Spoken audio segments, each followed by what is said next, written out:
Chapter 1 Good girl, be obedient and I will compensate you. Let me go.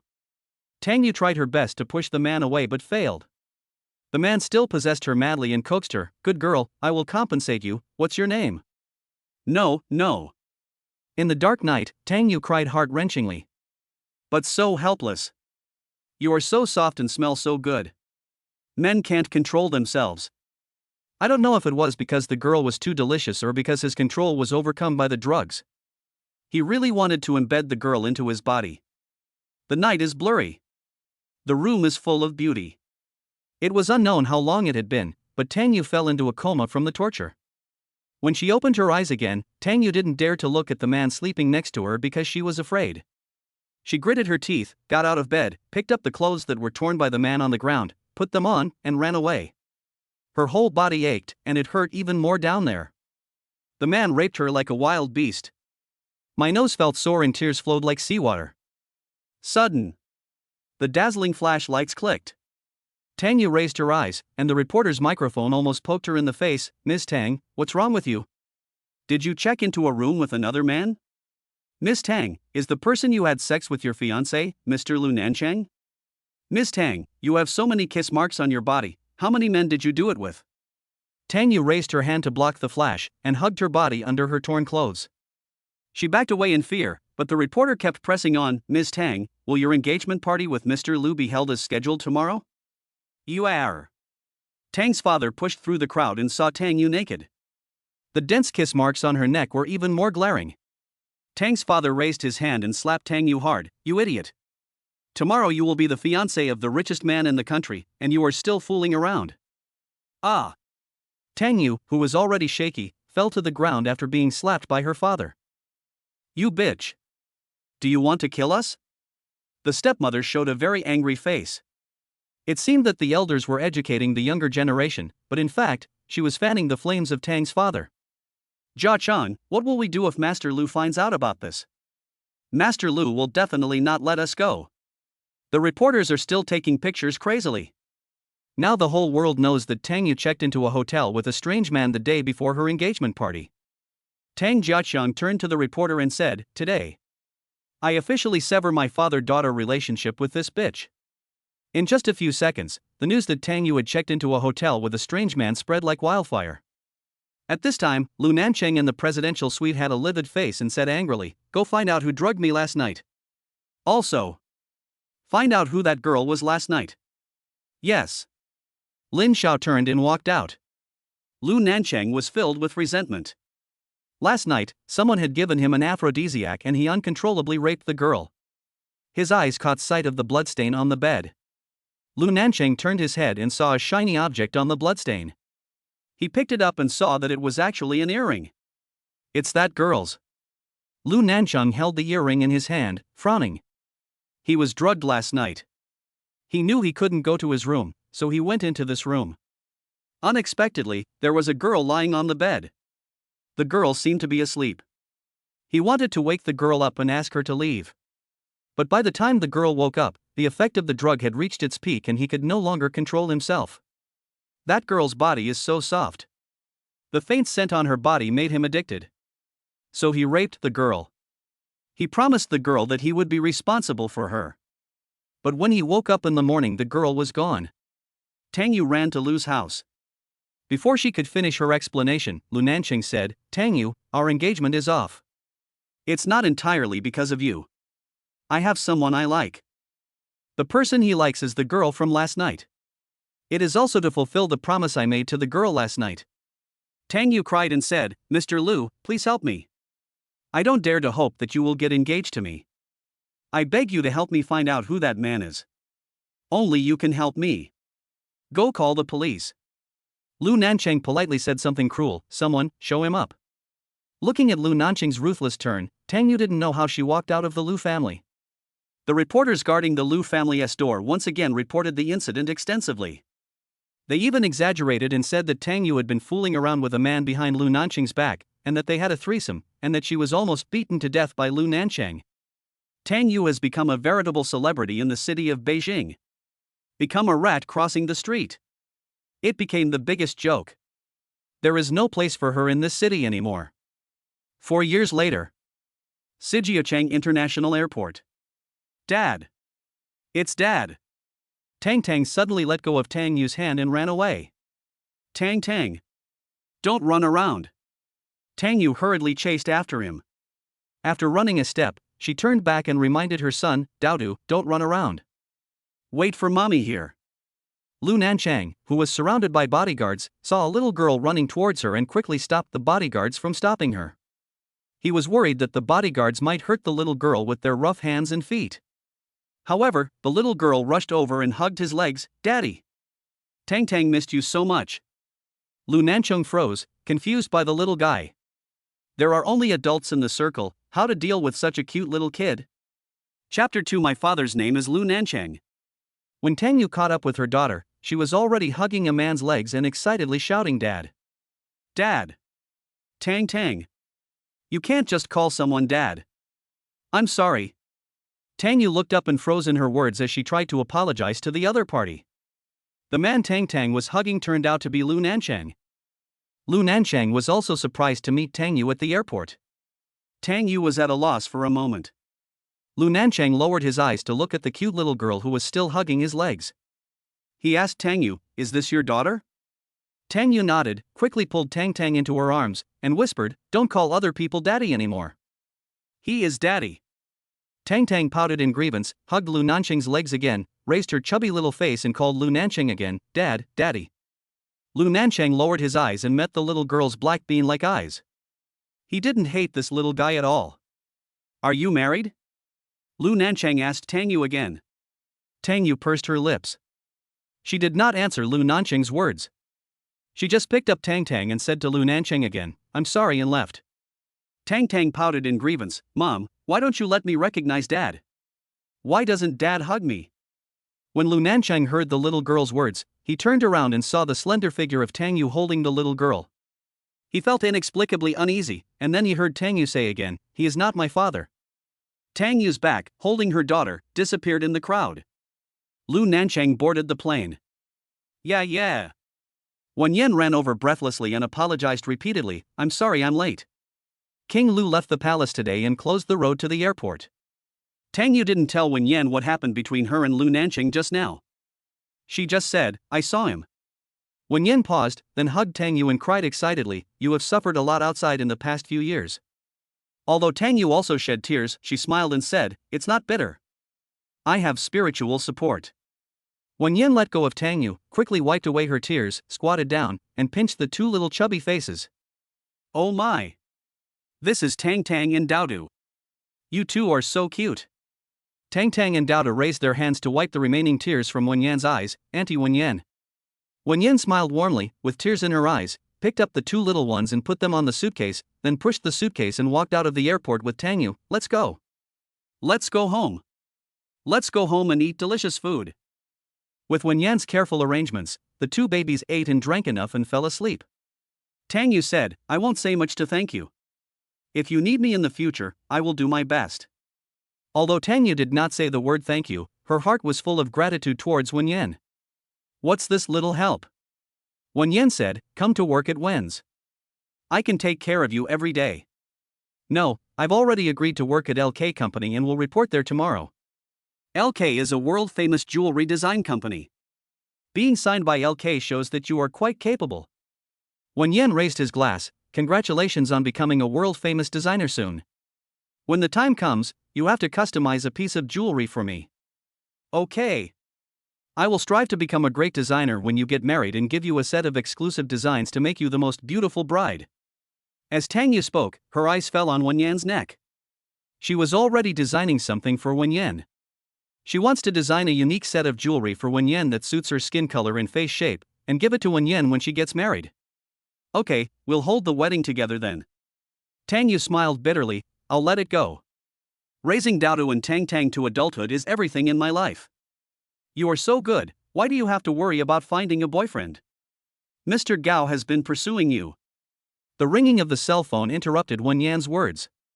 Wen Yan saw the words Gao Yun on Tang Yu's phone and said with a smile, "Speaking of the devil, here I come." "You answer the phone. I'll avoid it." Tang Yu looked at the back of Wenyan as he left, and picked up the phone. Brother Yun, I'm fine. The house Wenyan helped us find is very good, you don't have to worry about me, thank you, and goodbye. Wenyan just entered the bathroom when she heard Tang Yu hang up the phone. She turned around and looked at Tang Yu. Why did you hang up so quickly? There's nothing to say. Nothing to say? Wenyan walked to Tang Yu's side. You and Mr. Gao really don't have a connection? Tang Yu chased Wenyan away. You should go back early. I also need to rest. I have to get up early tomorrow. In the bedroom. Tang still felt aggrieved. Brother, that person at the airport today must be Dad. Dauda comforted Tang. Don't worry, brother already knows his name. Tang asked in surprise, what's your name? Lu Nancheng. Daudo said affirmatively. How did you know? Tang stared at Daudu with her big eyes. Dauda took out his phone and explained to Tang, I just checked. The king of hell that Aunt Wenyan mentioned at the airport is Lu Nancheng. And when Aunt Wenyan mentioned king of hell, Mom trembled. Tang blinked her eyes. Does Mommy fear the king of hell? I'm afraid too. Dauda stroked Tonton's little head and said, aren't you afraid? Didn't you hold him in your arms at the airport? Well, Dad doesn't look like the king of hell at all. Tang looked at Daudu in admiration. Brother, how can we find Lu Nancheng's father then? At this time, footsteps were heard at the door, and Dauda said quickly, Mom is here, close your eyes quickly. When Wenyan pushed open the door, she saw that the two little babies were already asleep. She walked over and covered the babies with a quilt. She sat beside the bed, looking at the two little babies with a relieved smile on her face. Chapter 3 This Woman. How hard she tried. The next day. Wenyan sent Tang Yu a BMW worth 600,000 yuan. Tang Yu was very touched, but she couldn't accept it. She planned to buy a car worth tens of thousands of dollars within her means today. But Wenyan said, a car worth tens of thousands of dollars is not worthy of our handsome Daudu and beautiful and generous Tang. Tang Yu was about to refuse, but Wenyan whispered to her, if you drive a car worth tens of thousands of dollars, the kindergarten teachers will look down on the children. If you drive a better car, the kindergarten teachers will treat the children well.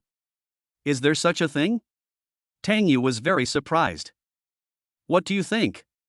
Not only in kindergartens, many people treat people differently based on their status. Wenyan stuffed the car keys into Tang Yu's hand. No, Tang Yu insisted, I'll just park the car farther away.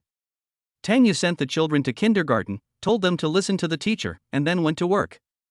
In kindergarten. Tang was anxious to see her father. She asked Daudu, brother, when are we going to go find Dad?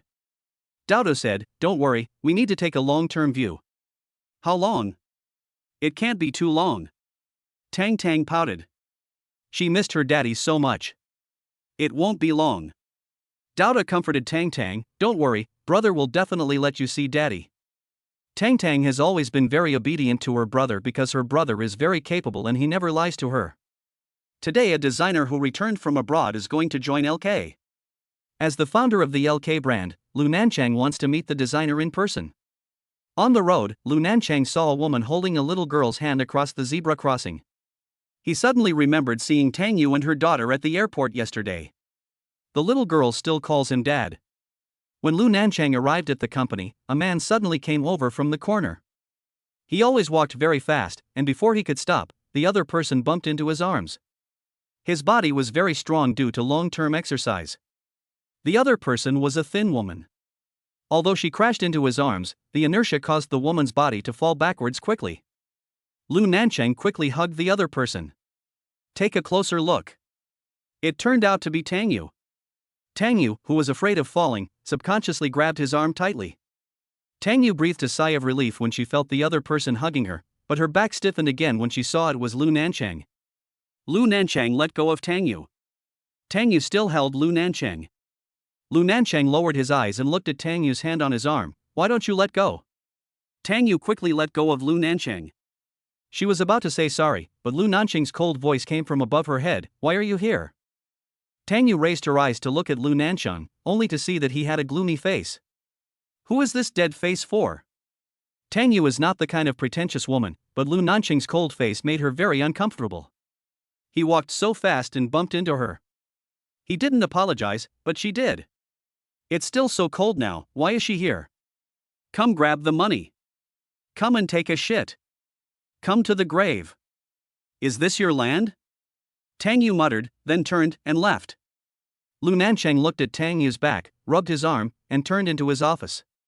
He took off his coat and rolled up his shirt sleeves, revealing the red marks on his arms. This woman, how hard she tried to grab him. If it weren't for the fabric of his coat and shirt, his arm would have been scratched by her. There was a knock on the door, and the manager's voice came in, Mr. Lu. Lu Nancheng put on his coat and said, "Come in." The manager came in and put the documents on the table. "Mr. Lu, you haven't been here for a long time. Here are the quarterly reports and the information of today's new designer." Lu Nancheng didn't look at the documents the manager put on the table. "What time is the appointment?" 9 o'clock. The manager checked the time. "It's exactly 9 o'clock now. Let's go." Lu Nancheng walked out. The manager followed. Meeting room. Tang Yu sat on the chair. The staff poured Tang Yu a glass of water and said, "Ms. Tang, please wait a moment. Our president will be here soon." "Okay. Thank you." Tang Yu bowed slightly. At this time, the door opened in Lu Nancheng and the manager walked in. Tang Yu looked at it and her back stiffened again. "Ms. Tang, this is Mr. Lu, the founder of LK. Mr. Lu, this is the designer Tang Yu who returned from abroad." Tang Yu saw that Lu Nancheng's brows were slightly frowned. It really is his land. Chapter 4. When did she have physical contact with Lu Nancheng? Tang Yu's tongue swept across the gums. She swallowed and extended her hand to Lu Nancheng. "Hello, Mr. Lu." Lu Nancheng ignored the hand that Tang Yu extended to him. He sat opposite Tang Yu with a cold expression on his face. He felt that Tang Yu must have bumped into him on purpose just now. Sure enough, Tang Yu is just like those scheming women. "Ms. Tang, please take a seat," the manager said and sat down next to Lu Nancheng. Tang Yu withdrew her hand awkwardly and sat down. She was very confident when she came here, but now because Lu Nancheng was sitting opposite her, Tang Yu didn't know what to say. The manager may have seen the embarrassing scene and quickly handed Tang Yu's information to Lu Nancheng. "Mr. Lu, this is Miss Tang's information. Miss Tang's design is very good." Not only did Lu Nancheng still not look at it, but he stood up and walked out. The manager, Tang Yu, and the staff all stood up. They were all stunned. They didn't know what happened to Lu Nancheng? But one thing is certain, Lu Nancheng was angry because of Tang Yu. The manager hurriedly chased after him. "Boss Lu, is Miss Tang not okay?" Lu Nancheng said coldly, "Did I say she was no good?" Manager. "Add 2,000 yuan to the originally agreed salary." Lu Nancheng said and left. Tang Yu in the meeting room thought that she was eliminated by Lu Nancheng. When she was feeling discouraged, the employee's words rang out. "Ms. Tang, Mr. Lu always hates women touching him. You really shouldn't shake hands with him. I've been in LK for so many years, and although he seldom comes, I heard that he never has any physical contact with women." Tang Yu suddenly raised her eyes and looked at the employees. Oh my god. When did she have physical contact with him? Isn't shaking hands normal courtesy? Just as Tang Yu finished speaking, the manager pushed the door open and came in. "Congratulations, Miss Tang, you're hired.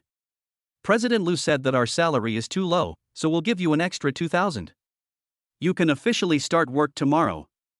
The employees in Tang Yu were all stunned. What is Lu Nancheng doing?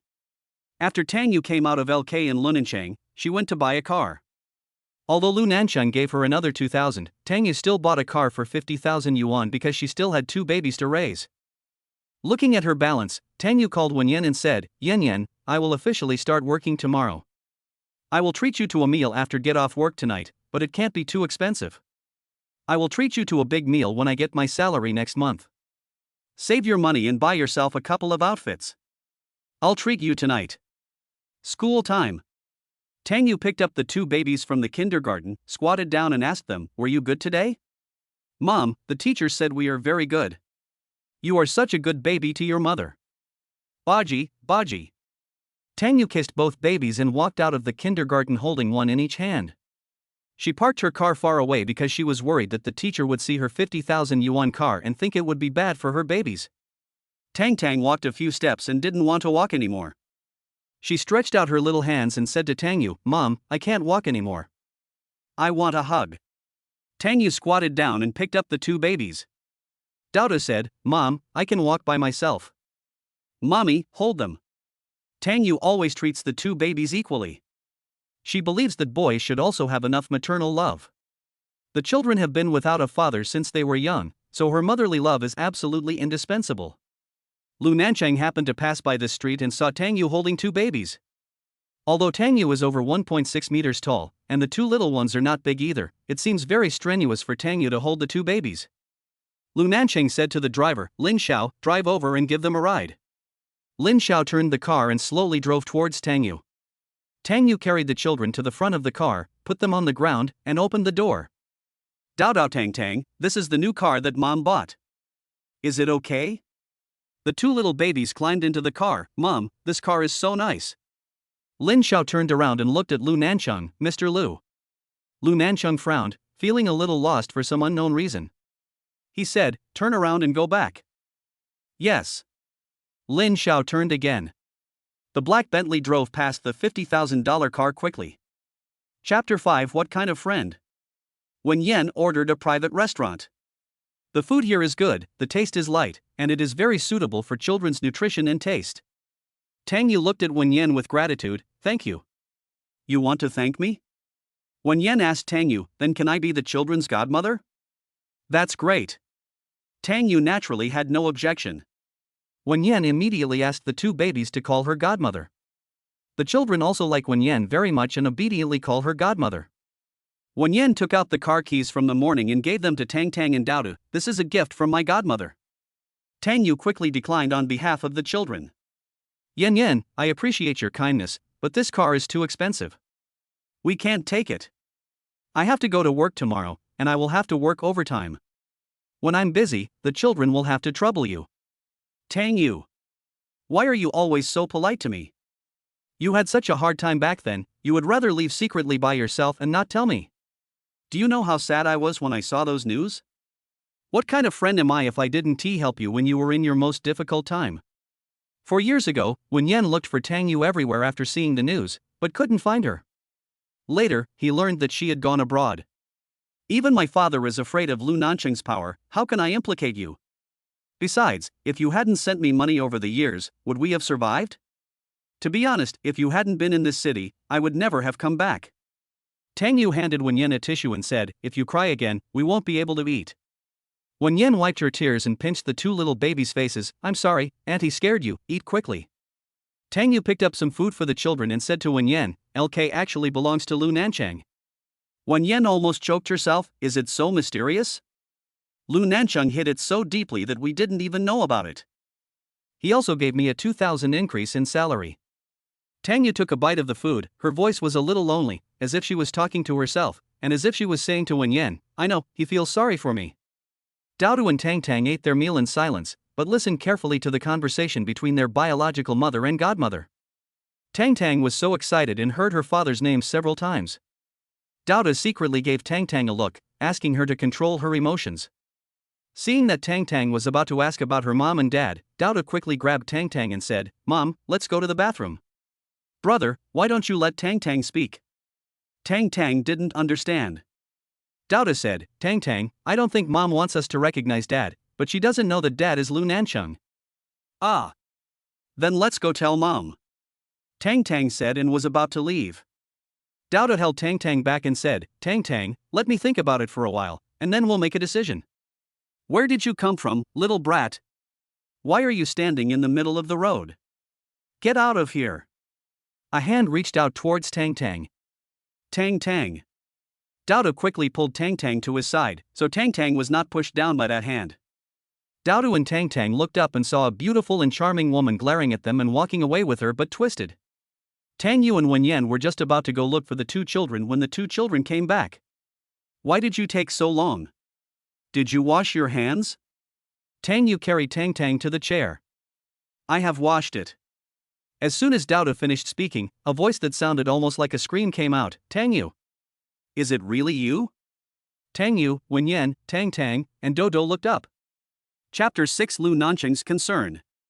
After seeing that it was Tang Shan, Tang Yu turned her head, pursed her lips, and exhaled heavily through her nostrils. Wen Yan's face also turned cold. Tang Shan. Why are you yelling? Did you not take the medicine or did you take the wrong medicine? Tang Shan ignored Wen Yan, stood in front of Tang Yu, and said arrogantly, when did you come back? What did you come back for? Without waiting for Tang Yu to speak, Wen Yan said angrily, is this your home? You bought this city. Why can't she come back? Tang Shan glared at Wen Yan, Wen Yan. Why are you acting so arrogant? I'm talking to my sister. This time Tang Yu spoke up, I'm no longer a member of the Tang family 4 years ago. Seeing the adults quarreling, Tang was a little scared. She hugged Tang Yu and said, Mom. Tang Yu rubbed Tang's little head and said, be good, don't be afraid. Tang Shan looked at Tang and then at Daodu. Aren't these the two little brats in the corridor just now? Tang Yu. You have a child. Are these two yours? You grew up eating seawater. Why are you meddling in other people's business? Wen Yan pushed Tang Shan away. Stay away. Your saliva is all over the table. Tang Shan didn't dare to provoke Wen Yan. Because the Wen family still has some strength. She could only leave angrily. Wen Yan also glared at Tang Shan's back fiercely, I get angry when I see her. Tang Yu lowered her head, sighed, and then said to Wen Yan, Yan, actually, back then, I suspected that it was Tang Shan who drugged me. Wen Yan opened his eyes wide and looked at Tang Yu. That day, Tang Shan said that Lu Nancheng had drunk too much and asked me to go to the hotel to find Lu Nancheng. She gave me the room card, but I felt sleepy when I arrived at the hotel. I suspected that there was something wrong with the water Tang Shan gave me. But I fell asleep later, but I heard someone calling me to get up and leave. I opened my eyes dazedly and saw a man. Tang Yu wiped away her tears as she spoke. Wen Yan slammed the table in anger, it must be that bitch Tang Shan. I've always felt that she coveted Lu Nancheng. It must be her and her shameless mother who set you up. Tang Yu felt the same way, but she was too scared at the time and didn't think about it at all. After she calmed down during these years abroad, she thought about what happened that day. I just don't know who that man is. Wen Yan said, you shouldn't have left in the first place. You should have called the police, but now so many years have passed, it's even harder to find out. Tang Yu looked at the two little bastards and said, what are you investigating? Are you asking that man to compete with me for the child? I won't investigate. Right. Let's not check anymore. Forget the past. Let's start over. We have two such wonderful little bastards, our life will be so wonderful. Wen Yan said as she hugged Tang and Daodu and kissed them. Tang Shan returned home and threw her bag on the sofa in anger, Mom. That bitch Tang Yu is back. With 2 children. Chen Ling immediately raised her eyebrows, is Tang Yu married? I don't know. Tang Shan sat down on the sofa, hugged the pillow and sulked. I was scolded by Wen Yan and Tang Yu for nothing today. Who is her man? Chen Ling sat down next to Tang Shan. I didn't see Tang Yu and that bitch Wen Yan together. Tang Shan raised her eyes and said, but I saw that she was dressed very ordinary, I think she should be living an ordinary life. Chen Ling breathed a sigh of relief, then why are you angry? Silly child. Oh, by the way, don't tell your dad about Tang Yu's return, lest he feel sorry for Tang Yu and secretly give her money. Yeah. Tang Shan nodded. Also, that bitch is back, you better keep your mouth shut. You must not let anyone know what happened 4 years ago. Got it. Tang Shan responded impatiently. At this time Tang Jiaqiang came back. Chen Ling hurried over to greet him and made tea for Tang Jiaqiang in a flattering manner. Jia Chang, it's been 4 years, and Shanshan isn't a child anymore. If you talk to the Lu family again, can't you let Shanshan marry into the Lu family instead of Ye? I've said it many times. What can I do if Lu Nancheng doesn't agree? I also want Shanshan to marry Lu Nancheng. I also want Lu Nancheng to be my son-in-law. Tang Jiaqiang put down his teacup and went upstairs. Over the years, no one in this family dared to mention Tang Yu's name. Tang Yu seemed to have become a taboo in this family. Because every time Tang Yu's name is mentioned, Tang Jiaqiang will get irritated. He will get angry. The next day, Lin Xiao picked up Lu Nancheng to go to work. Lu Nancheng said, let's go to Xinhua Street.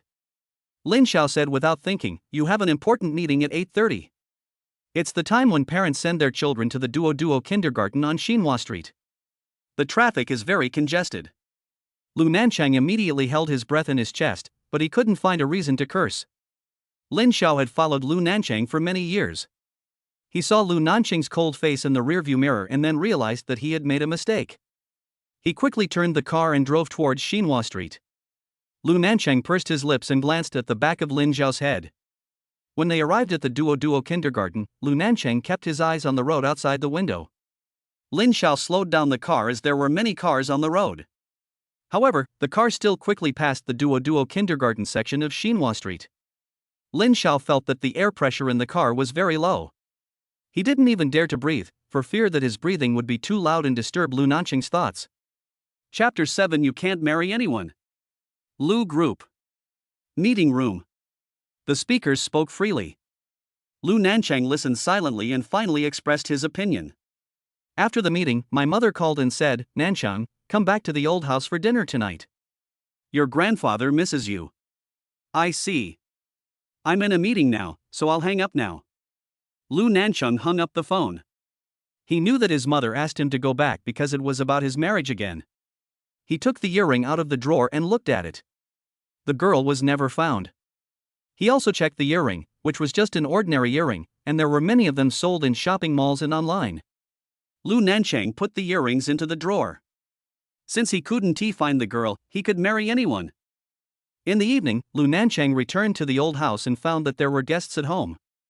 Nancheng, second Aunt Zhangyan held Lu Nancheng's hand. "This is your second uncle's niece Wanwan. You have met her. Wanwan is a doctor. What is she like? Isn't she beautiful and powerful?" Lu Nancheng looked at his second aunt and said, "You have wrinkles at the corners of your eyes. Smile less, mind your own business, and do more beauty treatments." Brat. Zhang Yan hit Lu Nancheng, but also pressed the corners of her eyes with her hands. Indeed, her wrinkles have become very obvious recently. Zou Wan generously extended her hand. "Brother Nancheng, hello." Lu Nancheng did not shake hands with Zou Wan. When he saw Zou Wan at this moment, he felt that he could not marry anyone. At least he didn't feel anything for Zou Wan. And it's annoying. He looked at Zou Wan, then at his second aunt, and remembered the night before his engagement party with Tang Yu 4 years ago. That day, their family, my second aunt's family, and my second aunt brought Zou Wan to have dinner at the hotel. During the meal, he suddenly felt something was wrong with him, so he quickly got up and left. He knew he might have been drugged, and he also knew he definitely couldn't go to his room. So, he went into someone else's room. He originally wanted to call Lin Zhao to take him to the hospital, but there was a girl sleeping on the bed. The girl exudes a faint fragrance. He reached out and pushed the girl, wanting her to leave, but he found that the girl's body was so soft. It felt good. Later, under the influence of the drug, not only did he not call Lin Zhao, but he asked for the girl. When the girl woke up, she cried and begged him to let her go. But his arrow was on the string and his consciousness was controlled by the drug. He promised to take responsibility for the girl, but now 4 years have passed and he has not found the girl yet. Now, Lu Nancheng looked at his second aunt and Zou Wan, and he still suspected, just like he did 4 years ago, that it was Zou Wan or his second aunt who drugged him. "I'll go upstairs first." Lu Nancheng turned around and went upstairs. The mother chased upstairs. "Nancheng, you are already 30. If you are not anxious, your parents are anxious. Do you want to cut off the roots of the Lu family?" "Mom, this is a bit too much. I'm not saying I won't get married, but at least I can't marry Zou Wan. I don't like her." "Then what kind do you like?" "Mom will find it for you." Lu Nancheng didn't know why Tang Yu's face appeared in his mind. He said, "Mom, I want to wait a little longer." "What are you waiting for? It's been 4 years, that girl might have already married and had kids." Tang Yu's face appeared in Lu Nancheng's mind again. He thought of the time when he met Tang Yu at the airport and asked her, "Are you married?" Although Tang Yu did not answer him, it was obvious that his question was nonsense. How could there be a child if there is no marriage? Mother Zhang Min asked again, "Are you still thinking about Tang Yu?" Speaking of Tang Yu, the mother's voice became angry. "It was that idiot Tang Yu who ruined you. If she hadn't found another man behind your back and made a big fuss about it, you would have married her and now you have a child." "Mom, it's not just Tang Yu's problem. I made a mistake too." What he said was the truth, so when his mother scolded Tang Yu, he really wanted to protect Tang Yu. "Please go out.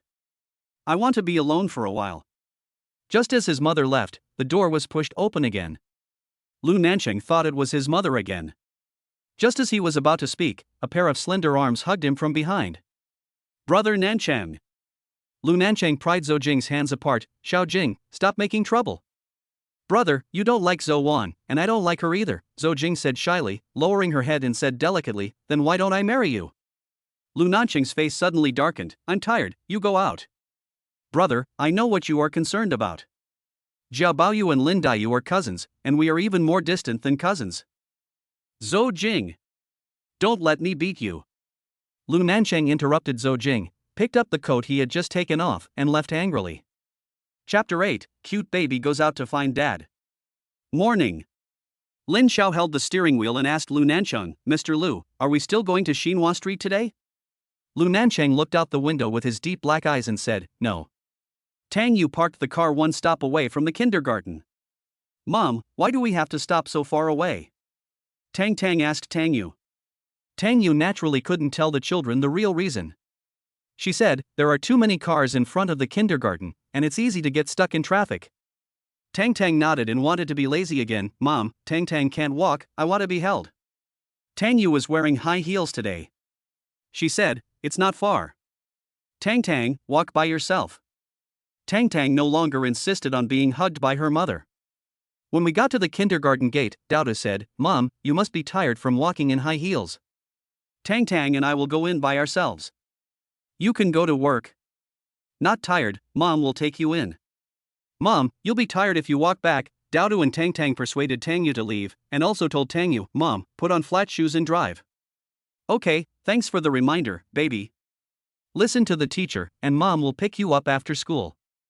Daudu and Tang hid behind the railings and watched Tang Yu leave, and the two high-fived each other. Daudu waved the phone in his hand and said, Tang, be careful on the road and keep in touch with your brother at any time. Yeah. I got it. Although Tang agreed, she was still a little afraid. She took Daudu's hand and said, Brother, let's go together. No, if we leave, the kindergarten teacher will call Mom. Daudu thought for a moment and said, then you stay in the kindergarten and lie to the teacher while your brother goes to find Dad. Tang hesitated, she wanted to see her father first. Tang, don't be afraid. There are no bad people on the road now. Don't you want to see your daddy? Dauda's words filled Tang's heart and eyes with longing, and she nodded vigorously. But when he turned to leave, the determination in his eyes disappeared, and he reminded Daudu, Brother, you must keep your cell phone open. Dauda stopped a taxi for Tang, Master, take my sister to Lu Group. After sending Tang away, Dauda returned to the kindergarten and said to the teacher, Teacher, my sister is sick today, and my mother asked me to ask for leave for her. The teacher believed Dauda and said, then sit down in your seat. We will play games later. Dauda sat obediently in his seat, and the other children all tilted their heads to look at him. A little girl walked up to Daudu and said, Daudu, you are so handsome. I like you so much. Can I marry you? Daudu said firmly, no. The shocked little girl pouted and asked Daudu, why? I don't like crazy girls. Daudu turned his head and stopped looking at the little girl. The little girl cried out of grievance, wiped her tears and ran to find the teacher. When Tang arrived at Lu's group, the front desk lady saw that Tang's pink jade sculpture was very cute, so she squatted down and asked Tang, little boy, who are you looking for? Why are you alone? I'm looking for my dad. Tang replied. Who is your father? The receptionist was already wondering whose daughter this was. She was so beautiful. My father is Lu Nancheng. Tang answered obediently. Lu Nan. The lady at the front desk didn't say the word city and pretended to be angry and said, children can't lie. Lu Nancheng is my father. Tang said firmly. Chapter 9, Lu Nancheng's little princess left among the people. Seeing Tang's firm words, the receptionist scratched her small nose and said, if you lie, your nose will grow longer. Humph. Tang raised her little face and said more firmly, Lu Nancheng is my father. Seeing Tang so determined, the receptionist actually noticed that Tang and Lu Nancheng looked very similar. The security guard heard their conversation and came over and said, this kid is obviously lying. Mr. Lu is known for not being interested in women. Where did this daughter come from? It must be a trick played by some woman who wanted to seduce Mr. Lu. Get her out of here. After the security guard said this, the receptionist suddenly felt that Tang didn't look like Lu Nancheng anymore. She stood up and said to Tang coldly, "Sister doesn't like children who lie. Go away. Otherwise we will call the police to arrest you." Tang pouted her lips in grievance. "I want to find my dad." Tang is a smart child, and the expression on her face when she raises her little face does look a bit like Lu Nancheng. Could it be that Mr. Lu really has a princess who has been lost among the people? The lady at the front desk didn't dare to be negligent. What if this was really Mr. Lu's daughter? If she drove Mr. Lu's daughter away, she would be in big trouble. The receptionist squatted down again and asked Tang, "Then what is your mother's name?"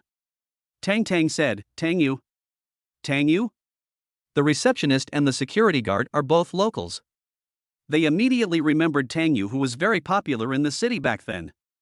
"Ha, look, I said it was a woman with ill intentions who wanted to seduce Mr. Lu."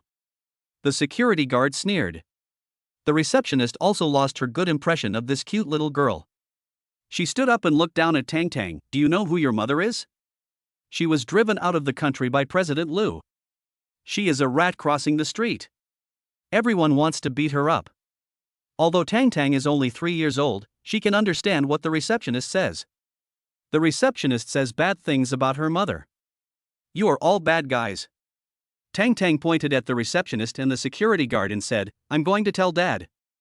I'll fire you all." The security guard picked up Tang and wanted to throw him out. Tang cried and was scared, "Put me down. Put me down. Brother, save me.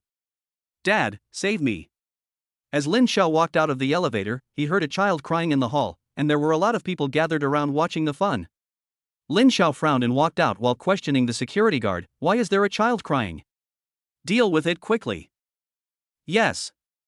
The security guard lowered his head and walked out carrying the candy. Tang cried out, "Lu Nancheng is my father. I want to find my father." Lin Xiao suddenly stopped and turned back to look at Tang. It's really Tang Yu's daughter. He strode over, reached out to take the candy, and angrily yelled at the security guard, "Let go." Seeing Lin Xiao was extremely angry, the security guard quickly let go and explained, "This child said that Mr. Lu is her father."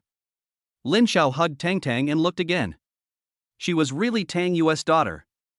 He had seen this child at the airport. This child hugged Lu Nancheng's legs and called him daddy. But Lu Nancheng was not angry at all. Moreover, Lu Nancheng asked him to drive along Xinhua Street yesterday. He was sure that Lu Nancheng wanted to see the child.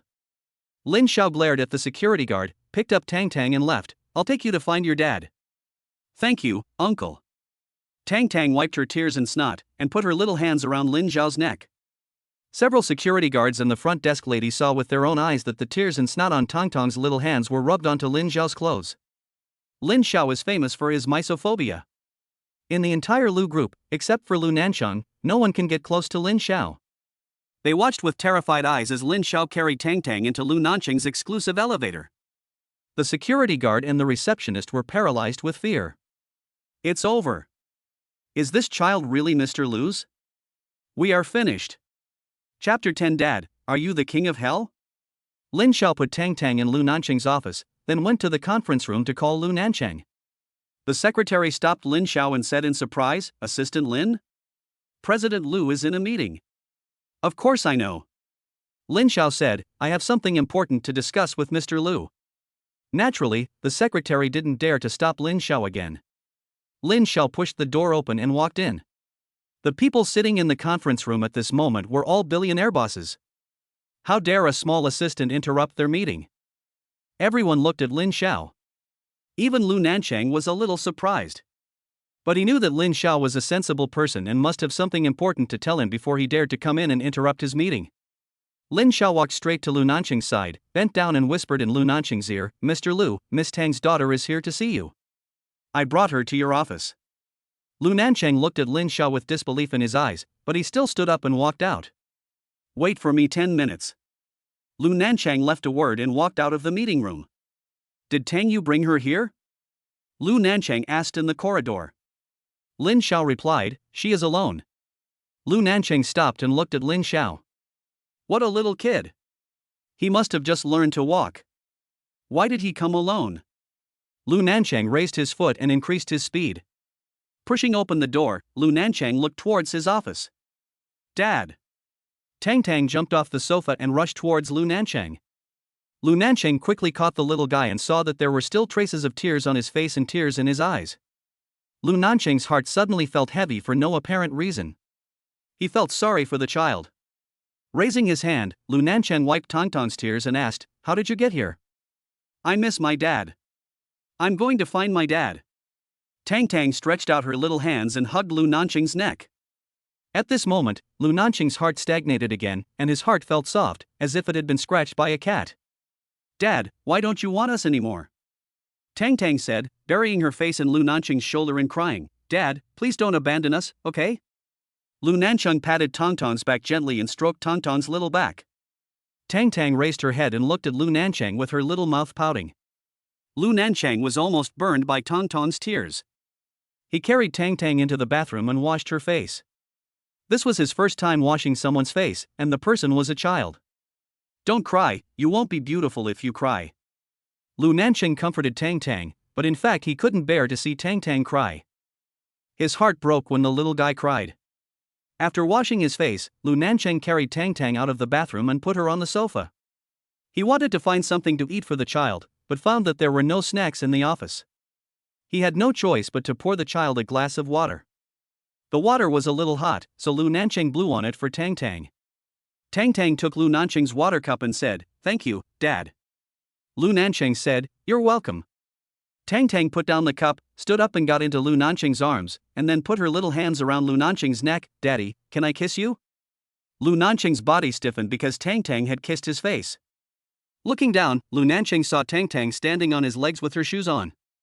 His pants are worth 6 figures. But he didn't feel sorry for his pants at all. "Can you tell me how you got here? Who sent you here? Where is your mother?" Tang rolled her big black eyes and thought about her brother's advice: "Never tell the truth, otherwise Dad will call Mom." "Dad, can you not tell me?" Tang asked Lu Nancheng. Lu Nancheng laughed in his heart and gently pinched Tang's little face. Although Tang didn't say it, he already knew it. This child. He must have run away secretly. "Then can you tell me how you found this place?"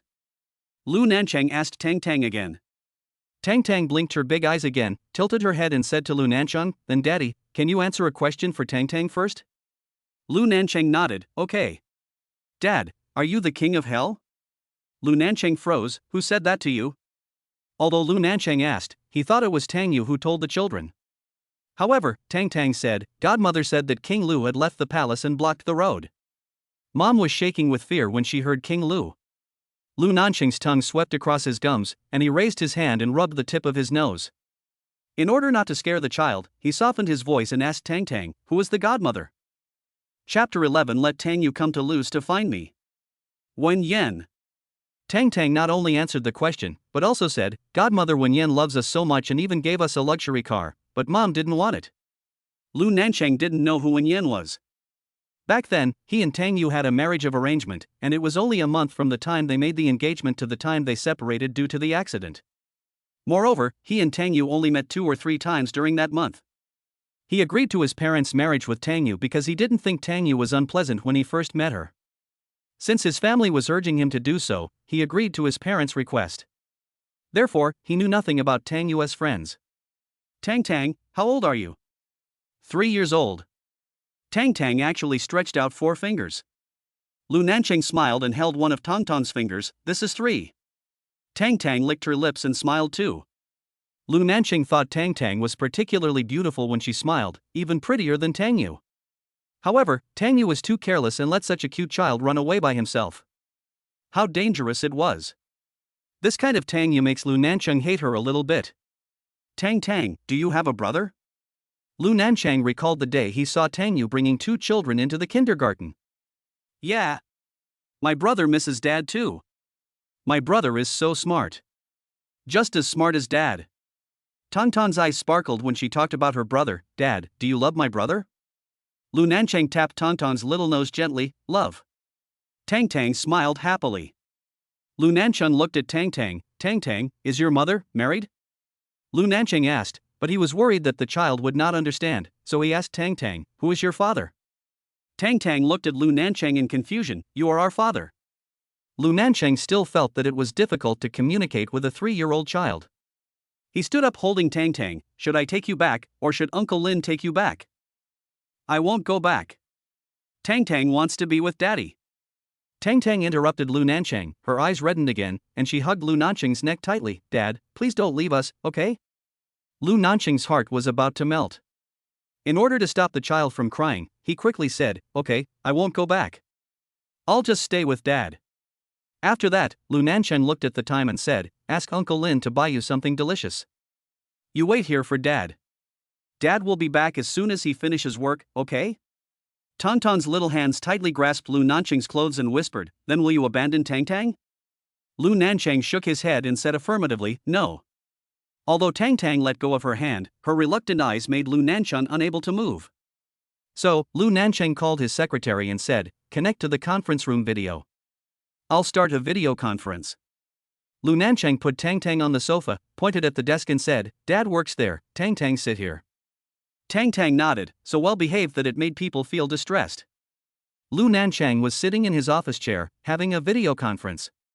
He glanced at Tang on the sofa, and suddenly he realized a big problem. He had just called Tang Dad. Half an hour had passed, and Lu Nancheng saw Tang was looking at him, as if she was afraid that he would leave. Lu Nancheng finished the meeting and asked Tang, don't you want to go back? Do you want to have lunch with Dad? Tang nodded. Lu Nancheng still had a lot of work to do, so he asked Lin Xiao to prepare a sumptuous lunch and bring it to the office. He had lunch with Tang. As soon as Lu Nancheng entered the bathroom, he heard Tang's voice, brother, I had lunch with Dad. Dad loves Tang very much. I also asked for you, and Dad said he loves you too. Lu Nancheng watched Tang secretly talking on her watch phone through the crack in the door. At noon, Lu Nancheng was working. Tang sat on the sofa looking at Lu Nancheng, but slowly began to doze off. Lu Nancheng stood up and carried Tang into the lounge. He has never coaxed his child to sleep, he really doesn't know how. Tang hugged Lu Nancheng's arm and slowly fell asleep. After Tang fell asleep, Lu Nancheng called Lin Xiao. Lin Xiao came quickly, Mr. Lu. Lu Nancheng took out a card and handed it to Lin Xiao, go buy some new clothes. Lin Xiao immediately understood that it must be Lu Nancheng who saw Tang's snot and tears on his clothes. This is to compensate him for his clothes. Mr. Lu, no need. Take it. Lu Nancheng's voice could not be refused. Yes. Lin Xiao took the bank card with both hands. After Lin Xiao went out, Lu Nancheng called LK again. When the manager heard Lu Nancheng's call, he became more alert and asked, Boss Lu, what do you want me to do? Did Tang Yu go to work today? Yes. Let her come to Lu's to find me. Ha? Oh good.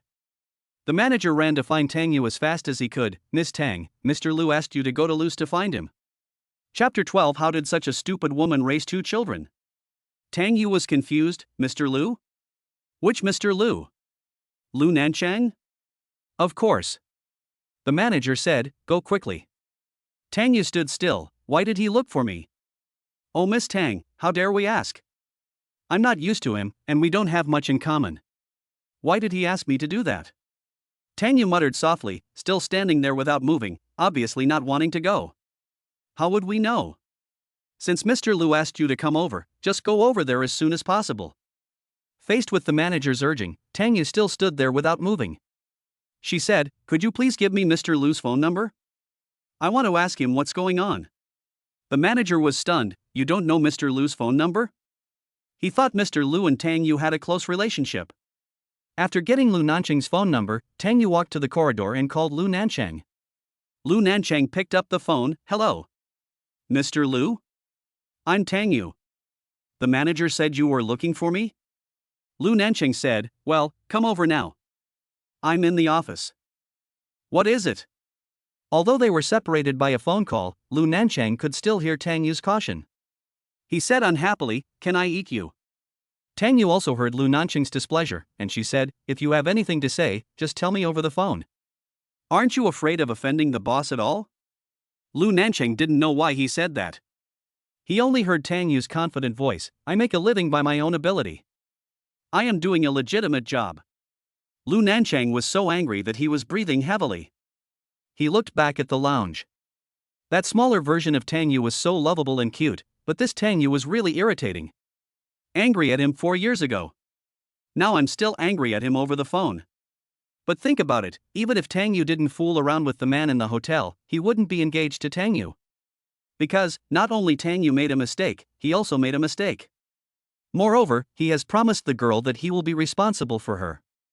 Think about how cute Tang is, just give her some face. Lu Nancheng calmed down a lot and said to Tang Yu, do you still want your daughter? Tang Yu immediately stood up with all her thorns. Lu Nancheng. What are you doing? Lu Nancheng opened his mouth and took a deep breath. Your daughter came to see me, and now she is in my office. Tang Yu didn't believe it, impossible. I personally sent them to kindergarten this morning. Lu Nancheng closed his eyes and took a deep breath. How did such a stupid woman raise 2 children? Well, I won't hurt her anyway. Tell me your address and I'll send her back to you in the evening. Lu Nancheng. Tang Yu, it's you who don't want to pick her up. Lu Nancheng was panting with anger. Is Tang really with you? Tang Yu's voice sounded like she was asking herself, and also like she was asking Lu Nancheng.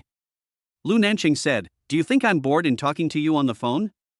Tang Yu hung up the phone and rushed to Lu Group. Lin Xiao was already waiting for Tang Yu at the door. As soon as Tang Yu got out of the car, Lin Xiao stepped forward and said, Ms. Tang, Mr. Lu is upstairs. I'll take you upstairs. Tang Yu knew Lin Xiao. She almost became Lu Nancheng's fiancée back then. Lin Xiao had delivered messages and gifts to her several times on Lu Nancheng's orders. For example, the dress they wore for their engagement was sent to the Tang family by Lin Xiao. Is my daughter really in Lu Nancheng's office? Tang Yu asked Lin Xiao while running. Yes, Miss Tang. Lin Xiao didn't say much. After pressing the button for Lu Nancheng's exclusive elevator for Tang Yu, he took a step back and said, please go up. The elevator will automatically stop at the 18th floor. 18th floor? Hell. Tang Yu looked inside the elevator. It was covered with marble and there was not a single advertisement. The elevator quickly reached the 18th floor. Anxious Tang Yu ran out of the elevator and looked around. The secretary came over and said, Miss Tang? Mr. Lu's office is over here. Tang Yu followed the secretary's footsteps and walked quickly. She had never seen Lu Nancheng's secretary before, and this was her first time at Lu Group. Although she was married to Lu Nancheng back then, she and Lu Nancheng were almost like strangers. The secretary knocked on the door twice gently, but before the person inside could say anything, Tang Yu pushed the door open and rushed in. The secretary was so frightened that he hurried to explain, Mr. Lu. Tang. Tang Yu started to search Lu Nancheng's office directly. Lu Nancheng stood up and grabbed Tang Yu, very angry, but lowered his voice and said, keep your voice down. The child is asleep. The secretary was frightened and quickly stepped out and closed the door. Lu Nancheng took Tang Yu to the lounge and said, I've already given her lunch. Chapter 13. Who is the father of these children? Tang Yu walked to the bed and wanted to pick up Tang and leave. Lu Nancheng stopped Tang Yu and said, she just fell asleep for a short while. Let her sleep for a while longer. Tang Yu looked at Lu Nancheng. Don't worry, I won't want her even if she wakes up and wants to stay. After Lu Nancheng finished speaking, he felt a pain in his heart as if it was pricked by a needle. Could it be that he couldn't bear to let the child go? How is that possible? But how to explain the pain in his heart? In order to hide his emotions from Tang Yu, Lu Nancheng turned around and walked out of the lounge and closed the door. Sitting in the office chair, Lu Nancheng looked back at the door and let out a long, quiet sigh of relief. He still didn't want to admit that his heart ached because Tang Yu wanted to take the child away. Because that child has nothing to do with him. Lu Nancheng tried to numb himself with work. But when I was working at my desk, I found that my heart was still so depressed. Tang Yu looked at the sleeping Tang, then turned back to look at the door that Lu Nancheng had closed, thinking about what Lu Nancheng had just said. Don't worry, when she wakes up and wants to stay, I won't want her. Tang Yu suddenly felt that the children were very pitiful. They had no father and were now despised by Lu Nancheng. Lu Nancheng worked very quietly, and he was actually worried that he would disturb the mother and daughter who were sleeping inside. Tang Yu actually fell asleep next to Tang without realizing it. It was Tang who woke her up. Mom, Tang was awake but still a little sleepy as she hugged Tang Yu and put her hand into her clothes. I want to touch Nyo. Tang Yu did not stop them. The children were still young and were still touching her Nyo. Tang, why are you here? Who asked you to come? How did you get here? Tang Yu spoke for a while, and Tang immediately woke up. She sat up and looked around. Where's Daddy? Where's Daddy? Woohoo, where's Daddy? Daddy doesn't want Tang anymore, woohoo. Although Tang was crying and shouting, her hand was still touching Nyo inside Tang's clothes. Don't cry, don't cry. Tang was so anxious to coax the child that she didn't realize the child was still touching her chest. Just then, Lu Nancheng heard the child crying and pushed the door open. Tang. Lu Nancheng strode over and saw the child touching Tang's chest. And such a large white and tender area on Tang's chest was exposed. Dad. Tang saw Lu Nancheng, stretched out her little hands from Tang's clothes, and opened her arms to Lu Nancheng for a hug. Lu Nancheng hugged Tang and said, Don't cry, don't cry. Daddy is here. Tang opened her eyes wide, stood up and looked at Lu Nancheng. How could you call her Dad? How can I refuse her? He has been calling me Dad. Lu Nancheng said confidently, but when he lowered his eyes, he saw the scenery on Tang's chest again. He looked away. Tang didn't notice the beauty of her chest, and was still arguing with Lu Nancheng. The child is ignorant. Put on your clothes first. Lu Nancheng interrupted Tang. Tang suddenly lowered her head and saw the scenery on her chest. She quickly turned around and buttoned up her clothes, then she turned around and explained to Lu Nancheng embarrassedly, Tang opened it just now. Lu Nancheng also knew it because the child was touching Nyo when he came in. The child actually stopped crying in Lu Nancheng's arms. Who is the father of these children? Lu Nancheng asked. My dears, at a bookshelf. Love you. Chapter 14, Playing with Flowers. Faced with Lu Nancheng's question, Tang froze and turned her head away. Mr. Lu, there is no need to know. When Lu Nancheng looked at her appearance and the child's age, he guessed that it might be left behind after she fooled around that night. Maybe Tang herself doesn't know who the father of her child is. Because that night, I heard that Tang was having a threesome with 2 men. Tang wants to take Tang away. But Tang held Lu Nancheng tightly and refused to let go. Tang was angry and embarrassed. She asked Tang, why did you get here? Lu Nancheng patted Tang's thin back and said to Tang, ask in a low voice, don't scare her. Tang hugged Lu Nancheng tightly and said to Tang, I came here on my own. It has nothing to do with my brother. Tang knew it was Dao's idea. Although Dao and Tang are twins, Dao's IQ is obviously higher than other children of the same age. Don't you want your mom and brother anymore? Tang blared at Tang. She was really convinced. Tang finally convinced Tang. When she left with Tang in her arms, Lu Nancheng said, keep an eye on her from now on. Don't let her run out alone again. It's too dangerous. Tang felt a little ashamed because what Lu Nancheng said made so much sense. On the way, Tang asked Tang angrily, why did you think of looking for Lu Nancheng? Who told you he's your father's? He's not your father. You are not allowed to look for him again. Otherwise, your mother will be sad. Do you hear me? Tang's string of words frightened Tang so much that she pouted, I know. In the evening, when Yen sent over a few boxes of seafood. One of our company's employees has a family that makes seafood products. I brought these specially for the 2 little ones. Thank you. After thanking Wen Yan, Tang told Wen Yan about Tang's visit to Lu Nancheng today. Really?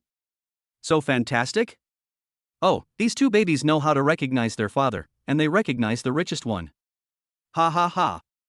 Don't laugh, they almost pissed me off today. Tang felt a pain in her heart when she thought of what happened in Lu Nancheng's office.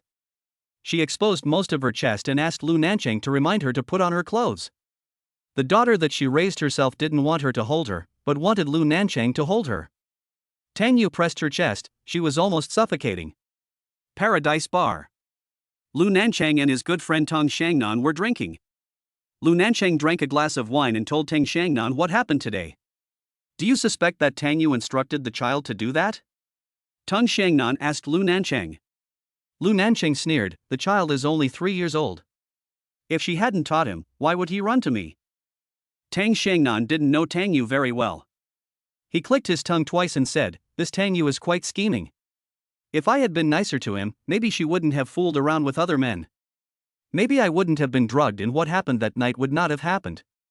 Lu Nancheng said bitterly, it's just that, now, such a good child is following Tang, that evil-minded woman. You 2 are really like Zhang Fei meeting Li Kuei black against black, half a caddy for 8 tails, neither of you suffers a loss. You each play your own game, and play it quite lavishly. Lu Nancheng glanced at Tang Xiangnan.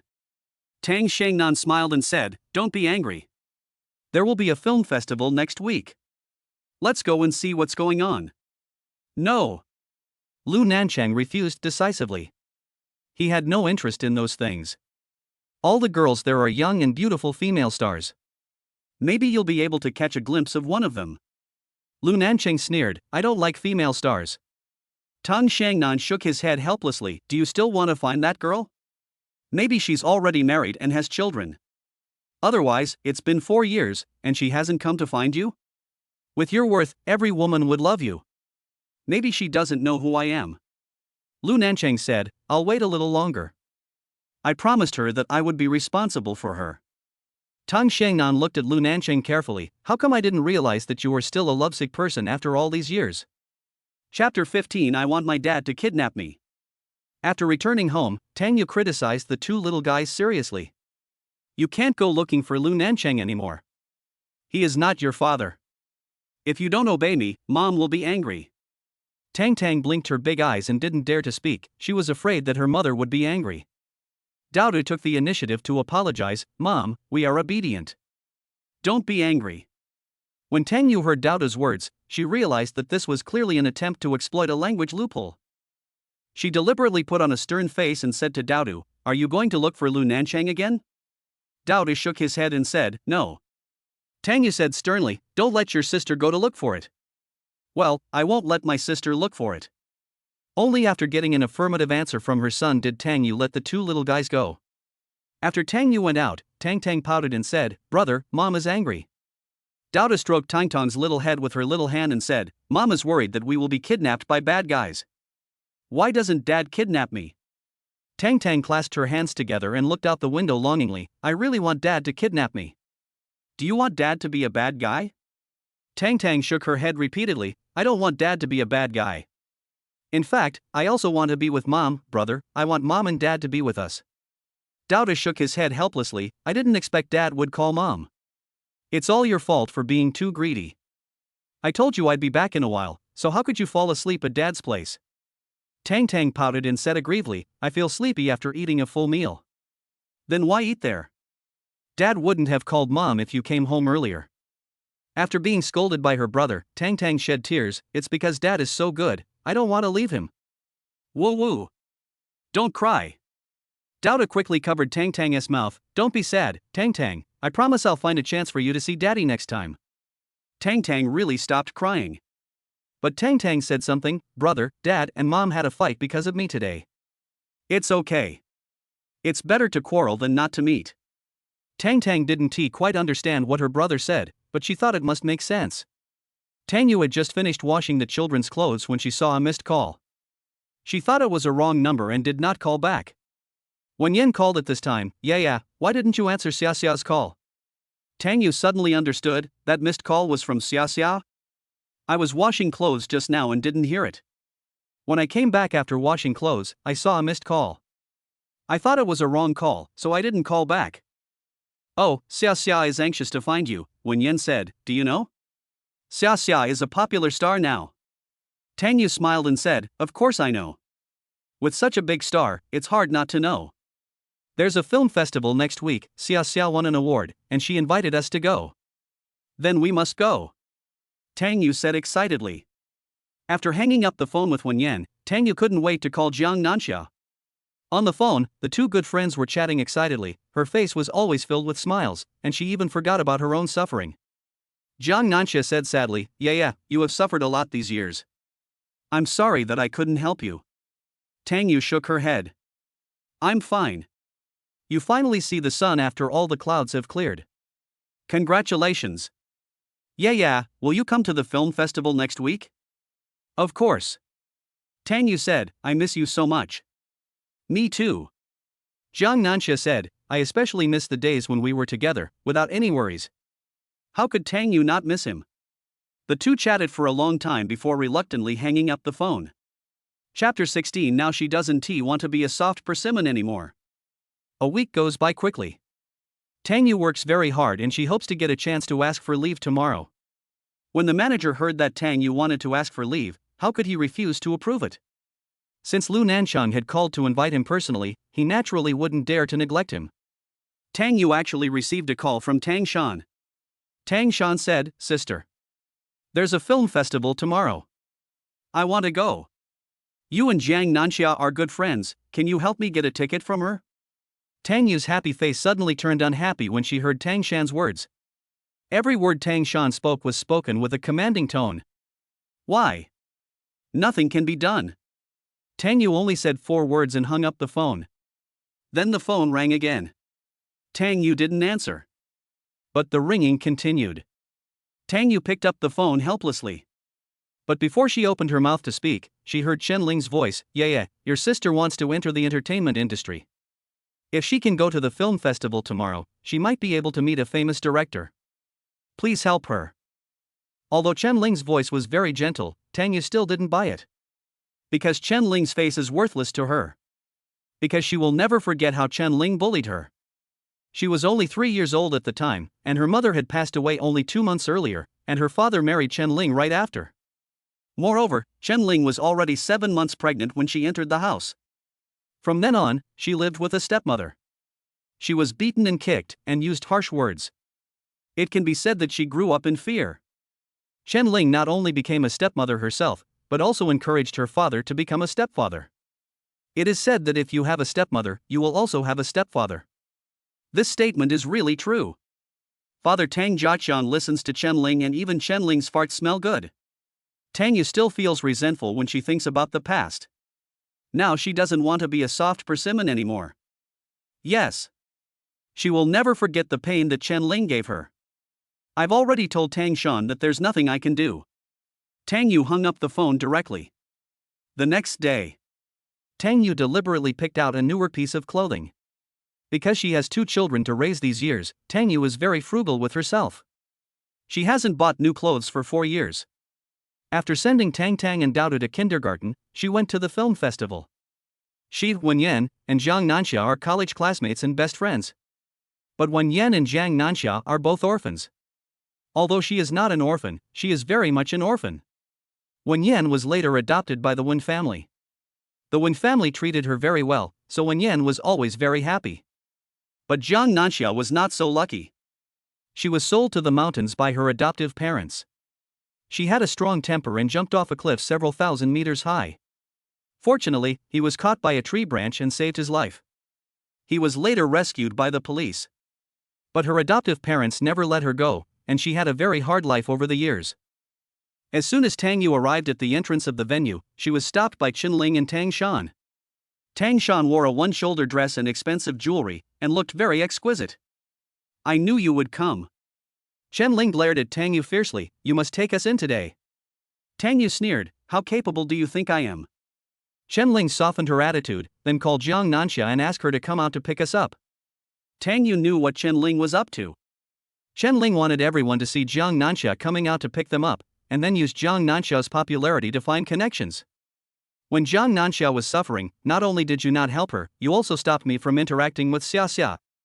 Now that she's famous, how dare you come out and try to get close to her? Tang Yu sneered as she spoke, "I feel so ashamed." "How can you be so shameless?"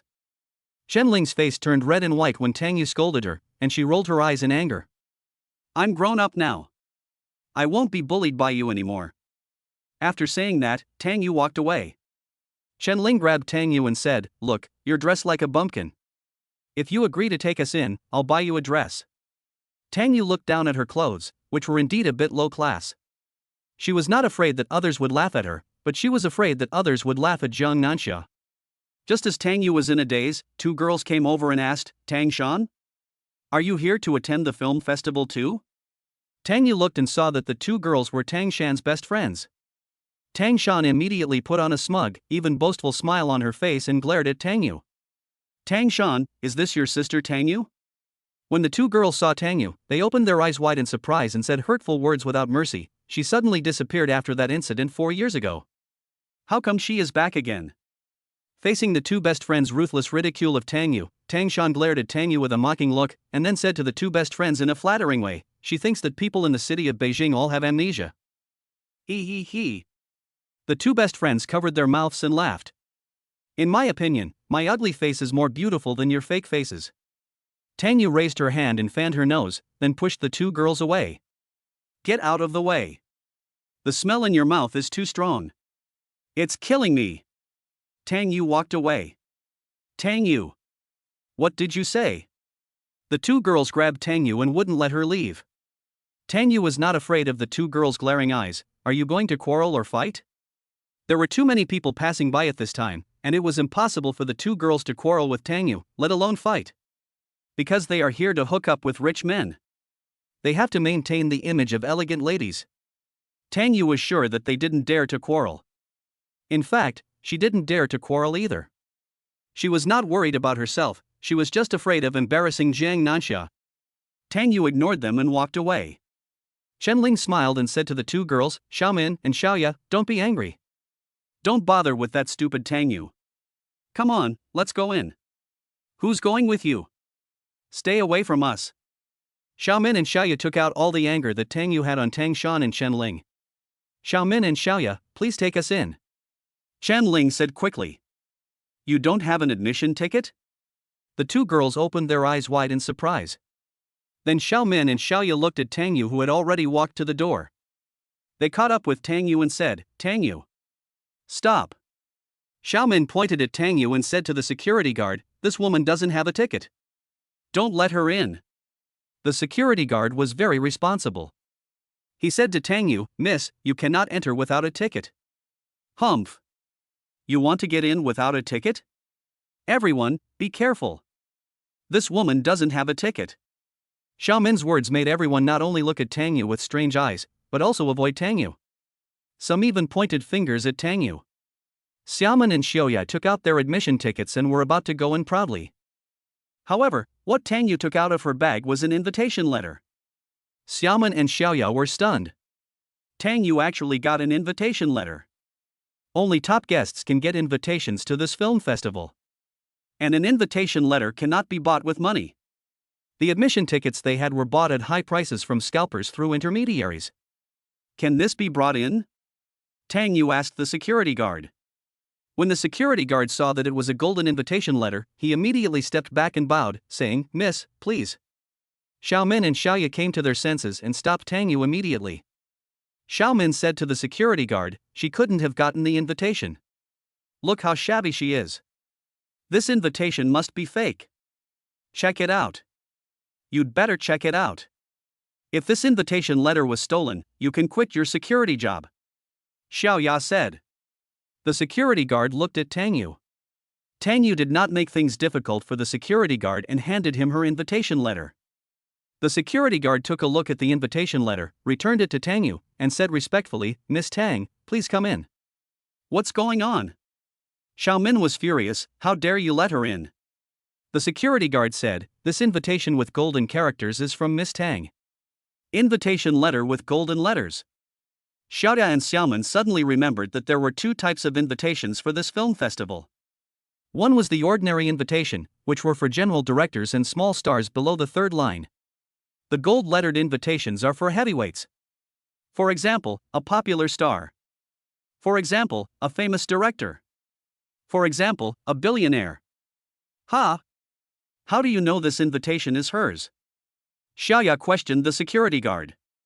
The security guard said, just now I heard you call her Tang Yu, and the name on the invitation is Tang Yu. Tang Yu did not get complacent about winning, but went straight in. Xiaoya and Xiaomin nearly had their teeth crushed, and even their plastic surgery faces were distorted. Seeing everyone go in, Chen-Ling and Tang Shan's lips trembled with anger, but there was nothing they could do. Chapter 17, Coming for Tang Yu. Seeing Tang Yu go in, Tang Shan was anxious, Mom, what should I do? At this time, a little-known director came over, and Chen-Ling hurriedly pulled Tang Shan over. Hello, Director Lu. Director Lu looked at Chen-Ling and Tang Shan in front of him, who are you? We are Jiang Nanxia's relatives. Xia Xia often mentioned you to us, saying that you are very talented. She also said that she would definitely work with you if she had the chance. After Chen-Ling started to flatter him, Director Lu laughed immediately. Jiang Nanxia is a very popular star now, but he has never worked with Jiang Nanxia before. Why don't you go in? Director Lu asked Chen-Ling and Tang Shan. We are waiting for Xia Xia. Chen-Ling said. Xia said she would take us in together, but she was busy, so we can't go in, huh? Oh, Xia, you are so careless. Why don't you get 2 tickets for you? Come on, I'll take you in. Director Lu was successfully deceived by Chen-Ling. Chen-Ling pushed Tang Shan to Director Lu's side and said, "This is my daughter, Tang Shan. She also wants to enter the entertainment industry. Director Lu, please give her a role if you have the chance." Director Lu saw Tang Shan winking at him, and the man's lust was aroused all of a sudden. He stared at Tang Shan's naked breasts. "Miss Tang, let's add each other on WeChat. I'll be the first to notify you when there are good resources in the future." Chen-Ling and Tang Shan were overjoyed. Tang Shan hesitated for only half a second before Chen-Ling pushed her. Tang Shan took out her cell phone and added Director Lu on WeChat. Director Lu touched Tang Shan's hand for a minute in front of Chen-Ling. Tang Shan was still shy and happy, but she leaned towards Director Lu. After entering the venue, Chen-Ling hoped that Director Lu would introduce Tang Shan to more bigwigs. But Director Lu said, "Eat something first." Director Lu left, obviously not wanting Chen-Ling and her daughter to follow him. Zou Jing and Zou Wan saw Tang Yu as soon as they came in. Tang Yu. Zou Jing felt like someone was stepping on her tail when she saw Tang Yu. How dare you come to such an occasion? Besides, how did you get in? Zou Wan likes to watch Zou Jing bully Tang Yu. The more she was bullied, the happier she was. To add fuel to the fire, Zou Wan said, "Tang Yu, who are you to come here to rub the red carpet?" When Zou Jing heard that Tang Yu was going to walk the red carpet, she felt unbalanced. She also wanted to walk the red carpet. But even though she was the eldest daughter of the Zou family, she couldn't just walk the red carpet casually. "Tang Yu, do you have any shame? Why do you want to walk on the red carpet?" Tang Yu looked at Zou Jing, only to see that her face was red and her neck was thick. She was so angry that she had completely lost the dignity of a young lady. She really didn't understand why Zou Jing hated her so much. Tang Yu was about to confront Zou Jing when Chen-Ling came over and pushed Tang Yu away. She smiled awkwardly and said to Zou Jing, "Hello, Miss Zou." Zou Jing glanced at Chen-Ling and said unhappily, "Who are you?" "I am Tang Yu's mother. Miss Zou is a noble lady who forgets things easily. We have met once." Ha ha. Chen-Ling smiled as if she had used up all her strength, and then said, "How can Tang Yu walk on the red carpet? Do you think she's dressed like she's walking on the red carpet?" Zou Jing felt relieved as soon as she heard Chen-Ling's words. As long as Tang Yu was fine, she would be especially happy. Turning around, Zou Jing said to Tang Yu with a mocking tone in her words, "Tang Yu, why don't you bring all your relatives from the mountain valley here?" When Chen-Ling heard what Zou Jing said, an awkward smile flashed across her face, but she quickly said to Zou Jing in a flattering manner, "Miss Zou, our Tang family is at least somewhat famous in the city. Isn't it inappropriate for you to say that?" "Famous? Humph." Zou Jing glanced at Tang Yu and sneered, "Yes, she is famous. Weren't Tang Yu and the Tang family famous 4 years ago?" Ha ha ha. Zou Wan covered her mouth and laughed wantonly, "Ha ha. If I were you, I would be hiding at home and not coming out.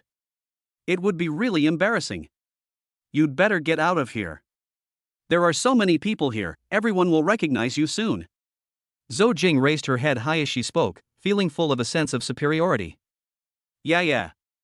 Zou Jing and Zou Wan, Chen-Ling and Tang Shan all looked back and saw the big star Jiang Nanxia. Jiang Nanxia has always been the idol of Zou Jing and Zou Wan. Especially after Jiang Nanxia became popular, Zou Jing and Zou Wan admired her even more. Both of them were stunned and didn't even dare to blink, for fear that Jiang Nanxia would disappear in the blink of an eye.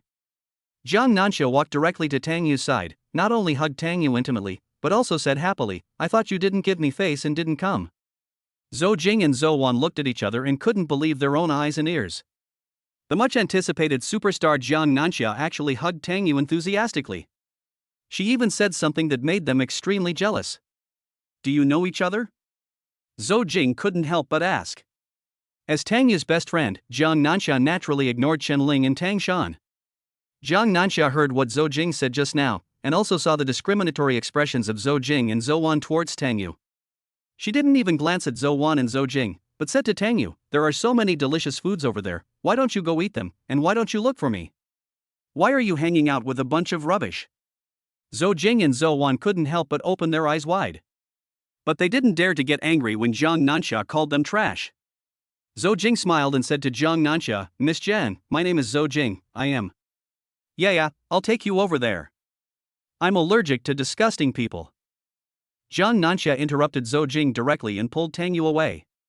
Seeing Tang Yu being taken away enthusiastically by Jiang Nanxia, Zou Jing and Zou Wan were extremely confused. Especially Zou Wan, she didn't even get to say a word to Jiang Nanxia, and Jiang Nanxia left without even a scolding from her. The opportunity to be so close to my idol passed by so quickly. Ms. Zou, we know Director Lu. We'll introduce you to him later. He. Chen Ling hurriedly tried to please Zou Jing again. However, Chen Ling only said this, she would never introduce Director Lu's good connections to others. However, Zou Jing glared at Chen Ling, Director Lu? You're showing off a rubbish director. Zou Wan was well educated and normally wouldn't say insulting things casually, but at the moment she was sulking because she couldn't talk to her idol. She glanced at the pretty Tang Shan and said to Chen Ling sarcastically, you should just leave that rubbish director to your daughter. Watching Zou Jing and Zou Wan leave, Chen Ling and Tang Shan blamed Tang Yu for all the insults Zou Wan and Zou Jing had inflicted on them. That Zou Jing doesn't look like a rich lady at all. She talks like she's spitting shit. Chen Ling said with a pout and glared fiercely in the direction where Zou Jing left. It's all Tang Yu's fault. Things never go well wherever she is. Tang Shan said aggrievedly. Don't be sad, keep smiling and be more elegant. Chen Ling said to Tang Shan. Tang Shan immediately became dignified with a faint smile on her lips. Jiang Nanxia hugged Tang Yu tightly and refused to let go. Tang Yu realized it later and let go of Jiang Nanxia. Xia, stop hugging me. Your dress should be very expensive, right? Don't leave early. Let's go out and get together after I give out the awards. Oh, by the way, where's Yen Yen? She just called and said she had something to do at the company and would be late. Jiang Nanxia nodded, among the three of us, Yen Yen is the happiest. I'm really happy for her. Tang Yu held Jiang Nanxia's hand and said, we will all get better and better. Yeah. Jiang Nanxia nodded, I'll go prepare it first. There's food over there. You can go over and have some. Go and do your work, leave me alone.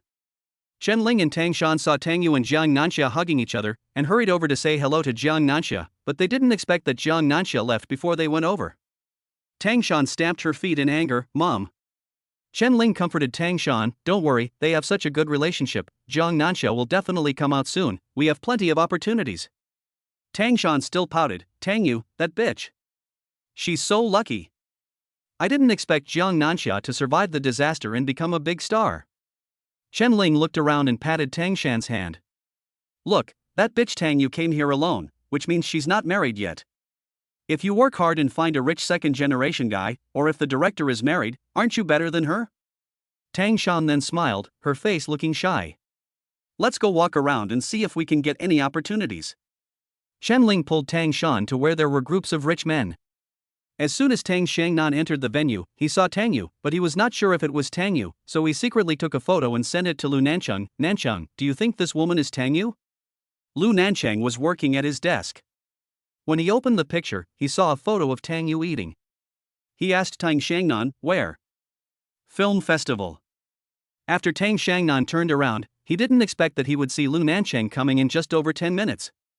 Aren't you not coming? Tang Shangnan said as he looked at Tang Yu who was eating over there, then turned back and asked Lu Nancheng with a surprised expression, are you here for Tang Yu? Lu Nancheng ignored Tang Shangnan and walked straight to Tang Yu, are you still eating?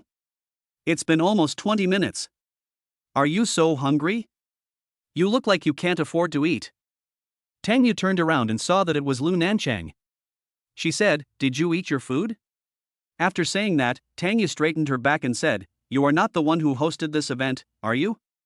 If it was hosted by Lu Nancheng, then she would really be relying on Lu Nancheng. Chapter 18 I'll take you out. No. Lu Nancheng said. Tang Yu breathed a sigh of relief. Since it wasn't Lu Nancheng's, she ate it openly. So, Tang Yu picked up another piece of cake and stuffed it into her mouth. So delicious. Lu Nancheng never eats cake, but when he saw Tang Yu eating it so happily, he also took a piece. It is too sweet. Too greasy. But, it's quite sweet. Lu Nancheng not only ate the piece of cake in his hand, but also ate the only piece left on the plate. Tang Yu lowered her eyes and looked at the empty plate. What she cared about was that her favorite cake was eaten by Lu Nancheng. The key point is that she couldn't bear to eat the 2 pieces left on the plate. She was going to leave them for Xia Xia. Because she knows that Xia Xia also loves this cake. Lu Nancheng saw Tang Yu's gaze and realized, why? You only like to eat this? Tang Yu swallowed and said nothing. As soon as Lu Nancheng saw her expression, he knew that he had guessed right. He actually fought with a woman for food and took away the woman's favorite food. At this time, the waiter came over, and Lu Nancheng said to the waiter, "Bring 2 more servings of cake on this plate." "Yes, Mr. Lu." The waiter turned around and was about to leave, but Lu Nancheng said to the waiter again, "Pack 2 portions and I'll take them away." Tang Yu looked at Lu Nancheng in surprise. The waiter nodded again, said yes, and left. Lu Nancheng said, "Pack the 2 portions and take them back to your son and daughter later." Tang Yu was stunned and stared at Lu Nancheng blankly. At this moment, she was moved, and still a little confused. Why was Lu Nancheng so attentive? Why did he think of her children? "Wipe your saliva," Lu Nancheng said in a low voice. Tang Yu swallowed again. She turned away. Why did her face feel so hot? Was she blushing? She said, "I feel embarrassed to pack with so many people." Lu Nancheng said, "I'll help you get it out." Tang Yu was moved again, but she didn't dare to look at Lu Nancheng. She was afraid that she would stare at Lu Nancheng into a daze again. Tang Shan turned around and saw Lu Nancheng and Tang Yu standing together. She was so anxious that she grabbed Chen Ling's arm and stomped her feet. "Mom! Mom! Mom! What's wrong?" Chen Ling looked in the direction Tang Shan was looking, her neck stretched out and her eyes widened. "Mr. Lu! It's Mr. Lu!" Tang Shan said excitedly. Chen Ling patted Tang Shan's hand. "Let's go." "Oh, I never thought I would run into Lu Nancheng here. It's harder than climbing to the sky to see him on weekdays." At this time, someone came over to say hello to Lu Nancheng, and Tang Yu quickly dodged. Chen Ling and Tang Shan walked up to Lu Nancheng and interrupted his conversation with his friend. "Mr. Lu, hello." Lu Nancheng turned around and saw that it was Chen Ling and Tang Shan, and his face immediately darkened. Lu Nancheng's friend asked Lu Nancheng, "Do you know him?" "I don't know him," Lu Nancheng said coldly. The smiles on Chen Ling and Tang Shan's faces instantly died on the spot. Lu Nancheng and a few friends moved on to continue their conversation. Chen Ling and Tang Shan were slapped in the face in public. They were embarrassed for a moment, but they didn't dare to offend Lu Nancheng, so they went to find trouble with Tang Yu.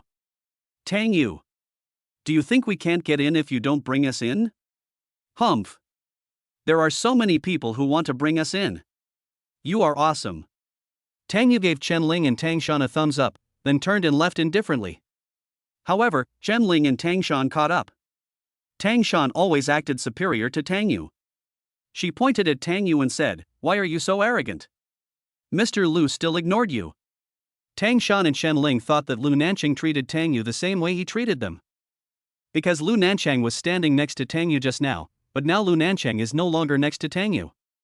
Tang Yu said, "Lu Nancheng is a treasure in your eyes, but in my opinion, he is no different from a rag picker on the street." Lu Nancheng had just finished talking to his friend and walked towards Tang Yu when he heard what Tang Yu said. He immediately felt a breath of air in his chest. He stood up.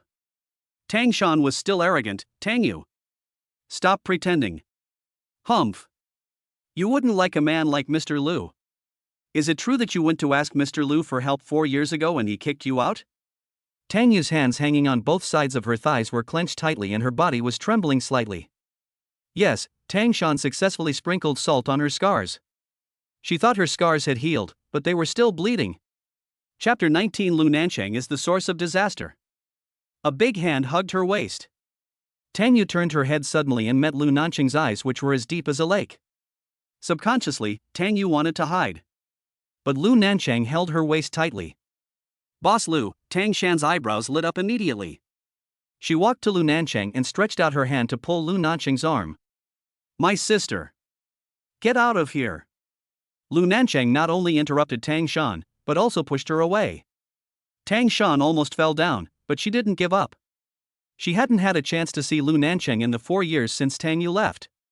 She finally got to meet Lu Nancheng today. How could she let go of this opportunity? "Boss Lu, my sister just said you were a rag collector." At this time, many people had gathered around, and everyone heard what Tang Shan said. Tang Yu bit her lip, not knowing how Lu Nancheng would deal with her. Lu Nancheng is a well-known living devil. Tang Yu regretted it so much. In order to show off in front of Chen Ling and her daughter, she actually insulted Lu Nancheng. However, Lu Nancheng lowered his eyes and glanced at Tang Yu. There was no anger in his eyes. He just said in an extremely indifferent voice, "What's wrong with rag pickers? We are all laborers." Tang Yu looked over and met Lu Nancheng's narrow eyes. Why did she feel like Lu Nancheng was talking to her? Tang Yu stuck out her tongue and pursed her lips. Lu Nancheng saw that Tang Yu's pink lips immediately became moist after being licked by her red tongue, which was actually quite tempting. He didn't even notice that he swallowed. Security. Lu Nancheng called the security guard. How did these two people get in such a big place? The security guard didn't understand what was going on for a moment, but when he saw Lu Nancheng's aura, he immediately concluded that Chen Ling and her daughter were here to cause trouble. Chen Ling and Tang Shan were dragged out by security guards. At this time, Tang Shan saw Director Lu standing in the crowd, and she quickly called out, "Director Lu! Director Lu!" However, Director Lu actually took a step back and hid behind the crowd. Lu Nancheng hugged Tang Yu and left in full view of everyone. There was no one around. Lu Nancheng said, "I'm standing up for you, why are you still shaking?" Tang Yu came back to her senses, quickly shook off Lu Nancheng's hand, and turned away angrily. "Why are you turning your back on me when I'm helping you? Isn't this all because of your existence? Who asked you to help me? I have survived all the bullying I have endured in the Tang family for so many years." Tang Yu recalled the look Tang Shan had given Lu Nancheng just now, and immediately thought of how she had been drugged 4 years ago. Tang Shan's motive for drugging her was to take Lu Nancheng away from her. So, she felt that Lu Nancheng was the seed of disaster. Lu Nancheng frowned. "Why do you take out the anger your stepmother and your sister gave you on me?" Tang Yu was seen through by Lu Nancheng, so she turned around and left. Lu Nancheng looked at Tang Yu's back, and he suddenly understood why Tang Yu had put up all her thorns in order to protect herself. Tang Yu calmed down and returned to the venue. Xia Xia will receive the award soon. Xia Xia has no relatives, so she and Wen Yan are her relatives. But Wen Yan cannot come today due to something, so she cannot be absent again. The host's voice came from the stage. "Now, please welcome this year's Best Actress Award winner Zhang Nanxia." Thunderous applause. Everyone looked towards the stage, their eyes full of anticipation. Especially men. But only Lu Nancheng and Tang Xiangnan looked indifferent. However, Tang Xiangnan's gaze gradually changed from indifference to surprise. Zhang Nanxia is even more beautiful than on TV. And there is a kind of energy in Zhang Nanxia. I can't explain it specifically, but it's the kind that Tang Xiangnan particularly likes. Every inch of Zhang Nanxia, every minute of him grows on his aesthetics. From then on, Tang Xiangnan's eyes never left Zhang Nanxia. Lu Nancheng glanced at Tang Xiangnan's perverted look, and turned around to see Tang Yu wiping tears. Lu Nancheng ignored the suspicion just now and walked to Tang Yu's side. "Are you crying?" Tang Yu wiped her tears and did not answer Lu Nancheng. Lu Nancheng looked at the stage again. "Are you still chasing stars?" Tang Yu wiped her tears and said, "No comment." Tang Xiangnan's eyes never left Zhang Nanxia's figure. And Lu Nancheng never left Tang Yu's side again. After the award ceremony, Zhang Nanxia changed her clothes and came out. Looking at Zhang Nanxia, Tang Xiangnan's admiring gaze became somewhat deep and unfathomable. Zhang Nanxia recognized the famous director Gu Shangming as her godfather, and only then did she become a hot first-line star from an unknown minor supporting role. Tang Xiangnan leaned against the railing. "Miss Zhang." Zhang Nanxia was suddenly a little dazed.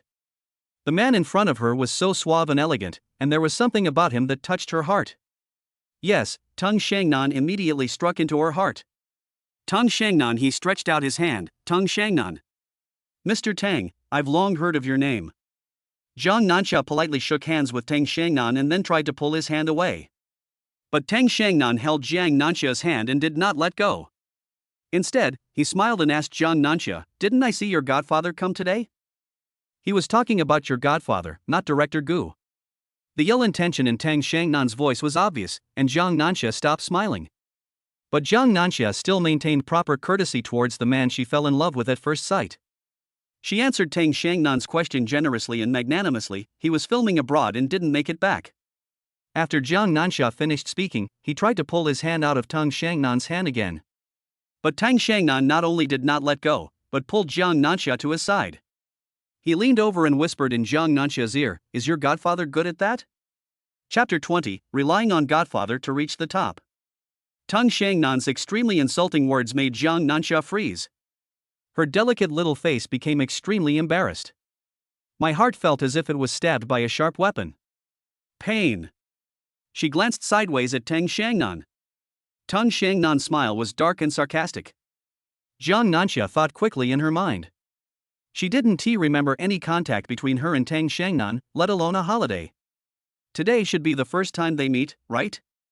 But Tang Xiangnan raised his eyebrows provocatively, obviously still waiting for Jiang Nanxia's answer. There is no doubt about it. This is a naked humiliation to her. Go ask him. Jiang Nanxia turned around and found that her steps were unsteady. Her heart was trembling, her eyes were full of tears, and she wanted to cry.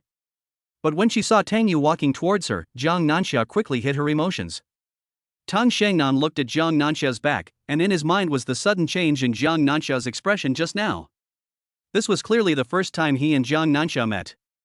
It's obvious that Jiang Nanxia has nothing against him at all. He didn't know why he hated Jiang Nanxia so much. He gritted his teeth in hatred. Jiang Nanxia walked to Tang Yu and said, Yeah, let's go. Tang Yu felt that Jiang Nanxia was trembling. She asked Jiang Nanxia with concern, "What's wrong with you?" "It's okay." Jiang Nanxia felt that his answer obviously could not convince Tang Yu. In order to reassure Tang Yu, Jiang Nanxia smiled at her and said, "Excited." Tang Yu also laughed. She hugged Jiang Nanxia and said, "Seeing you standing on the stage shining brightly. I'm so excited too." However, when he got outside, Jiang Nanxia couldn't bear it anymore. She couldn't pretend anymore. She turned around, but suddenly burst into tears. Yeah, do you believe me? Director Gu and I are innocent."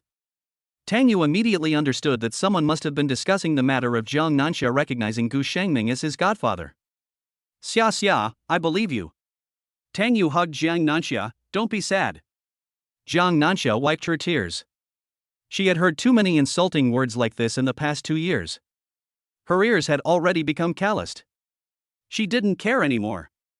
But why did she feel so heartbroken when she heard Tang Xiangnan say that just now? Lu Nancheng didn't see Tang Yu when he came out of the bathroom. He chased her out and saw Tang Yu wiping Jiang Nanxia's tears. They actually know each other. Just now when Jiang Nanxia went on stage to receive the award, Tang Yu wiped away her tears not because she was chasing stars. Because she was moved. Tang Yu was moved for Jiang Nanxia. Lu Nancheng was a little disappointed. He would rather Tang Yu was a star chaser. He also doesn't want Tang Yu and Jiang Nanxia to be good friends. Because Jiang Nanxia relied on his godfather to get to the top, his reputation is very bad. Tang Yu and Jiang Nanxia drove away and met Wen Yan at the hot pot restaurant. And Wen Yan brought Tang and Daodu over. Jiang Nanxia had already prepared gifts for Tang and Daodu. Wen Yan was extremely sorry. Xia, I'm really sorry that I wasn't there to congratulate you on such an important day today." Jiang Nanxia stared at Wen Yan's eyes and concluded that Wen Yan had cried. She asked Wen Yan, "Is he your second uncle?" Xia. Wen Yan interrupted Jiang Nanxia's words, "Today we are here to congratulate you, so why don't we mention me?" Wen Yan said, "Don't mention me rather than anything unhappy." Wen Yan added, "My parents treat me very well, that's enough." What do you think? Tang Yu and Jiang Nanxia nodded. 3 adults and 2 children had a happy meal. When Tang Yu came back with her 2 babies, she actually saw Lu Nancheng at the door. Lu Nancheng was holding a takeaway box in his hand. Inside were cakes packed for Tang and Daodu. "Dad." Tang rushed towards Lu Nancheng. "Dad, are you here to see me and my brother?" Lu Nancheng picked up Tang with one hand and lowered his eyes to look at the little boy standing next to Tang Yu. Both children look exactly like Tang Yu, very pretty and delicate. But compared with the clingy Tang, the little boy has a more cool temperament than Tang. Tang, Daddy wants to talk to your mom. You and your brother go upstairs first. Lu Nancheng put Tang down and handed the takeaway box to her. There's cake in it. Come upstairs and eat it with your brother. Tang obediently went upstairs holding Daodu's hand. Tang saw Daodu was silent, so she asked, "Brother, are you sad? Dad didn't hug you." Daodu shook his head, pretending not to care. "I'm a man. I won't ask for hugs like you girls do."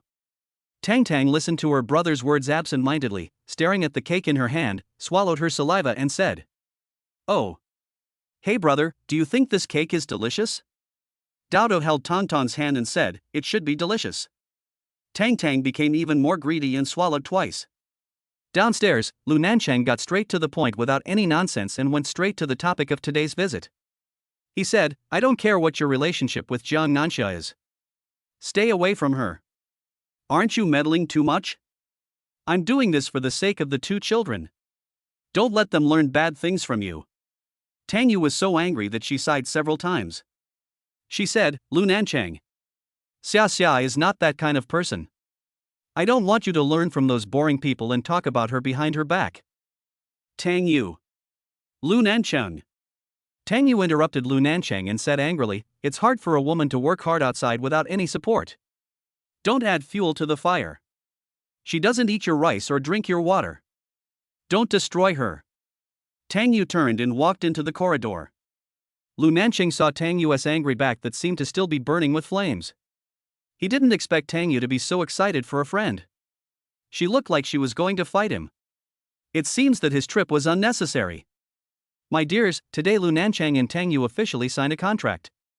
Please add it to your bookshelf and click on the reminder button to help Guagua with the data. It will be updated on time in the future. Love you. Chapter 21. You can choose a woman without a godfather. Paradise Bar. When Lu Nancheng came in, Tang Shangnan was drinking with two beauties. No, it should be said that he was drinking with the two princesses. The two princesses were dressed provocatively, their bodies pressed tightly against Tang Shangnan. They were even drinking from each other's cups. Lu Nancheng frowned immediately, and a cold face of the devil appeared in an instant. Tang Shangnan saw Lu Nancheng coming and waved to him. "Nancheng, you are here, sit here." Tang Shangnan said, pushing a princess beside him, "You go and accompany President Lu. The princess is so beautiful that she is almost heavenly."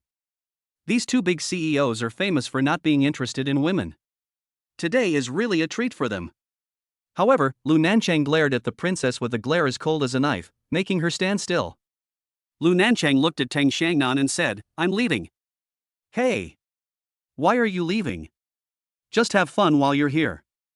Lu Nancheng looked back at Tang Shangnan. He still didn't abandon Tang Shangnan. He shouted at the two princesses, "Get out!"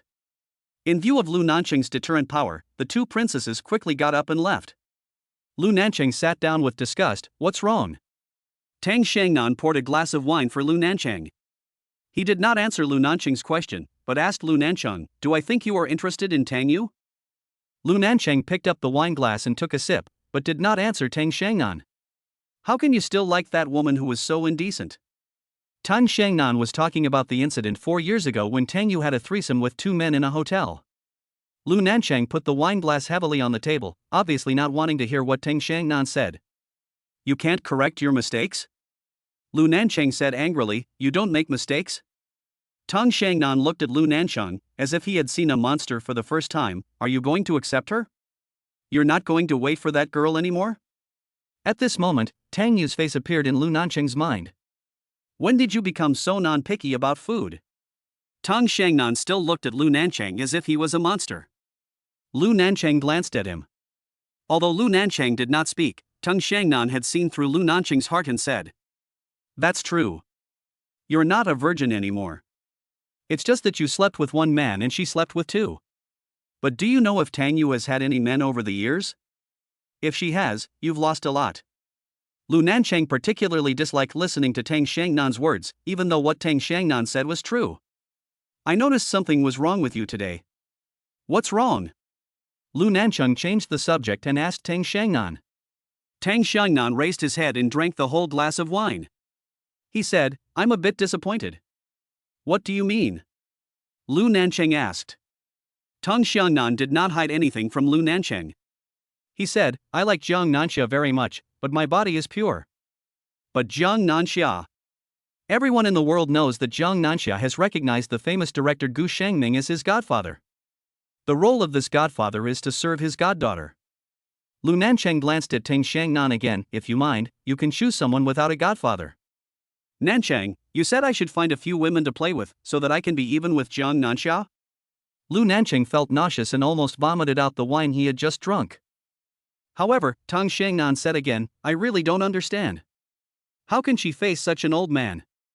Lu Nancheng stood up and said to Tang Xiangnan, whatever you want, as long as you are happy. I'm leaving now. After eating with Tang Yu and Wen Yan, Jiang Nanxia returned home and locked himself in his room.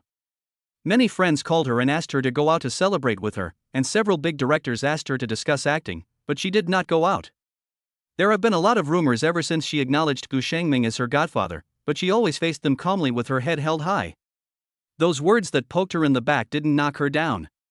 But today, Tang Xiangnan's words made her feel like she was in hell. She suddenly found that she was not that strong. She wanted to hold back her tears. She wanted to tell herself to stay strong. But the tears flowed down involuntarily. She couldn't understand why that man insulted her like that. She and he just met by chance.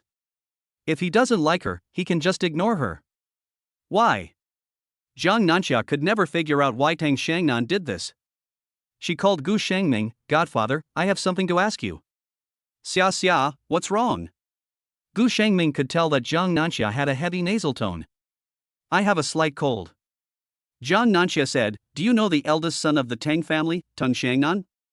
Gu Shengming immediately laughed, why, are you interested in the eldest son of the Tang family? Godfather doesn't know him, but if you like him, Godfather can ask someone to let you meet him. Jiang Nanxia quickly said, no, I'm just asking. Then take care of yourself and take some cold medicine. I'm still busy here. After hanging up the phone with Gu Shengming, Jiang Nanxia frowned. Tang Xiangnan was not a relative of Gu Shengming, nor was he a relative of Gu Shengming's wife. So why did Tang Xiangnan hate her so much? Lu Nancheng had been in meetings all day and felt a little tired when he came out of the meeting room. He pinched his brows, returned to the office, sat at his desk and prepared to sign the documents. He suddenly realized that he hadn't seen the little girl named Tang for several days.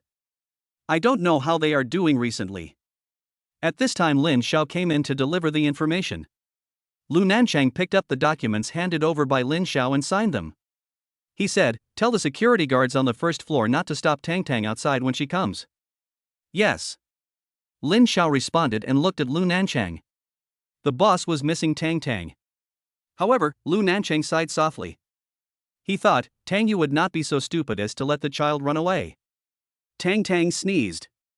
Chapter 22 Lu's group is in turmoil again today, their president actually has a daughter. Tang sneezed again. Dao put on Tang's coat and said, Tang, be careful not to catch a cold. Brother, I miss daddy. Tang pouted. Dao blinked her big black eyes. Mommy was very busy these days, so she should be able to find a chance to let Tang go see daddy again. One family. As soon as Wen Yan entered the door, his father asked Wen Yan, Xiaoyan, why didn't you go to work today? Dad. Wen Yan said, I don't want to work at Wen's group anymore. I want to find a new job outside. Father Wen rejected it immediately, don't listen to your second uncle. You are the daughter of Wen Jianxi and Feng Meiyun. Of course, your mother and I have to inherit the company. You will go to work at the company tomorrow. I'll see who dares to stop me. Feng Meiyun came down from upstairs, Xiaoyan, your father is right. No one can drive you out of the Wen family and the Wen group. If anyone dares to drive you away in the future, we will let them go first. Mom. Wen Yan burst into tears, Dad. Thank you, but I don't want to embarrass you. Although Wen Yan signed a military order at the board meeting last time. But his second uncle and the veterans in the company still didn't buy it. Not only did they make things difficult for Wen Yan, they also put all kinds of pressure on his father. In order not to embarrass his father, Wen Yan decided to give up. Wen Yan. Is the military order you signed a joke? My father's face changed. Silly child. Feng Meiyun hugged Wen Yan tightly, you are not allowed to think about leaving Wen's group again. And you can't leave us either. Wen Jianxi said, you are the only good daughter of your parents. Wen Yan's tears were like a bursting dam, and she hugged her adoptive father and mother tightly. No. Not the adoptive parents. They are her biological parents. The next day. Dao used the same trick as last time and asked Tang Yu to send them to the door and then said goodbye to Tang Yu. Watching Tang Yu turn around and leave, Dao reminded Tang, don't be greedy this time, stay here for at most an hour and come back. Tang raised her little hand and swore, I promise. Dao sent Tang to the taxi. He returned to the kindergarten and said to the teacher, Teacher, my sister caught a cold today. Mom took her to get an injection. Please give me an hour's leave. The teacher looked at Dao. Last time, Tang ran away secretly. Tang Yu had told the teacher that in the future, the two children must ask for leave in person. The teacher asked Dao to go back to class first, and she called Tang Yu. No one answered Tang Yu's call. The teacher soon received a text message from Tang Yu. Hello teacher, Tang has a cold today. I am taking Tang to get an injection. I will take an hour off and send Tang to school in a while. The teacher believed it after reading the text message sent by Tang Yu. Dao quickly cancelled the call, forwarding on Tang Yu's phone from his watch phone, as his mother would find out if he kept doing it for too long. When Lu Nancheng received a call from the security guard downstairs, his head buzzed. His first reaction was that Tang Yu was such an incompetent woman. She actually let a 3-year-old child come to him alone. But he did not blame Tang Yu first, but quickly went downstairs to pick up Tang. He was worried about Tang. Tang was anxiously waiting for her father downstairs. The moment she saw her father, she opened her arms and ran over. Everyone on the first floor almost dropped their jaws when they saw Lu Nancheng gently pick up the little girl who came to look for her father. The Lu group was in an uproar again today. Their CEO actually has a daughter. And she was born by Tang Yu. In Lu Nancheng's office, Tang hugged Lu Nancheng's neck and said softly, Dad, can you not tell Mom that I'm here? Could it be that it was really not Tang Yu who taught the child to come find him? Lu Nancheng saw that the child did not seem to be lying, but he had never dealt with children before, so he still did not understand them. Lu Nancheng originally wanted to inform Tang Yu, but seeing the reluctance and attachment to him in Tang's eyes, he nodded and said, Dad won't call Mom. Since Tang Yu sent the child here, Lu Nancheng planned to keep Tang for a day. He asked Lin Xiao to book a restaurant. Let's book Jinjiang Hotel.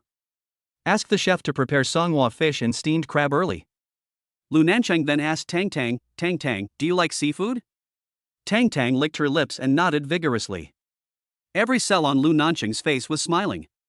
He continued to say to Lin Xiao, let's have a seafood feast. Also, go and book 2 tickets for the amusement park. After dinner, he wants to take Tang to the amusement park. Children should all love amusement parks. But Tang said, Dad, I want to go back. Lu Nancheng frowned slightly. The child wanted to leave and he couldn't stop him from staying. Tang was craving for the seafood feast that Lu Nancheng mentioned on the phone, but in order to be able to come next time, Tang had to give it up with reluctance. Lu Nancheng could see that the child was reluctant to leave, but in fact, he was also a little reluctant. In order to spend more time with his child, Lu Nancheng postponed a 100 million yuan investment meeting and personally sent Tang to kindergarten. Watching Tang enter the kindergarten, Lu Nancheng called Tang Yu. Tang Yu was a little puzzled when she saw that it was Lu Nancheng calling, but she still picked up the phone. Hello. I sent the sugar back. Tang Yu stood up quickly, her hair standing on end. What did you say? Lu Nancheng's face was filled with anger and disgust. What did you say? Tang Yu, Tang came to see you again? Lu Nancheng, don't you know? My dears, please add me to your bookshelf and urge me to update.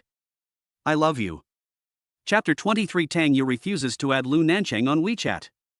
Lu Nancheng still believed that it was Tang Yu's trick. Because even though he doesn't have children, he knows that a kindergarten will not allow a child to sneak out without permission. This is the minimum management of a kindergarten. The company requires adults not to leave their posts at will, let alone kindergartens. Moreover, the Duo kindergarten where Tang is studying is a very famous informal kindergarten. Moreover, the walls of the kindergarten are very high, even an adult can't climb over them, so how can a child easily run out? Tang Yu rushed to the kindergarten without stopping. Seeing that both children were there, she was relieved but also very angry. She didn't blame Tang, but pointed at Dao and said, just wait. I'll deal with you when I get home tonight. Coming out of the kindergarten, Tang Yu saw Lu Nancheng standing at the entrance of the kindergarten. Lu Nancheng walked over and took out his phone, add WeChat, and I'll notify you the first time the child comes to see me in the future. Lu Nancheng began to believe that it was not Tang Yu's doing. Because the worry on Tang Yu's face didn't seem like an act. And the children were very scared when they saw Tang Yu. He suddenly felt sorry for the children, but he couldn't just let them come out to find him. That would be too unsafe. However, Tang Yu actually said, just don't seduce them in the future. I will take good care of them and won't let them come to you again." After saying that, Tang Yu turned and left, leaving Lu Nancheng disheveled in the wind. Lu Nancheng was in a mess in the wind for a while, and then he got into the car. Lin Xiao witnessed with his own eyes that Lu Nancheng was rejected by Tang Yu and was abandoned. When Lu Nancheng got in the car, he didn't dare to say a word, but just started the car silently. Lu Nancheng was still sulking. He turned his head to look out the car window and saw Tang Yu walking to the side of the shabby car. Lu Nancheng was a little puzzled. Tang Yu seemed to park her car far away from the kindergarten entrance every time. Puzzled, Lu Nancheng asked Lin Xiao, "Why do you think Tang Yu always parks so far away?" Lin Xiao looked back at Lu Nancheng and said, "Maybe she was afraid that the kindergarten teacher would see that the car she was driving was cheap." Lu Nancheng frowned slightly and said coldly, "Vanity." Lin Xiao glanced at Lu Nancheng from the rearview mirror and said, "Mr. Lu, it could be that Miss Tang is worried that the teachers will treat the children badly if they find out that she drives a cheap car, because many people look down on others and treat them badly." Lu Nancheng's brows relaxed and his eyes widened. He was in a high position and interacted with people from the upper class. Although he did not look down on people of lower status, it seemed that he never interacted with those people. "Go pick up a better car this afternoon and send it to Tang Yu." Lin Xiao suddenly raised his eyes and looked in the rearview mirror. Although Lu Nancheng's voice was very indifferent, his actions were full of love. "Yes, Mr. Lu." Lin Xiao did not dare to neglect, "I will go after I send you back." Lin Xiao was very quick to act. He quickly picked out a BMW worth 1 million yuan, took a photo and sent it to Lu Nancheng. "Mr. Lu, do you think this car is okay? The chassis is high. If Miss Tang wants to take the children out to play, she can take a dirt road or something. Moreover, this car has a high safety factor. The body is heavy and the capacity is large. Miss Tang usually has enough space to bring some things for the children." Looking at the pictures and words sent by Lin Xiao, Lu Nancheng was very satisfied and approved. "Send it to her." "Yes, Mr. Lu." Tang Yu was stunned when she received the car keys from Lin Xiao. What was going on? Naturally, she refused to take anything. "Miss Tang, I'm here on orders. If you don't accept me, I can't explain. The car is parked downstairs." Lin Xiao put down the car keys and left. Tang Yu swallowed her saliva repeatedly, and her mouth was still secreting a lot of saliva. She was already confused and uneasy, and her colleagues came up to her with envy and curiosity. "Tang Yu, was that Mr. Lu's assistant Lin Xiao?" Tang Yu didn't know whether to answer or not. Lu Nancheng's status was too high. She couldn't control him. She couldn't say it, because it might bring trouble to herself. Just because she was about to get engaged to Lu Nancheng, she was drugged and allowed to be defiled by another man. "I don't know him. He has the wrong person." Tang Yu hid the car key in her palm. After Tang Yu left, several female colleagues gathered around and started talking. "That man must be Lin Xiao. I've seen him on TV. Once when President Lu attended an event, he was standing next to President Lu. I also heard that the manager had contacted Tang Yu some time ago and said that Mr. Lu called and asked Tang Yu to go to Lu Group. Who is this Tang Yu?" The women started to speculate excitedly. Chapter 24, Provoking the Wrong Person. Kindergarten is over in the afternoon. Tang Yu went to pick up the children. Both babies were afraid that Tang Yu would scold them. But Tang Yu took another approach this time, that is, not talking to the two children. She wants to have a cold war with the two babies.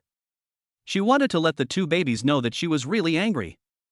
No matter how the two little guys apologized, Tang Yu just didn't say anything. Even the bedtime stories were not told to the children every night. Tang cried in grievance, but Tang Yu remained cruel and ignored her. In the end, it was Dao who coaxed Tang to sleep. Zou came to Lu Nancheng's office. "Boss Lu," Zou smiled, "actually, I should call you Brother Nancheng. How did you get in?" Lu Nancheng interrupted Zou and coldly pressed the phone in the secretary's office. "Come here." As soon as Lu Nancheng put down the phone, his secretary ran in. Seeing Lu Nancheng looking violent, the secretary lowered her head and asked in a low voice, "Mr. Lu? Who told you to let irrelevant people in?" Lu Nancheng's extremely cold words, coupled with his furious expression, frightened the secretary so much that she hurriedly explained, "I'm sorry, Mr. Lu, it was Miss Zou. If you can't even open the door, then get out." Lu Nancheng interrupted the secretary with insulting words. The secretary was so scared that she quickly pulled Zou away. "Miss Zou, please leave." "Brother Nancheng. Zou Wan was pulled outside by the secretary, and was scolded by the secretary again. Ms. Zou, don't you know that you are not welcomed by Mr. Lu? Why do you come to implicate us? How can you be so shameless? Zou Wan felt unwell. She has a master's degree. He is an excellent student. She is a shining presence wherever she goes. I was humiliated by Lu Nancheng and his secretary today. How can she face people in the future? Lu Nancheng in the office was still very angry. He was sure that the person who drugged him 4 years ago was either Zou Wan or his second aunt. The reason why he has not resolved that matter is because, firstly, that incident has passed, and secondly, he still cares about the family relationship with his second aunt. Even if I don't give face to my second aunt, I still have to consider my mother's face. Because my mother and my second aunt and her sister have a very good relationship. If my second aunt were to be exposed, my mother would definitely come to plead for mercy again, and she would eventually give my mother face. Rather than going through all the trouble and ultimately failing to solve the substantive problem, he would rather not go through the trouble. But from now on, my second aunt's family and Zou Wan will never get his favor. However, not long after Zou Wan left, Zou Jing came. After the lesson from Zou Wan just now, the secretary dared not let Zou Jing in this time. Zou Jing's temper exploded all of a sudden. She pointed at the secretary and yelled, "How dare you stop me? Do you know who I am?" How could the secretary not know who Zou Jing was? She was the cousin of their CEO Lu. "Get out of here." Zou Jing pushed the secretary away and strode in. The secretary thought, Mr. Lu shouldn't be angry, right? Zou Jing is his cousin. Zou Jing pushed the door open. Lu Nancheng raised his eyes and saw that it was Zou Jing, and his anger, which had just subsided, suddenly rose again. But Zou Jing refused to see Lu Nancheng's cold face, and walked to Lu Nancheng with a smile. "Brother Nancheng." Lu Nancheng threw away the pen in his hand, leaned back in his chair with his arms folded, and said coldly, "Call me cousin." Zou Jing acted coquettishly to Lu Nancheng. "What do you like me to call you?" Zou Jing said as she walked towards Lu Nancheng. "Go out." Lu Nancheng pointed at the door, "Knock on the door again and come in." "Brother." Are you going to go out and knock on the door and come back in, or am I going to ask the security to throw you downstairs?" Zou Jing stood there with smoke coming out of her nostrils due to anger. Lu Nancheng picked up the phone and was about to call the security guard. Zou Jing stamped her feet, turned around and walked out. Lu Nancheng stood up and locked the door. Zou Jing was knocking on the door outside. Lu Nancheng continued to work. Dong dong dong. Zou Jing knocked and shouted, "Brother! Brother Nancheng! Cousin, open the door." Dong dong dong. Lu Nancheng didn't open the door until Zou Jing was tired of knocking. Zou Jing asked her secretary to open the door for her. The secretary smiled bitterly. "Ms. Zou, do you think we are living too long? Please leave quickly. It's a good thing that Mr. Lu didn't come out. If you really call him out, you and we will probably be in trouble today." Zou Jing is Lu Nancheng's cousin, so she naturally knows Lu Nancheng's temper. She also knew that what the secretary said was true. Zou Jing gritted her teeth, turned around and left in shame. Tang Yu arrived at Lu Group and went straight to the elevator. However, the receptionist on the first floor asked Tang Yu, "Who are you looking for?" "Mr. Lu," Tang Yu said and continued walking towards the elevator. "Wait a minute. Everyone who comes to the Lu Group must register at the front desk." The receptionist stopped Tang Yu and asked, "Which Mr. Lu are you looking for?" "There are several people with the surname Lu in the Lu Group, and they are all presidents." Tang Yu replied, "Lu Nancheng." After saying that, Tang Yu raised her foot and was about to leave again, but the receptionist not only grabbed her, but also sneered at her fiercely. "What happened today? Is God so brave?" The other receptionist didn't even glance at Tang Yu, and said in a sarcastic tone, "A woman has just been kicked out by Mr. Lu. And she is Mr. Lu's relative." The receptionist was ruthless and didn't talk much. She just asked the security guard to kick Tang Yu out.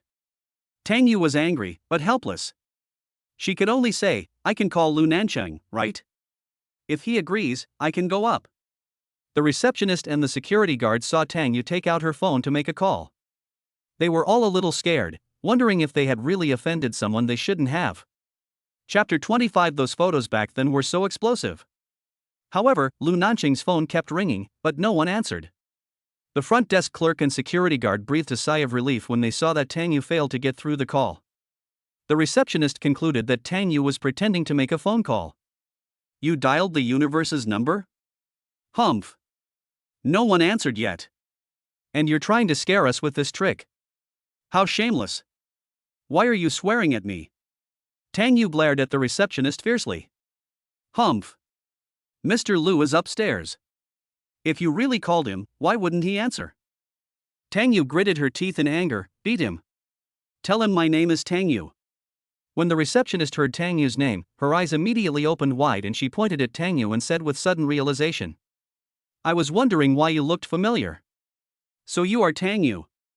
We all saw your photos on the internet 4 years ago, but those photos were so explosive. Unfortunately, we can no longer see them. The insulting words were like a knife stabbing into Tang Yu's heart. Tang Yu's heart aches. It hurts just like it did 4 years ago. The receptionist who was speaking was pushed by another receptionist. The receptionist didn't dare to continue speaking. After all, being the face of the Lu group doesn't just depend on looks. The little girl who came to see her father a few days ago said that her mother was Tang Yu. And that little girl is very much loved by Mr. Lu. And when he came the second time, it was Mr. Lu who came down personally and carried the child up. They also heard with their own ears that the child called Mr. Lu, Dad. Just as the receptionists and security guards were speculating, Zou Jing came out of the elevator. Zou Jing had met Tang Yu before. After all, Tang Yu almost became her cousin-in-law. As soon as Zou Jing saw Tang Yu, he strode over and said, Tang Yu. Why are you here? Tang Yu disliked Zou Jing very much. When she and Lu Nancheng were engaged, she had only met Lu Nancheng twice in more than a month, while she had met her cousin Lu Nancheng more than 40 times. Zou Jing caused trouble for her almost every day, and sometimes she would scold her twice a day. 4 years ago you were not worthy of your cousin. Now that you are notorious, you still have the nerve to come to your cousin. Tang Yu also said angrily, Zou Jing. I'm looking for Lu Nancheng. Not you. Mind your own business. I'm going to take care of my cousin's business. Especially you. You bitch. You can't get close to my cousin while I'm here. After Zou Jing insulted Tang Yu, the receptionist and security guards automatically lined up. Because Zou Jing is Lu Nancheng's cousin. Zou Jing dared to scold Tang Yu, which meant that Lu Nancheng didn't care about Tang Yu at all. If he cared, Lu Nancheng would not have driven Tang Yu away back then. When the receptionist and the security guards thought about it this way, they immediately made a 360-degree turn towards Tang Yu. Zou Jing. Tang Yu clenched her fists in anger. Zou Jing sneered, Why, you still want to hit me? I'll lend you 100 guts. Just try to touch me. A receptionist walked up to Zou Jing and whispered to her, Miss Zou, Tang Yu just called Mr. Lu. When Zou Jing heard this, she looked at the phone in Tang Yu's hand and was immediately filled with jealousy. She went over and snatched the phone from Tang Yu. You still have your cousin's phone number. Who gave you the courage? Give it to me. Tang Yu rushed forward to grab her cell phone. Zou Jing threw Tang Yu's phone heavily to the ground. I told you to call your cousin. You bitch. Tang Yu's phone was not broken. Just then Tang Yu's cell phone rang. Because Tang Yu's cell phone was on the floor with the screen facing up, everyone could see that there were 3 words Lu Nancheng on the screen of Tang Yu's cell phone. At this moment, everyone was frightened as if they had seen a devil. Zou Jing panicked for a second, then immediately said, This is definitely not from my cousin. Tang Yu, you bitch, you deliberately saved the number in my cousin's name to scare people. Everyone looked at each other, but their expressions were still scared. Because there were only 3 words Lu Nancheng on the screen, and no number was displayed. Tang Yu picked up the phone on the ground and was about to answer it when Zou Jing came up and snatched the phone from Tang Yu. This time, Tang Yu swiftly raised her hand and avoided Zou Jing's hand. She quickly answered the shouting phone and pressed the speakerphone button. The call was just connected, and before Tang Yu could say anything, Lu Nancheng's voice came from the other end. What are you doing? Don't answer the phone. This is Lu Nancheng's voice. Everybody heard it. Lu Nancheng's voice carried his unique grandeur and displeasure. Tang Yu looked at Zou Jing and was about to speak to Lu Nancheng, but Lu Nancheng said, Why did you call just now? I went to the bathroom just now and didn't bring my phone.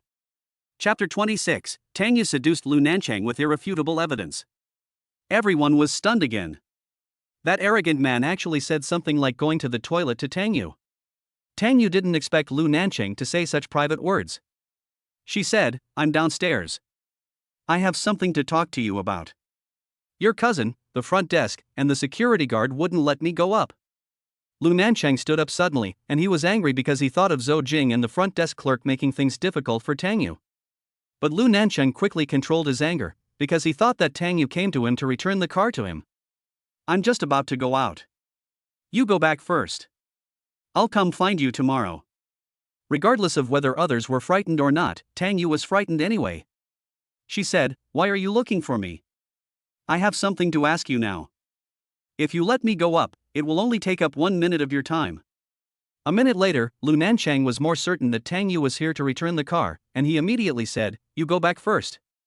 Lu Nancheng hung up the phone. Tang Yu realized that the call was hung up. She looked at the screen and was about to call back, but Zou Jing snatched the phone from her. "You still want to seduce your cousin? He doesn't even pay attention to you, yet you still want to seduce him. Tang Yu, you are so shameless. Zou Jing, you're still quibbling. We all heard what happened just now. It was you who was pestering your cousin." Zou Jing said as she raised her hand and hit Tang Yu, "You bitch." Tang Yu is no longer the soft persimmon that she was 4 years ago. In order to protect the children over the years, she has already put on armor for herself. Tang Yu grabbed Zou Jing's hand and said, "Why do you hit me? Even if I seduced Lu Nancheng, it should be Lu Nancheng who should teach me a lesson. Who do you think you are? Tang Yu. How dare you? I dare to do anything." Tang Yu interrupted Zou Jing. This made Zou Jing so angry that she almost vomited blood. She was born with a silver spoon in her mouth. From childhood to adulthood, she had never been bullied. Today Tang Yu actually dared to talk to her like this. At this time, Lin Xiao came over. Zou Jing quickly pushed Tang Yu away and complained to Lin Xiao, "Lin Xiao, help me beat her up. Tang Yu, that bitch." "Miss Zou." Lin Xiao interrupted Zou Jing coldly, "You'd better pay attention." Everyone looked at Lin Xiao. Lin Xiao's words clearly showed that he was defending Tang Yu. Lin Xiao didn't even glance at Zou Jing, but walked straight to Tang Yu and said respectfully, "Miss Tang, Mr. Lu asked you to go back today, and he will come to see you tomorrow."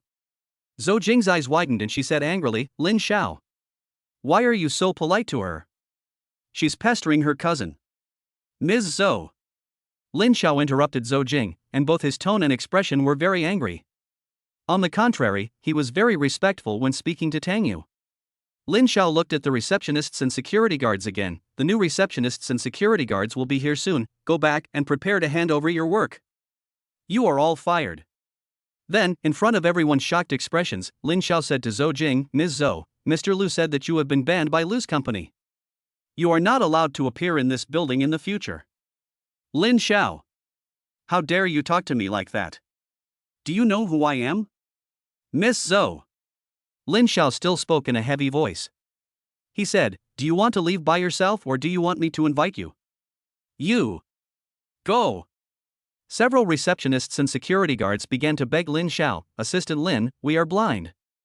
This is what Mr. Lu meant. You don't need to say more. Go and prepare for the handover." After Lin Xiao finished speaking, he politely gestured to Tang Yu, "Miss Tang, please go back." "I won't leave." Tang Yu said, "Take me upstairs, and I'll delay him for a minute, no, half a minute." After Tang Yu finished speaking, she walked straight towards the elevator regardless of Lin Xiao's attempt to stop her. Lin Xiao didn't dare to throw Tang Yu out, so he hurriedly chased after her. Tang Yu has already pressed the elevator button. Lin Xiao quickly said, "Ms. Tang, that elevator can't reach Mr. Lu's office."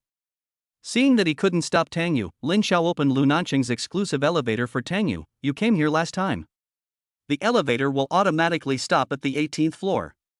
When everyone saw Lin Xiao respectfully escorting Tang Yu into Lu Nancheng's exclusive elevator, they remembered that some time ago, Lin Xiao had also respectfully escorted a woman into Lu Nancheng's elevator. It's just that the woman walked in with Lin Xiao that time. Everyone then realized that the woman Lin Xiao brought in that time might be Tang Yu. Chapter 27 Lu Nancheng chases Tang Yu. As soon as Tang Yu entered the elevator, Lin Xiao called Lu Nancheng. Lu Nancheng has also given instructions to the secretariat. Several beautiful ladies in the secretary's office stood in a neat line and greeted Tang Yu in high spirits. The first thing Tang Yu said when she saw Lu Nancheng was, "Don't blame Lin Xiao, he tried to stop me, but he couldn't stop me." Lu Nancheng didn't blame Lin Xiao at all. He sat on the sofa and said, "Please sit down." Tang Yu didn't sit down. She put the car keys on the coffee table. I don't know what you mean by giving me a car. Don't get me wrong, I'm just thinking about the child. Lu Nancheng said indifferently. Tang came to see you because I failed in discipline. I won't do that again. I'm sorry. Tang Yu bowed to Lu Nancheng. Lu Nancheng raised his neck and looked at Tang Yu. Sit down and talk. No need. I'll return the car keys to you. We've made our point clear. I'm leaving now.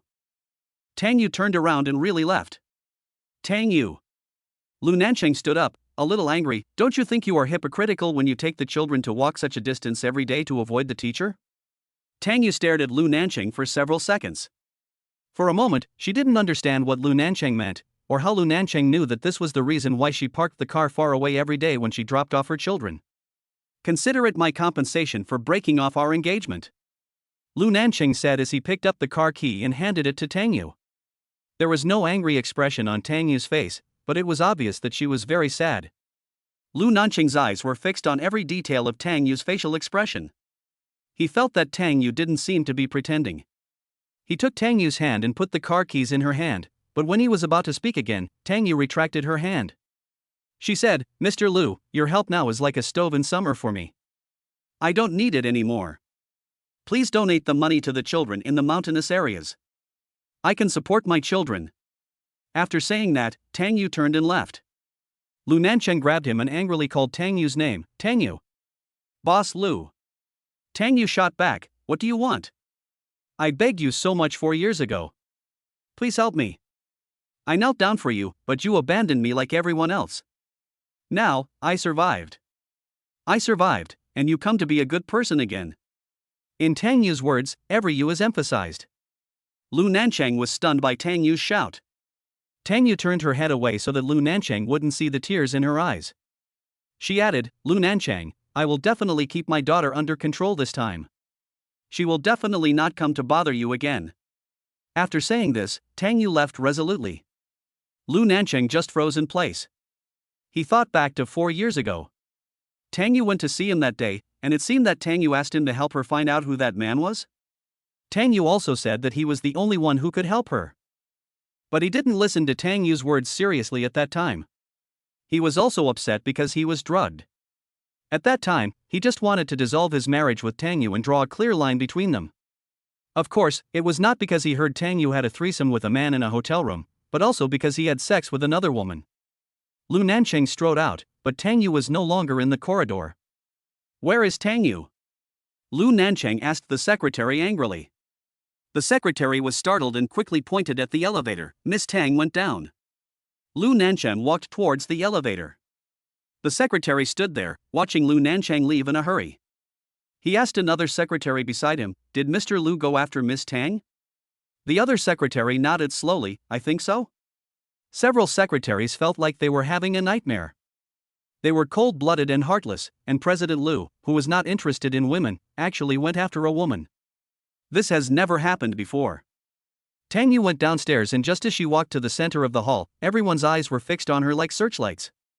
Everyone was wondering how Tang Yu came down so quickly.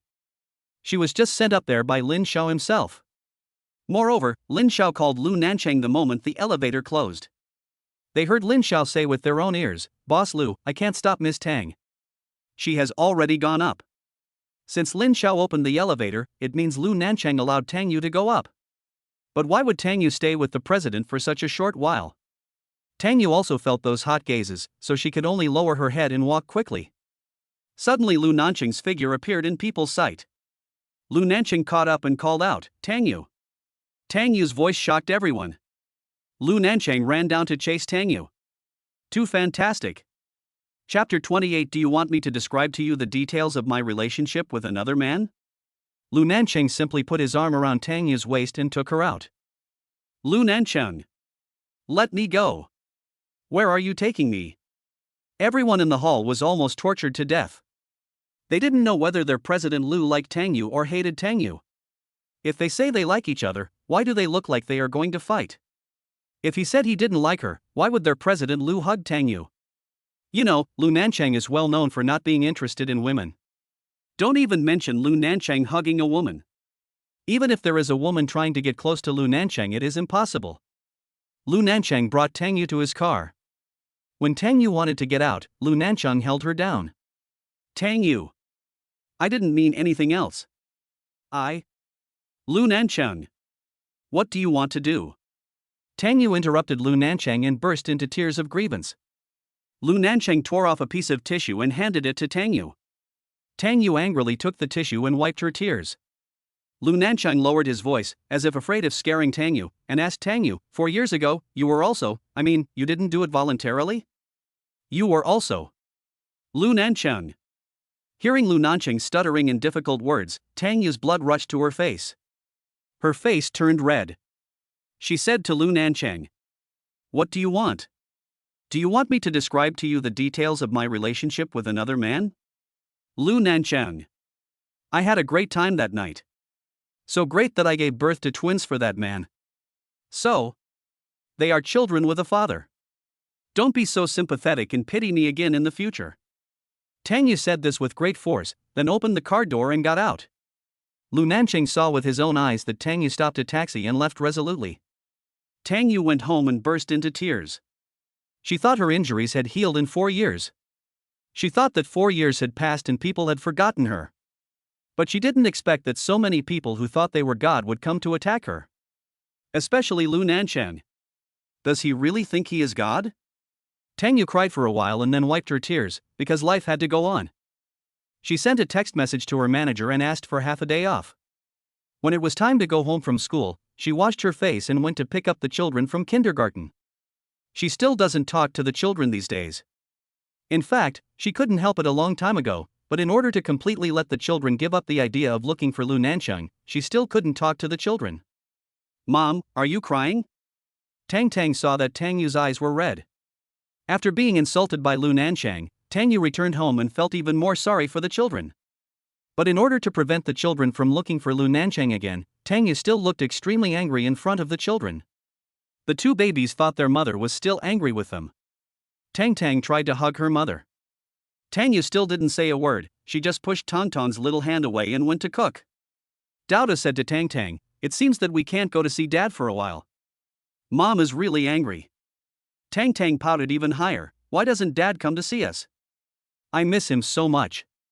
Because Dad doesn't know we are his children. Tang was even more confused, but I told him that he is our father. Why doesn't he believe me?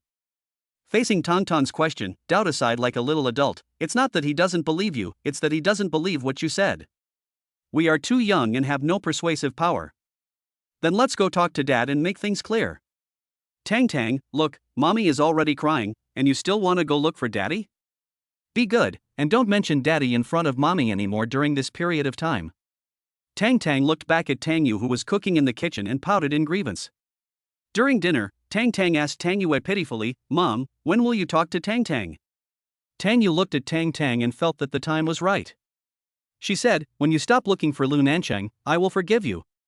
Dauda quickly went up to hug Tang Yu, Mom, I was wrong. I promised not to help Tang look for her dad, oh no, Lu Nancheng, anymore. When Tang heard her brother's promise, although she was reluctant to leave Lu Nancheng, she quickly raised her hand and said, Mom, I promise too. After the children made their promises, Tang Yu ended the Cold War with them. Chapter 29 This is True Love. Lu Nancheng called Tang Xiangnan to come out for a drink. However, Tang Xiangnan said he had something to do and could not go. When Lu Nancheng was about to drink alone, Tang Xiangnan arrived. As soon as Tang Xiangnan sat down, he poured himself a glass and drank it all in one gulp. Lu Nancheng looked at Tang Xiangnan and felt that Tang Xiangnan was even sadder than him. Are you being urged to get married again? Lu Nancheng asked. Tang Xiangnan breathed heavily, drank all the wine in the glass, and poured himself another glass. Do you want to drink or talk? Lu Nancheng stood up and prepared to leave. If you want to drink, drink slowly. I'm leaving now. Didn't you ask me to come here for a drink? Tang Xiangnan raised his eyes and looked at Lu Nancheng. I asked you to come and accompany me. Lu Nancheng said as he sat down. Tell me, what's wrong? Tang Xiangnan put down his wine glass, that woman. I put aside my grudges and asked her out. She actually rejected me. Which woman? Lu Nancheng looked at Tang Xiangnan. He had never heard Tang Xiangnan take the initiative to ask a woman out. This must be true love. Jiang Nanxia. Jiang Nanxia? For some reason, Tang Yu popped up in Lu Nancheng's mind. Tang Yu and Jiang Nanxia are good friends. But he didn't want Tang Yu to associate with a woman like Jiang Nanxia. Are you sure you want to find a celebrity? Lu Nancheng asked again. I just like Jiang Nanxia very much. You only met her once. Tang Xiangnan looked at Lu Nancheng. You don't like her. Ha! Lu Nancheng sneered. I definitely don't like her. Then you like Tang Yu. Tang Xiangnan said this in affirmation, because he was sure that Lu Nancheng went to the film festival for Tang Yu. Without waiting for Lu Nancheng to speak, Tang Xiangnan said, You don't mind Tang Yu's matter? Back then, she. Tang Xiangnan. Lu Nancheng suddenly interrupted Tang Xiangnan and said, Can you please stop gossiping behind other people's backs like a woman? Tang Xiangnan stretched his neck to look at Lu Nancheng. You were so angry, you really fell in love with Tang Yu. Tang Xiangnan said an affirmative sentence. Lu Nancheng stood up angrily without saying a word and walked away. But as soon as he reached the door, he turned back and sat down again. He said, It seems that Tang Yu didn't do it voluntarily 4 years ago. She might have been framed like me. Tang Xiangnan stared at Lu Nancheng for several seconds. Are you serious? Are you not going to wait for that girl anymore? Lu Nancheng narrowed his eyes and looked straight ahead, and said in a helpless tone, It's not easy for Tang Yu to take care of 2 children. If I don't help her, who can help her? Tang Xiangnan stood up from his seat and asked, You want to be the stepfather of Tang Yu's child? Lu Nancheng glanced at Tang Xiangnan. Although he didn't like what Tang Xiangnan said, in fact, he seemed to have decided to do so. Wen's group. When Jianqi brought Wen Yan into the meeting room, the second uncle of the Wen family stood up and pointed at Wen Yan and said, Brother, why did you bring her in? There is a high-level meeting today. When Jianqi sat in the chairman's chair and asked Wen Yan to sit next to him, he said to everyone, From today on, my daughter, Wen Yan, officially joins the board of directors. The second uncle of the Wen family had a face as long as a donkey's, and his eyes were like copper bells. He said angrily, Brother, is she your biological daughter? You just picked her up. Wen Jianhua. Shut up. When Jianqi slammed the table and shouted angrily, I said it. Wen Yan is my daughter. If anyone dares to say something unpleasant to me again, I will kick him out of the board of directors. Because of Wen Jianqi's majesty, everyone was dissatisfied, but no one dared to say another word. Wen Yan stood up and bowed to the shareholders. She said, Dear shareholders, uncles and aunts, I am not sitting here today to share a piece of anyone's pie, so please don't be nervous. I hope everyone can give me a chance to make some contribution to Wen's group. Give me a chance, I will repay you with practical actions. If I cannot bring more benefits to Wen's group and all shareholders within a year, I will resign from the board of directors. As soon as Wen Yan finished speaking, someone immediately started to complain, Young people are so frivolous. Everyone can say nice things. That's right. Don't let us be unable to do it and refuse to leave, then cry and say that we are bullying you. That's right. We don't buy into little girl tricks. Bang. When Jianqi slammed the table. You all said she was a child. Who among you dares to say to me that you can do your best for the company? The shareholders said one after another, Look. I knew you two were just making false promises for us.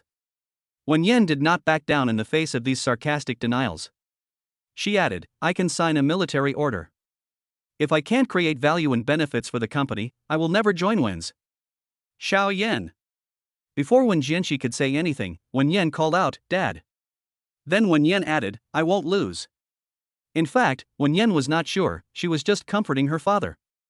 Her father wanted her to join the company, but her second uncle was eyeing her covetously, and other shareholders were also unwilling to accept the offer, so she had to produce some results to convince everyone. If she fails to produce results, even if she joins the board of directors, it will delay the Wen group. The second uncle brought the military order and asked Wen Yan to sign it. Before you sign the military order, make it clear. Within 1 year, the profit you personally create for the company must be 10% of Wen's annual revenue. Second brother. Do you know what 10% is? That's too much for a child. Wen Jianqi was very angry. However, the second uncle said, Brother, since she is a child, let her go home. This is a company. Not a kindergarten. Okay. Wen Yan picked up the pen and signed, I agree. Seeing Wen Yan put pen to paper, the second uncle couldn't hide the pride in his eyes. He concluded that Wen Yan couldn't do it. Because that is not a small amount of money. He would just wait for the 1-year deadline to be up and then kick this wild girl out of the Wen family. A shareholder said, "Little girl, you." "Shut up." Wen Jianxi said angrily. "My daughter has already signed, what else do you want? Let's have a meeting. Anyone who says anything irrelevant to the meeting will get out." Chapter 30 Scandal. Zhang Nanxia walked out of the crew, and a sports car suddenly stopped beside her as fast as an arrow. Zhang Nanxia was so scared that he took several steps back. Tang Shangnan got out of the car and walked to Zhang Nanxia holding a large bouquet of bright red roses. "This is for you. I'm sorry about what happened that day." Tang Shangnan just said I'm sorry, and Zhang Nanxia's heart suddenly felt like the bottom of the sea that was disturbed by the Monkey King, with the whole heart in turmoil. Tang Shangnan pulled his hair and made a cool and handsome gesture. "Why, you don't recognize me?" After saying this, Tang Shangnan stood up straight and saluted his teacher like a good student. "Then let me formally introduce myself, Tang Shangnan, your fan." Zhang Nanxia blinked, feeling a sense of inexplicable loss in her heart for some reason. She didn't know what she was missing. Seeing that Zhang Nanxia didn't say anything, Tang Shangnan put the bouquet directly into Zhang Nanxia's hand. "Can you treat Miss Zhang to lunch?" Zhang Nanxia was still in a daze. But a strong rose scent has already invaded her heart. Tang Shangnan directly pulled her away and said, "If you don't say anything, I will take it as your consent." Zhang Nanxia finally reacted and quickly refused. "Mr. Tang. Let go. Please do me a favor." Tang Shangnan said. "I'm a big guy, about 1.80 meters tall. It's a bit embarrassing to get rejected when I asked a woman out for the first time." Tang Shangnan's words left Zhang Nanxia at a loss. "What? Do you want me to beg you?" "Oh no, no, no." Zhang Nanxia waved her hands quickly. Let's go." Tang Shangnan opened the door of the sports car and pushed Zhang Nanxia into his car. He closed the car door, a wicked smile appearing on his face. Then he made an okay gesture towards the back. Zhang Nanxia, who was sitting in the car at this time, did not see Tang Shangnan's eyes and actions at all. Her heart was just beating wildly. Tang Shangnan got in the car and took Zhang Nanxia directly to the Western restaurant. The atmosphere of the Western restaurant is so romantic. Coupled with Tang Shangnan's showy behavior, Zhang Nanxia's heart was in turmoil. She almost forgot the ruthless insult this man had made to her a few days ago. A romantic light violin music sounded behind me. Zhang Nanxia looked back and saw the violin playing for her. "How is it? Do you like it?" Zhang Nanxia looked back again and saw Tang Shangnan's handsome face. She was fascinated again. Just like that day at the film festival, she fell in love with him at first sight. "I've cleared the place for you. Today, there's only you and me here. You can eat whatever you want, and no one will take pictures of you." As soon as Tang Shangnan finished speaking, a waiter came out pushing a cart. There were only red roses on the cart. A car full of bright red roses comes into view. "This is for you. Do you like it?" Tang Shangnan's magnetic voice was particularly gentle, and he looked at Zhang Nanxia with a pair of tender eyes. Zhang Nanxia's heart was suddenly moved.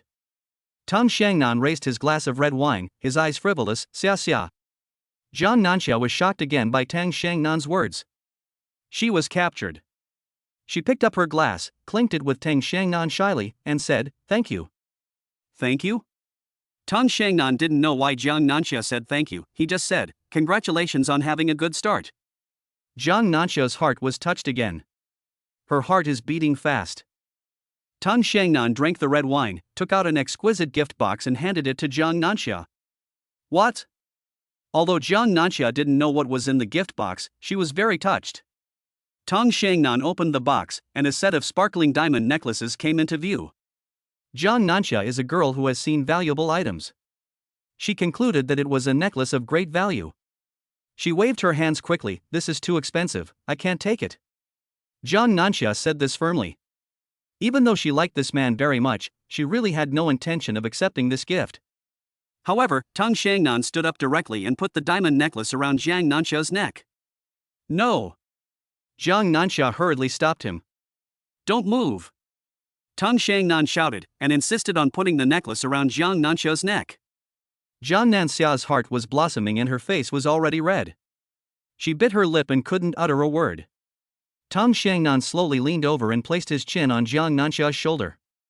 Jiang Nanxia straightened his back and wanted to turn around and push him away. However, Tang Shangnan held Jiang Nanxia tightly in his arms. His lips had moved towards Jiang Nanxia's ear. He gently kissed Jiang Nanxia's ear. Jiang Nanxia shrank back and tried to escape from his arms. But Tang Shangnan hugged her tighter, and then he pecked her neck hard. Jiang Nanxia's delicate skin felt a little painful, but this feeling made her tremble. Tang Shangnan didn't expect Jiang Nanxia to be so sensitive. In fact, he was very excited when he touched her, and his body also reacted physically. But this woman is dirty. He is disgusted. Letting go of Jiang Nanxia, Tang Shangnan looked at Jiang Nanxia's blushing face and became even more angry. He felt that Jiang Nanxia's shyness was what an ignorant little girl should have. He even had a picture in his mind of Jiang Nanxia enjoying herself under that old man Gu Shengming. He clenched his hands hanging on his thighs into fists. But there was a cool and handsome smile on his face. It is this kind of man who is cool, handsome and affectionate that makes Jiang Nanxia intoxicated. Had meal. Tang Shangnan took Jiang Nanxia out of the Western restaurant and drove directly to the hotel. Jiang Nanxia looked at the hotel and asked Tang Shangnan innocently, "Why did you bring me here? We finished our meal, it's time to do something else." Tang Shangnan's voice sounded a little frivolous. Jiang Nanxia was a little stunned. Tang Shangnan leaned close to Jiang Nanxia's ear. "I told you I'm your fan, try the vermicelli, it's softer and easier to chew than the old man's. You can eat it in one slurp." The heat from Tang Shangnan's mouth spread along Jiang Nanxia's neck. Jiang Nanxia turned her eyes to look at Tang Shangnan. Tang Shangnan just had a wicked smile on his face. Jiang Nanxia bit her lip and couldn't utter a word again. She pushed Tang Shangnan away, turned around, and ran out quickly. Jiang Nanxia's phone was bombarded with calls. Her news instantly became a hot search. After becoming famous, Jiang Nanxia kicked out her godfather, Director Gu, and successfully hooked up with the eldest son of the Tang family. After flirting with the eldest son of the Tang family on the street, they went to eat Western food and got a room. Breaking news accompanied by pictures that tell the story. There were also several pictures showing Jiang Nanxia getting on Tang Shangnan's sports car on the street. There is a photo of Tang Shangnan personally putting a diamond necklace on Jiang Nanxia in a Western restaurant. There are also photos of the two of them walking into the hotel. There is even a clear picture of the kiss mark on her neck. The fact that Jiang Nanxia and Tang Shangnan, the eldest son of the Tang family, checked into a hotel was flying around like an ironclad fact. Jiang Nanxia didn't shed a single tear, but her heart was broken into pieces. Chapter 31 The Rival is Coming.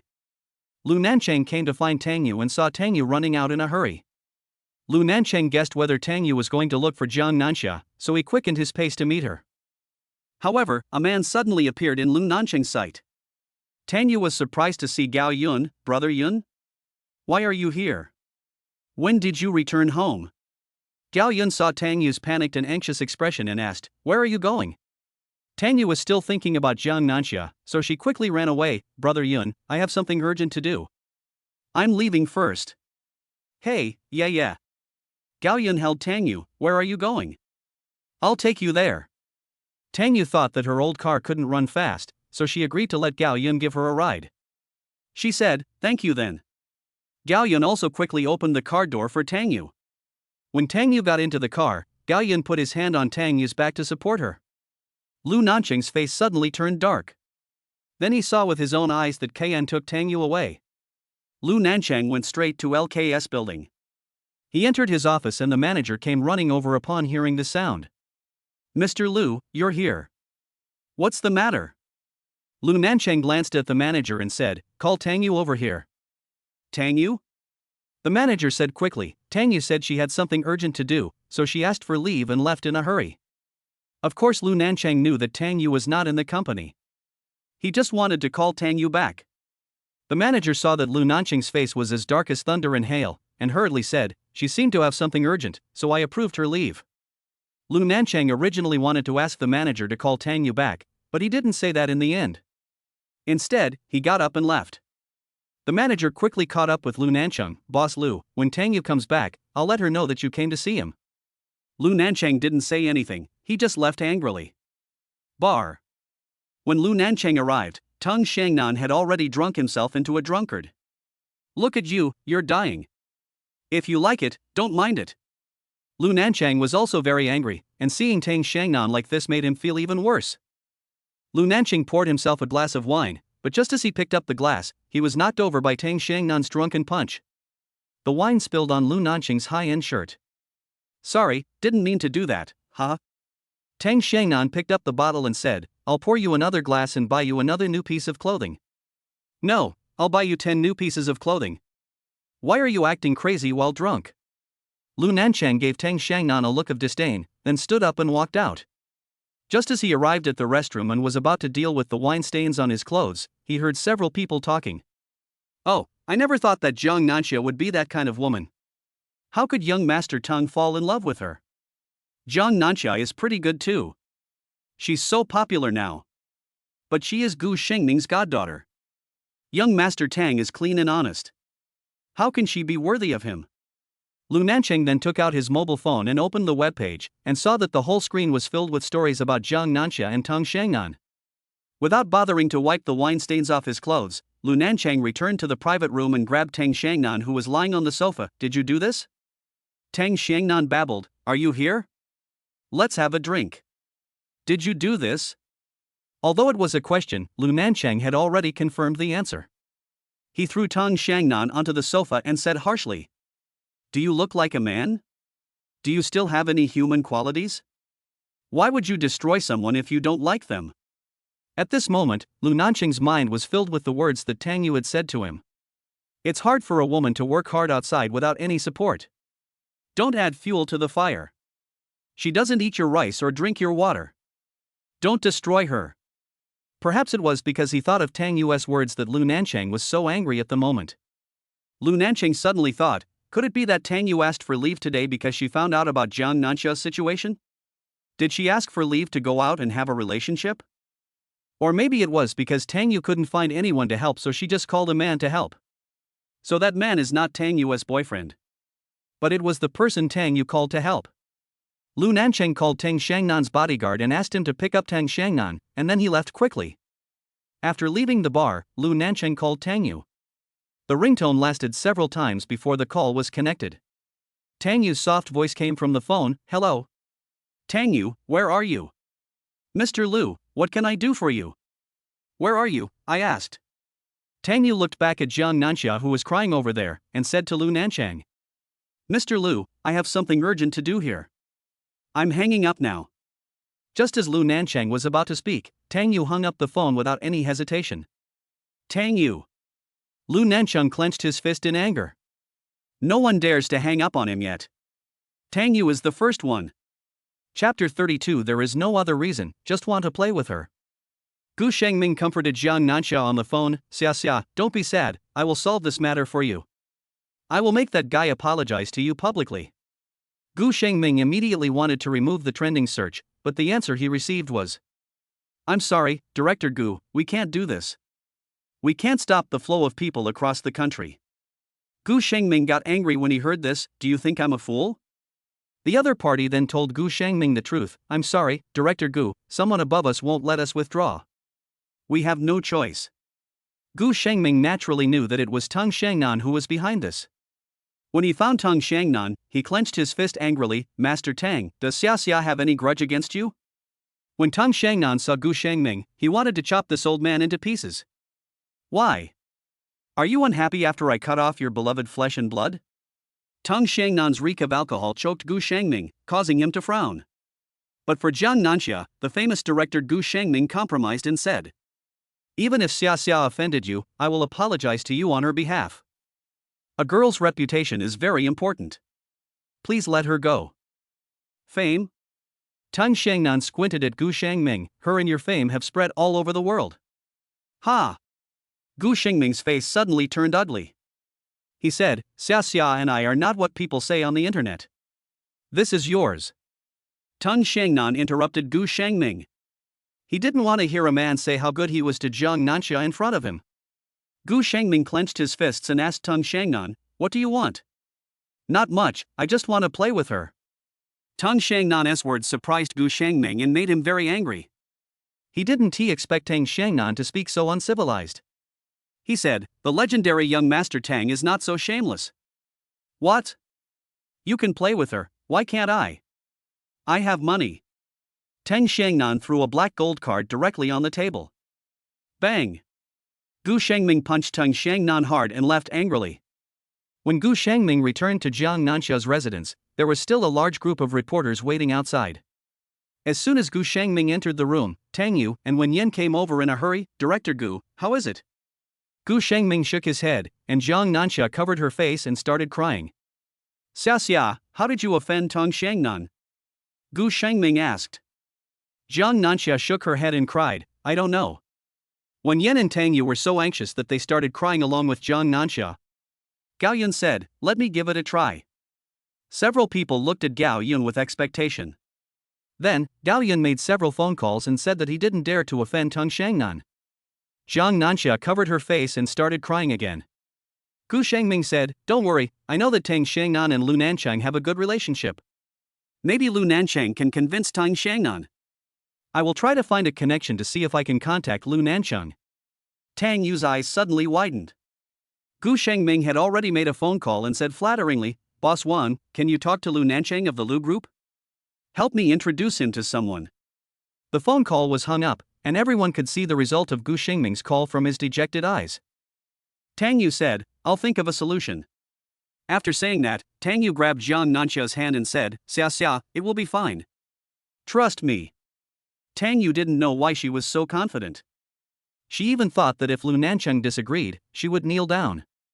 If that didn't work, she would bring up Tang and let Tang cry to Lu Nancheng again. Anyway, she asked Lu Nancheng to help Jiang Nanxia no matter what. "Even if I kneel down and beg. Even if it means throwing a tantrum." No one took Tang Yu's words seriously, thinking that Tang Yu was just comforting Jiang Nanxia. After all, Tang Yu was so miserable 4 years ago, and Lu Nancheng didn't help her. He definitely won't help Jiang Nanxia now. Coming to Lu Group again, Tang Yu stood under the Lu building and looked up at the skyscraper. The sunlight makes it hard to open your eyes.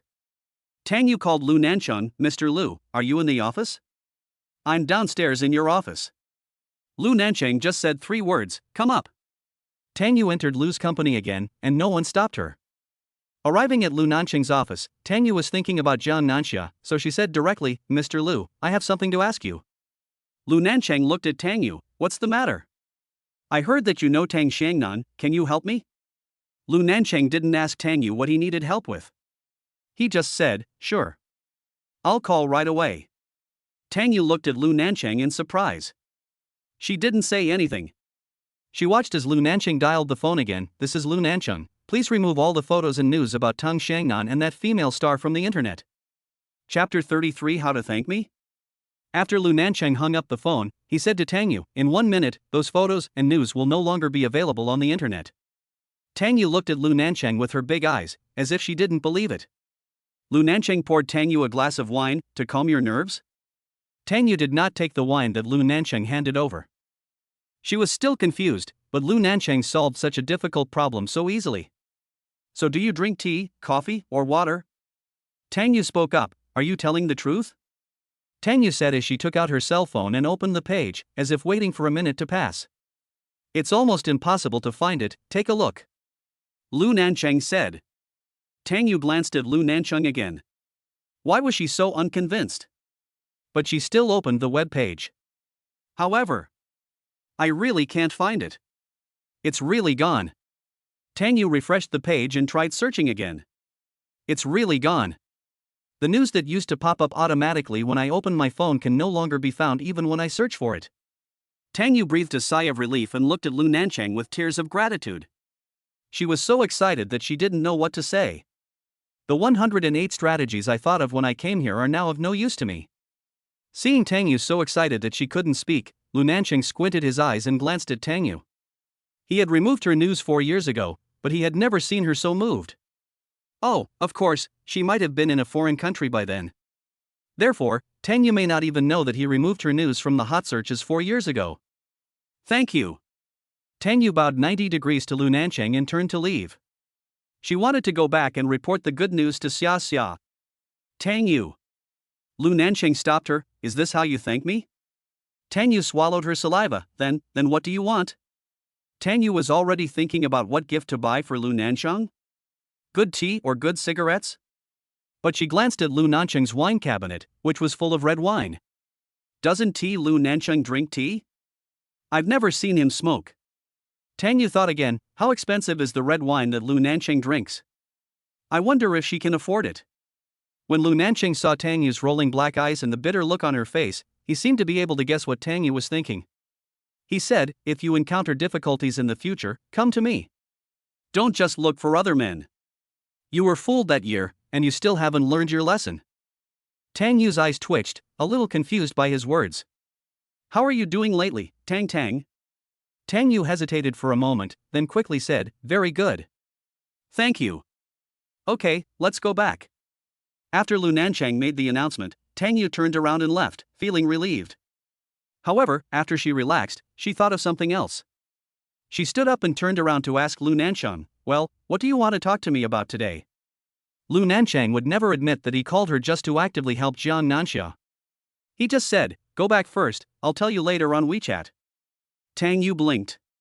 She naturally remembered that she and Lu Nancheng had not added each other on WeChat yet. She took out her cell phone, opened the WeChat QR code business card and handed it to Lu Nancheng. Lu Nancheng was finally happy, but he didn't show it on his face. Instead, he opened WeChat and scanned Tang Yu's QR code business card. The two added each other on WeChat. Tang Yu waited for a whole day but did not receive any WeChat message from Lu Nancheng. Still nothing the next day. On the third day, Tang Yu couldn't help but send a WeChat message to Lu Nancheng, Mr. Lu. Are you there? Lu Nancheng was in a meeting. When he saw Tang Yu's WeChat message, he smiled unconsciously and replied with one word, yeah. Everyone in the conference room saw the smile on Lu Nancheng's lips. But no one dared to speak. Tang Yu looked at the sent by Lu Nancheng and sat on the chair with a hunched back. She thought about it and sent another message to ask Lu Nancheng, Mr. Lu, what did you want to talk to me about the day before yesterday? Lu Nancheng picked up his phone again while the shareholder was speaking. He called Tang Yu back, I'm in a meeting. I'll tell you after the meeting. Tang Yu quickly replied, you are busy, I won't bother you anymore. Lu Nancheng replied to the message. Seeing that everyone in the conference room was looking at him, he said, keep going. What are you looking at me for? Is there something written on my face? The bigwigs in the conference room looked at each other, and then looked at Lu Nancheng. Lu Nancheng was usually very frugal with words, so how could he say so many words that were not about work? Moreover, Lu Nancheng seemed to be in a good mood. Someone immediately said, Mr. Lu got rich? Mr. Lu, you can tell there's a woman here. When these words came out, everyone thought Lu Nancheng would be furious. However, Lu Nancheng said, I'm almost 30, it's not too much to have a woman. All of a sudden, the originally serious meeting turned into a scene of people eating melons. And this melon. It's so delicious. The meeting lasted until noon, and Lu Nancheng said, that's it, adjourn the meeting. Back in the office, Lu Nancheng sent a WeChat message to Tang Yu, just finished a meeting. Tang Yu was about to get up to have lunch, and she said, oh. Tang Yu sat down and waited for Lu Nancheng to send her a WeChat message. She wanted to see what Lu Nancheng wanted to talk to her about. However, Lu Nancheng sent a message, have you had lunch? What do you mean? Tang Yu muttered to herself and then replied truthfully, nothing. I haven't eaten either. Let's have lunch together at noon. Lu Nancheng's message frightened Tang Yu so much that her back straightened. Lu Nancheng didn't wait for Tang Yu's message and directly sent an address, this hotel is not far from the company. Tang Yu looked at the address and quickly sent another message, Mr. Lu, I'm short at noon, so just tell me what you want to say. I'm waiting for you. Come here quickly. Tang Yu looked at the text message from Lu Nancheng with her eyes wide open and muttered to herself, didn't he just finish the meeting? Why are you in the hotel? Was the meeting held in that hotel? Not daring to speculate, nor to keep Lu Nancheng waiting for too long, Tang Yu picked up her bag and rushed to the restaurant without stopping. Chapter 34 Be more dedicated in your relationships. As soon as Lu Nancheng sat down, Tang Yu came hurriedly. But he didn't let Tang Yu see that he had just entered the door. Instead, he raised his wrist to check the time. The way Lu Nancheng looked at the time made Tang Yu think that she had kept Lu Nancheng waiting for a long time. She said with guilt, I'm sorry, Mr. Lu, I kept you waiting for a long time. Tang Yu said politely that she was already running all the way. Please sit down. Lu Nancheng looked at Tang Yu, who was breathing heavily with beads of sweat on her forehead. He handed her the tissue on the dining table. Tang Yu said thank you and the waiter started serving the dishes. Lu Nancheng said, I have already ordered the food. Okay, well, I'm not picky about food. Tang Yu seemed a little humble, because Lu Nancheng helped Jiang Nanxia, and she felt that she owed Lu Nancheng forever. Moreover, she didn't know what Lu Nancheng wanted to talk to her about. Lu Nancheng acted so mysterious that she felt a little nervous. Mr. Lu, what do you want to talk to me about? Tang Yu asked straight to the point. Eat, and we'll talk after you finish eating. Lu Nancheng had already picked up the chopsticks and started eating. Tang Yu became even more uneasy. What on earth did Lu Nancheng want from her? Tang Yu had just picked up the chopsticks when her phone rang. She took out the phone, took a look, and stood up to go out. Mr. Lu, I have to take a call. Just answer it. Tang Yu had already stood up, then sat down again obediently.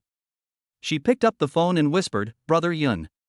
Lu Nancheng raised his eyebrows and looked at Tang Yu instantly. The man who picked up Tang Yu at the door of LK appeared in his mind. I'm already having lunch. No, the kids have lots of toys, so there's really no need. Then I'll thank you on behalf of the kids. Tang Yu hung up the phone without planning to explain to Lu Nancheng. She picked up the chopsticks again. Just after taking a bite, Lu Nancheng asked her, who's calling?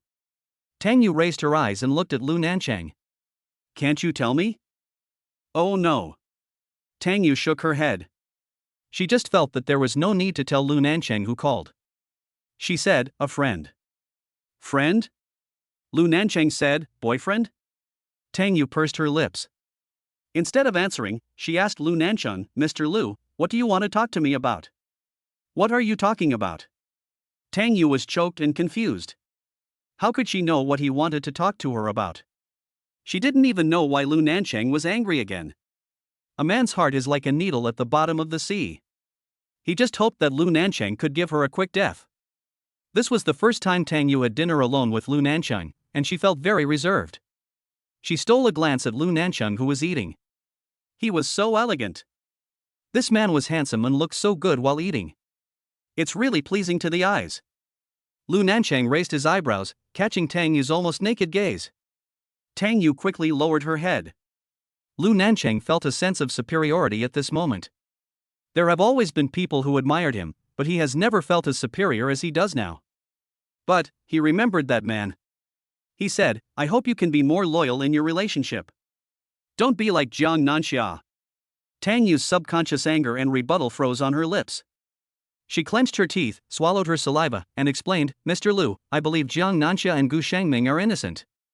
And she is now living alone with 2 children, how can she be loyal in love? She doesn't even have one, okay? Perhaps because he was satisfied with Tang Yu's attitude, Lu Nancheng did not say anything else. After eating a few bites, Tang Yu asked Lu Nancheng again, Mr. Lu, what do you want to talk to me about? Lu Nancheng glanced at her and said, don't talk while eating. Tang Yu pursed her lips, lowered her head to eat, and dared not speak. Just when Tang Yu almost forgot about being nervous while eating, Lu Nancheng's voice rang out, how is your work? Is it going well? Have you adapted to the environment? Tang Yu raised her eyes and looked towards Lu Nancheng. I'm asking you a question. What are you looking at me for? Lu Nancheng spoke in a tone and attitude as if he was scolding a child. Tang Yu swallowed her saliva and retorted in her heart, didn't you say that we are not allowed to talk while eating? How can I talk now? Very good. Tang Yu still answered Lu Nancheng's words respectfully. After the meal, Tang Yu still had no idea what Lu Nancheng wanted to talk to her about. However, Lu Nancheng asked Tang Yu to accompany her to the shopping mall across the street. Tang Yu looked at the time. Lu Nancheng said, I've asked for leave for you. You can come back a little later. It seems that Lu Nancheng really has something to ask her, otherwise why would he ask for leave for her? However, since he, as the big CEO, personally asked for leave for her, Tang Yu was a little worried that someone at LK would talk about her. Although Tang Yu didn't know what to do, she still followed. Chapter 35 Single Mom. In the mall, Lu Nancheng went straight to the section where toys were sold. He asked Tang Yu, what kind of toys do children like? Tang Yu just thought that Lu Nancheng wanted her to be an advisor, so she asked Lu Nancheng, how old is the child? Is it a boy or a girl?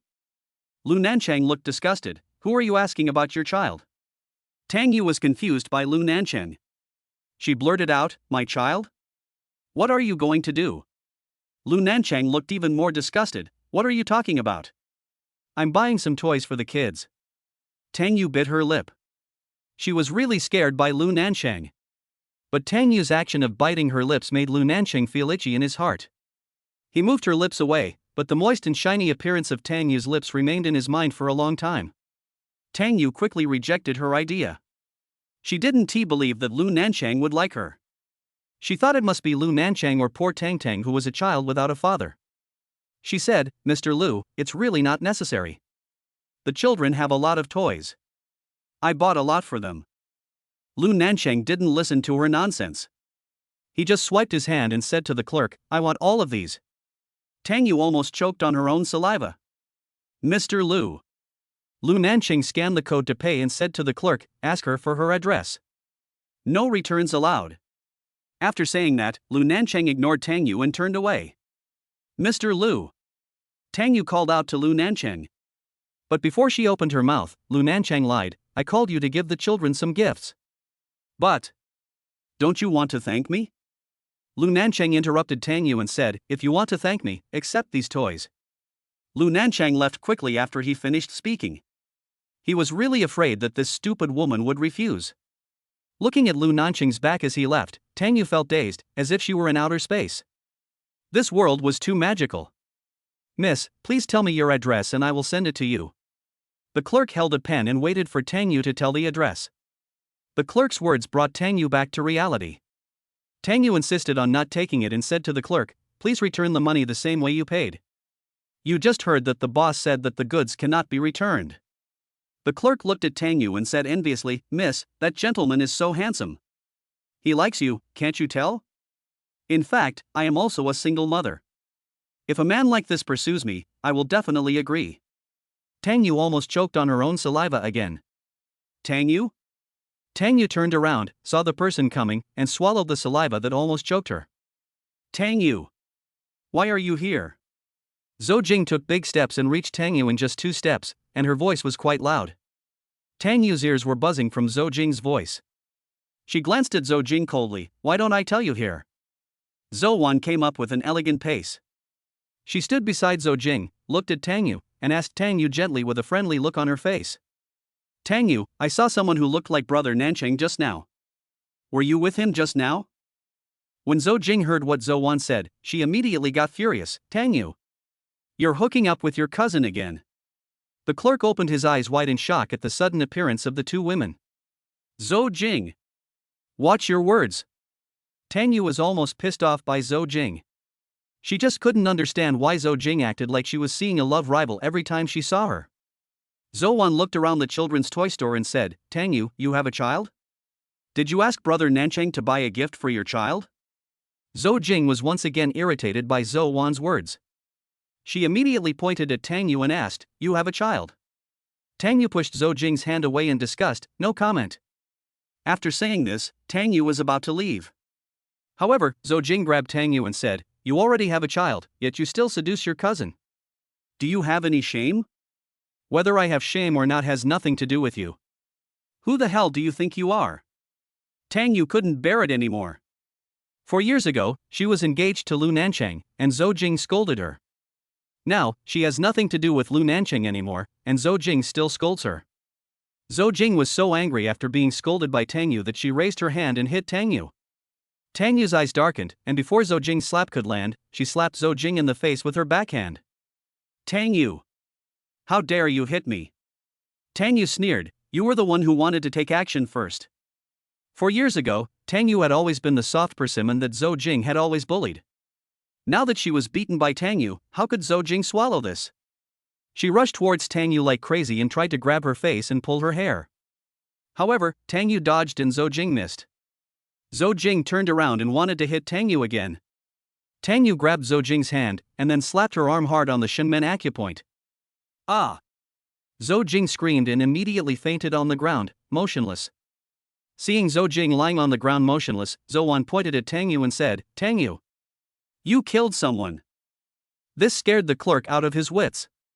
Tang Yu said to Zou Wan, "Don't worry, she won't die. I'll just let her be quiet for a while. Call 120 and ask her to go to the hospital and find a doctor to prescribe some medicine to calm her nerves."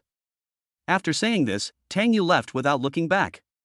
As soon as Lu Nancheng returned to the company, he received a call from his mother, saying that Tang Yu had beaten Zou Jing and sent her to the hospital. Lu Nancheng signed a document before arriving at the hospital at a leisurely pace. At the door of the ward, Lu Nancheng heard Zou Wan's voice coming from the ward. Auntie, that Tang Yu seems to have a child.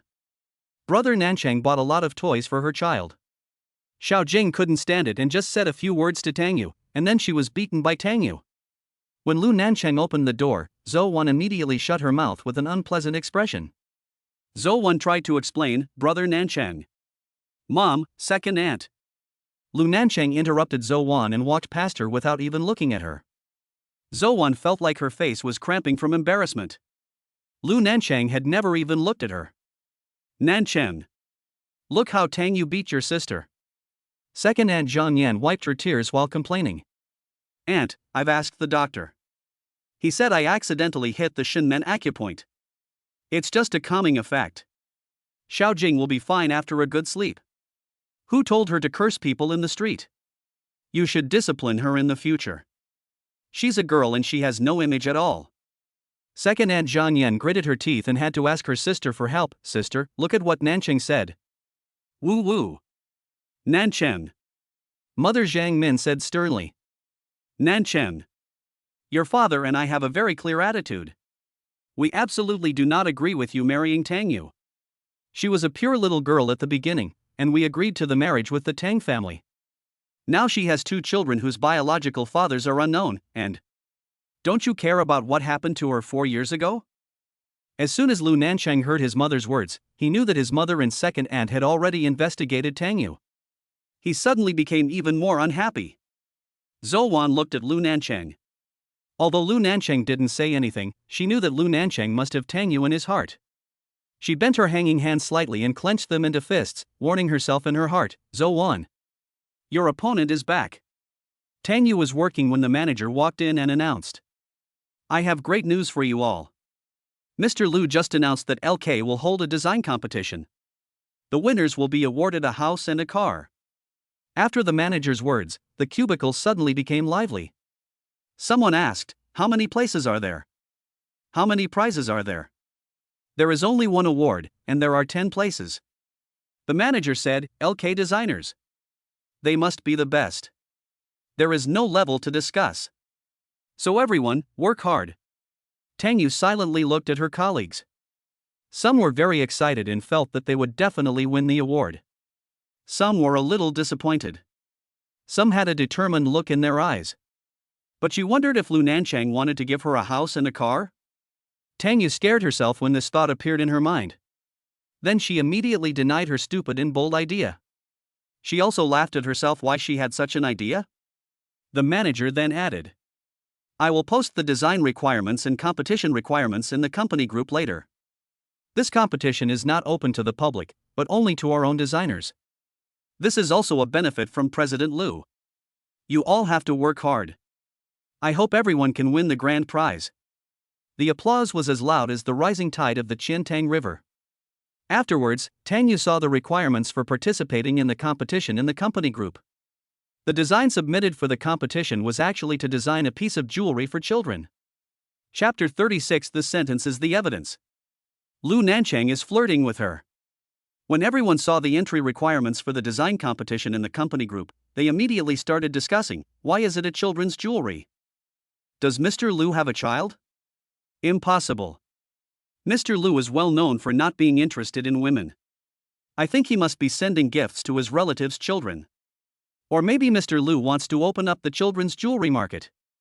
Listening to everyone's discussions, Tang Yu became more and more agitated. She was worried that Lu Nancheng was going to give Tang a piece of jewelry. While everyone was discussing it, she hid in the bathroom and quietly sent a WeChat message to Lu Nancheng, "Are you there?" After seeing the WeChat message, Lu Nancheng replied, "Should I be here?" Tang Yu was so frightened that her period almost came early. Is this what Lu Nancheng said in reply? It doesn't seem like his speaking style. She seriously suspected that Lu Nancheng was interested in her. This sentence is the evidence. Lu Nancheng is flirting with her. However, when she saw Lu Nancheng, she sent another message, "You want to treat me?" Tang Yu was still certain that Lu Nancheng was flirting with her. She felt that she needed to have a clear talk with Lu Nancheng. "Mr. Lu, I want to treat you to a meal. You decide the place." Lu Nancheng didn't send any text this time, but directly sent a paragraph of words. "I don't know how much money you have in your pocket and what level of meal you can afford, so just order it and send it to me. I'm not picky about food, just like you." Listening to Lu Nancheng's words, Tang Yu's first reaction was that Lu Nancheng's voice was particularly nice. Magnetic. And grand and thick. Like the sound of mountain streams colliding with stone cliffs. Another example is the bass of a piano. Some people usually speak very nicely, but their language is not as good as their real voice. However, the language spoken by Lu Nancheng was as pleasant as his own voice. Considering Lu Nancheng's status, Tang Yu ordered a mid-range private restaurant. Her ability was limited, and she felt that there was no need for her to pretend to be rich. Firstly, Lu Nancheng did not need this meal, and secondly, she had to use her money to raise the children, so she could not spend it indiscriminately. But she couldn't invite Lu Nancheng too shabbily. Firstly, he had helped her before, and secondly, his status as a big shot was too important. If she invited him too shabbily, she might let Lu Nancheng down. Arrived at the box. After Tang Yu poured Lu Nancheng a cup of tea, she sat opposite Lu Nancheng. The design competition. Are you going to give us some candy? Well, thank you for your kindness, but this gift is too expensive, and we absolutely cannot accept it. Tang Yu didn't finish her words, but she felt that she had expressed her problem clearly. Lu Nancheng looked at Tang Yu without saying anything.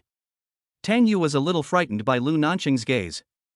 She lowered her head and said, "Thank you for your kindness on behalf of Tang. You must not accept the gift." Tang Yu. Tang Yu raised her eyes and looked towards Lu Nancheng. Lu Nancheng put down his chopsticks, sat up straight and looked at Tang Yu and said, "When you put it that way, I feel like you think it's too shabby of me to give Tang a bunch of worthless toys." After that, Lu Nancheng added, while Tang Yu was dumbfounded, "Well, it is indeed a bit shabby." Tang Yu took a deep breath and waved her hands repeatedly. No, Mr. Lu, that's not what I meant." "I didn't, Tang Yu." Lu Nancheng interrupted her and said seriously, "The company holds competitions every year." Tang Yu was a little stiff again. Indeed, what Lu Nancheng said was true.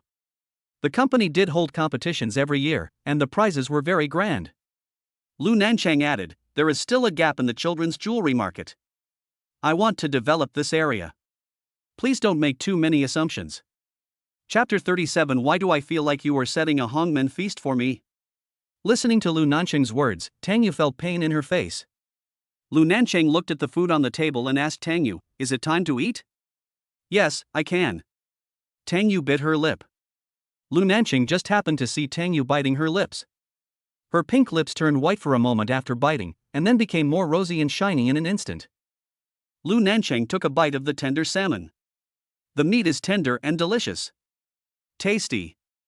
But while he was enjoying the delicious food, Lu Nancheng felt the gaze from Tang Yu. He raised his eyes. He caught Tang Yu's attention. Tang Yu lowered her eyes in embarrassment. But when Lu Nancheng picked up a piece of salmon and put it in his mouth, he saw Tang Yu looking up at him again. And she looked as if she wanted to say something but hesitated. Lu Nancheng simply put down his chopsticks and stopped eating. "Why do I feel like you are setting a hongmen feast for me?" No. You eat it," Tang Yu said quickly. "Just tell me what you have to say. And let me eat without worry." Tang Yu bit her lip again. "If you don't tell me, I won't eat." Lu Nancheng simply crossed his arms and leaned back in the chair. "It's okay, it's really okay, just eat it. It would be a waste if you don't eat so much," Tang Yu said as she pushed the plate towards Lu Nancheng. Lu Nancheng looked at Tang Yu. "Are you really okay?" Tang Yu shook her head, looking sincere. "It's really okay." "Ha!" Lu Nancheng laughed, still without picking up his chopsticks, and said sarcastically, "That means you don't want to treat me to a meal, and you feel sorry for this meal. You want to piss me off and then pack up this table of food and take it back." No, Tang Yu smiled bitterly, but Lu Nancheng's words scared Tang Yu out of what she wanted to say. She said, "Well, you didn't hold the design competition to give Tang a gift, so do you want to apologize for me on behalf of Zou Jing?" After saying this, Tang Yu didn't dare to look at Lu Nancheng, she lowered her head completely. Tang Yu, do you really think that this design competition is held for you? If you say that, even if you have the best design, I won't dare let you win first place. Tang Yu straightened her back, her eyes filled with strong rebuttal. Lu Nancheng admired the determination in her eyes and his anger immediately subsided. He said, besides, although Zou Jing was wrong last time, you beat her up and put her in the hospital. I think you two are even. Besides, what does your matter have to do with me? Tang Yu looked at Lu Nancheng, not knowing what to say for a moment. She didn't expect Lu Nancheng to have such an attitude towards what happened between her and Zou Jing. She thought Lu Nancheng would teach her a lesson for Zou Jing. Tang Yu, can I still eat this meal? Lu Nancheng pointed to the food on the table. Tang Yu nodded quickly, please eat. Lu Nancheng glared at her before picking up the chopsticks. But before he started eating, he looked at Tang Yu seriously and asked, no more questions, right? Tang Yu quickly shook her head. Only then did Lu Nancheng pick up his chopsticks and start eating. Tang Yu watched Lu Nancheng eat with relish, and she felt a sense of accomplishment. It seemed that she had made the right choice of place today, and the dishes she ordered were also to Lu Nancheng's taste. Little did people know that Lu Nancheng thought the dish was delicious because Tang Yu was sitting opposite him and he was in a good mood. After dinner, Lu Nancheng asked Tang Yu how she got here and whether he wanted to send her off. I drove here myself. Following the direction of Tang Yu's finger, Lu Nancheng saw Tang Yu's car worth tens of thousands of dollars. Without saying anything, he got in his car and left. Chapter 38, Can't be relied upon at a critical moment. After school, Tang Yu picked up the children and took them home. When they were almost at the community, a man suddenly jumped out from the roadside. Tang Yu quickly stepped on the brakes, but the man still fell down. What's wrong, Mom? Did you hit someone? Daodu and Tang each asked a question. Just sit still, Mom will go down and take a look. Tang Yu unbuckled her seatbelt and got out of the car, and saw a young man with dyed blonde hair lying in front of her car. I didn't hit you. Tang Yu walked over and said, how could you, at such a young age, commit fraud? The yellow-haired man stood up and brushed off the dirt on his body. Does scammers differentiate between young and old people? Suddenly, several gangsters with colorful hair appeared. Tang in the car quickly unbuckled her seatbelt and wanted to get out, but Daodu grabbed Tang. Brother? Tang looked back at Daodu in confusion, aren't we going down to help? Daodu pointed at Tang's watch phone and said, let Dad help. Oh. Tang suddenly realized, her eyes opened wide, her little mouth opened roundly, with a light flashing in her bright eyes, and she quickly dialed Lu Nancheng's number. When Lu Nancheng saw that it was Tang's number, he quickly picked up the phone and heard Tang say anxiously, Dad, come quickly, we met bad guys. The bad guys are beating Mom, woo. Looking at Tang, he also let out two sad cries. Daodu gave Tang a thumbs up. Tang Yu saw several hooligans, she took a step back, are you guys scamming people? Several hooligans sneered at Tang Yu, you are quite smart. Tang Yu looked around and realized that there were not many people on this small road leading to the community. These people had a plan. How much money do you want? Tang Yu thought that there were two babies in the car, so she had to use money to solve the problem. The leader was wearing a short-sleeved shirt and had a tiger tattooed on his left arm. He said, do you think we look like people who are short of money? Tang Yu looked at the gangsters. They didn't look like rich people in the way they were dressed. Since you are not short of money, why do you still wear cheap clothes? Since you are not short of money, why don't you each wear a big gold chain? Aren't big gold chains standard for people like you? Tang Yu hit the vital points of several hooligans, and they opened their eyes wide in anger. To tell you the truth, someone paid for you. You just need to serve us well. As soon as the tattooed man finished speaking, several hooligans laughed obscenely, ha ha. Who is it? Tang Yu quickly wondered who wanted to harm her. Will we tell you? You just need to be obedient. The tattooed man said as he walked towards Tang Yu and unbuttoned his clothes, drag her to the car. Several thugs rushed towards Tang Yu. Tang Yu's eyes darkened, and when one of the gangsters approached her, she grabbed the gangster's arm and pulled it hard, and with her other hand, she hit the gangster hard on the left side of his neck. Ah! The gangster fell down. A few gangsters looked at their fallen companion motionlessly and couldn't help but look at Tang Yu. They didn't believe that Tang Yu had such great strength. She could actually knock a person so hard that he couldn't move with just one palm. Come on! The tattooed man gave an order, and several thugs pounced on Tang Yu again. Every time Tang Yu landed her palm, it hit the gangster's acupuncture points accurately. The gangster who was acupunctured fell down and couldn't get up. Boss! This little bitch knows martial arts. A gangster shouted in horror. The tattooed man saw a wooden stick standing in the corner, so he went over, picked up the stick and hit Tang Yu. Tang in the car was frightened and cried, "Brother, why hasn't Dad come yet?" "Alas! I can't help you at the critical moment." Douda shook his head helplessly, opened the car door and got out. Tang, don't get out. I'll go down to help Mom, you call the police. Chapter 39, not to protect her, but to take credit. Douda opened the car door and ran out, picked up a stone from the ground and threw it into the tattooed man's eyes. Just when the tattooed man was about to swing his wooden stick at Tang Yu, he covered his eyes and fell to the ground with a scream. The stick in his hand fell to the ground and hit his own foot. Boss! A yellow-haired man saw the tattooed man rolling on the ground with his hands covering his eyes. The tattooed man's eyes were bleeding, and the blood had spread to his entire face. The yellow-haired man picked up the wooden stick on the ground and swung it towards Tang Yu again. Douda ran towards his mother quickly, "Mom." At this time, Tang also ran down from the car and ran towards Tang Yu, "Mom." When Tang Yu saw the two babies running towards her, her pupils dilated with fear. "Don't come over here. Get in the car quickly." Tang Yu shouted at the baby. "Mom, be careful." Tang Yu turned around and saw the wooden stick falling towards her head. In a hurry, Tang Yu was so scared that she shrank her neck and closed her eyes. However, the imagined pain did not subside. She just felt a hand pulling her hard, and she fell into a strong embrace. Then I heard the gangster scream, "Ah!" When Tang Yu opened her eyes, she saw Lu Nancheng's handsome face close to her. It was Lu Nancheng who saved her. And she is in Lu Nancheng's arms at this moment. Lu Nancheng lowered his eyes and met Tang Yu's frightened eyes. His heart trembled violently, his brows furrowed, but his eyes were fixed on Tang Yu's eyes even more focused. Tang and Douda looked at each other and saw their father hugging their mother. Tang covered her mouth and laughed, but tears were still dripping on her little face. The police car siren sounded, and Tang Yu came back to her senses from the shock. At this moment, Tang put away her smile and ran towards Lu Nancheng while crying, "Dad! Dad!" Lu Nancheng let go of Tang Yu, quickly squatted down, opened his arms and hugged Tang who was running towards her.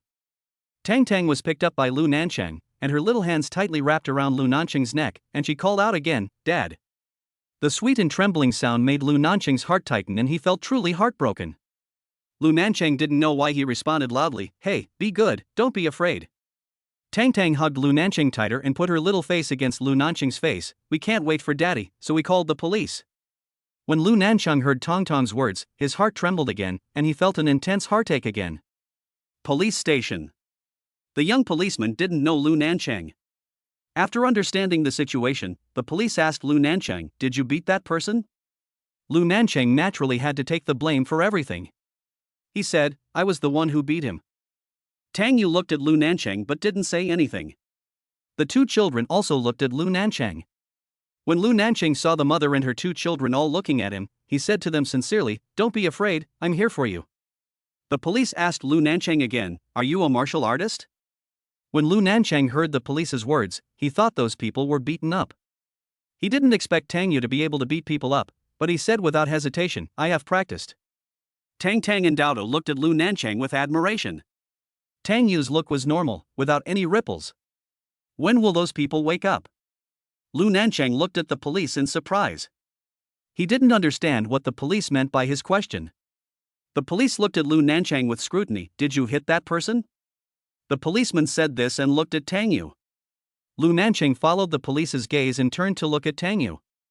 Then, the police said to Tang Yu in a very affirmative tone, "You knocked him unconscious." Tang Yu did not hide it and nodded. Lu Nancheng. The policeman actually smiled and asked Tang Yu, "Do you also learn martial arts?" Tang Yu shook her head. The police looked surprised. "How did you knock the person unconscious so accurately?" The doctor said it was all on the acupuncture points, but none of them were fatal. Tang Yu answered truthfully, "My children often fell ill when they were young, and it was too painful for them to go to the hospital for infusion, so I learned children's massage therapy, so I know a lot about the acupuncture points on the human body." Lu Nancheng looked at the two little guys, and felt pity for the three of them, mother and two children. But at the same time, he suddenly realized that when he told the police just now that he was the one who beat the man, he was not trying to protect Tang Yu, but stealing the credit. Chapter 40, Your cousin, right? She's the only one who hates me so much. Has your son ever practiced martial arts? The police looked at Dowdu, who was not even as tall as the table. One of the criminals said that this kid blinded his eyes. No way. Tang Yu immediately protected Dowdu behind her. The child was afraid that I would be beaten, so he threw a small stone and hit the man's eye. It was a complete coincidence. Lu Nancheng looked over and saw that Tang Yu, who had been calm and composed, was obviously a little excited. The policeman stood up and said to Tang Yu, "Every mother is a genius. Being a mother is a strong person. You are amazing." The policeman's voice was full of admiration for Tang Yu. Tang Yu felt a little embarrassed when being praised by the police. But the one who was even more embarrassed was Lu Nancheng. The police said to Lu Nancheng, "Your wife is very good. Look how well she takes care of you and the children. She is well dressed and clean. Go back and make a good meal for her to calm her and the children down." Tang Yu hurriedly tried to explain to the police that she and Lu Nancheng were not a family. Lu Nancheng said to the police first, "Thank you." The police said, "You guys go back first. We will investigate further after all the criminals wake up." The criminal who was still alive said that someone ordered them to abuse and beat your wife, but they have never seen the person who ordered them. They just provided a phone number. Lu Nancheng asked the police in a deep voice, "Can you show me that phone number?" Of course. The police showed the number to Lu Nancheng and Tang Yu. Tang Yu didn't recognize this number. Although Lu Nancheng remained calm, Tang Yu saw his eyebrows move. The police asked Lu Nancheng, "Do you know the owner of this number?" Lu Nancheng hesitated for half a second and said to the police, "I'm not sure either. I'll go back and check the number." Okay. The police nodded. "We can't get through to this number right now. We are also investigating. We will notify you when we find out." After leaving the police station, Lu Nancheng carried Tang into the car. Tang Yu hurriedly wanted to carry Tang down. "We can go back by ourselves. You don't need to send us back. I'll take you to my house," Lu Nancheng said as he went and then turned back to hug Dowdu. Dowdu stood beside Tang Yu and looked up at Lu Nancheng. Lu Nancheng paused slightly. There was an indescribable feeling in this little guy's eyes. "Come home with Dad, Dad will make you something delicious," Lu Nancheng said as he picked up Dowdu. Dowdu stared at Lu Nancheng intently, but her little hands did not hug Lu Nancheng's neck like Tang did. Lu Nancheng also looked at Dowdu. This was the first time he held this little guy. He felt a little strange. But this strangeness is filled with deep emotions. Tang Yu would definitely not go to Lu Nancheng's house. "Mr. Lu, listen to the police, and I'll make you something delicious when you get home." Lu Nancheng interrupted Tang Yu directly. He had already put Dowdu on the back seat. He opened the passenger door and said to Tang Yu, "Get in the car." Tang Yu's expression turned serious. "Boss Lu, are you afraid that I will kidnap you or the children?" Lu Nancheng interrupted Tang Yu again. Tang Yu was about to speak when Tang stretched her neck and said happily, "Mom, get in the car, I want to eat something delicious." "Little foodie. Come down quickly." Tang Yu had managed to keep the children under control and stop them from looking for Lu Nancheng some time ago. How could she let Lu Nancheng take the children away again? She wanted to carry Tang down, but Lu Nancheng asked her to get in the car. "Mr. Lu. Mr. Lu, Mr. Lu. You're making me dizzy." Lu Nancheng interrupted Tang Yu domineeringly, put his big hand on her lower back and pushed her into the car. Tang Yu straightened her back in shock, but was pushed to the passenger seat by Lu Nancheng. Lu Nancheng closed the car door, and Tang Yu saw Lu Nancheng walk around the car and go to the driver's seat, but his back still retained Lu Nancheng's scorching heat. This made her very nervous. Lu Nancheng started the car, turned around and smiled at the children, turned, and drove the black Bentley out of the police station. "You beat Zou Jing so hard that she fell into a coma for 2 whole days. I thought you hit her acupuncture point by coincidence." Lu Nancheng glanced at Tang Yu with eyes full of admiration. Tang Yu changed the subject and asked Lu Nancheng, "She's your cousin, right?" Lu Nancheng turned around and glanced at Tang Yu. Tang Yu added, "The number you saw belongs to your cousin, right? It's those hooligans she hired. Right now, she's the only one who hates me this much." Every word Tang Yu said was an affirmative sentence. Tang Yu, let the police handle it. Humph, Tang Yu sneered. Lu Nancheng looked back at her again and said, don't worry, if the police are unfair, I will definitely help you. Tang Yu turned her head and looked out the window, as if she was talking to herself, or as if she was saying to Lu Nancheng, I just wonder why she hates me so much. Chapter 41, Explaining to a Stubborn Person is like hitting a wall. Tang Yu, I will definitely help you with this matter. Lu Nancheng said, I will never let you and the child be frightened in vain. Help me? Tang Yu sneered, just don't cover up for me. Tang Yu, why don't you believe me? Then why didn't you tell the police that the number belonged to your cousin? Tang Yu's words made Lu Nancheng look at her as if she were a fool. He said, now all phone numbers are registered with real names. If I knew that the number belonged to Zou Jing, the police would know it too. Tang Yu is not that easy to fool. She questioned Lu Nancheng again, then why did you panic when you saw that number? Flustered for a moment? Lu Nancheng said. A phone number didn't make me panic, it was you who thought I panicked. Tang Yu still didn't believe what Lu Nancheng said. She firmly believed that she saw Lu Nancheng lying. Lu Nancheng did not explain further. Because he saw Tang Yu's stubbornness. To a stubborn person, explaining is like banging your head against a wall. The car quickly drove into Lu Nancheng's villa. Tang looked at the huge villa and couldn't help but asked in surprise, Dad, is this your house? It's so big. Lu Nancheng didn't say anything, but pinched Tang's little face lovingly. Tang finds everything curious and wants to touch it with her little hands. Tang. Tang Yu followed behind Tang, afraid that Tang would break something. Every item in the home of a person of Lu Nancheng's status is worth a lot of money. She can't afford to pay for it. Lu Nancheng rolled up his sleeves and walked into the kitchen, saying to Tang Yu, don't worry about them, let them play freely. You too, be careful. Don't break anything. Tang Yu followed Lu Nancheng into the kitchen to help. Tang Yu stopped when she saw the kitchen, which was bigger than her home. She asked Lu Nancheng, where is your chef? A kitchen this big should be equipped with about 10 chefs. Tang Yu said as she turned her head and glanced at the magnificent living room behind her, you don't have any servants? Yes, we all have a day off today.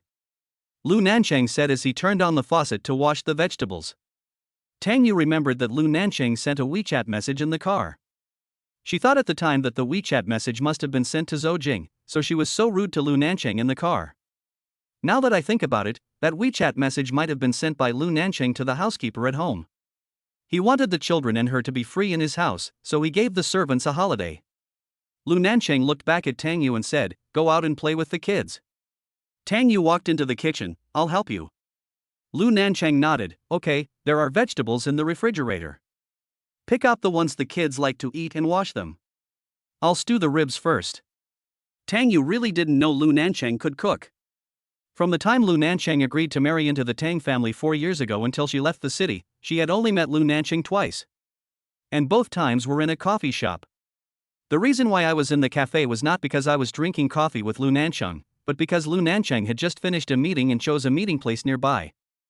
And he left right after he finished talking, without even stopping for a cup of coffee. On both occasions, after she watched Lu Nancheng leave, she sat alone in the cafe and finished her coffee. She has never set foot in this villa even once. The kitchen soon smelled of food.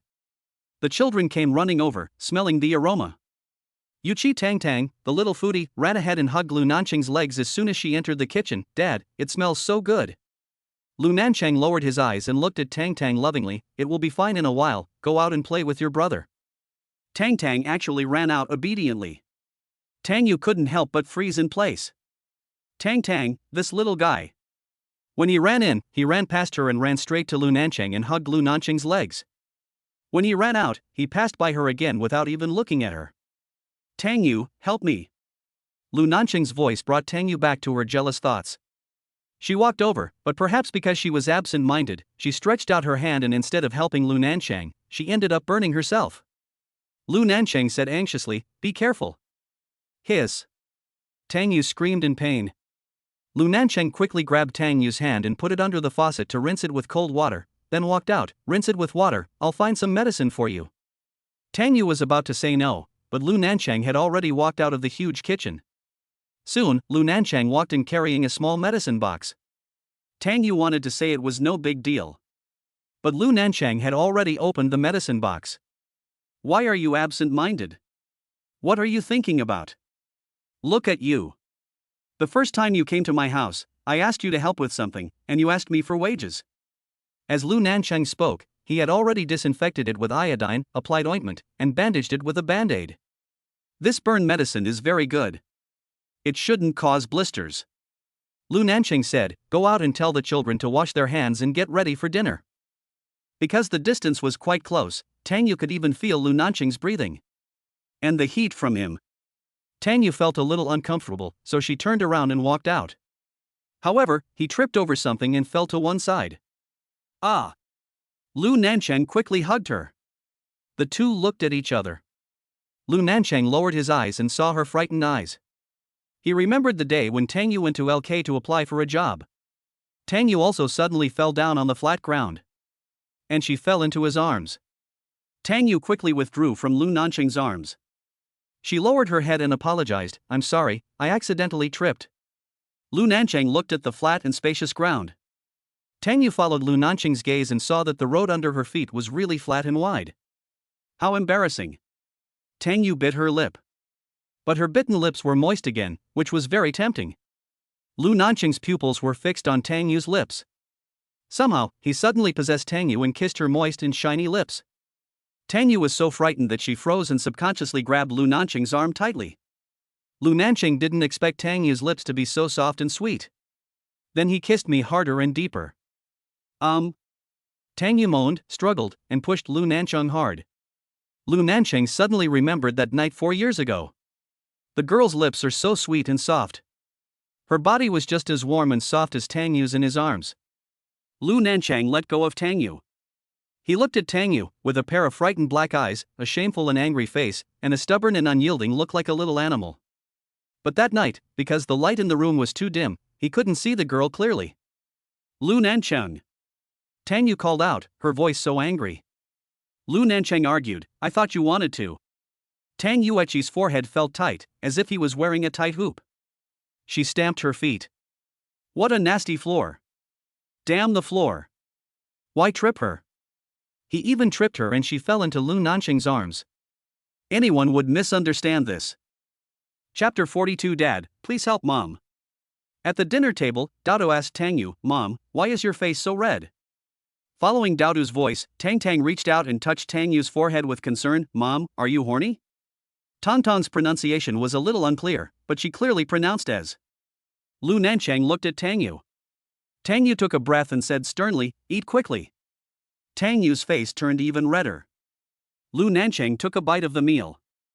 Daodu and Tang saw the band-aid on Tang Yu's hand again. Daodu and Tang asked in unison, Mom, is your hand burned?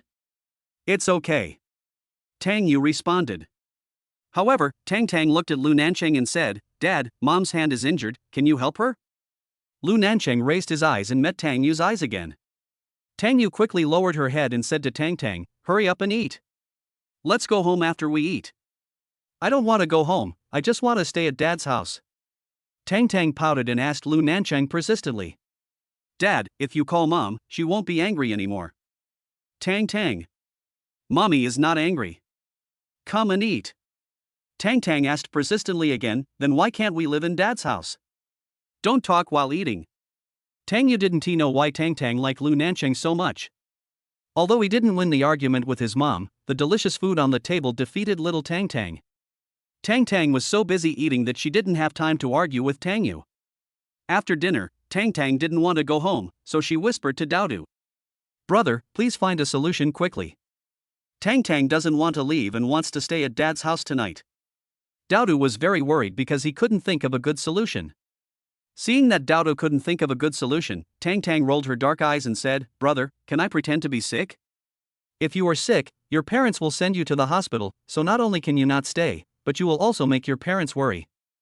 Tang pouted, what should I do then? At this time, Tang Yu came over, and Tang fell on the sofa with a thump, Brother, just say I fell asleep. Daodu watched Tang close her eyes, and he quickly poured the water in the cup into his hands and wiped it on Tang's forehead. Tang, get up and let's go back. Daodu quickly whispered, Mom, Tang is asleep. Tang Yu came over to hug Tang, why are you still asleep? Mom, Tang is sweating. Will she catch a cold if she goes out? Tang Yu also saw the water on Tang's forehead. At this time, Lu Nancheng walked over and took a look at Tang sleeping on the sofa. He said to Tang Yu, "Why don't you sleep here today?" "No." Tang Yu said firmly, bending down and picking up Tang, and said to Dao, "Pick up your sister's shoes." Lu Nancheng looked at Tang Yu and said, "Why didn't I realize you were so stubborn 4 years ago? What if the child catches a cold when he goes out?" Tang Yu said, "It's okay, it's not cold, you won't catch a cold." Seeing that Tang Yu was almost at the door, Lu Nancheng knew that he would not be able to keep this woman, so he quickly took his coat and covered Tang with it. "I'll take you there," Lu Nancheng said as he picked up Dao. Tang Yu wanted to refuse Lu Nancheng, but Lu Nancheng had already opened the car door, carried Dao into the car, and then took Tang from her arms. "I brought you here, and I should also send you back safely." Tang Yu didn't refuse and got into Lu Nancheng's car. In the car, Tang Yu said, Tang, aren't you tired of pretending?" Dao looked at Tang. Lu Nancheng looked at Tang. Tang opened her eyes and said aggrievedly, "I'm tired." Tang Yu scolded Tang, "You were so disobedient today. If you continue to be disobedient like this, Mom will not love you, but only your brother." "Ha!" Tang raised her little face, "Brother doesn't want to leave either. Brother also wants to stay at Dad's house, he just didn't say it." After Tang said this, Tang Yu and Lu Nancheng looked at Dao together. Little Dao's face turned red in an instant. Lu Nancheng suddenly felt very depressed. He didn't want to let down his 2 children's love. He wants to accept Tang Yu and the 2 children. After sending Tang Yu and her son and her 2 children back home, Lu Nancheng received a call from his second aunt. "Nancheng. Jing was taken away by the police. Please help her." "Aunt, I'm powerless." Lu Nancheng refused bluntly. "Nancheng? You didn't even ask what happened to Jing? You're not willing to help her?" Second aunt's voice was full of questions. The police said someone provided her information. "Was it you? She is an adult. She should be punished for doing something illegal." "It was you." Second aunt's voice was filled with exasperated anger. "The police said there was an order from above, and it was your order not to grant bail. You haven't educated your children well, so let the government help educate them well." Lu Nancheng said and hung up the phone. Chapter 43. Mom, Dad must be thinking of you. Tang Yu sneezed. Tang said, "Mom, it must be Dad who is thinking about you." "Don't talk nonsense." Tang Yu's heart was beating fast. "Lu Nancheng is not your father. Stop calling him Dad." In the private room, Jiang Nanxia handed a bank card to Tang Yu. Yeah, here is 1 million. Please give it to Mr. Lu for me. I want to thank him for helping me." Tang Yu looked at Jiang Nanxia. "You don't need that much, do you?" Yeah, think about the time when I couldn't find anyone to help me."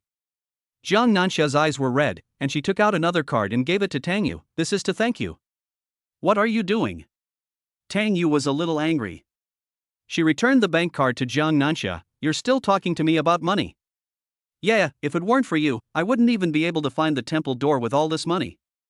Jiang Nanxia wiped the tears from her eyes and said sadly, "When you encountered this kind of thing, I couldn't help you at all. Now that I have encountered this kind of thing, you solved it for me. Yeah, it's all over. Let's just move on and stop thinking about the things that made us sad." "Yeah." Jiang Nanxia nodded, and then said, "Lu Nancheng is not a person who helps others casually. You must have paid a lot for me. I know that you won't tell me even if I ask you, so I won't ask. But yeah, I, Jiang Nanxia, will always remember your kindness." Seeing Jiang Nanxia in tears, Tang Yu felt distressed. She said, "No, Lu Nancheng didn't embarrass me." Jiang Nanxia shook her head. "How is that possible? Don't lie to me. He didn't care about your own affairs back then, so why would he help me today?" Jiang Nanxia insisted that Tang Yu must have paid a high price for her. Tang Yu did not explain any further, because not only did Jiang Nanxia not believe it, but even she herself was confused by Lu Nancheng's willingness to help. Jiang Nanxia added, "I haven't seen Shayan for a long time. Let's get together in the evening and bring Tang and Dao with us. I haven't seen Tang and Dao for a while. I miss those 2 little guys." There was finally some spirit in Jiang Nanxia's eyes, but she still looked very haggard. Tang Yu also wanted to let Jiang Nanxia relax. "I'll call Wen Yan right now, and then we'll go pick up Dodo and Tang after school." However, Wen Yan's call was not connected. Maybe he's busy. As soon as Tang Yu finished speaking, Wen Yan called. Shouyan. Tang Yu answered the phone. Are you free tonight? Let's get together. Wen Yan said, Xia is with you? I haven't seen you for a long time. I miss you very much, but I have to go on a business trip and won't be back until next week. After hanging up Wen Yan's phone, Zhang Nanxia said enviously, I envy Shouyan so much. Father and mother Wen love her so much, and now they are training her to be the successor of the company. She is busy every day. This kind of life is valuable. Xia, take a break and start taking on new roles. When you're busy, you'll forget about the unpleasant things. Yeah. Zhang Nanxia wiped away her tears. I'm not sad anymore. I discussed a play yesterday.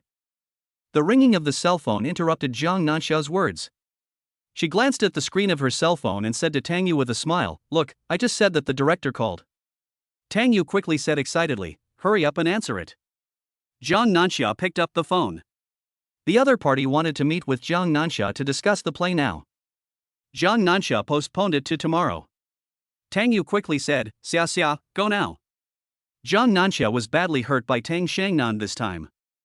Many big directors and investors were afraid of Tang Shangnan's strength and dared not use Zhang Nanxia anymore. Tang Yu picked up the bank card that Zhang Nanxia gave to Lu Nancheng and stood up. I'm going to give the card to Lu Nancheng now.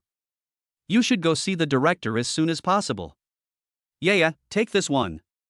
It's a gift from me to thank you. Zhang Nanxia insisted that Tang Yu accept her gift. I will never take your money no matter what. If you insist on giving it to me, then I won't give the money to Lu Nancheng. You can give it yourself. Lu Nancheng gave you the face, not me. So you have to give the money. Tang Yu defeated Zhang Nanxia. But in fact, Tang Yu was a little worried about meeting Lu Nancheng. Every time she saw Lu Nancheng, she felt flustered. She thought that after thanking Lu Nancheng on behalf of Xia this time, she would never see him again. Then if I finish talking early, we can eat together with Tang and Daodu in the evening. Zhang Nanxia said as he put on big sunglasses and a mask. Yeah, okay. Tang Yu and Zhang Nanxia walked out together. But I ran into Tang Shan walking towards me intimately holding the arm of a middle-aged man. Chapter 44 Please let me go. Tang Shan walked over intimately holding the arm of a middle-aged man. Tang Yu and Zhang Nanxia turned sideways to make way for Tang Shan. However, Tang Shan stood up. She raised her little face and looked at Tang Yu, then looked at Zhang Nanxia who was beside Tang Yu. Zhang Nanxia. Tang Yu didn't want to pay attention to Tang Shan and pulled Zhang Nanxia away. But Tang Shan stopped them and said with a hint of sarcasm on her face, Zhang Nanxia, you still dare to come out, haha, do you think no one will recognize you if you wear big sunglasses? Tang Shan. Tang Yu shouted harshly. She knew that Tang Shan could not say anything nice. Get out of the way. She pushed Tang Shan away and pulled Zhang Nanxia away. Zhang Nanxia, no one wants you to act in a movie now, right? Tang Shan slung herself over Director Lu's body like a bag and said, I'm about to play the leading role in Director Lu's play. If you beg me, I can consider giving you a chance to play a supporting role. How about that? Tang Shan raised her voice higher and higher, attracting people's attention. Just as Tang Shan was waiting for Zhang Nan to beg her, Director Lu actually pushed Tang Shan's hand away, stretched out his hand to Zhang Nanxia, and said in a servile manner, Miss Jiang, it's nice to meet you. I hope to have the opportunity to work with you. Zhang Nanxia did not shake hands with Director Lu. Director Lu quickly smiled and said, Ms. Zhang, don't get me wrong. I'm not asking you to play a supporting role. As long as you are willing to act, you will definitely be the leading actress. Director Lu. Tang Shan hugged Director Lu's arm, pouted her lips, stamped her feet angrily, and kept rubbing the two big soft balls on her chest against Director Lu's arm. Didn't you ask me to be the heroine? Director Lu was about to speak when a group of people suddenly ran over and said, It's Zhang Nanxia. It's really Zhang Nanxia. Zhang Nanxia, please sign for me. The fans' enthusiasm made Tang Shan very angry. But when she saw someone taking pictures with a mobile phone, she quickly pulled down her shoulder strap and tried to get closer to Zhang Nanxia. But Zhang Nanxia walked away with his head down without saying a word. However, their way was blocked by fans in an instant. Zhang Nanxia, I'm your fan, take a photo with me. I'm also your fan, take a photo with me too. Tang Shan was pushed away by fans who were taking photos with Zhang Nanxia. She gnashed her teeth in anger and shouted, "Everyone, let Jiang Nanxia talk about how it feels to sleep with Master Tang." The atmosphere was dead silent for a moment. But soon people began to look at Jiang Nanxia in unison. Jiang Nanxia sneered, "I'm not married, Tang Shangnan is not married, even if we are in love, it's normal." "Does Master Tang like you?" "Even though you took down those photos and news, everyone knows that you seduced Master Tang." Tang Shan's words were like a knife stabbing into Jiang Nanxia's heart. She was attracted to Tang Shangnan. But that man just wanted to play with her. Tang Yu felt Jiang Nanxia's body trembling, she clenched her fists and was about to hit Tang Shan. But she held back. If she hit Tang Shan at this moment, it might bring more rumors to Jiang Nanxia. "Tang Shan, you are not tall enough, you can reach it even if you step on others," Tang Yu said to the fans. "This Miss Tang Shan will soon be starring in director Lu's new play. Let's take a photo with them." Not only were the fans not interested in Tang Shan, but they also started to complain to her on behalf of Jiang Nanxia. "Who are you? How can you expose someone else's scars in public? It's just so immoral. Mr. Tang and Jiang Nanxia are both single, what does their relationship have to do with you?" Tang Shan was besieged by a group of people. Tang Yu looked at Tang Shan and smiled. This was more satisfying than slapping Tang Shan. Jiang Nanxia never expected to meet a true fan, and tears welled up from her eyes behind her big sunglasses. Jiang Nanxia nodded to the fans, "Thank you everyone." After saying that, Jiang Nanxia walked away. Tang Yu held Jiang Nanxia's arm with one hand and helped Jiang Nanxia push away the fans with the other hand. "Sorry, please move aside." Behind them, Tang Yu and Jiang Nanxia heard fans say, "Jiang Nanxia is too kind, don't listen to the attacks on her on the internet." Tang Shan was so angry that she almost died. Jiang Nanxia left and the crowd dispersed. She was even preparing to introduce herself to those people. "I'm sorry, Xia." Tang Yu apologized to Jiang Nanxia. Jiang Nanxia shook her head. Yeah, a little Tang Shan is not worth our disagreement." Tang Yu hugged Jiang Nanxia tightly. Jiang Nanxia lay on Tang Yu's shoulder and cried silently. She was not crying because of Tang Shan's public insult to her. It was Tang Shangnan teasing her. As soon as Jiang Nanxia entered the door, she received a call from Tang Shangnan, "Give me a chance to apologize to you." Jiang Nanxia slowly lowered her eyes. She said, "I haven't offended you, have I? Please let me go, okay?" Hearing Jiang Nanxia's depressed voice, Tang Shangnan felt a little depressed. He had never felt this way about a woman before. Very tortured. Jiang Nanxia couldn't hear Tang Shangnan's voice. But the phone was not hung up. She raised her eyes, and there was a cruel mockery of herself in her eyes. She was actually feeling lost. Jiang Nanxia hung up the phone. She held the phone for a whole day and never received a call from Tang Shangnan again. Chapter 45. Don't provoke Lu Nancheng again. Lu Nancheng was about to call Tang Yu after the meeting. Coincidentally, Tang Yu actually called him. Lu Nancheng picked up the phone and heard that Tang Yu wanted to talk to him about something. He said, "I'll wait for you in the cafe." The cafe that Lu Nancheng told Tang Yu about was the one where he and Tang Yu met twice 4 years ago. After hanging up the phone, Lu Nancheng took the car keys and went straight to the basement floor and drove his car straight to the cafe. Tang Yu was surprised that the busy man Lu Nancheng said he was waiting for her in the cafe. When she arrived at the coffee shop, Lu Nancheng was drinking coffee. "Mr. Lu," Tang Yu sat in front of Lu Nancheng, feeling very nervous. She said, "Mr. Lu, why did you ask me to come here?" Tang Yu said this while looking around at the affectionate young couples at the neighboring tables. Yes, she didn't forget what happened 4 years ago. "I just happened to meet a friend here," Lu Nancheng said. "Oh." Tang Yu's voice was very low. It was so quiet that she almost didn't hear it. She took out the bank card that Jiang Nanxia gave her and handed it to Lu Nancheng. "This is Jiang Nanxia's thanks to you." Lu Nancheng said, "Do you think I do this for money?" No. Tang Yu waved her hands quickly, but she still said, "Jiang Nanxia asked me to give you the money, you should accept it, otherwise I won't be able to explain myself." "I'm not helping Jiang Nanxia, but..." Lu Nancheng paused and did not say it was for Tang Yu, because she was afraid that Tang Yu would feel burdened. He said, "I am doing this for Tang Shangnan, so you and Jiang Nanxia don't have to take this matter to heart anymore." Tang Yu was a little unconvinced. She blinked her big eyes and looked at Lu Nancheng. Because when she went to find Lu Nancheng that day, news about Jiang Nanxia was already flying everywhere, and she didn't believe that Lu Nancheng didn't see it. If Lu Nancheng just wanted to help Tang Shangnan, why would he let the news fly around for so long? Lu Nancheng was stirring the coffee. He thought it would be nice to sit here quietly with Tang Yu and drink a cup of coffee. He remembered that he and Tang Yu had met twice 4 years ago, both times in this cafe. But on those 2 occasions, he did not sit down and have a good chat with Tang Yu, nor did he drink coffee with Tang Yu in the cafe. Tang Yu's cell phone rang at an inopportune time. Tang Yu glanced at the screen and saw that it was Gao Yun calling. Lu Nancheng's eyesight was so good that he also saw the words Brother Yun on Tang Yu's screen. Immediately, Lu Nancheng's good mood turned into anger. But Tang Yu didn't notice Lu Nancheng's face suddenly turned cold. She picked up her phone and walked out. Mr. Lu, you go back. I have to take a call and leave too. Tang Yu went outside and answered the phone. Gao Yun asked her to have dinner with him. Tang Yu said, Brother Yun, I have an appointment with Jiang Nanxia tonight. Let's go out to eat with the kids.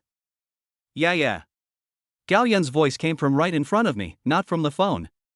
Tang Yu suddenly raised her eyes and saw Gao Yun standing in front of her. Brother Yun?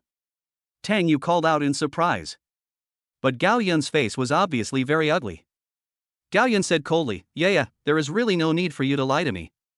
After Gao Yun finished speaking, he glanced at Lu Nancheng, who was drinking coffee and waiting for Tang Yu inside. Following Gao Yun's gaze, Tang Yu looked back. She was about to explain, but found that there seemed to be no need to explain at all. Gao Yun was just a friend. And Lu Nancheng doesn't even seem to be a friend. Yeah, why did you change after returning to China? Gao Yun's voice was full of disappointment and anger. Tang Yu moved her lips several times before she was about to speak, but Gao Yun said, Gao Yun, am not a persistent person. After saying this, Gao Yun left angrily. At this time, Jiang Nanxia called and Tang Yu picked up the phone. Yeah, I've negotiated for that play. I have to have dinner with the crew tonight, so I can't have dinner with you. Let's do it another day. Come on. Tang Yu hung up the phone with Jiang Nanxia and took a deep breath happily for Jiang Nanxia. Tang Yu came back from the phone call and didn't expect Lu Nancheng to still be there. She blurted out, Boss Lu, why are you still waiting for me? Seeing that Tang Yu was about to leave, Lu Nancheng said sarcastically, You are already a mother of 2 children, and you are still so self-indulgent. Did I say I was waiting for you? Tang Yu looked at Lu Nancheng and felt a little pain on her face. Lu Nancheng stood up, without even looking at Tang Yu, and walked away. Are you crazy? Tang Yu was puzzled by Lu Nancheng's sudden change of expression. Just after parting with Lu Nancheng, Tang Yu's phone rang again. When Tang Yu saw the number on the screen, her face changed. The phone kept ringing, and Tang Yu finally picked it up. You're back. Tang Yu felt no wave of emotion when she heard her father's voice after 4 years. You go home now. Go home? Tang Yu sneered. 4 years ago, she was no longer Tang Jiaqiang's daughter. What home was there to talk about? Come back first. Tang Jiaqiang hung up the phone directly. Tang Yu will never go back. But suddenly a nanny car stopped beside her. Tang Yu was almost hit, and she was so scared that she took several steps back. The person who got out of the car turned out to be Tang family's bodyguard. Tang Yu was taken to the Tang family by the Tang family bodyguards. Tang Chang looked at Tang Yu, his furrowed brows making it impossible to see into his eyes. When did you come back? When I came back has nothing to do with you. Tang Yu said stubbornly. Tang Shan hugged Tang Jiaqiang's arm and said coquettishly, Dad, my sister also wanted to seduce Lu Nancheng. I saw it with my own eyes at the film festival. Tang Jiaqiang opened his eyes wide in anger, but then sighed, Don't provoke him again. Tang Yu looked at the father and said, You have severed all ties with me. Even if Lu Nancheng wants to kill me, he will not implicate you. Chapter 46 Daodu and Tang Tang were picked up by their father. Tang Jiaqiang's chest heaved with anger at Tang Yu's words. Chen Ling quickly patted Tang Jiaqiang on the back to calm him down, and then pretended to say to Tang Yu, Yeah, don't be angry with your father, he is doing this for your own good. Tang Jiaqiang's eyes softened a little, Your sister wants to be an actress, talk to Jiang Nanxia and see if you can help her. I can't help you. Tang Yu said affirmatively, Besides, I don't have a sister. After saying that, Tang Yu turned and left. Tang Shan quickly stopped Tang Yu. Tang Yu hasn't agreed to help her yet, how could she let Tang Yu leave?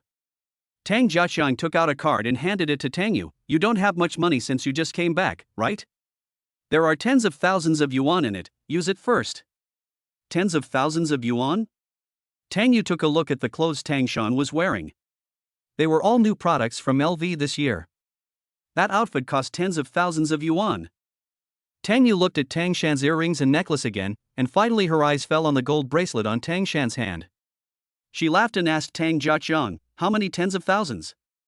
Tang Jiaqiang said, 20,000 is enough for you to spend for a while. Chen said quickly, yes, yeah, you take it first and spend it. The company has been in a recession in the past 2 years, business is difficult, and we are not well off.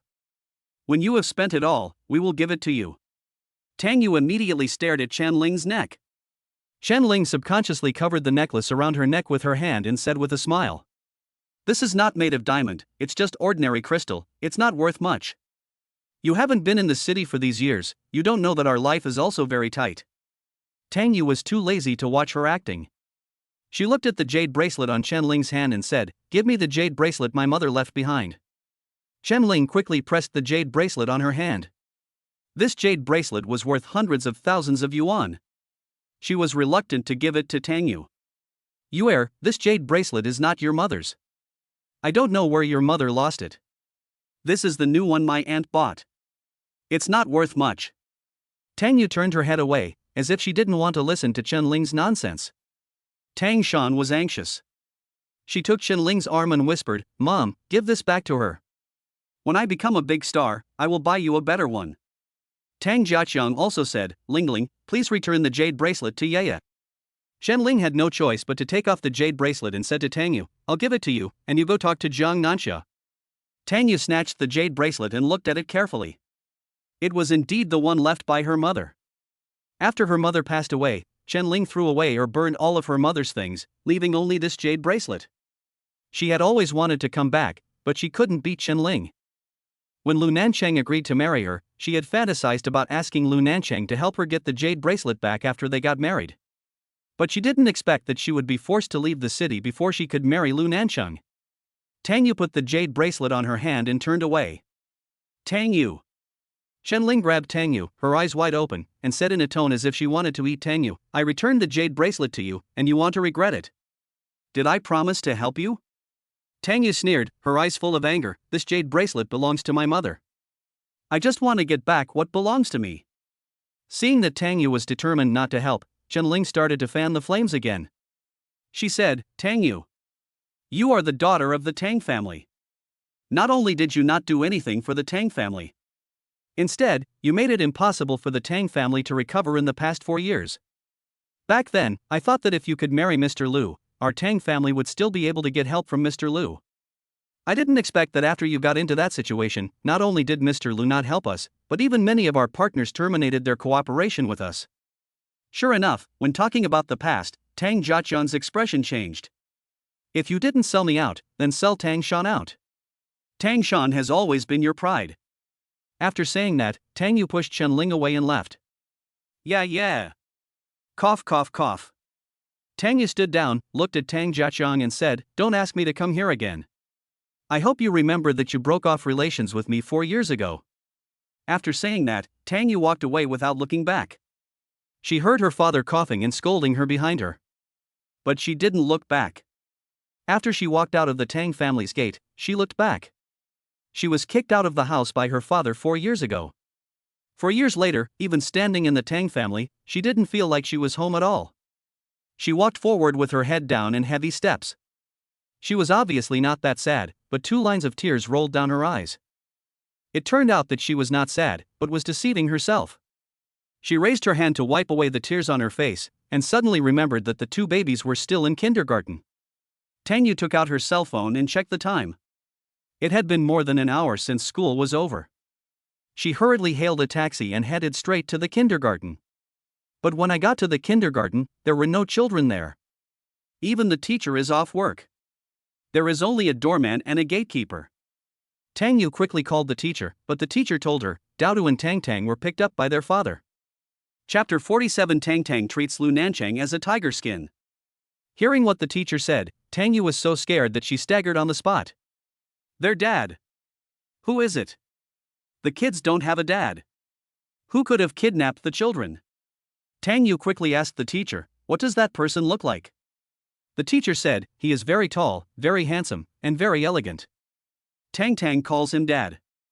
Miss Tang, isn't he the father of these children? Tang Yu called out in her heart, Lu Nancheng. The teacher's voice explained again, I couldn't get through to you on the phone, so Tang called her father, and then her father came to pick up the children. Tang Yu hung up the teacher's phone and quickly called Lu Nancheng. As soon as Lu Nancheng picked up the phone, Tang Yu angrily yelled, Lu Nancheng. Why did you secretly take my children away? Where are they? If you don't return them to me, I will call the police. Lu Nancheng rubbed his ears. He looked at the two babies playing with Lego in the living room and said to Tang Yu, can you think before you speak? Tang Yu froze. Lu Nancheng then said, how dare you shout? The children are out of school, why don't you go pick them up? The teacher called you and you didn't answer. What are you doing? Lu Nancheng said this angrily, he even wondered if Tang Yu was on a date with that man named Gao Yun. Where are they now? Tang Yu asked Lu Nancheng. At my house, of course. Hearing Lu Nancheng's angry voice, Tang Yu took a deep breath and said, I'll be at your door in half an hour. Please send them out. Half an hour later, Tang Yu arrived at Lu Nancheng's door. She called Lu Nancheng, Mr. Lu, please send the children out. I'm at your door.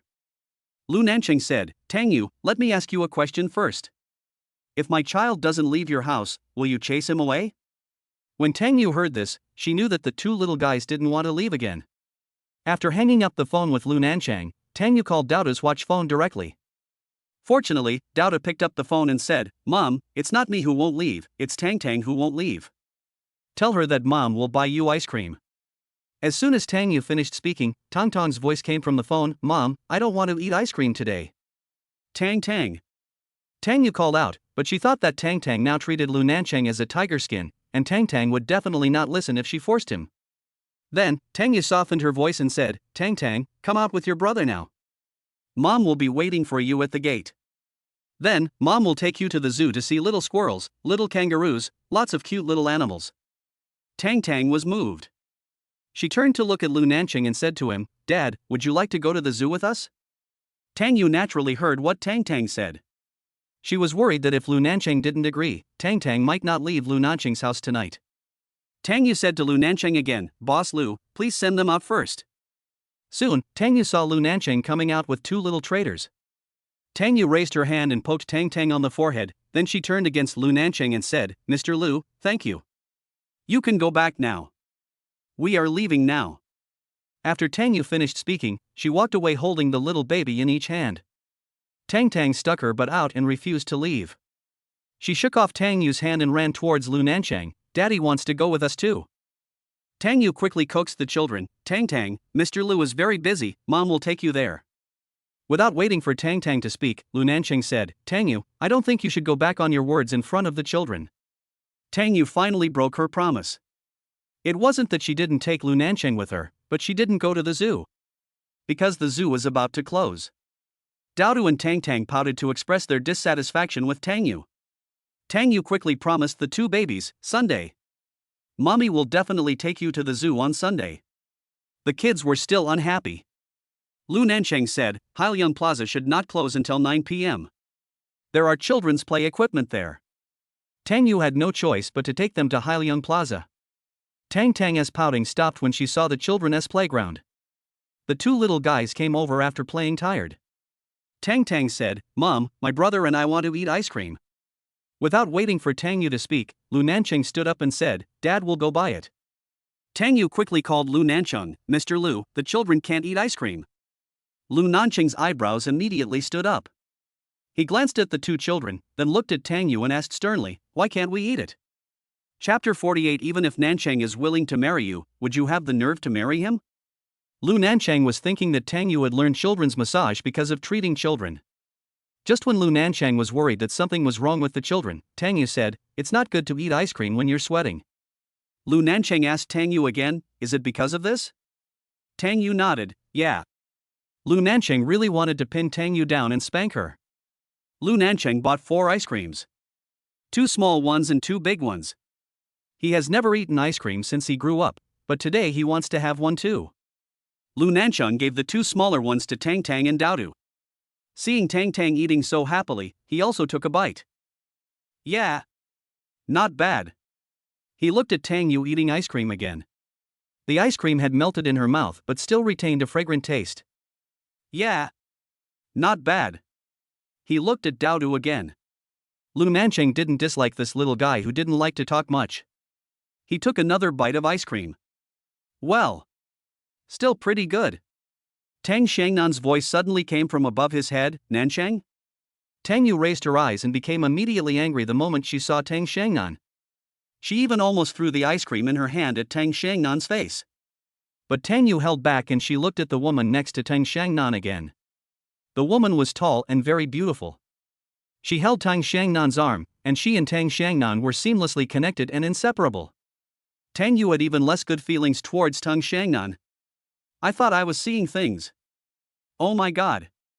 Mr. Lu is eating ice cream in the mall. Tang Xiangnan's expression was very exaggerated.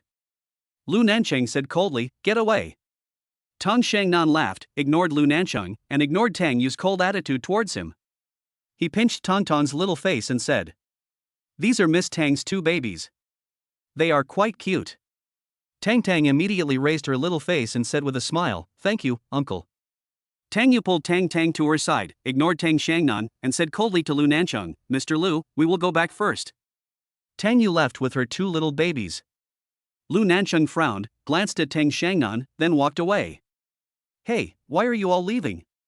Tang Xiangnan pushed away the beautiful woman who was clinging to him, caught up with Lu Nancheng, and pointed at the ice cream in Lu Nancheng's hand and said, "I'm going to lose my appetite soon. You have to ask Tang Yu to go out for a drink. Alcohol is the medium of lust. As the saying goes, alcohol can make you lose control of your sexual desire. Alcohol can help you do things that you dare not do when you are sober. Mind your own business." Lu Nancheng glanced at the beautiful woman over there with a look of extreme disgust. "What I mean is that this woman is not good enough." Tang Xiangnan smiled and said, "It's just for fun. I'm not serious." "You slapped someone, doesn't your hand hurt? You tease others, but others are thinking about teasing you." Lu Nancheng said and strode away. It has been 4 days since those hooligans blocked the road. Tang Yu was wondering why there was no news from the police when the doorbell suddenly rang. It's godmother Wenyan. Tang Tang hurried to open the door. Tang Yu and Dodo also thought it was Wenyan, because no one else came to their house except Wenyan. And Wenyan had indeed not been here for a long time. However, Tang Yu heard Tang Tang's voice coming from the door. "Grandma, who are you looking for?" Tang Yu walked quickly to the door and saw Lu Nancheng's mother Zhang Min. "Auntie?" Tang Yu called out, and quickly hugged Tang Tang to her side, making way for the door. "Please come in." For years ago, although Zhang Min couldn't be said to be very good to Tang Yu, she did everything an elder should do. She and Lu Nancheng had arranged a marriage, and Lu Nancheng was like an outsider. Instead, most of the matters concerning her and Lu Nancheng's engagement and marriage were arranged by Zhang Min. Even the dress and jewelry she wore at her engagement were bought by Zhang Min. Before the accident happened to her, Lu Nancheng's parents never disliked her. Zhang Min glanced at Tang Yu coldly as she walked into the room. After looking around, she said to Tang Yu, "Are these two children yours?" Without waiting for Tang Yu to speak, Tang Tang raised her little face and called out, "Hello, Grandma. My name is Tang Tang, and my brother's name is Dao." Zhang Min lowered her eyes and saw that the two children looked exactly like Tang Yu, but the little boy looked even more handsome because of his female appearance. Zhang Min did not show any disdain for the two little ones. Instead, she felt a little guilty for not bringing any gifts for the children. Tang Yu asked the children to go back to the house, then poured Zhang Min a cup of tea and offered it with both hands. "Auntie, please sit down." "No more sitting." Zhang Min still looked at Tang Yu coldly. She said, 4 years ago, our Lu family agreed to form a marriage alliance with your family. Nancheng's father and I never disliked you. Do you admit this?" Tang Yu nodded. "Uncle and aunt are very kind to me, I will always remember it." "You don't have to remember it. After all, we won't have anything to do with each other in the future. I came here today to tell you to stay away from South City. You know that Nancheng didn't want to marry you at the beginning. Now look at you with 2 children. Even if Nancheng is willing to marry you, are you embarrassed to marry him?" Chapter 49. Tang Yu didn't know that she was worth so much just by entering LK. Zhang Min's words made Tang Yu's heart tighten. She quickly explained, "I don't have any improper thoughts about Mr. Lu." "No? Humph. Then why did you go to his company as soon as you came back? And you looked for him again and again, and even brought your daughter to the company to look for him. Don't tell me I'm making this up. Tang Yu wanted to explain, but found that she didn't know what to say. She didn't want to explain anything. She just said, Auntie, I understand. I will stay away from him in the future. But I didn't know he was the boss of LK before I went there. Fortunately, he didn't go to LK often. I signed a 1-year work contract, and after 1 year, I will leave automatically. Tang Yu lowered her head and said, I need a job with a stable income with 2 children. Jiang Min glared at Tang Yu, you won't look for a job after leaving LK? Then how did you survive all these years? Tang Yu raised her eyes to look at Jiang Min, and she finally said, okay, I will resign tomorrow. Jiang Min was finally satisfied. She took out a card and handed it to Tang Yu. Tang Yu said firmly, I don't want it. Here. I have something to say. Tang Yu refused to take the card from Jiang Min. She said, just tell me. I will agree with whatever you say. Jiang Min put the card on the coffee table and said, I hope you can go to the police station and tell them that you will not pursue Jingjing's responsibility. As long as you let Jingjing go, I can find you a new job. I will ensure that you will have no worries about food and clothing. Tang Yu looked at Jiang Min and didn't quite understand what Jiang Min said. Jiang Min then said, because Nancheng reported Jingjing, Jingjing is now in the police station. Nancheng won't let us release her on bail, so go and tell the police. Only then did Tang Yu realize that Lu Nancheng had already sent Zou Jing to the police station. Jiang Min added, don't think Nancheng did this for you. He just has justice in his heart. Tang Yu nodded, I know. Then you go to the police station tomorrow. Facing Jiang Min's harsh command, Tang Yu nodded and said, okay. Jiang Min then revealed a satisfied expression, don't worry. As soon as Jingjing comes out tomorrow, I will find you a new job immediately. No, Auntie. From tomorrow on, I hope to have no more contact with your Lu and Zou families. Please also tell Zou Jing not to care about me anymore. Don't worry, we don't want to have anything to do with you anymore. Jiang Min turned and left. Tang Yu picked up the card and returned it to Jiang Min, Auntie, we don't owe each other anything, you don't have to give me this money. Seeing Tang Yu's persistence, Jiang Min left without saying anything else. The next day, early in the morning, Tang Yu went to the police station. She told the police that she would not pursue Zou Jing and then left. At the door, Jiang Min and Zou Jing's mother Jiang Yan also came. Jiang Min asked Tang Yu, have you told the police? Yes. Tang Yu said and left. But Jiang Yan stopped Tang Yu and said arrogantly, Tang Yu, you must have provoked Jingjing first. We won't thank you. Jiang Min pushed her sister and said in a warning tone, Yan. Seeing that Jiang Min was reasonable, Tang Yu did not argue with Jiang Yan, but turned around and left. After arriving at the company, Tang Yu handed in her resignation. The reason is that I am not suitable to work in LK. The manager quickly called Lu Nancheng. Lu Nancheng had just received the news that Zou Jing had been released, and it was Tang Yu who personally went to release Zou Jing. Lu Nancheng immediately understood that it must be his mother and second aunt who put pressure on Tang Yu. If she wants to resign, she can, but ask her to pay a penalty of 10 million. Lu Nancheng said to the manager and hung up the phone. Tang Yu was completely shocked when her manager informed her that she had to pay a penalty of 10 million yuan.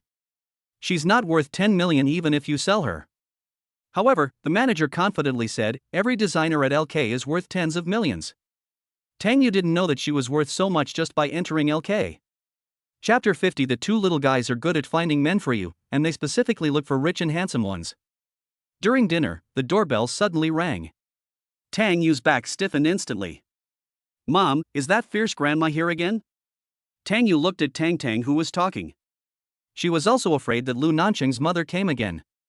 The doorbell rang again, and Tang Yu took a breath of cold air in fright. Mom!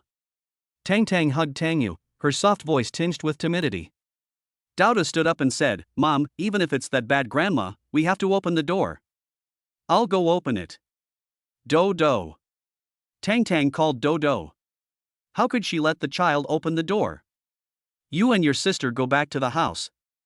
At this time, accompanied by a knock on the door, a gentle voice came from the outside, Yeye. Tang, Doudu. It's godmother Wenyan. Tang ran happily to open the door. As soon as the door opened, Tang threw herself into Wenyan's arms, Godmother Wenyan. Tang Tang. Wen Yan picked up Tang Tang. Have you had dinner? Godmother brought you roast duck. Tang Tang stared at the bag in Wen Yan's hand with her big, watery eyes. Wen Yan couldn't help laughing when he saw Tang Tang almost drooling, and gently pinched Tang Tang's little face. Yeah, hurry up and get the plate. The little greedy cat is drooling.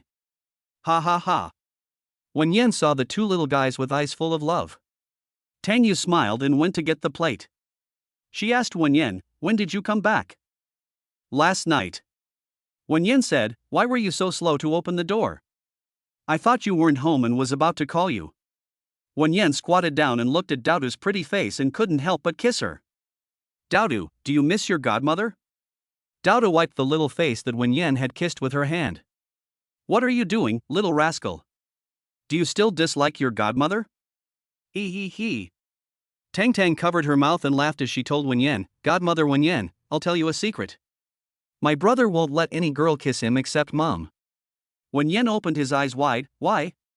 Tang Tang answered for Daodu again, because Mom is a real mom, she can kiss her own child. Other girls are outsiders. Brother's kiss should be saved for his future girlfriend. Oh.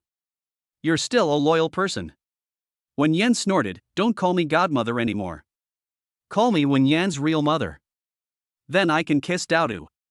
Wen Yan said as she forcefully kissed Dodo on the face again, Wen Yan's mom can kiss you too. It won't affect you from kissing your girlfriend in the future, ha. Daodu's face was red, which caused Wen Yan to tease her again, how can you be shy?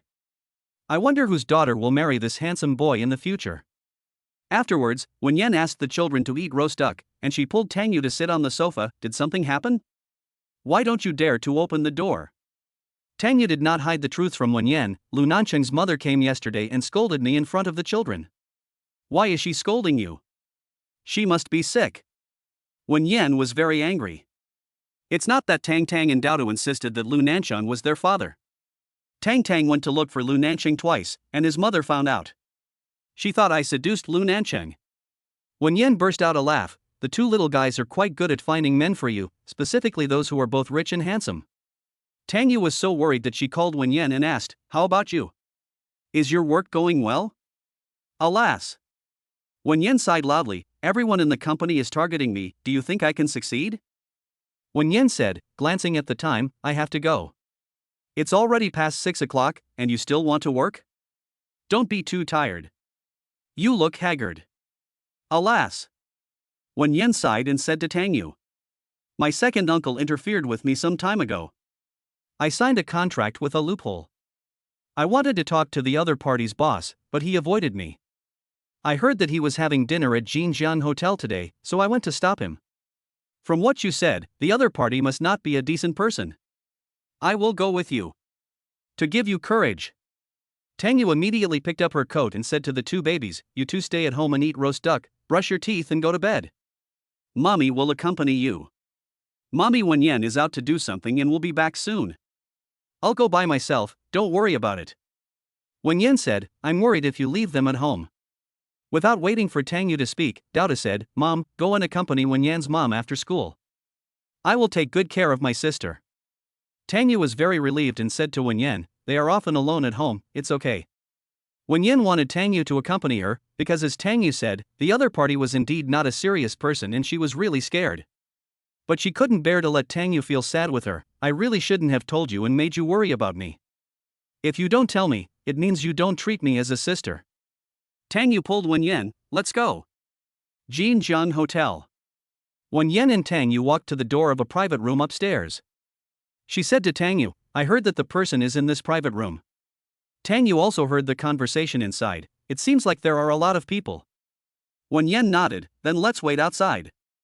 I think you should go in and talk to him while there are many people around. Push him in the face, he will definitely agree to you. Wen Yan looked at Tang Yu and she nodded, then let's go in. The two of them pushed open the door of the private room. There are really a lot of people inside. When all eyes in the private room turned to them, they became even more panicked. Tang Yu held Wen Yan's hand tightly and cheered him up. The two of them looked into the crowd one by one, and they actually saw Lu Nancheng. Chapter 51. Lu Nancheng's move shocked everyone. Maybe Lu Nancheng is too conspicuous. It may also be that Tang Yu only knew Lu Nancheng among this group of people. When she saw Lu Nancheng, Tang Yu was scared. Only yesterday did she promise Jiang Min that she would no longer see Lu Nancheng. How come I met him again by chance? Wen Yan passed by Lu Nancheng. No matter how big a person he was, he had nothing to do with her. When she saw the person she was looking for, she walked towards him. Tang Yu hurriedly followed Wen Yan's footsteps. She came just to give Wen Yan courage. We can't let Lu Nancheng disturb her. She should just pretend that she doesn't know Lu Nancheng. Wen Yan walked to Mr. Wang and said, Mr. Wang. Miss Wen. Mr. Wang interrupted Wen Yan unhappily, how did you find this place? Mr. Wang, I really have no choice. I can't find you anywhere else. Wen Yan said as he took out the contract. The data in this contract is obviously different from the one I showed you originally. I hope you can sign a new one with me. Then Wen Yan took the blame on herself again, and she said, I am young and did not do things properly, so please give me a chance to correct my mistakes. Little girl. If you can't do anything, then go home. The mall is not your mother's embrace, where you can act like a spoiled child. Mr. Wang. Tang Yu said, you are a senior. If there is an error in the contract, you should promptly cooperate with Wen Yan, a new employee, to correct it. You should also set an example for us young people. At this time, a man stood up and walked in front of Wen Yan and Tang Yu. Don't be anxious, ladies. Since you are here, sit down and drink with us for a while. Once you accompany Mr. Wang, won't he give you a chance? The man gave Tang Yu and Wen Yan a flirtatious look while speaking, and stretched out his hands to hug Wen Yan and Tang Yu. Sit down and talk, these are all big guys, I'll introduce you to them. He. Bang! The sound of a wineglass breaking on the table echoed throughout the private room. Following the sound of the wineglass breaking, everyone was so scared that they dared not say a word. Tang Yu also saw the person who smashed the wineglass. He was actually Lu Nancheng. Tang Yu took a deep breath. Everyone says that Lu Nancheng is a living devil. When I saw him today, it turned out to be true. The last time I saw Lu Nancheng angry was when she got into trouble 4 years ago. She went to ask Lu Nancheng for help that day. Although Lu Nancheng did not throw anything, his coldness and hostility were exactly the same as they are now. The man who was hugging Wen Yan and Tang Yu had already taken his hands away. Because everyone knows that Lu Nancheng is not interested in women. The place at this moment is full of men. Mr. Wang quickly stood up, wiped his sweat, and said to Wen Yan, get out now. Wen Yan and Tang Yu were also a little scared. But Wen Yan still mustered up the courage to say, I'm sorry for disturbing everyone's interest. I'm sorry. Wen Yan bowed to everyone, and then said to Mr. Wang, you sign this correct contract and invalidate this incorrect one, and I will leave immediately. Mr. Wang was about to scold Wen Yan when Lu Nancheng suddenly said, bring it here. Wen Yan looked at Lu Nancheng.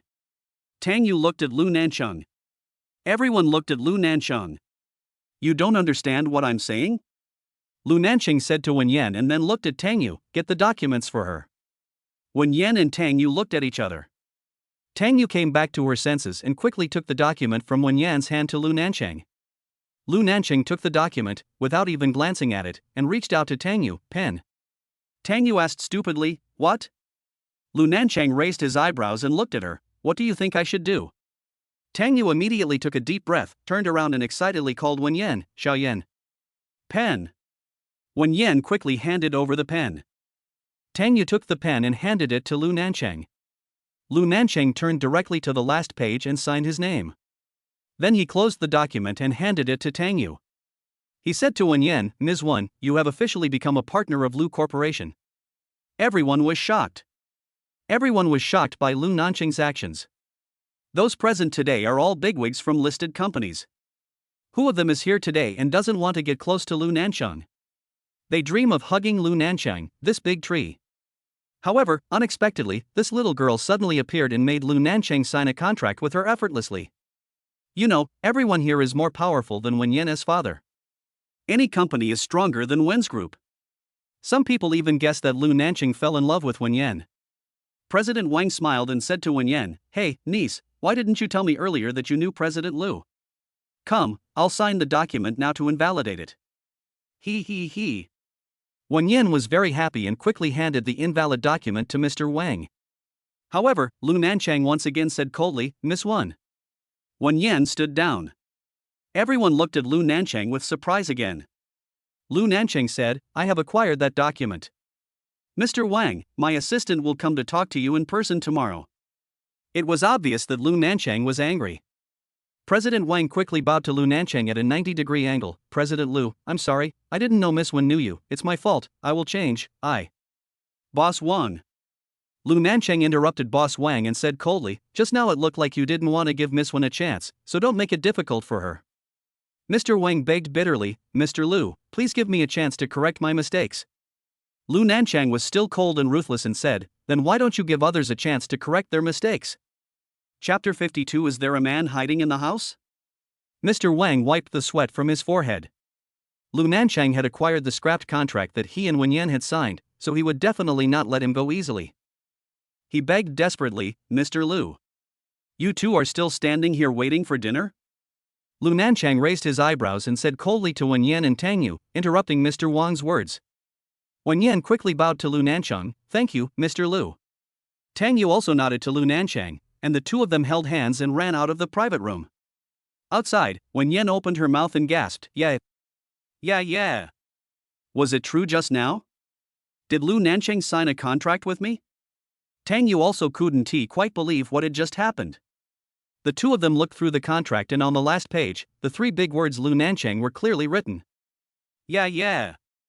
Thank you. All this is thanks to you. Faced with Wenyan's words of thanks, Tang Yu froze. She promised Lu Nancheng's mother that she would never see Lu Nancheng again, but... Yeah, Mr. Lu must like you. Tang Yu turned her head and looked at Wenyan's bright and warm smile. She shook her head. He just felt sorry for me because he rejected me so coldly when I asked him for help 4 years ago. Besides, I promised her mother that I would never have any contact with him again. The smile on Wenyan's face immediately disappeared and turned into worry. What should I do?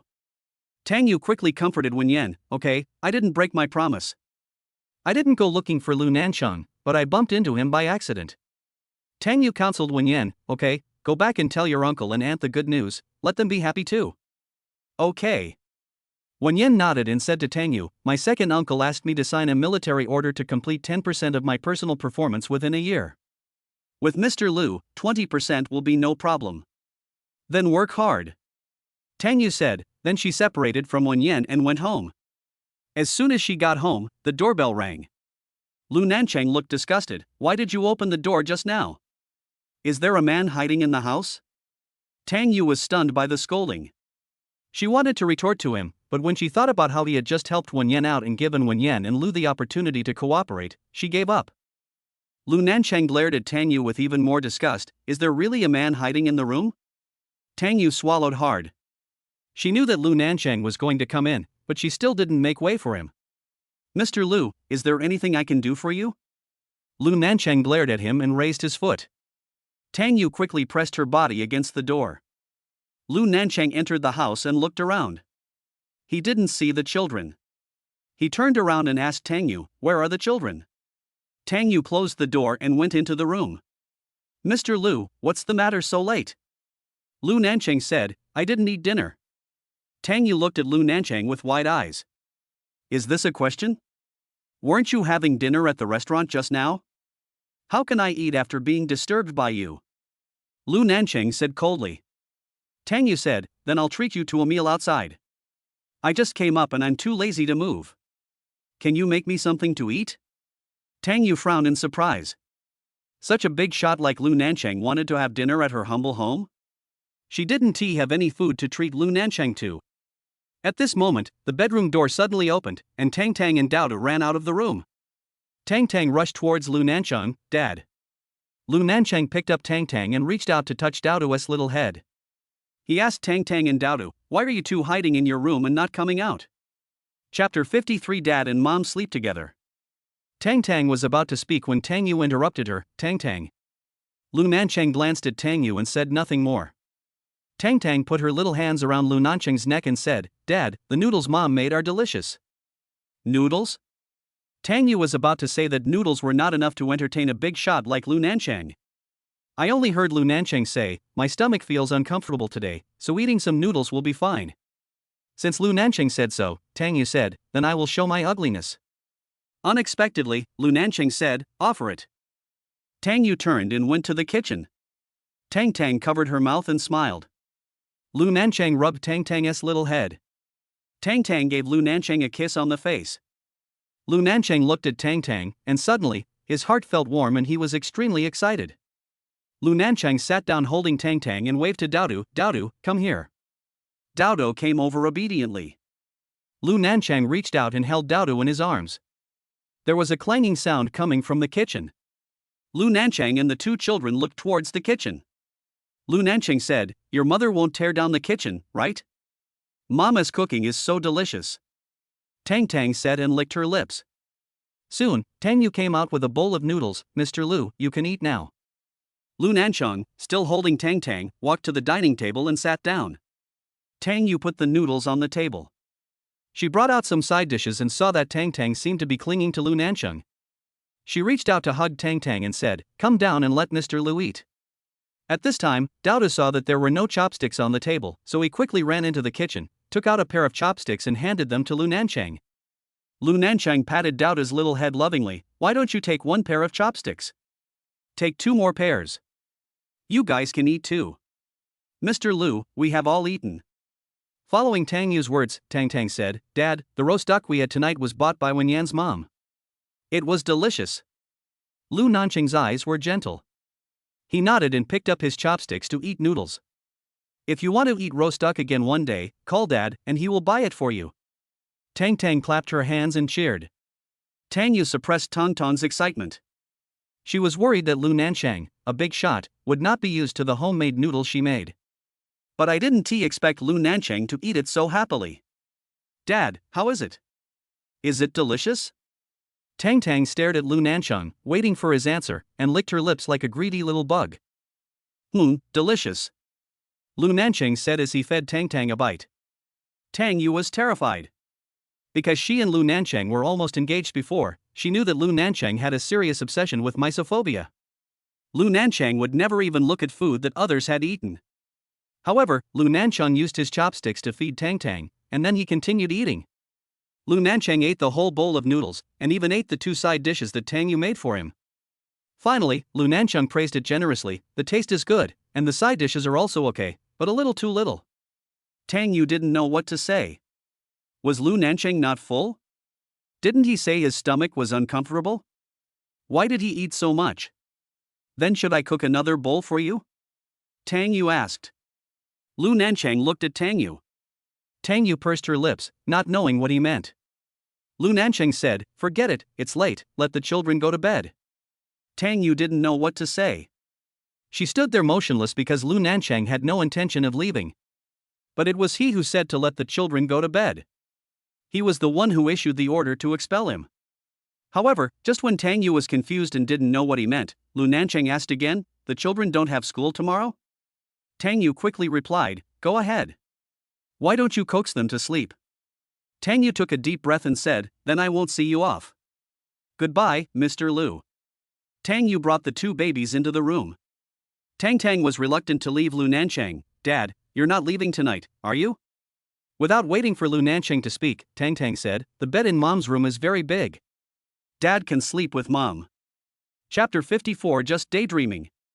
Tang's words scared Tang Yu to death. Tang. Tang Yu's little face suddenly looked like it was painted red. She picked up Tang and went into the bedroom. The 2 little guys fell asleep quickly under Tang Yu's coercion and inducement. Tang Yu came out of the bedroom to clean up, but saw Lu Nancheng sitting on the sofa. She scared herself. Lu Nancheng glanced at her with disdain. "Am I that scary?" Tang Yu pursed her lips. "Why haven't you left yet? Sit here." Lu Nancheng patted the seat next to him. Tang Yu straightened her back, stood there and looked at Lu Nancheng with wide eyes. Lu Nancheng frowned. "You want me to carry you over?" Tang Yu took a breath. "Boss Lu. Our relationship is not at that stage yet. Come here and I'll ask you a question." Lu Nancheng pursed his lips and exhaled through his nostrils. "You're just daydreaming." Tang Yu didn't quite believe Lu Nancheng. She stood there without moving. "Go ahead and say it. I can hear you. Come here, your noise will wake up the child." Lu Nancheng glared at Tang Yu with disdain. Tang Yu looked back at the bedroom door behind her, then she walked to the opposite side of Lu Nancheng and sat on the sofa. Lu Nancheng saw that she was sitting upright with her hands on her legs, and she looked obviously reserved and alert. Why did you hide the children when I knocked on the door? Was there anyone here? Tang Yu looked at Lu Nancheng. She moved her lips twice before she said with certainty, no. Although Tang Yu said it with certainty, her evasive expression betrayed her. Lu Nancheng said, if you don't tell me, I won't leave tonight. I will stay here and wait for that person. Tang Yu turned her head and swallowed, then she said, Auntie came yesterday. Auntie? Lu Nancheng asked, who? Tang Yu looked at Lu Nancheng, your mother. Lu Nancheng glared at Tang Yu fiercely, but then softened his attitude and asked, what is she doing here? Do you even need to ask? You definitely don't want me to seduce you. Lu Nancheng almost laughed at Tang Yu's words and expression. But he didn't laugh. Instead, he said very seriously, then don't learn from those women who don't respect themselves and seduce men everywhere. Tang Yu almost choked on her own saliva. Did she scold the children? Lu Nancheng's voice was filled with concern. At this moment, the doorbell suddenly rang. Tang Yu suddenly looked at Lu Nancheng. Her back stiffened. When Lu Nancheng saw Tang Yu's frightened look, he thought the same as Tang Yu, that it was his mother who came. Don't be afraid, I'll open the door. Lu Nancheng said and stood up to open the door. The door opened, and the two men inside and outside were very surprised to see each other. Gao Yun, Mr. Lu? Lu Nancheng immediately turned his nose up and looked at him coldly. When the doorbell rang just now and he saw Tang Yu's frightened expression, he thought it was his mother who came. It turned out that it was my lover who came. Tang Yu walked to the door and was also very surprised to see Gao Yun, Brother Yun. Gao Yun picked up the bag in his hand and said, I just got off the plane and brought you and the kids some Hainan specialties. After Gao Yun finished speaking, Tang Yu looked at Lu Nancheng. Lu Nancheng looked at Tang Yu. Gao Yun looked at the two of them looking at each other, and a great sense of loss flashed through his heart. He didn't expect that in just a few days, Tang Yu and Lu Nancheng had developed so quickly. Lu Nancheng stood at the door and refused to give way. He said, you can buy everything locally nowadays. Why would you bring it from so far away? Ha! Lu Nancheng sneered and said, and you came here so late, don't you know that the children go to bed early every day?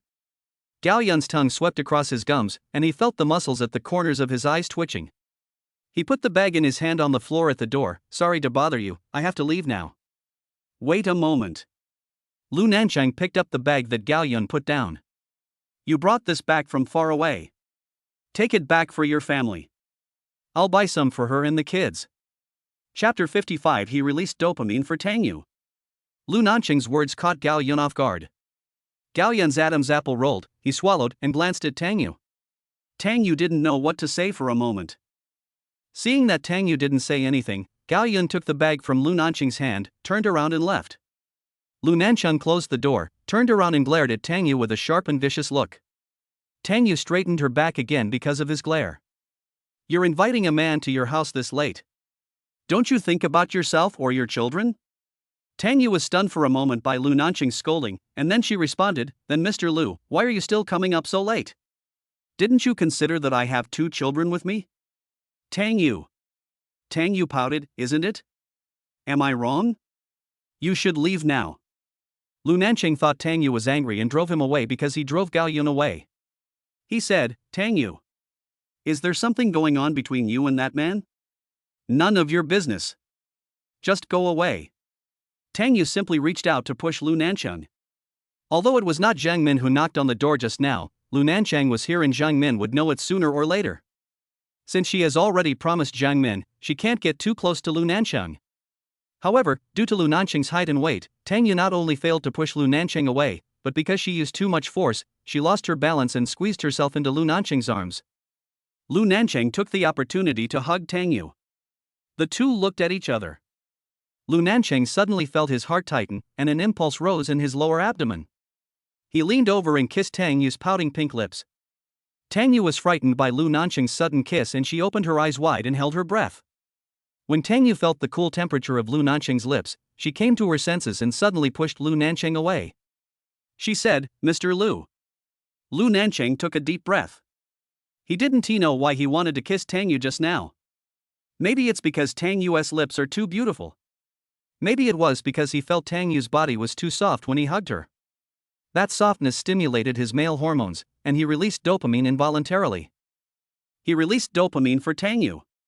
Lu Nancheng was also surprised by his own actions. Lock the door. Lu Nancheng walked out. Tang Yu quickly locked the door. Her back was pressed against the door panel, gasping for breath. Lu Nancheng kissed her just now. She was almost scared to death. Lu Nancheng looked back at the door behind him and heard the sound of the door being locked. After going downstairs, Lu Nancheng saw the handbag that Gao Yun was carrying next to the trash can. Lu Nancheng raised his head again and looked towards the window of Tang Yu's house. After getting in the car, Lu Nancheng sent a WeChat message to Tang Yu. Tang Yu, what is your relationship with Gao Yun? Tang Yu's heartbeat hadn't even calmed down yet when she saw Lu Nancheng's WeChat message. Holding the phone, she didn't know how to respond. The answer was no. She wondered if Lu Nancheng wanted to develop a relationship with her, but she knew she would never be able to get past Zhang Min. The answer is yes? But she and Gao Yun really have nothing to do with each other. Just like that, because of Tang Yu's entanglement, Lu Nancheng's question remained unanswered for a long time. Lu Nancheng held the phone tightly in his hand. He felt that Tang Yu didn't answer him because she must like Gao Yun. He said fiercely, Tang Yu. You idiot. How am I not better than Gao Yun? The next day, Lu Nancheng said to his secretary, get me a copy of Gao's group's information. After the secretary left, Lin Xiao came in. Mr. Lu. Go check Gao Yun. Lin Xiao stared at Lu Nancheng in a daze. What? Don't you understand what I'm saying? Lin Xiao quickly asked, what are you investigating about him? His relationship or his work? Lu Nancheng raised his eyes and looked at Lin Xiao. Is everything okay? Lin Xiao looked over and saw that Lu Nancheng was clearly resentful. Yes. Lin Xiao nodded and went out. 2 hours later, Lin Xiao got all of Gao Yun's information. Especially during those 2 years abroad. Oh no! Especially during the 2 years that he knew Tang Yu, Lin Xiao compiled a detailed profile.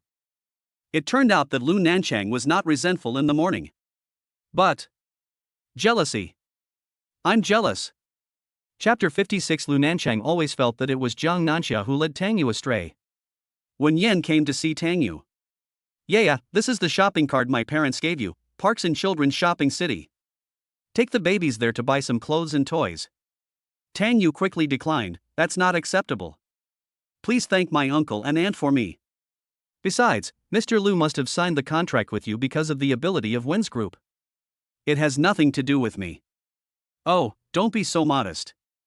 It's because you, Mr. Lu, will definitely look down on Wen's group. Just take it. If you don't take it, I won't be able to explain to my parents. Tang Yu looked at Wen Yan. She envied Wen Yan for having such good parents, but she was also happy for Wen Yan for finding such good parents. Wen Yan took out 2 more movie tickets and said to Tang Yu mysteriously, there are 2 more movie tickets. You and Mr. Lu can go and watch it.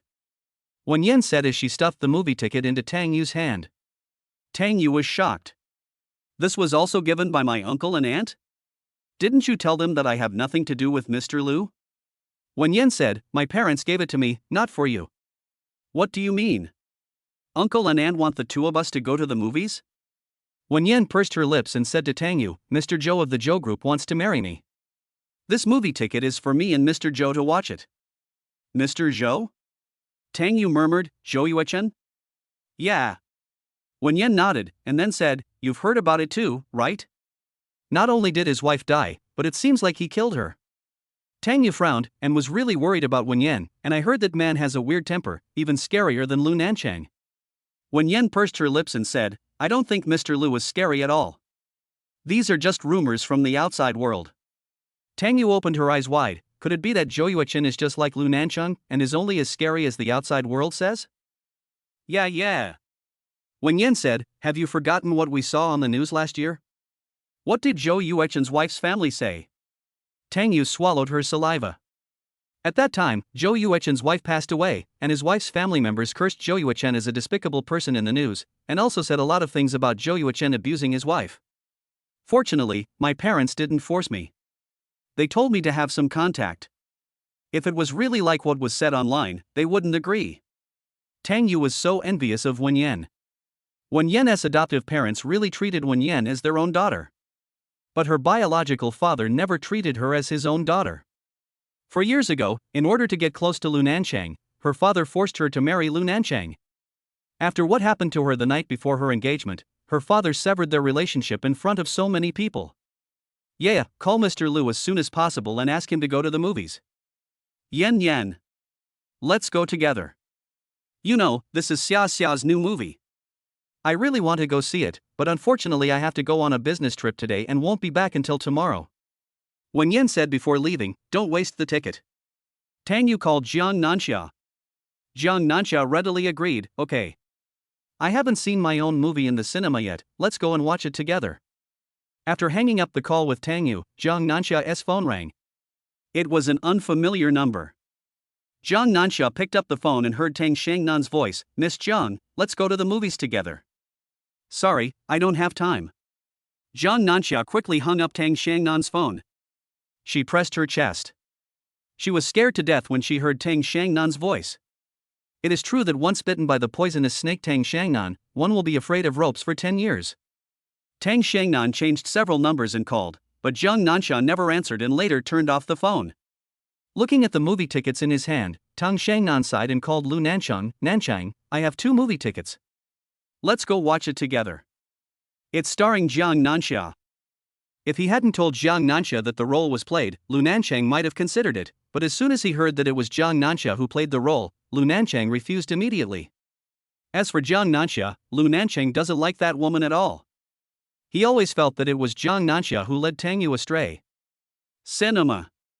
Tang Yu and Jiang Nanxia, who was wearing big sunglasses and a big mask, bought popcorn and walked towards the screening room arm in arm happily. Tang Shangnan recognized Jiang Nanxia in the crowd at a glance. He strode over and saw Jiang Nanxia and Tang Yu enter the screening room. He said to the staff, I want that screening room too. Afterwards, Tang Shangnan called Lu Nancheng, Tang Yu and Jiang Nanxia are here to watch a movie. Chapter 57 She's Not Your Type. Tang Yu and Jiang Nanxia watched a movie while eating popcorn. In the dim screening room, a ray of light shone in from the door. Tang Yu whispered to Jiang Nanxia, it's been such a long time since the show started, and there are still people coming in. Xia, you performed very well. The seats are all full. Shoo. Jiang Nanxia looked around, afraid of being heard. Tang Yu nodded. In order to protect Jiang Nanxia, she dared not say anything more. Lu Nancheng and Tang Shangnan sat in the back row behind Jiang Nanxia and Tang Yu. Lu Nancheng saw Tang Yu eating popcorn and whispering something into Jiang Nanxia's ear from time to time. The two seemed very happy and close to each other. This is a romantic comedy. Everybody is laughing. Only Lu Nancheng had a dark face. Tang Shangnan asked Lu Nancheng in a low voice, why are you angry? Lu Nancheng didn't say anything, but seemed even angrier. He looked at Tang Yu and Jiang Nanxia in the front row, laughing happily.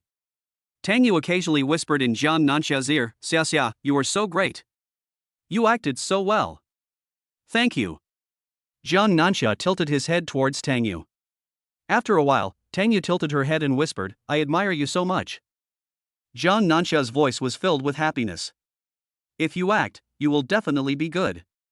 You are so beautiful, you can be an actor. Hey, let me introduce you to acting. Okay. Tang Yu smiled and fed Jiang Nanxia a popcorn. Tang Shangnan looked at the two women happily and sighed deeply. Why did Jiang Nanxia crying always appear in his mind? Although he saw her smiling, Jiang Nanxia's sad face was still in his mind. After a while, Tang Yu tilted her head and said to Jiang Nanxia, I admire you so much. You acted so well. Lu Nancheng really wanted to drag Tang Yu out. Let her stop associating with Jiang Nanxia. The movie has a touching ending, and both Tang Yu and Jiang Nanxia cried. Jiang Nanxia said, I didn't cry during the filming, but I cried watching it. Tang Yu said, it's different to watch it in the cinema. We will come to watch your new movies from now on. Jiang Nanxia nodded. Tang Yu said, what a pity, Xiaoyan is not free today. The lights came on and Jiang Nanxia put on big sunglasses and a mask. Tang Yu and Jiang Nanxia stood up and walked out hand in hand. When Tang Yu raised her eyes, she saw Lu Nancheng. She couldn't help but straighten her back and hold her breath. She thought she had seen it wrong. No. She must have seen it wrong. But he saw Lu Nancheng's cold face that looked like the king of death. She knew that was Lu Nancheng. But why is Lu Nancheng here? And sitting behind her? She looked towards Lu Nancheng and saw Tang Xiangnan, the person she hated so much. Jiang Nanxia was afraid of being recognized, so she had her head down. But when she felt Tang Yu suddenly stop and not move, with her body stiff, she looked up, and Tang Xiangnan's handsome face suddenly caught her eye. Tang Yu pulled Jiang Nanxia away. Jiang Nanxia also lowered his head and walked quickly. Lu Nancheng and Tang Xiangnan hurriedly followed. Tang Xiangnan said, "You send Tang Yu back, I." "That's enough." Lu Nancheng decisively interrupted Tang Xiangnan and said, "Don't mess with that woman again." She's not your type." Lu Nancheng once again decisively did not give Tang Xiangnan a chance to speak. After leaving the cinema, Lu Nancheng said to Tang Yu, "I'll take you there." Tang Yu said, "Thank you, Mr. Lu. We drove here." However, Lu Nancheng directly pulled Tang Yu away. "I said I'll take you there." Jiang Nanxia saw that Tang Xiangnan was also afraid, so she always stood beside Tang Yu.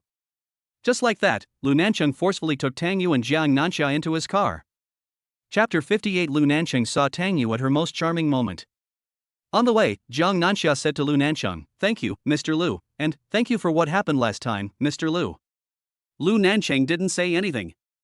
Tang Yu and Jiang Nanxia looked at each other. Tang Yu felt that Lu Nancheng was not giving Jiang Nanxia face by not saying anything. She was about to speak for Jiang Nanxia, but Jiang Nanxia held Tang Yu's hand and shook her head at her. But Tang Yu saw Lu Nancheng's face in the rearview mirror, as if someone owed him money, so she said, "Mr. Lu, please stop by the roadside. We can take a taxi back." However, Lu Nancheng drove the car straight to the door of Jiang Nanxia's villa as if he didn't hear Tang Yu's words. Jiang Nanxia glanced at Tang Yu. Regardless of whether Lu Nancheng would pay attention to her or not, she just said politely, "Thank you, Mr. Lu." As expected. Lu Nancheng ignored Jiang Nanxia again and started the car instead. Tang Yu was furious and shouted at Lu Nancheng, "Boss Lu. What are you doing? If you don't like me, why did you send me off?" Lu Nancheng didn't say anything. Tang Yu stopped talking, but both of them were angry. When they arrived downstairs of Tang Yu's house, Tang Yu opened the car door and got out. She said, "Mr. Lu, you are too self-righteous." After saying that, Tang Yu closed the car door and turned away. However, before she took a step, Lu Nancheng got out of the car and grabbed Tang Yu. He said, "I told you last time. Don't associate with that woman anymore. Why don't you listen?" Tang Yu looked at Lu Nancheng and sneered fiercely, "Boss Lu. If you are sick, go to the hospital. Who do you care who I make friends with? Boss Lu. Don't worry about my affairs." Lu Nancheng looked at Tang Yu. He said one sentence. She wanted to reply 10 times. Tang Yu pushed Lu Nancheng away and left. Lu Nancheng pulled Tang Yu back and pressed her against the car. He looked down at Tang Yu angrily. Tang Yu looked up at Lu Nancheng. She felt that she was in danger, so she reached out to push Lu Nancheng. But she didn't have enough strength to push Lu Nancheng. Tang Yu squatted down and was about to escape from Lu Nancheng's arms. Lu Nancheng pressed his whole body against her, squeezing Tang Yu tightly between him and the car body. "Ah!" Tang Yu was suddenly squeezed and she screamed instinctively. However, to Lu Nancheng, this cry was extremely ecstatic. Moreover, at this moment, he and Tang Yu were only separated by 2 thin layers of clothes. He could clearly feel Tang Yu's pounding heartbeat. He also smelled Tang Yu's fragrant breath. He was a little excited. Tang Yu pushed him, "Get out of the way." Not only did Lu Nancheng not move away, he squeezed her even tighter. Tang Yu looked up and met his dark eyes. Not only did she blush, her heart beat faster. It was as if thousands of troops had entered her little heart. Lu Nancheng saw Tang Yu at her most charming moment. He leaned over and kissed Tang Yu directly on the lips. Tang Yu was so frightened that she forgot to breathe. Lu Nancheng particularly likes Tang Yu's lips. Her lips are so soft. Very sweet. He kissed her hard and passionately. Tang Yu was so frightened that she forgot to breathe, and her whole body went limp due to lack of oxygen. Seeing that she was about to slip out of his arms, Lu Nancheng hugged her tightly. He said, "You've never kissed?" Tang Yu swallowed her saliva, pushed Lu Nancheng away, and stumbled into the corridor. As soon as she entered, she closed the door, leaned against it, and took a deep breath. Suddenly 2 soft voices came, "Mom, what's wrong with you?" Only then did Tang Yu see the 2 little babies. Chapter 59. Lu Nancheng is here. Sunday. Tang Yu plans to take the children to meet up with Wen Yan and Zhang Nanxia. But Wen Yan said, I have made an appointment with Mr. Lu's secretary to discuss the specific details of the cooperation. And Zhang Nanxia has already joined the crew. Tang said she wanted to eat the food cooked by Lu Nancheng. Tang Yu now gets a headache whenever she hears the children mention the name Lu Nancheng. She said to the children, let me take you to eat seafood. Tang tilted her little head and said adorably, do we want to go to Daddy's house? Tang Yu tapped Tang on the forehead, he is not your father. Don't mention Lu Nancheng anymore. In order to shut the children up, Tang Yu took them to the most luxurious seafood restaurant in the city. If you behave yourself and don't mention Lu Nancheng anymore, Mom will often take you out for delicious meals. However, I met Zou Jing and Zou Wan at the entrance of the seafood city. What a narrow road the enemies meet. Tang Yu ignored them and walked straight in with the children. Zou Wan held Zou Jing's arm, looking aggrieved and unhappy. Jing, let's go to another place to eat. I have lost my appetite after seeing Tang Yu. After that, Zou Wan added, how despicable. She beat you so hard that you had to stay in the hospital for several days. When she saw you, not only did she not apologize to you, she was even more arrogant than you. Miss Zou Jing's violent temper was suddenly aroused by Zou Wan. Tang Yu. Zou Jing called out to Tang Yu angrily, you bitch. You. Zou Jing. Do you still want to be beaten? Tang Yu interrupted Zou Jing. Zou Jing's back froze and she stared at Tang Yu in astonishment. The arm that had been slapped by Tang Yu last time suddenly began to hurt again. When Zou Wan saw Zou Jing giving up, she clenched her teeth. But she looked calm, and said in a voice full of grievance, Jing, let's go and eat somewhere else. How could Zou Jing leave? She was Miss Zou who had been the center of attention since she was a child. Manager. Zou Jing actually called the manager over, how come anyone can come in and eat? The manager naturally didn't dare to offend Miss Zou when he saw her temper, but they were open for business, so how could they not let customers in? What's more, business is so difficult nowadays. There is never a shortage of delicious food in a place like Suzhou City. A seafood restaurant opened just opposite his house some time ago. Seeing the embarrassment on the manager's face, Zou Jing directly took out a membership card and said, I have reserved the whole place today. Everyone's consumption will be charged to me. Only this woman and these two brats are not allowed to enter. Tang Yu gritted her teeth and clenched her fists. Just because Zou Jing said the two children were brats. Tang raised her little face, pouted her lips and said to Zou Jing, sister.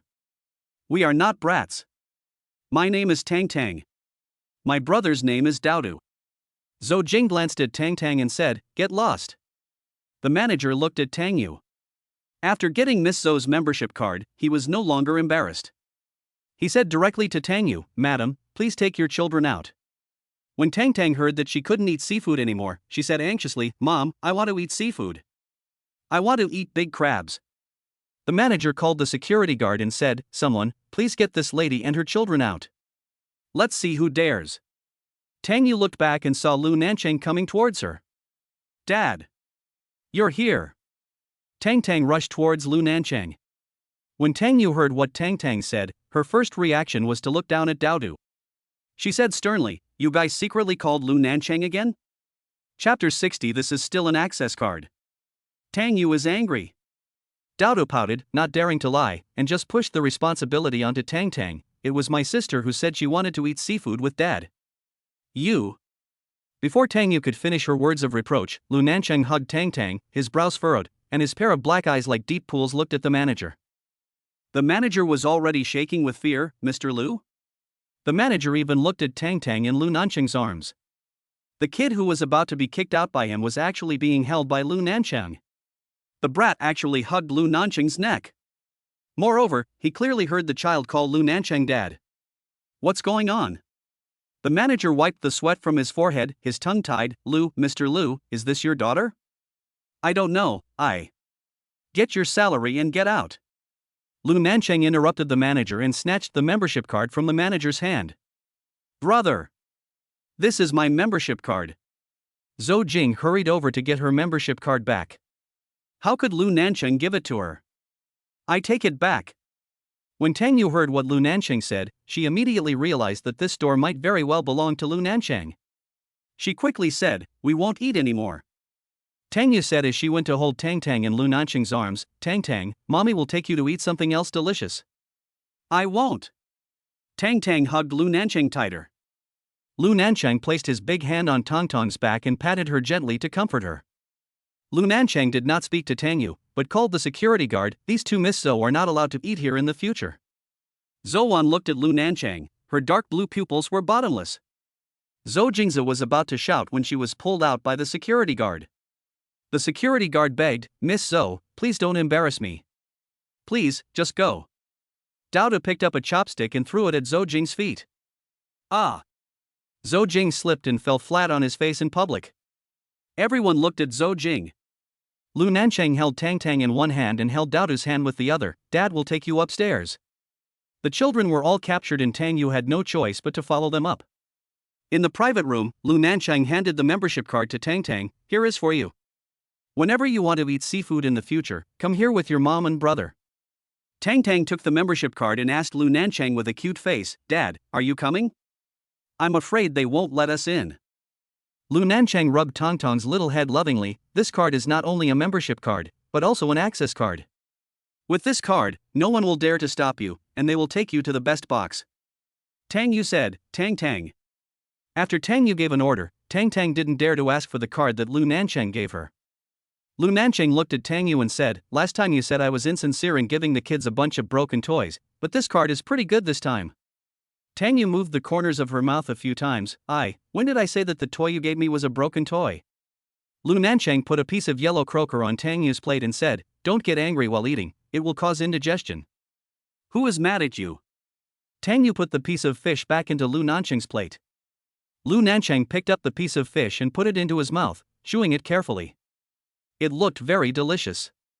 Tang blushed when she found out that Lu Nancheng actually ate the fish she had picked up with chopsticks.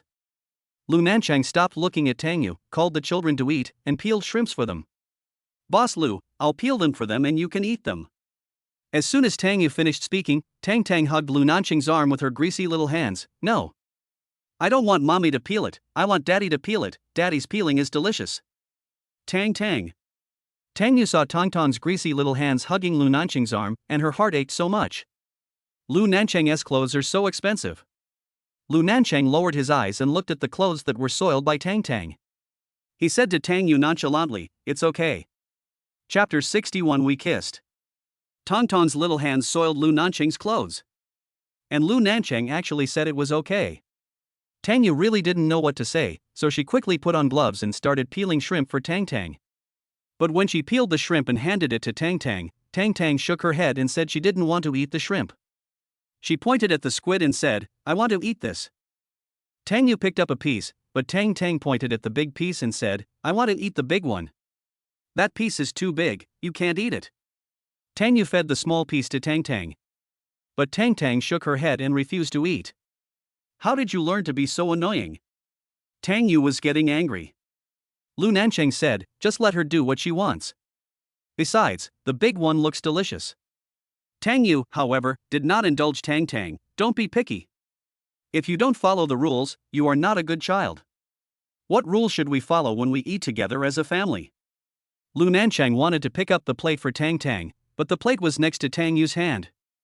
Lu Nancheng said, "Pick it up for her." Lu Nancheng's tone was gentle, but commanding. Tang gritted her teeth and said to Tang, "Wait until you get home. See how I deal with you." Tang finally gave the big piece to Tang. But because the squid was so big, Tang reached out and tried to eat it with her hands. Tang, you can't eat it with your hands." Tang quickly picked it up again, took a bite herself, and fed the rest to Tang. But Tang said she didn't want to eat squid anymore and wanted to eat big crabs. Tang used her eyes to warn Tang that if she continued to bother him, she would use her big pussy to punish him. Lu Nancheng said lovingly, "Dad will peel crabs for you." Lu Nancheng's face was full of kindness and happiness. The two babies ate happily and sweetly. After eating a few big crabs, the two babies were full. Tang looked at the squid on Tang's plate and said to her, "Don't waste food. Eat that one." "Mom, I'm full. I can't eat anymore." Tang said cutely. Tang frowned and said, "You really deserve a beating today." Tang burped and rubbed her belly with her hands. Afraid that Tang would scold her, she stood up and ran with Dao, "Brother, accompany me to the toilet." Watching the two little guys run away, Tang frowned and said to Lu Nancheng, I'm sorry, Mr. Lu. Tang is usually very sensible. It's really not like this. I usually don't indulge her bad habits. What is a bad habit? Lu Nancheng interrupted Tang. If you can't eat, don't eat. Why force the child to eat? What surprised Tang was that Lu Nancheng actually picked up the piece of squid that she had just bitten and ate it. Tang opened her eyes wide and looked at Lu Nancheng. Lu Nancheng looked at her surprised expression. What's wrong? Tang looked serious. I ate that before. I know. Lu Nancheng said, we even kissed, so eating the food you've eaten is nothing. Tang took a breath and muttered softly, when did we kiss before? He kissed her forcefully. Tang Yu's rosy little face was imprinted in Lu Nancheng's eyes. He felt a little excited and a heat rose in his lower abdomen. He wanted to kiss her lips again. After eating seafood, Lu Nancheng sent the mother and her 2 children back home. Thank you, Mr. Lu. Tang Yu was about to say goodbye to Lu Nancheng. Tang hugged Lu Nancheng tightly and refused to let go. Dad, I don't want to be separated from you. Tang. Tang Yu reached out to hug Tang. But Tang struggled to get into Lu Nancheng's arms like a little electric drill. I'm too full and can't walk anymore. Daddy will carry you upstairs. Lu Nancheng said as he picked up Tang and walked away. Tang Yu stopped Lu Nancheng. Mr. Lu, please don't spoil her. Let her go on her own. Can I go up and sit for a while? Tang Yu. Lu Nancheng then said, I treated you to seafood, but I can't come to your house and sit for a while? Lu Nancheng was clearly asking a question, but he had already left with Tang in his arms. Tang Yu wanted to call out to Lu Nancheng, but Lu Nancheng walked so fast that he had already reached the elevator. Tang Yu lowered her eyes and looked at Dao, lowering her voice and saying sternly, you taught her that again. Mom, it's unfair. Dao said as he raised his calves to chase Lu Nancheng. 2 little traitors. Just wait for me. Tang Yu was helpless. After going upstairs, Tang Yu took Tang's little skirt and said, go change. Mom will wash your clothes for you. Before Tang ran into the bedroom with her little skirt, she said to Lu Nancheng. Dad, this dress is so beautiful. Don't leave, I'll change it right away, and you can see if I look pretty or not. Lu Nancheng responded readily, okay. Tang Yu said to Lu Nancheng again, I'm sorry. Lu Nancheng said, there's not enough time to apologize in one day. Chapter 62, Lu Nancheng saw that Tang and Dao looked like him when he was a child. Tang Yu looked at Lu Nancheng's clothes and said, can your clothes be washed? Let me wash them for you. Otherwise, I'll take them to the dry cleaners tomorrow. Lu Nancheng lowered his eyes and looked at his sleeves. Just now in the seafood city, Tang's greasy hands had soiled his clothes. Lu Nancheng said, no need. Tang Yu lowered her head, speechless for a moment. Tang changed into her favorite little skirt and danced in circles in front of Lu Nancheng like a butterfly. He also asked Lu Nancheng whether she was pretty or not. When Tang was dancing, Lu Nancheng suddenly realized that she looked a little like a photo of himself when he was a child. Dad, am I pretty? Lu Nancheng nodded, eyes full of doting, so beautiful. Play by yourselves for a while and stop bothering Mr. Lu. Tang Yu picked up the little skirt that Tang had changed out of and washed it. Lu Nancheng's eyes were always on Tang's little face. He tried to see himself as a child again. At this time, Dao's voice came from the bathroom, Mom, your stomach hurts, let me wash my sister. Lu Nancheng looked towards the bathroom. He stood up and walked to the bathroom door, and saw Tang Yu washing the little skirt that Tang had changed out of by hand on the sink. He looked at Tang Yu's little face, which was indeed a little pale. Dao was not even as tall as the sink, so he ran over with a small stool to help Tang Yu wash Tang's little skirt. Lu Nancheng touched Dao's little head lovingly, Daddy will wash it, you can go out and play. Tang Yu was already washing. When she heard Lu Nancheng's voice, Lu Nancheng's hand had already reached out to grab the little skirt in her hand, you go and rest, I'll wash it. Tang Yu was frightened and was still trying to refuse when Lu Nancheng snatched the skirt from her hands. What's wrong with you? Lu Nancheng asked. Tang Yu didn't understand Lu Nancheng's question for a moment, and said stupidly, and asked Lu Nancheng, what? Lu Nancheng looked at Tang Yu's belly and asked, is your period coming? Tang Yu froze as if under a spell. Her face had turned red instantly. Go lie down for a while. Lu Nancheng pushed Tang Yu out of the bathroom. Dao stood at the bathroom door and looked up at Lu Nancheng. Lu Nancheng lowered his eyes and said to Dao, you should go out too and play with your sister. Just as Dao turned around, Lu Nancheng suddenly saw that Dao's profile was exactly the same as when he was a child. Dao went out. All that was in Lu Nancheng's mind was the profile of Tang and Dao that flashed by just now. After washing the clothes, Lu Nancheng saw two babies playing with building blocks in the living room, while Tang Yu was sitting on the sofa looking at the computer. Tang Yu stood up and said guiltily, "Thank you, Mr. Lu, for letting you wash Tong's clothes. The kids call me Dad, so washing clothes is nothing." Lu Nancheng walked over and saw a cartoon brooch that Tang Yu had drawn on the computer. He sat next to Tang Yu and asked, "Your design is a children's brooch?" Tang Yu nodded. "I don't know what other mothers think, but I think if it were me, I would not let my children wear any jewelry. First, it would be a bit conspicuous, and second, it would be easy for children to lose it when playing with it, and it would be in the way. I designed a brooch that can be worn on children's coats so that they can take off their coats when they are playing." Tang showed Lu Nancheng a wooden building block and said, "Dad, the picture Mom drew is the one I chose for her." Lu Nancheng looked over and saw that the building block in Tong's hand was a little bear with big ears. It looked very simple, but very cute and special. Lu Nancheng touched Tong's little head and said, "It's pretty." Lu Nancheng did not comment on Tang Yu's design. He just said, "Tang Yu, does your stomach still hurt?" Tang Yu's face turned red again instantly. But Lu Nancheng said calmly, "Why do you blush so easily?" Tang Yu felt that Lu Nancheng was being rude to her. Seafood is a cold food. You can make some brown sugar water for yourself later. Lu Nancheng looked at his watch as he spoke, "I'm leaving." Tang Yu sent Lu Nancheng to the door and said, "Boss Lu, this is the last time we meet. I promised Auntie that I will never see you again. So you mean I can't go to LK anymore?" Tang Yu pursed her lips, "Then work can be excluded." Lu Nancheng glanced at the two little guys, turned around and left without saying anything. Lu Nancheng returned to the Lu family's old house. Mother Zhang Min asked, "Why did you come back today?" Lu Nancheng said, "Mom, I want to see photos of me when I was a child." "Why did you want to see your childhood photos?" As Zhang Min spoke, she took out a photo of Lu Nancheng when he was a child. Lu Nancheng looked at his childhood photos, but felt that he was different from Tang and Dao. Tang and Dao still look like Tang Yu. I heard my mother Zhang Min telling me stories about her childhood. You were very sensible when you were little, and you weren't clingy at all. Every time your mom wanted to kiss you, you wouldn't let her.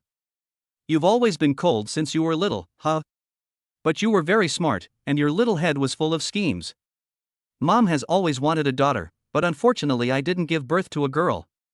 Now I hope you can get married soon and give me a precious granddaughter." Lu Nancheng looked at his mother. His mother really wanted a daughter, but she didn't have a daughter, so she loved Zou Jing very much. Chapter 63: Zou Jing's Secret Life. Zou Jing was beaten by Tang Yu a few days ago, and was humiliated in public at the seafood city today. She was so angry when she returned home that she fell ill. Zou Wan came to see her. "Jing, are you giving up?" "I won't give in." Zou Jing was so excited by Zou Wan's words that she jumped up from the bed like a spring. "Look at you, you are in such a state of despair. Since you won't admit defeat, then find a way to cure her." Zou Wan looked as if she was standing up for Zou Jing. Zou Jing gritted her teeth and said fiercely, "I have been trying to think of a solution these days." Wan, you are smart and have a master's degree. Do you have any good ideas?" Zou Wan shook her head, but she said, "It would be nice if Brother Nancheng didn't like her." When Zou Wan saw a sinister light in Zou Jing's eyes, she left with peace of mind. After get-off work, Tang Yu walked into the underground garage. She always felt that someone was following her. But when she turned around, she didn't see anyone. However, just as she walked to her car, she suddenly felt someone behind her, but before she could turn around, someone put a black bag over her head. "Ah!" Tang Yu screamed in fear and was about to call for help when she was knocked unconscious. When Tang Yu woke up, she found herself in a hotel room. She quickly stood up and was about to run, but the door opened. Zou Jing walked in. "Zou Jing?" Tang Yu was very angry. "Zou Jing, do you still want to be beaten?" Zou Jing glared at Tang Yu and sneered, "After tonight, I will make you get out of Sijio City forever." Zou, ah. Tang Yu suddenly felt very dizzy and she almost fell down. She swayed a few times, and finally lost her balance and fell down on the bed. She looked and found that her eyes were blurry. She couldn't even see Zou Jing's face. "Zou Jing! You! Tang Yu! Are you hot?" You want a man. Ah, I found two for you. Just like 4 years ago, let you play with me, threesome, how about it? Zou. Tang Yu felt the heat on her body. What did you give me to drink? Yes, I gave you some happy water. Just enjoy yourself with your man tonight. Ha ha ha. Tang Yu stood up and rushed towards Zou Jing, trying to catch Zou Jing. However, Zou Jing quickly dodged Tang Yu's hand. She looked at Tang Yu and laughed. Tang Yu. After tonight, I wonder if you can still make plans for Lu Nancheng. After saying that, Zou Jing turned and left. Tang Yu raised her foot to walk, but perhaps because she was too anxious, she fell to the ground with her head dizzy. Her body was so hot that she couldn't stand it. She tried to stand up, but her legs started to become weak. Zou Jing heard the sound of her falling, turned around and saw Tang Yu lying on the ground. Her smile was both sinister and brilliant. Tang Yu gritted her teeth, stood up and rushed towards the door. She couldn't let Zou Jing leave her in this room. When Zou Jing saw Tang Yu rushing towards her, she raised her foot and kicked Tang Yu down. Ah! Tang Yu was kicked to the ground. Tang Yu! I'm telling you! No one can snatch Lu Nancheng from me. He's mine. Zou Jing said fiercely, whoever tries to snatch him from me will die. Tang Yu was a little confused, but she still asked Zou Jing, what did you say? Zou Jing laughed, you don't know yet. I'm not the Zou family's biological daughter at all. So? Lu Nancheng and I have no blood relationship. Tang Yu's mind was becoming more and more confused. She didn't hear Zou Jing's words clearly. She drooped her eyelids and reached out her hand to Zou Jing. Zou Jing. Bang! Zou Jing closed the door. Tang Yu looked at the door, and anxiously forced herself to cheer up and rush to the door. But the door was locked. Zou Jing, let me out. Someone come. Tang Yu knocked on the door hard, but no one heard her. She turned around and looked around and saw her bag. She crawled over, took out her cell phone from her bag, and called Lu Nancheng again. Lu Nancheng. Chapter 64. You tell me who I am, and I'll give it to you. When Lu Nancheng heard Tang Yu's voice, he stood up quickly. What's wrong? Tang Yu. Say something. Tang Yu. Lu, Zou. Tang Yu simply gave up the story and said, save me. Lu Nancheng was extremely anxious. His people had already walked out of the gate. Tell you where you are? Tell me now. Tang Yu. Tell me, where is it? Hotel. Which hotel? Tang Yu looked around the house and burst into tears. I don't know where this is. Lu Nancheng's heart was in his throat. Who was it? Who took you there? Tang Yu's mouth was so dry that it was burning. She swallowed her saliva, but her throat still felt like it was on fire. She was so anxious that she couldn't utter a word, and tears streamed down her eyes. The door opened and 2 men came in. Tang Yu looked over and only saw the outlines of 2 men. She couldn't even see their clothes or their faces. She used the little bit of rationality she had to force herself to open her eyes and stand up. She retreated to the bedside, and the 2 men walked towards her. She picked up the lamp on the bedside table and threw it at the 2 men. However, before she could hit the 2 men, the lamp in her hand was snatched away by a man. Then, she heard the man's teasing and obscene voice. She knew that these 2 people were annoying, but she couldn't control herself. She started to hallucinate. She was extremely hot all over. Lin Xiao kicked the door open. Lu Nancheng strode in. 2 men are taking off Tang Yu's clothes. Lu Nancheng and Lin Xiao reached out their hands almost at the same time, and each lifted a man up. Lu Nancheng kicked the man away. Lin Xiao dragged the 2 men outside the door, pressed them to the ground and beat them up severely. Tang Yu. Lu Nancheng picked up the clothes and wanted to put them on Tang Yu. I'll take you to the hospital. Tang Yu hugged Lu Nancheng's neck and rubbed against him. It was as if she was about to get into Lu Nancheng's body like a little snake. Tang Yu, wake up. Lu Nancheng patted Tang Yu's little face.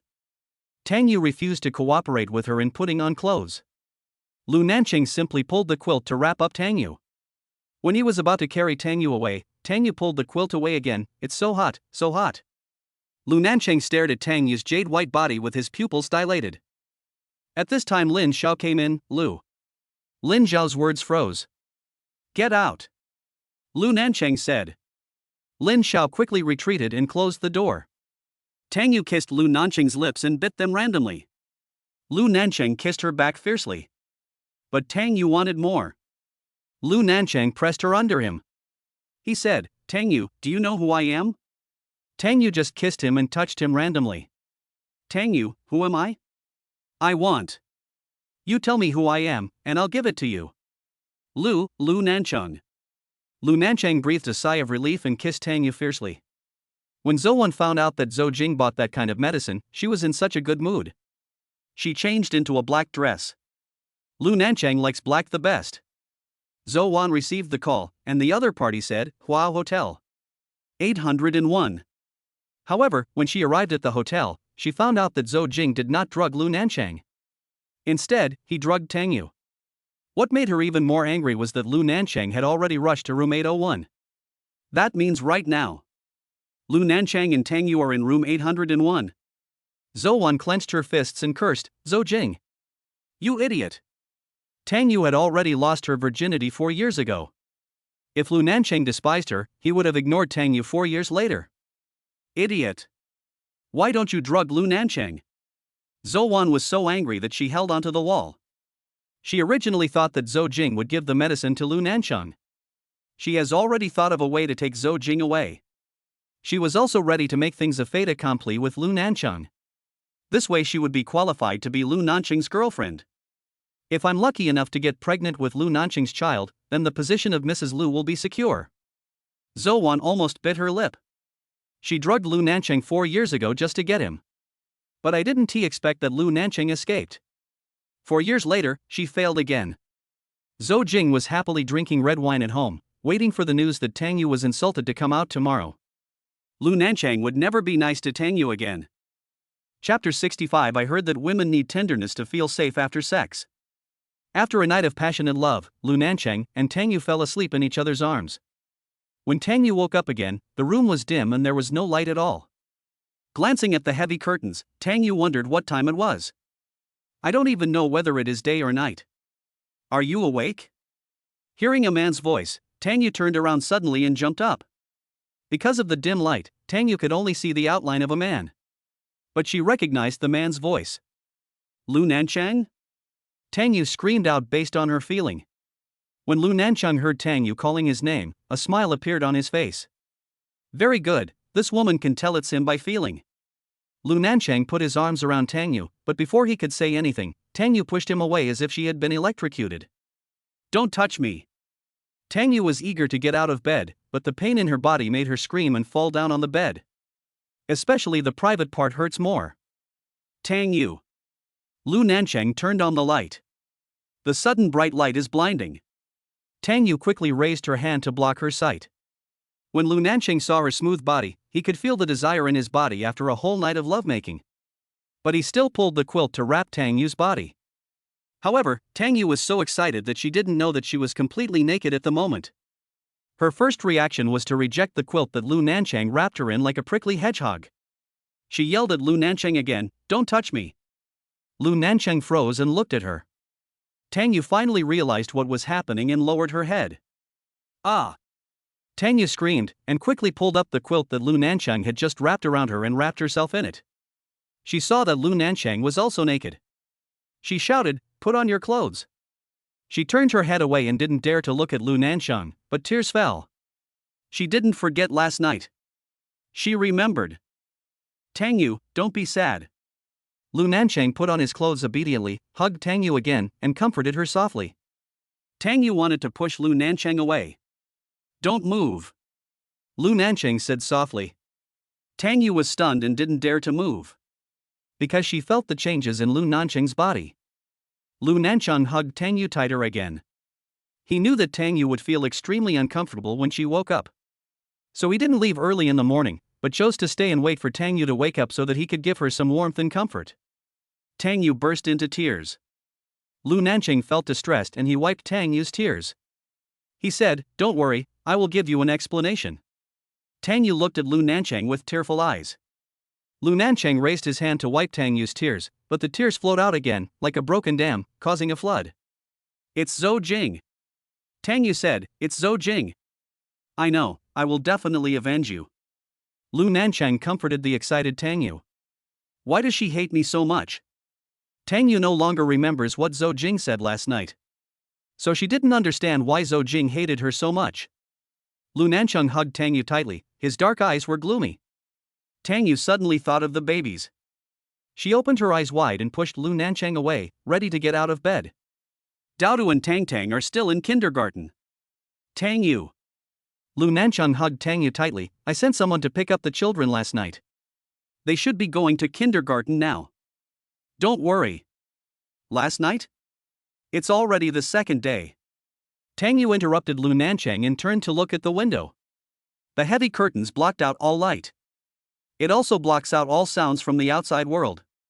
Lu Nancheng hugged Tang Yu tighter again. I'll stay with you for a while. I heard that women need tenderness after sex to feel safe. Lu Nancheng's voice was low and gentle, and his eyes were full of affection. Tang Yu's face flushed red. She pushed Lu Nancheng away and was about to get out of bed. Ah! Tang Yu fell down on the bed again in pain. Her whole body felt like it had been run over by wheels. The area below her body hurt so much. Want to take a shower? I'll carry you to take a shower. Lu Nancheng said as he was about to hug Tang Yu. Lu Nancheng. Tang Yu seemed to have used up all her strength to shout, "Don't touch me. Leave me alone." Tang Yu picked up her clothes on the ground, put them on hastily, and then rushed out the door. Lu Nancheng frowned and called Lin Xiao, "Send Tang Yu back." Tang Yu ran downstairs and Lin Xiao was greeted by Tang Yu, who opened the car door. "Miss Tang, let me take you home. Mr. Lu is worried about you being alone." Tang Yu wanted to refuse, but Lin Xiao blocked her way and said, "Ms. Tang, it's not easy to get a taxi at this time." Tang Yu wiped away her tears and got into the car. Lin Xiao sent Tang Yu to her doorstep. Just when Tang Yu was about to look for the key, Lin Xiao actually took out the key and opened the door for Tang Yu. Tang Yu opened her eyes wide and looked at Lin Xiao. Before Tang Yu could ask Lin Xiao how he got her house key, Lin Xiao had already opened the door. He pushed the door open and said to Tang Yu, "Mr. Lu gave me the key to your house last night. My sister picked up your son and daughter. My sister also took them to kindergarten this morning. My sister will send the children back in the evening. You don't have to pick them up. Just rest at home." After saying this, Lin Xiao closed the door for Tang Yu and left. As soon as Tang Yu entered the door, she ran into the bathroom and burst into tears. Only when she was tired of crying did Tang Yu turn on the shower. Standing under the shower, she took off her wet clothes one by one. Just after coming out of the shower, she actually saw Lu Nancheng sitting on the sofa. Chapter 66. Tang Yu is more comfortable than using the fifth girl. Lu Nancheng handed Tang Yu a tube of ointment. "I'm here to give you some ointment. Apply it and have some sleep. Don't worry about picking up the children at night. Lin Zhao's sister will bring them back." After saying this, Lu Nancheng put the ointment on the coffee table and left. Tang Yu walked over and picked up the ointment, and saw that it was for private parts. Tang Yu took a deep breath. The shame and anger made her want to explode and beat someone up. The scene of last night is still vivid in my mind. She and Lu Nancheng were entangled madly. All night long. Lu Nancheng is even crazier than her. Zou family. When my second uncle Zou Lishuan and my second aunt Zhang Yan heard the servants say that Lu Nancheng had arrived, they hurried out to greet him. Although they are Lu Nancheng's relatives, Lu Nancheng rarely comes to the Zou family. "Nancheng, why did you think of coming to second aunt's place?" The smile on Zhang Yan's face disappeared when she saw Lu Nancheng's grim expression. "And Lu Nancheng came with people. Does this mean we're going to fight? Nancheng, is there something wrong?" Zou Lishuan looked at the bodyguards behind Lu Nancheng, and Lin Xiao was here too. Every time Lu Nancheng takes Lin Xiao with him on an expedition, there will definitely be a big commotion. "Where's Zou Jing?" Lu Nancheng's voice was cold. "What's wrong?" Zhang Yan stood in front of Lu Nancheng. "How did Jing offend you?" Lu Nancheng simply ignored Zhang Yan and called out, "Lin Xiao." "Yes." Lin Xiao responded and led his men straight to the upstairs of the Zou family. "Hey! What are you doing?" "Lin Xiao." Zhang Yan hurriedly tried to stop Lin Xiao. "Lin Xiao. Stop right there. Don't go up there." But Lin Xiao pushed Zhang Yan away and went straight upstairs with his men. Zhang Yan was almost pushed down and was supported by Zou Lishuan. "Lin Xiao, you dared to push me. Don't you know who you are? Get down here." Zhang Yan watched Lin Xiao take her up. She turned around and glared at Lu Nancheng. Lu Nancheng. What are you crazy about? Zhang Yan wanted to go upstairs, but was stopped by the bodyguard who stayed behind. Nancheng. Even if you want us to die, you have to make it clear. Zhou Lishuan looked very angry. Zou Jing's voice came from the stairs, let me go. Lin Xiao. You are just a dog of Lu Nancheng. How dare you hit me? Zhang Yan and Zhou Lishuan were furious when they heard Zou Jing's words. They turned around and shouted at Lu Nancheng, Lu Nancheng. How dare you let Lin Xiao beat Jingjing? Lin Xiao brought Zou Jing down. Lu Nancheng said, send me to the airport. Lin Xiao pulled Zou Jing away. Mom, Mom. Dad, Dad. Save me, Wu, cousin, I don't dare anymore. Please let me go. Zou Jing cried. But Lu Nancheng looked heartless. Nancheng. Where are you sending Jingjing? Zou Jing cried, Lu Nancheng. Is that bitch Tang you more important than me? I'm your cousin. Whoa. Lu Nancheng. Zou Lishuan looked at Lu Nancheng, what's going on? What's going on? Lu Nancheng said coldly, second uncle, second aunt, you didn't educate her well. I will help you send her to Africa to suffer a little. If you are afraid that she will suffer, pack up your things and live with her for a while. After saying this, Lu Nancheng and his bodyguard turned and left. Bar. Lu Nancheng drank one cup after another. Tang Shangnan said, it seems that you have taken advantage of this matter, you should be happy, why are you angry? Lu Nancheng glared at Tang Shangnan. Alright, stop acting.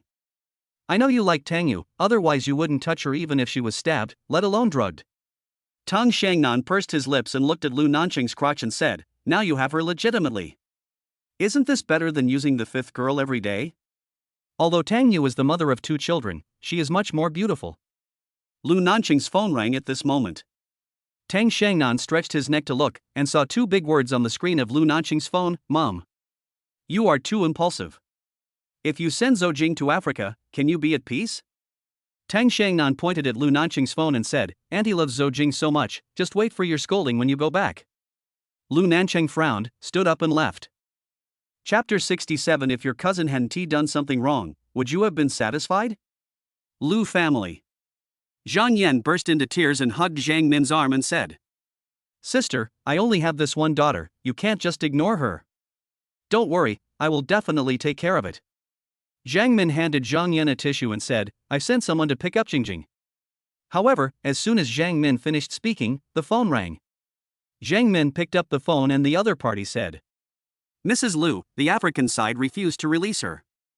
They said that no one can take Miss Zhou away without Mr. Lu's permission. Zhang Yan immediately burst into tears again, Sister. Zhang Min was so angry that she slammed the table and stood up, I'm going to find that brat right now. The office door was pushed open by my mother. Lu Nancheng raised his eyes to take a look, then lowered them and continued working. Lu Nancheng.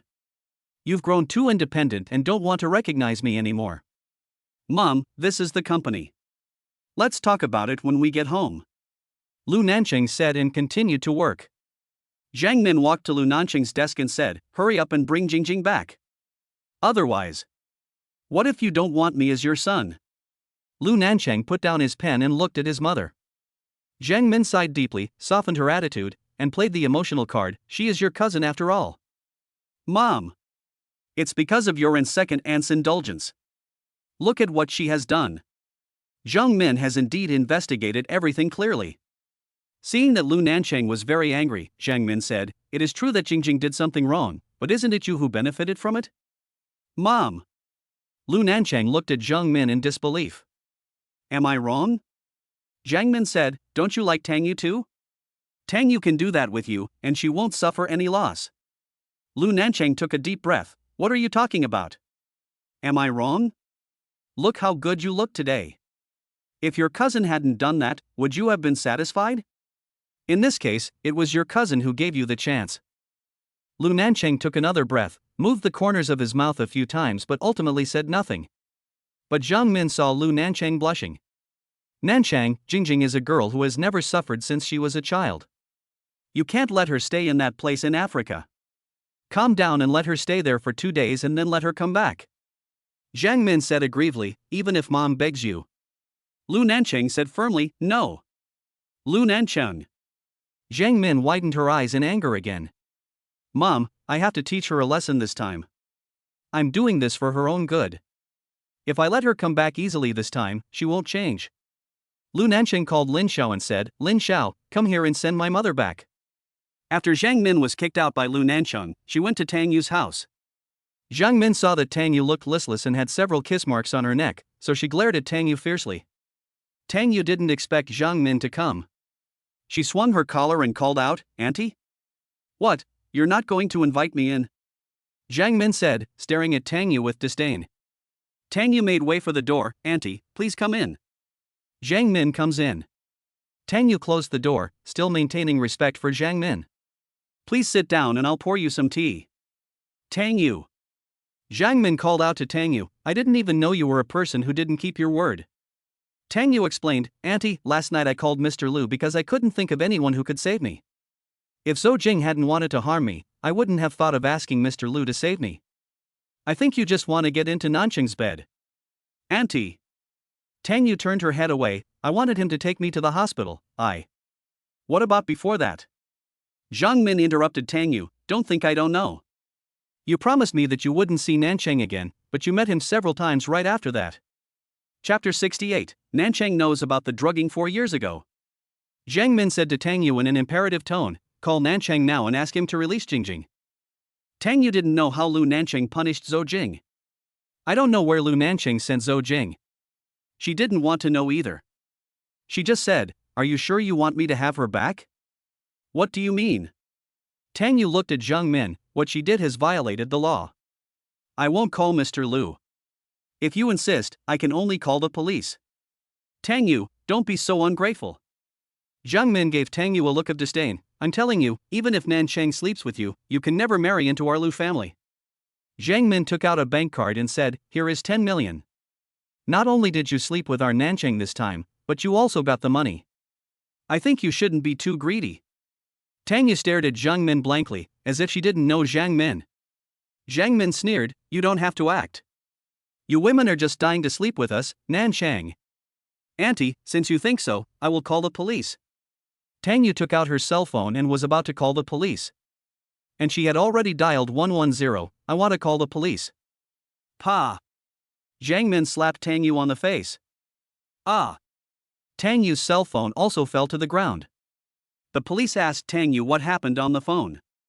Jiang Min picked up the phone and hung up directly. Tang Yu. You called the police just to show off. So that everyone knows that you climbed into Nancheng's bed. Jiang Min said angrily, I always thought you were different from those women. I didn't expect you to be so cheap. Tang Yu covered half of her face and looked at Jiang Min, tears rolling down her eyes. At this moment, the door was suddenly pushed open. Lu Nancheng walked in and saw a clear slap mark on Tang Yu's tearful face. He felt heartbroken. Mom, you're going too far. Lu Nancheng said to Tang Yu again, you should take a rest. After saying this, Lu Nancheng took Jiang Min away from Tang Yu's house. You little brat.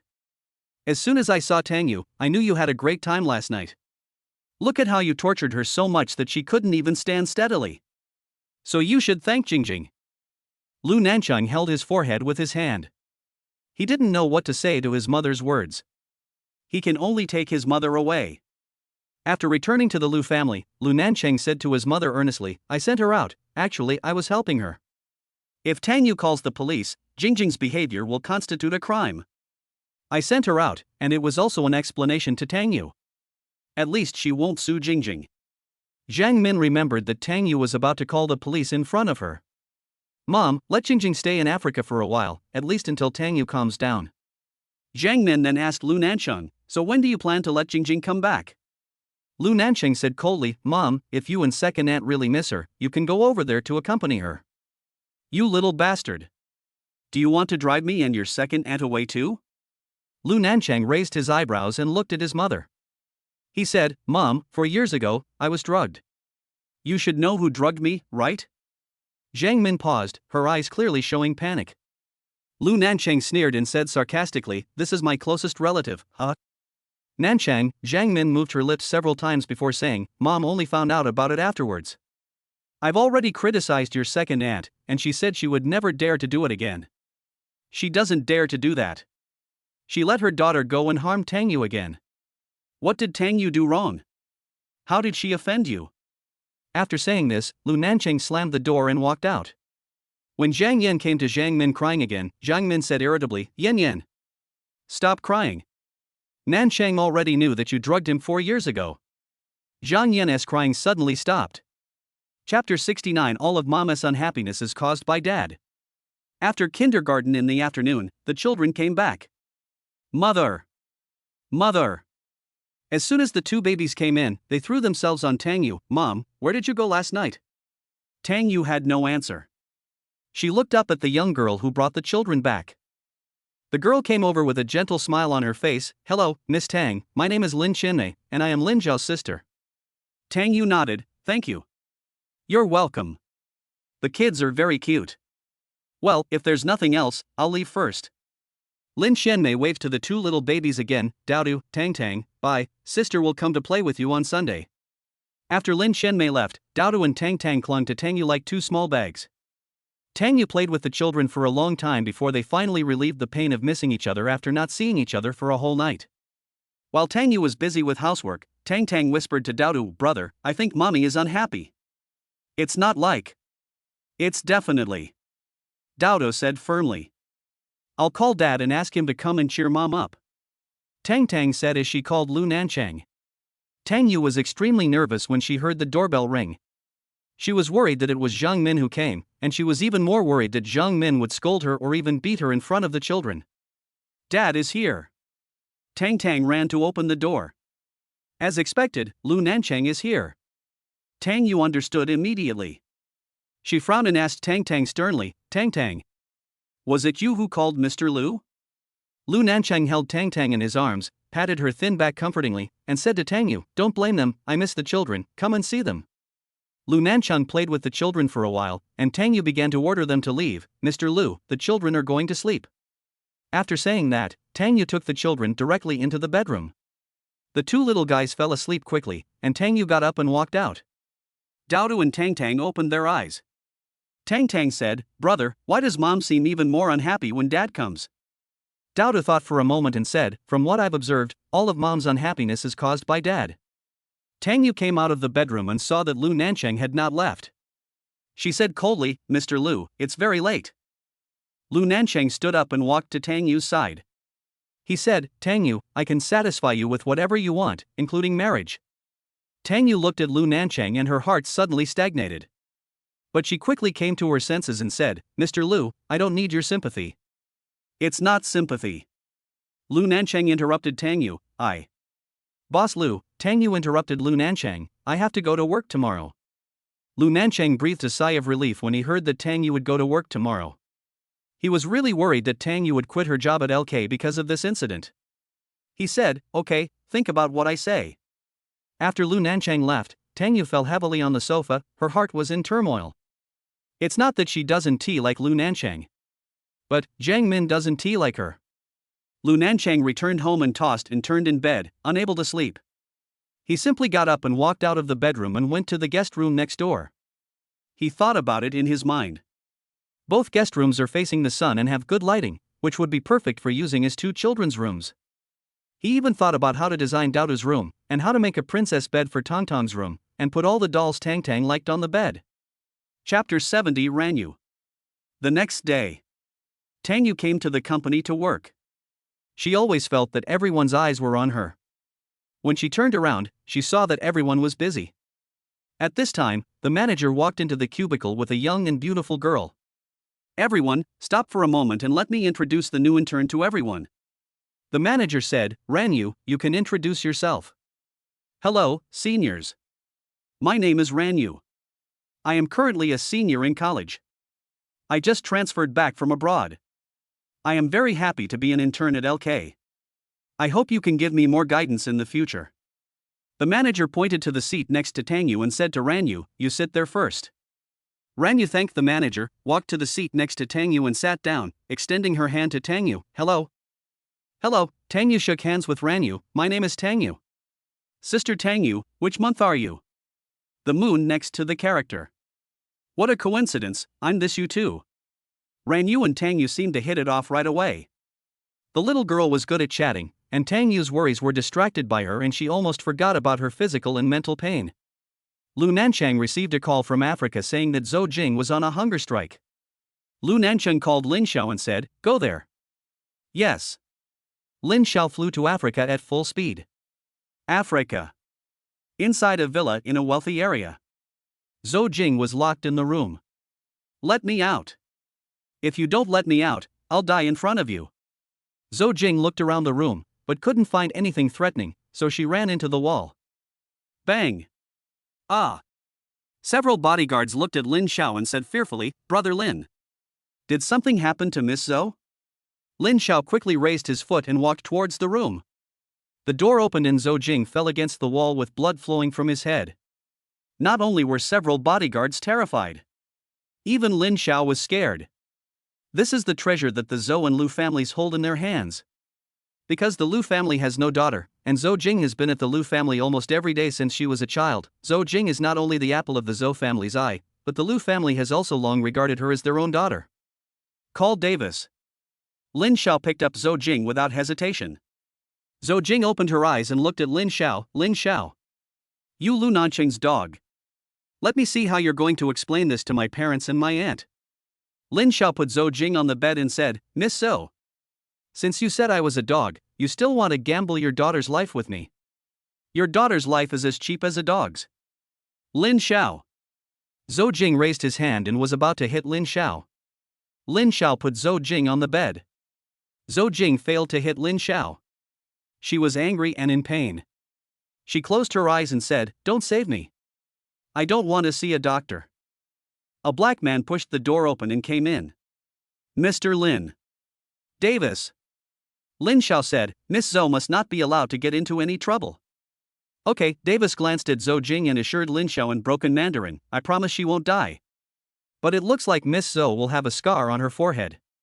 Davis finished speaking, shrugged, and rolled his eyes, which were made even whiter by his dark skin. Zou Jing was scared after hearing this. "No. It can't leave a scar." "Then listen to the doctor." Lin Xiao said angrily. "I'll obey you." Zou Jing said loudly, "Davis, save me." "Okay, Miss Zou." Davis treated Zou Jing's wound, shrugged, and said, "The bleeding has stopped. I'll take you to the hospital for further treatment." Davis was about to hug Zou Jing. Zou Jing opened Davis's hand, pointed at Lin Xiao and said, "I want Lin Xiao to hug me." Lin Xiao didn't say a word, but turned and left. "Lin Xiao." Zou Jing gritted her teeth and uttered Lin Xiao's name. But Lin Xiao had already walked out of the room. In the hospital, Zou Jing woke up and did not see Lin Xiao. She said, "I want Lin Xiao to accompany me. Otherwise I won't eat or drink. I'll starve myself to death." The bodyguard quickly dialed Lin Xiao's number and conveyed Zou Jing's words. All I heard was Lin Xiao saying coldly and heartlessly on the phone, "I have already returned to China." Lin Xiao. Lu Nancheng. Zou Jing cried and smashed everything. "I want to go back home. Give me a cell phone. I want to call my parents." Chapter 71. If you dare to sue Jing for drugging you, I will sue you for rape. Rape Nancheng. Domestic. Unless Lu Nancheng gives in, no one dares to let Zou Jing go. Zhou Lishuan and Zhang Yan had no choice but to turn to Zhang Min to play the emotional card. Zhang Min tried to talk to Lu Nancheng several times but to no avail. Finally, Zhang Min came to see Tang Yu again. "Tang Yu, I hope you can say a good word to Jing and ask Nancheng to let Jing go." "Auntie, did you find the wrong person?" Tang Yu couldn't believe what Zhang Min said. But at the same time, she was also very grateful to Lu Nancheng. "Tang Yu. Just tell me how much you want. I'll give it to you." Zhang Min looked down at the two little guys. Daodu and Tang were looking up at Zhang Min.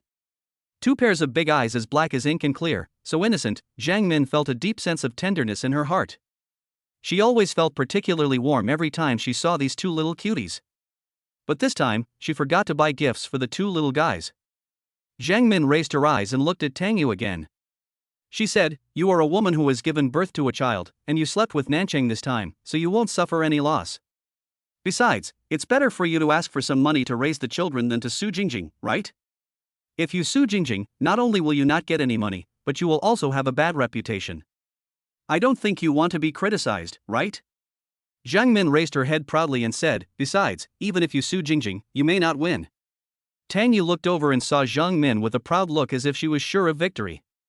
Before Tang Yu could speak, Jiang Min said, not to mention that our family has the best team of lawyers in the world. When you found out you were drugged, you didn't call the police or 120 to save you. Instead, you called Nancheng and asked him to come find you. If you really sue for this, can you win? Tang Yu looked at Jiang Min in surprise. Auntie, you make me feel that I can do whatever I want if I have money. Tang Yu, I'm telling you the truth. If you dare to sue Jing for drugging you, I'll sue you for rape.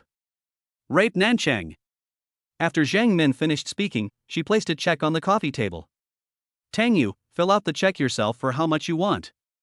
It will be more respectable for you to use the money to raise the children than to stand in court and embarrass yourself. After saying this, Jiang Min left. Tang Yu sniffed her nose and 2 lines of tears slid down. Jiang Min came to Lu Nancheng's office. Lu Nancheng. Tang Yu has already received my check. When will you let Jing come back? Hearing his mother's words, Lu Nancheng frowned. Don't you believe it? You can ask her yourself. Jiang Min said sarcastically, I gave her a blank check and asked her to fill in the amount herself. Nancheng. You are still too young. You must always remember. Money is always the touchstone of a person. A woman like Tang Yu. Especially with 2 children, nothing can reveal her true colors better than money. Lu Nancheng still had a gloomy look on his face. He said, even if Tang Yu doesn't care, Zou Jing is not allowed to come back. Lu Nancheng. Jiang Min pointed at Lu Nancheng angrily, you want to piss your mother off to death, don't you? Mom. I have a meeting. Jiang Min looked at Lu Nancheng and snorted coldly, I knew it. You're in love with Tang Yu. I'll tell you again. Your father and I will never allow Tang Yu to enter the Lu family. Just after his mother left, Lu Nancheng received a call from Tang Shangnan. Tang Shangnan said, Yuechen is back, let's get together tonight. Lu Nancheng said, okay. Tang Shangnan immediately recognized Lu Nancheng's dull voice and asked, what's wrong? It's okay. I have something else to do. I'll hang up first. See you tonight. Just after hanging up the phone with Tang Shangnan, I received a message from Tang Yu. Chapter 72. This woman is not simple. She can still take down Lu Nancheng with 2 children. Lu Nancheng received a message from Tang Yu. He was invited to the cafe. Tang Yu is here. Lu Nancheng came over and Tang Yu stood up. Lu Nancheng sat opposite Tang Yu. What do you want to talk to me about? Tang Yu sat down and handed the check Jiang Min gave to Lu Nancheng. This is from my aunt, please give it to her for me. After seeing the check, Lu Nancheng's heart, which had been blocked by a haze, suddenly cleared up. Tang Yu didn't want this check. Tang Yu is not the kind of woman who was blinded by money. But Lu Nancheng still asked Tang Yu, why don't you give it back to her yourself? Do you think she will accept it if I return it to her? Tang Yu smiled bitterly, just like when she gave it to me, I couldn't refuse it. Lu Nancheng saw that Tang Yu's eyes were dull and lifeless. Also, please let Zou Jing go. Tang Yu said, otherwise, Auntie won't let me go either. Lu Nancheng stared at the helplessness in Tang Yu's eyes and face, and he felt distressed. In that case, then you can keep the money. Lu Nancheng pushed the check to Tang Yu. Tang Yu raised her eyes and looked at Lu Nancheng. Lu Nancheng saw tears in Tang Yu's eyes. He said, Tang Yu, I don't mean anything else. Zou Jing hurt you, so this is her compensation to you. But this money was not given by Zou Jing, it was given by your mother. Tang Yu laughed. Lu Nancheng saw Tang Yu wiping her tears. Tang Yu walked out of the cafe, having wiped the tears from her face. She held back the tears in her eyes again. She just reached the car and was about to open the door. Suddenly someone grabbed her arm, she turned around, and was pinned against her car by a strong body. She raised her eyes and took a closer look. It was Lu Nancheng. Tang Yu. Lu Nancheng only called out once, then leaned over and kissed Tang Yu's lips. Ugh. Tang Yu was terrified. This was on the street. She pushed Lu Nancheng away with all her strength. Lu Nancheng stared at Tang Yu's blushing face with his black eyes. He said, don't worry, I won't let you suffer any more injustice in the future. Tang Yu's heart froze and the muscles at the corners of her eyes twitched. Night. Lu Nancheng came to the bar box. When Tang Xiangnan saw Lu Nancheng, he looked him up and down, as if he was seeing an alien for the first time, looking at Lu Nancheng from head to toe, front and back. What the hell? Lu Nancheng pushed Tang Xiangnan away, smiled, shook hands with Zhou Yuechen and hugged him. Yuechen. Nancheng. Zhou Yuechen patted Lu Nancheng on the back. Long time no see. Are you okay? Lu Nancheng asked Zhou Yuechen. Without waiting for Zhou Yuechen to speak, Tang Xiangnan said. I promise Yuechen is fine, but when I called you this morning, your voice sounded very sad. Logically speaking, you should be satisfied now that you have started eating meat, so what happened? Tang Xiangnan said as he looked at Lu Nancheng's crotch. Is it coming up again? Lu Nancheng was not angry, but smiled. He was indeed unhappy in the morning because he thought Tang Yu was a woman who was blinded by money. But now, he was just savoring the sweetness of Tang Yu's lips. Oh my! Tang Yu is such an amazing woman. She can take you down even with 2 children. Tang Xiangnan sighed and handed Lu Nancheng a glass of wine. Tell us both, let us listen to the legend. Lu Nancheng ignored Tang Xiangnan and asked Zhou Yuechen directly, Yuechen, how are you and Miss Tang doing? Zhou Yuechen's eyes darkened, and a self-deprecating smile flashed across his eyes. Let's not talk about her. When I came back this time, my family found a marriage partner for me. Zhou Yuechen's words made Tang Xiangnan and Lu Nancheng look interested. Zhou Yuechen said, do you know about the Wen family? Lu Nancheng, Wen family? Wen Yan? Tang Xiangnan said, oh, sure. Nancheng invested in the Wen family because of Wen Yan. Zhou Yuechen looked at Lu Nancheng. Lu Nancheng said, Wen Yan is Tang Yu's best friend. Tang Yu? Are you really together with Tang Yu again? Tang Xiangnan refuted Zhou Yuechen's words. What are you talking about? They were not together before, but they are together now. Xiaoyan, have you added Mr. Zhou's WeChat? Coming out of the conference room, Wen Jianqi asked Yen. Dad, it's added. Wen Yan replied. Well, okay, he will arrange a meeting time with you. He is very busy. If he invites you, you should go on time. Wen Yan looked at her father's expectant face and couldn't bear to say anything that would make her father sad. She nodded, I know, Dad. Well, okay. Wen Jianqi smiled with satisfaction and walked away, but after taking 2 steps, he called Wen Yan again. Xiaoyan, there are rumors out there that Zhou Yuechen is not good, don't believe them, they are just nonsense from people who don't know the truth. Wen Yan came out of the 1S building holding documents. A large bunch of bright red roses suddenly appeared in front of my eyes. Wen Yan raised her eyes and saw Zou Jing. Zou Jing? Wen Yan, I'm back. Zou Jing said, promise me that you will be my girlfriend, okay? At this moment, a message came to her mobile phone, tomorrow afternoon at 3 o'clock, Geek Cafe. It was sent by the guy named Zhou Yuechen. Zou Jing stretched his neck to look at the phone in Wen Yan's hand.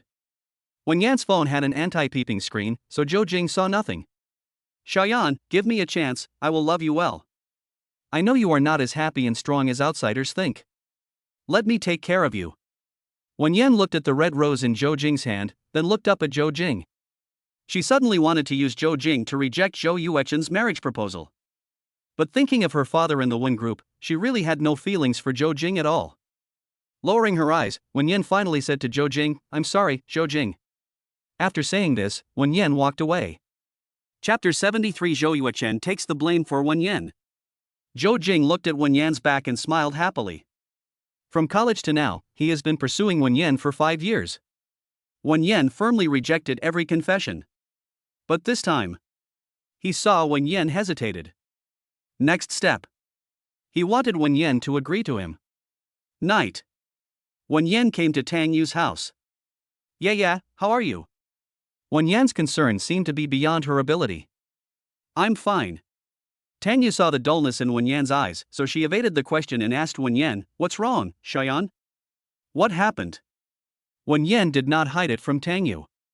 She said to Tang Yu, yeah, I'm going on a blind date with Zhou Yuechen tomorrow. Tang Yu looked at Wen Yan in shock. She comforted him and said gently, don't be nervous. It's just a blind date. You can refuse it. Wen Yan didn't say anything, but she tilted her head and exhaled through her nostrils. Tang Yu held Wen Yan's hand and said, just go and meet them and say you don't like them and turn them down. Your uncle and aunt love you so much that they will definitely not blame you, let alone force you. You don't know, my dad said he met Zhou Yuechen, and he told me that the rumors on the internet were not true. he said Zhou Yuechen was a good person. Of course, it's not that I don't trust my dad, but I don't want to marry someone I don't have feelings for. Tang Yu comforted him, since your uncle said he met Zhou Yuechen and thought he was a good person, then you can date him for a while and see how it goes. If it doesn't work out, you can reject him then.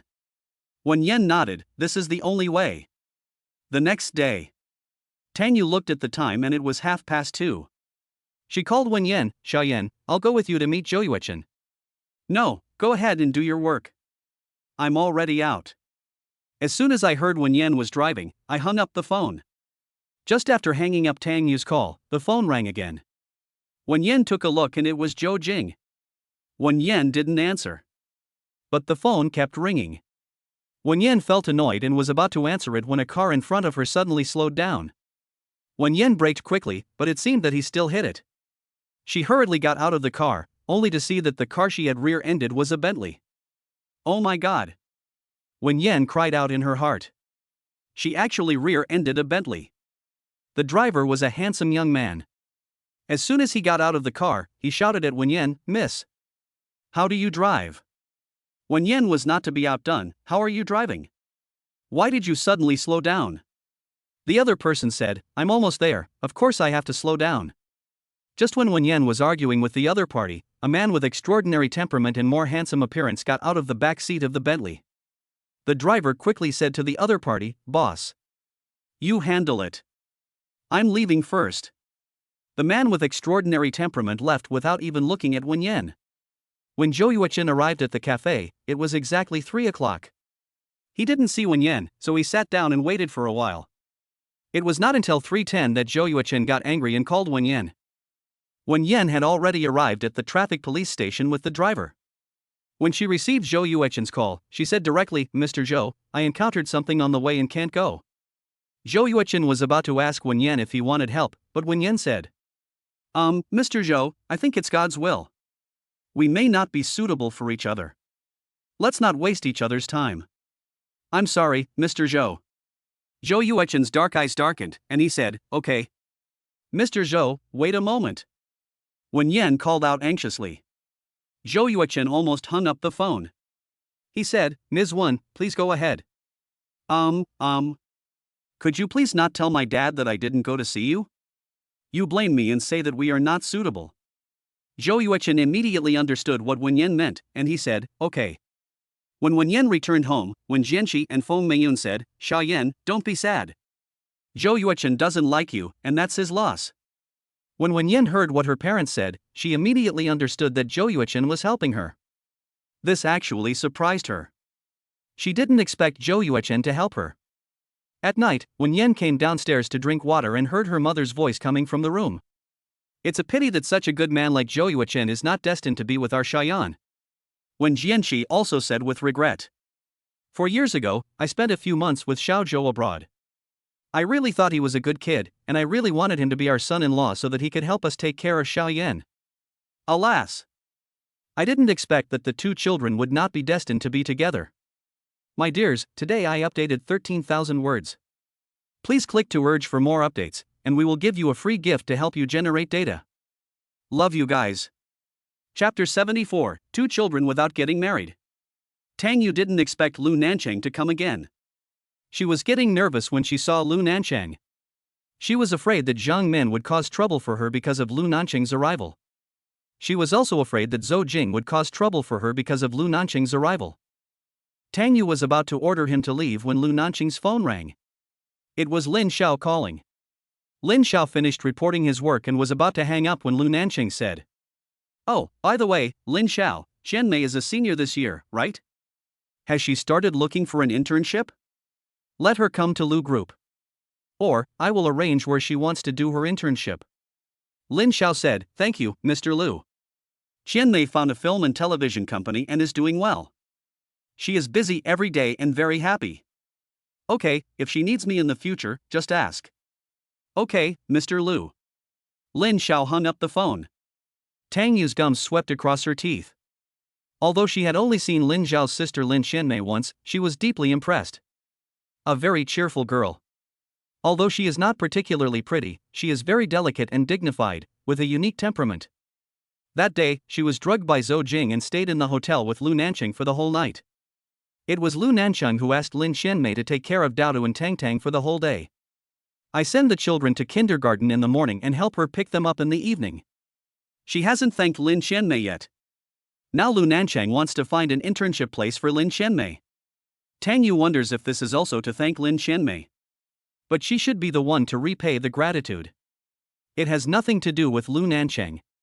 After get off work in the afternoon, Tang Yu packed up her things, picked up her bag and left. Sister Tang Yu. Let's go together. Ran Yu picked up her bag. Tang Yu smiled and nodded.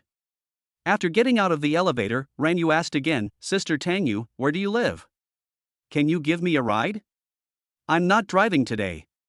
Tang Yu was a little embarrassed. She said, I just happened to have something to do today. Oh, sorry, I'll take a taxi then. Tang Yu smiled awkwardly, sorry. I'm sorry for being rude. Bye. Ran Yu waved happily to Tang Yu and left first. Tang Yu picked up the two babies and went to Wanda Shopping City. She wanted to choose a gift for Lin Xianmei as a thank you. But when they passed by a children's clothing store, Tang held Tang Yu's hand and refused to leave. Mom, that skirt is so beautiful, Tang wants to buy it. Tang Yu looked in the direction Tang pointed and saw a little skirt hanging at the door of the children's clothing store. It was indeed very beautiful. But Wanda Plaza only sells branded items, so that little skirt must not be cheap. In fact, Tang Yu couldn't even walk when she saw those pretty little skirts, and she also wanted to buy pretty clothes for Tang and Dao. But she was short of money. Tang, you have several little skirts. Can you buy them for you and your brother when Mom gets her salary next month? Dao quickly said, Mom, I don't want it. My clothes are all new. Tang looked at Dao and finally said, okay. But Tang pouted. Tang Yu felt particularly sorry for the children. She couldn't afford to buy new clothes for the children. Tang Yu was thinking about what gift to buy for Lin Xianmei when she heard Tang say, Mom, this bag is beautiful. Sister Qianmei will definitely like it. After Tang finished speaking, she asked Dao, brother, don't you think so? Sister Qianmei must be more beautiful on her back. Dao nodded and gave a positive answer like a little adult, indeed. Tang added, Mom, just buy this bag. Sister Qianmei is carrying a canvas bag. It's so tacky and low class. You still know how to be lowbrow. Tang Yu pinched Tang's little face and took a look at the name of the store. Wow, Guckle Gucci. Tang Yu didn't expect to buy such an expensive gift for Lin Xianmei. Just as she was about to pull the two little ones forward, Tang saw Tang Yu's expression and asked, Mom, don't you have any money? Dao raised her little face and looked at Tang Yu. Mom, how much money do you want? I'll give you all my pocket money. Tang Yu looked at Dao and pinched her little face. She really suspected that Lin Xianmei had given the two babies some drugged potion. Especially Dao was fed the most.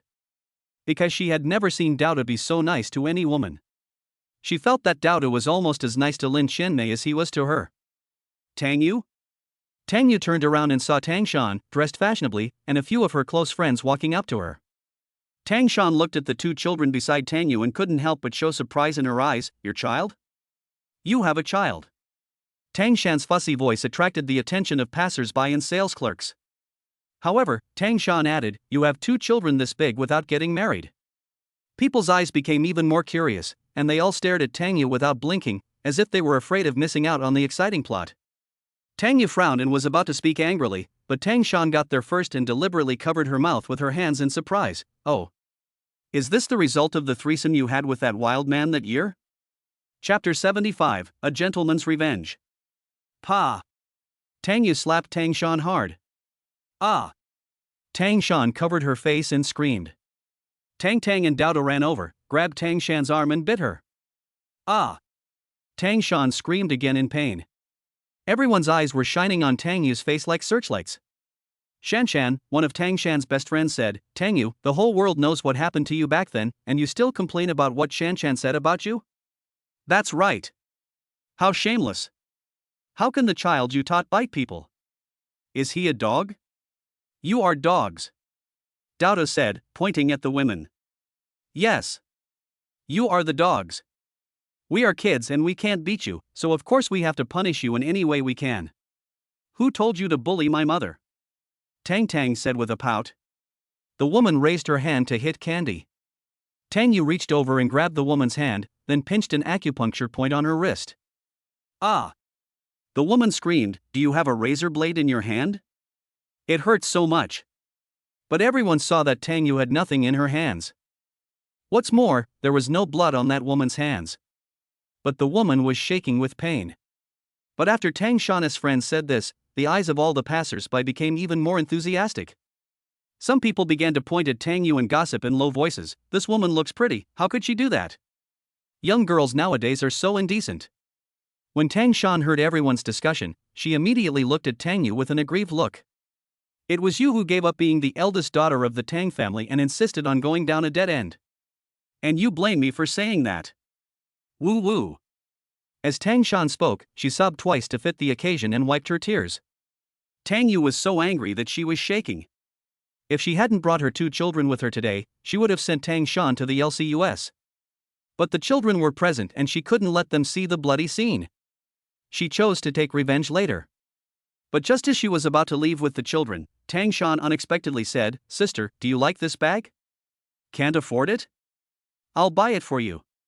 Tang Shan was about to pay the bill. "Boss, how much is this bag? I want it." "Shanshan, you are so generous." "Yes, Shanshan, your sister treated you like this, and you treated her so well."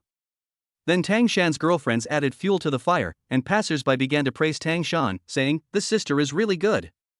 Yes, such a good girl will definitely be blessed in the future." There was a sinister look in Tang Shan's eyes, but a smile on her face. She put on a generous expression and said, "We are sisters. Although my elder sister did something wrong a few years ago, she is quite pitiful now. I am an actress now, and my life is better than hers. We are sisters, and if I can help her, I will definitely help her without hesitation." "Are you an actor? What movies have you acted in?" "Yeah, let's go back and see what movies you've acted in." Tang Shan suppressed her excitement and said to everyone, "I have just started shooting my first film, and it has not yet been completed. My name is Tang Shan. My film will be completed in 2 months, and there will be publicity at that time. You can pay attention to me then. Thank you." After Tang Shan introduced herself to passers-by as if she was at a press conference, she felt like she was glowing. Moreover, after receiving everyone's sympathetic gazes, the pain on his face from being hit by Tang Yu instantly stopped, and the pain on his arm from being bitten by the 2 little guys also stopped. Instead, she thanked Tang Yu for hitting her. With the contrast of Tang Yu's shameless image, she shines as brightly as a star. Ms. Tang is beautiful and kind-hearted. She will definitely become famous. Yeah, it's definitely going to be a hit. Tang Shan handed a card to the shopping guide amidst the compliments and said cheerfully, "Swipe the card." But in fact, Tang Shan felt very distressed because this bag cost exactly 20,000 yuan. "Tang Shan, I don't need you to buy it for me." Tang Yu took out her mobile phone and prepared to scan the code.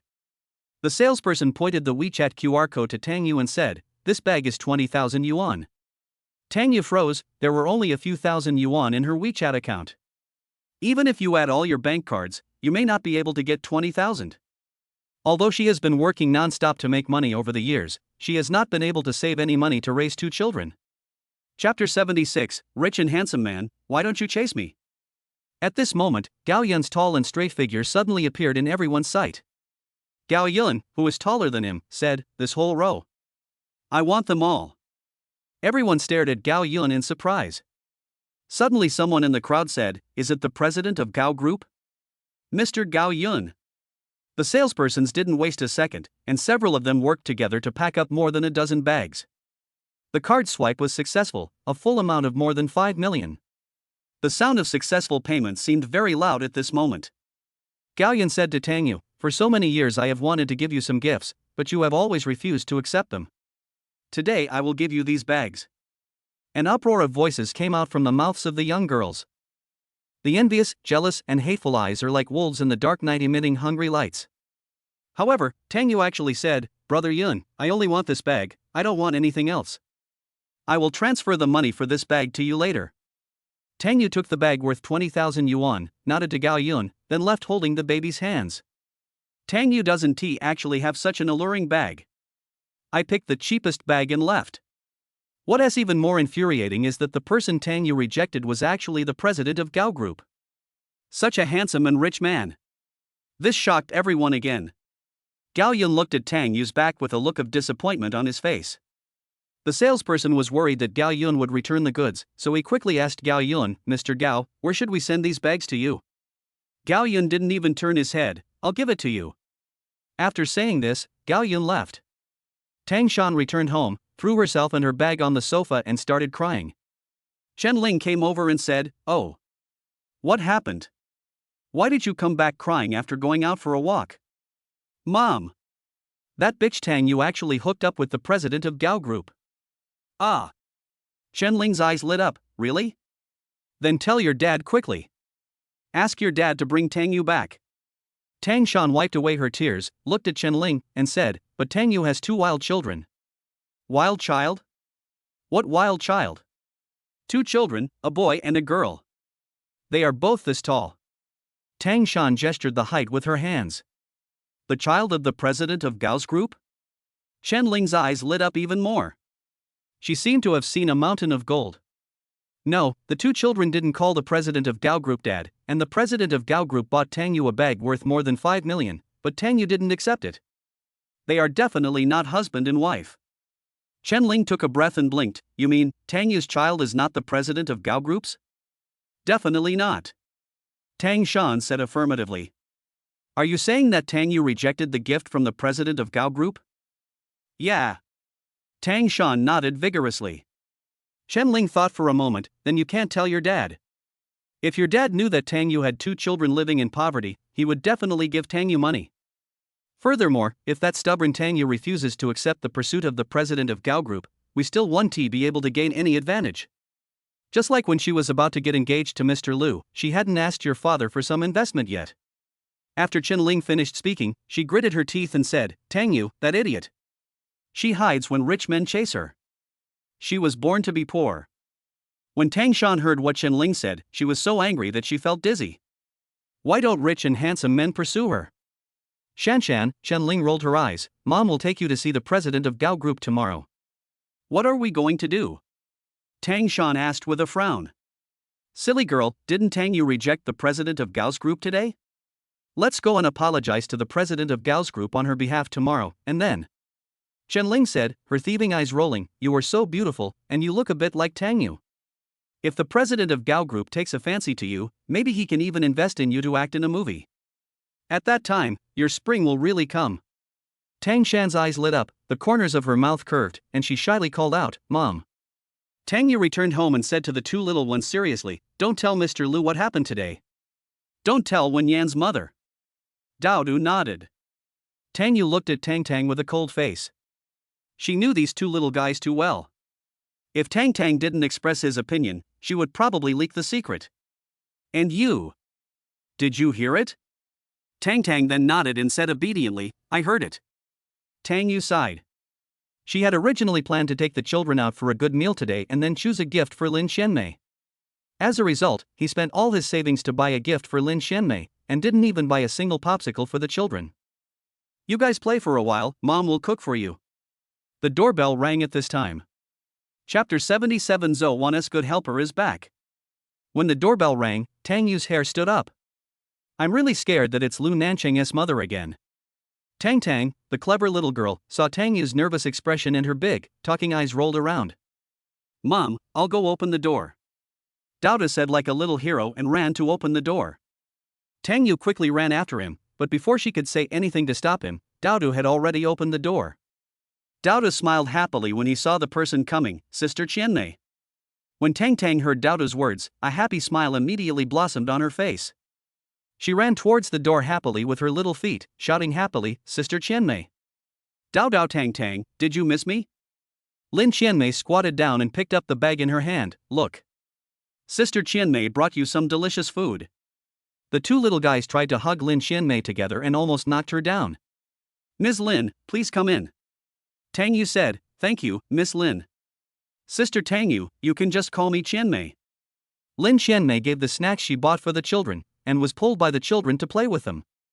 This was the second time Tang Yu met Lin Qianmei. The children were so nice to Lin Qianmei. She had never seen Dowdu so close to anyone. Even though Wen Yan loved them so much, Dowdu had never been so close to Wen Yan. This is enough to show that Lin Xianmei is really good to children, and she is very grateful to Lin Xianmei. Sister Tangyu, if you are busy with work in the future, just call me and I will help you take care of Dowdu and Tang. Although Tangyu said thank you, she had no intention of asking Lin Xianmei for help again. Because that day she heard Lu Nancheng call and say that Lin Xianmei was a senior this year and had started her internship and was very busy.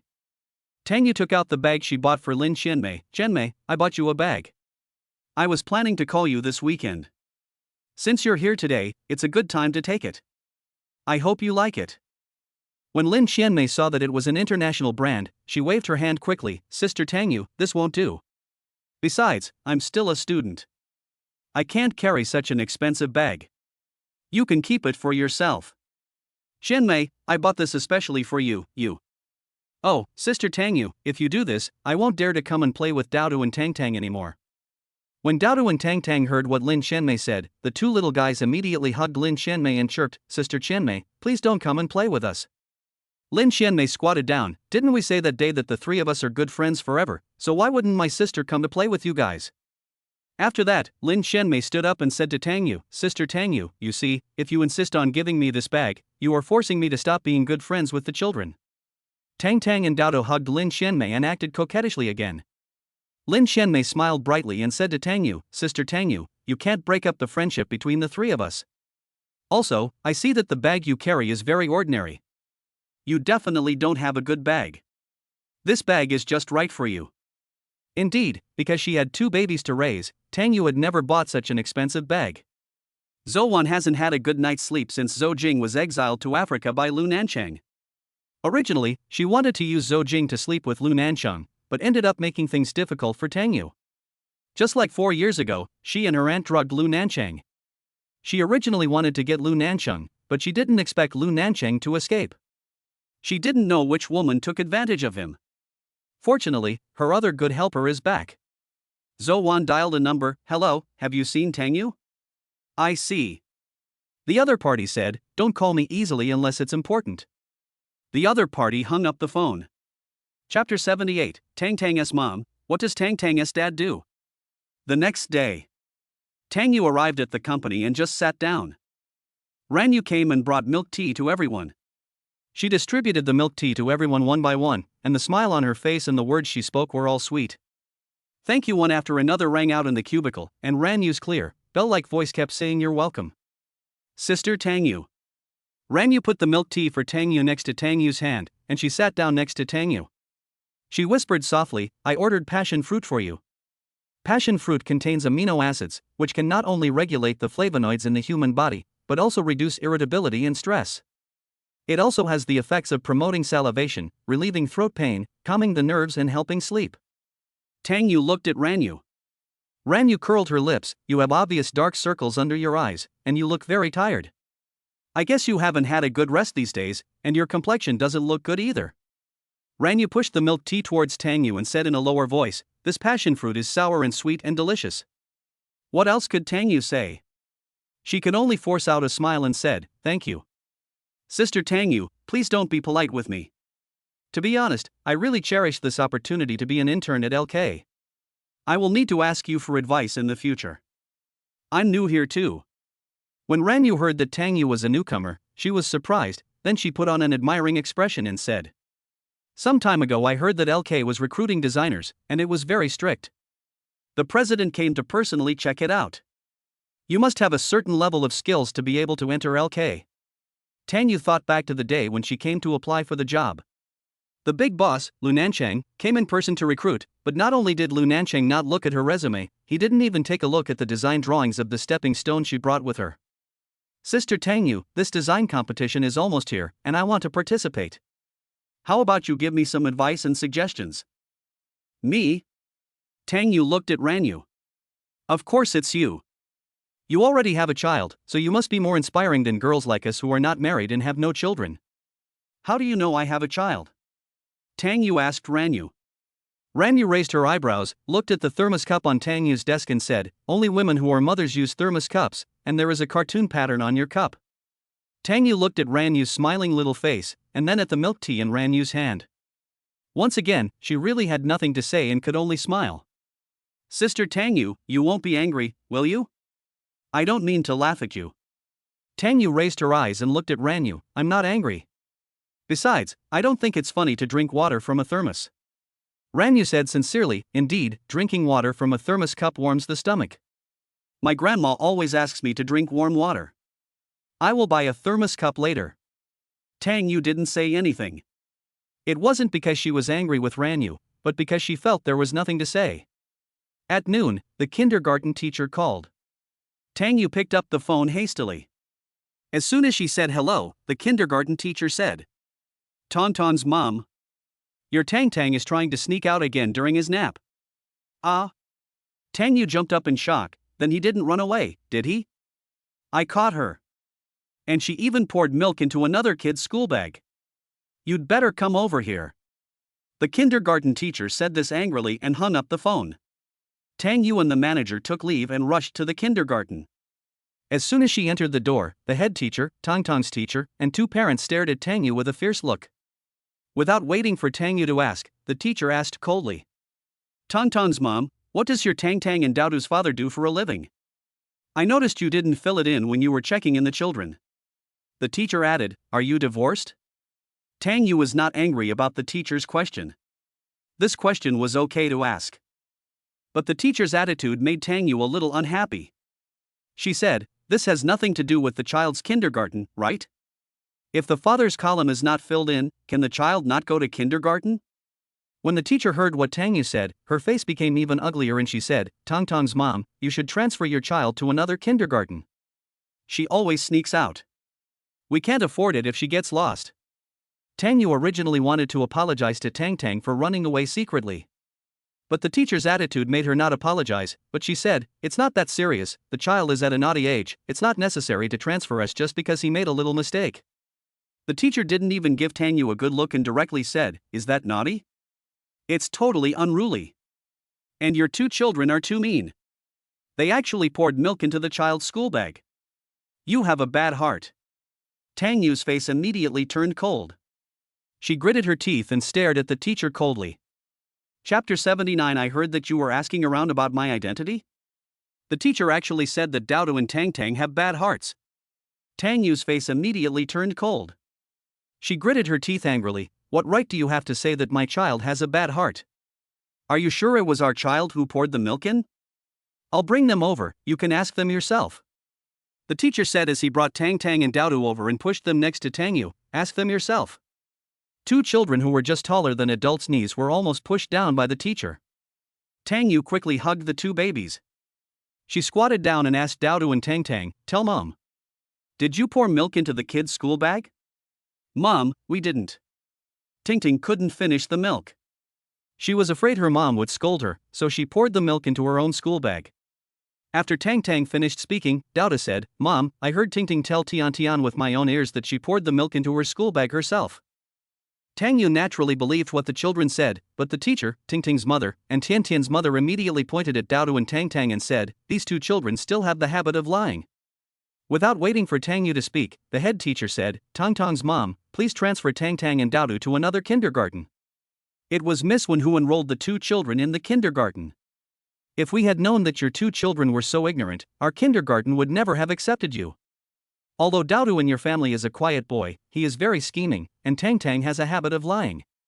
All the children in our kindergarten are from families with status and position. We are worried that Daodu and Tang's behavior will affect other children. What's more, the parents of other children will not agree with this. So, I hope you can transfer your child to another kindergarten. Ting's mother echoed the principal's words and said firmly, our children must not go to the same kindergarten with such poor moral children. We parents demand that these two children be transferred to another kindergarten immediately. Tian's mother added, indeed. Children are a blank slate. It is irresponsible for our children to be with such a child with extremely poor moral character every day. Responsible? Humph. Tang Yu sneered and said to the principal, I paid tuition that is 3 times more expensive than other kindergartens. You didn't take good care of my children and they almost ran away. I haven't settled the score with you yet. Moreover, the milk issue has not been investigated yet. You want to transfer my children to another kindergarten? No way.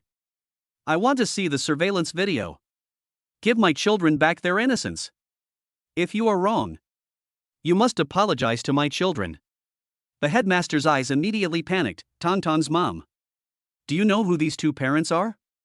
This one is the wife of the director of the Suzhou City Taxation Bureau. And you can't afford to offend this one. She is.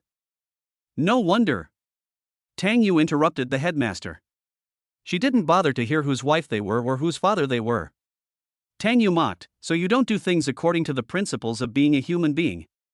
Instead, you look at which child's father has a higher position. Ha! No wonder you asked me what Tang's father does when I walked in just now. Tang's mom? What nonsense are you talking about? It's your children's morals that are corrupted. That's why we ask you to transfer them to another kindergarten. Then call the police. I want to see if it's your morals that are corrupted. Or is it because I didn't teach the children well? Tang Yu took out her cell phone and was about to call the police. She believed in the children very much. The children said that they did not pour the milk into Tingting's school bag, that's it. Because under her education, Daodu and Tang have never had the bad habit of wasting food. Dad. Dad is here. Tang ran out as fast as he could. Tang Yu turned around and saw Lu Nancheng coming. Tang Yu frowned. Tang called Lu Nancheng again. Tang. Lu Nancheng picked up Tang and walked over. His eyes swept across everyone like a knife and finally landed on Tang Yu's face. Seeing that Tang Yu looked unhappy, Lu Nancheng asked Tang Yu directly, "What's wrong?" The headmaster saw Lu Nancheng's domineering temperament and rushed to answer, "Tang's father, the thing is this." "Did I ask you?" Lu Nancheng interrupted the headmaster and turned to Tang Yu and said, "Go ahead." Tang Yu just opened her mouth to speak, but Tang rushed to answer again. "Dad, teacher, head teacher, and Tingting's mom, Tian's mom said that my brother and I poured milk into Tingting's school bag. But it wasn't us who poured it was Tingting who poured it herself. Then the teacher, the head teacher, Tingting's mother and Tian's mother didn't want us anymore and forced my mother to transfer my brother and me to another kindergarten." Tang finished speaking, swallowed her saliva, and hugged Lu Nancheng's neck even tighter with her little hands. "Daddy sugar, it's not like that. I believe what my daughter said." Lu Nancheng interrupted the headmaster again in a domineering and cold tone. The headmaster swallowed. Lu Nancheng asked the director, "I heard that you are still asking around about my identity?" The head teacher straightened his back and looked at the two parents. The head teacher quickly explained, "Tang's father, you misunderstood. It's your Tang who always sneaks out. I. This time Lu Nancheng did not interrupt the director, but the director could not continue. Because Lu Nancheng's aura is too strong. Chapter 80. Call your husband over so I can see the big shot. Tingting's mother immediately stood up and sneered before speaking, "Humph. Do you know what our child's father does?" Tingting's mother raised her head high and squinted at Lu Nancheng, and said, "We are the second generation of officials with a good family background. Our children cannot be with children with poor moral character like yours." "Yes. Principal Zhang. If you don't transfer these two children with poor moral character, I will kick you out," Tian's mother said. When Principal Zhang heard what Tian's mother said, he was so scared that he trembled. Because Tian's dad is much more powerful than Tingting's dad. Director Zhang immediately looked at Lu Nancheng again. But when she saw Lu Nancheng's cold aura, her ferocious attitude subsided. Director Zhang still didn't dare to look directly at Lu Nancheng, nor did he dare to talk to Lu Nancheng, so he said to Tang Yu in a negotiating tone, "Tang's mom, please listen to my advice and transfer Tang and Daodu to another kindergarten as soon as possible. I'm doing this for your own good. You can't afford to offend Tingting and Tian's dad." Before Tang Yu could speak, Tingting's mother was very arrogant and shouted at Director Zhang. "Director Zhang! Why are you wasting your time talking to her? If you don't expel these two savages today, you'll be kicked out. I'll make sure you don't even survive in this city." Tang Yu was so angry that she laughed. She said, "This is the first time I've heard that kindergartens are so complicated. To get into kindergarten, you have to look at whose parents are high-ranking officials." As Tang Yu spoke, a look of disdain and anger swept across Director Zhang's face, and then looked at Tingting's mother and Tian's mother. They are both mothers, why are these two women so domineering and arrogant? Tingting's mother crossed her arms, raised her face and looked at Tang Yu with her nose. Why did you send your child to this kindergarten? You just want to curry favor with powerful people like us. Tingting's mother then turned to Tiantian's mother and said, Sister Qin, don't you think so? Tiantian's mother responded and gave Tang Yu a look of contempt. Tingting's mother saw the cheap clothes that Tang Yu and the two children were wearing. She had also noticed that although the clothes Lu Nancheng wore looked of high-end quality, they didn't even have a brand. She immediately concluded that this family was poor. Then he said with disdain, Look at you and your child, both of you are wearing cheap clothes. Your husband can't even afford a brand name. And yet he imitates others in wearing a suit. Tang Yu couldn't help but look down at the clothes she was wearing. Indeed, everything she wears is cheap. She looked at Lu Nancheng's clothes again. That stupid woman said Lu Nancheng's clothes are not branded. Lu Nancheng's clothes are all custom made. And it is the highest level of private customization. You won't pay back the money you borrowed to send your child to this kindergarten, right? Ha ha. Tingting's mother laughed and continued, Oh, by the way, I heard from Director Zhang that your two children were brought in by Miss One of the Wen's group. Does your husband work at the Wen's group? I tell you, if you don't transfer those two wild kids away today, I will make your husband leave Wen's group immediately.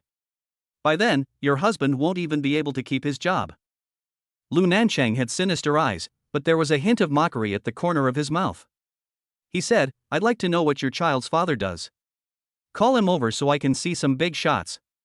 Chapter 81 I'll let you know the consequences of being arrogant. After Lu Nancheng's words, Tingting's mother mocked, Humph. How can you petty people like you just go and see my husband? Lu Nancheng simply ignored the idiot's attitude, and lowered his eyes and asked Tang softly, Tang, tell Dad, what are the names of these two children?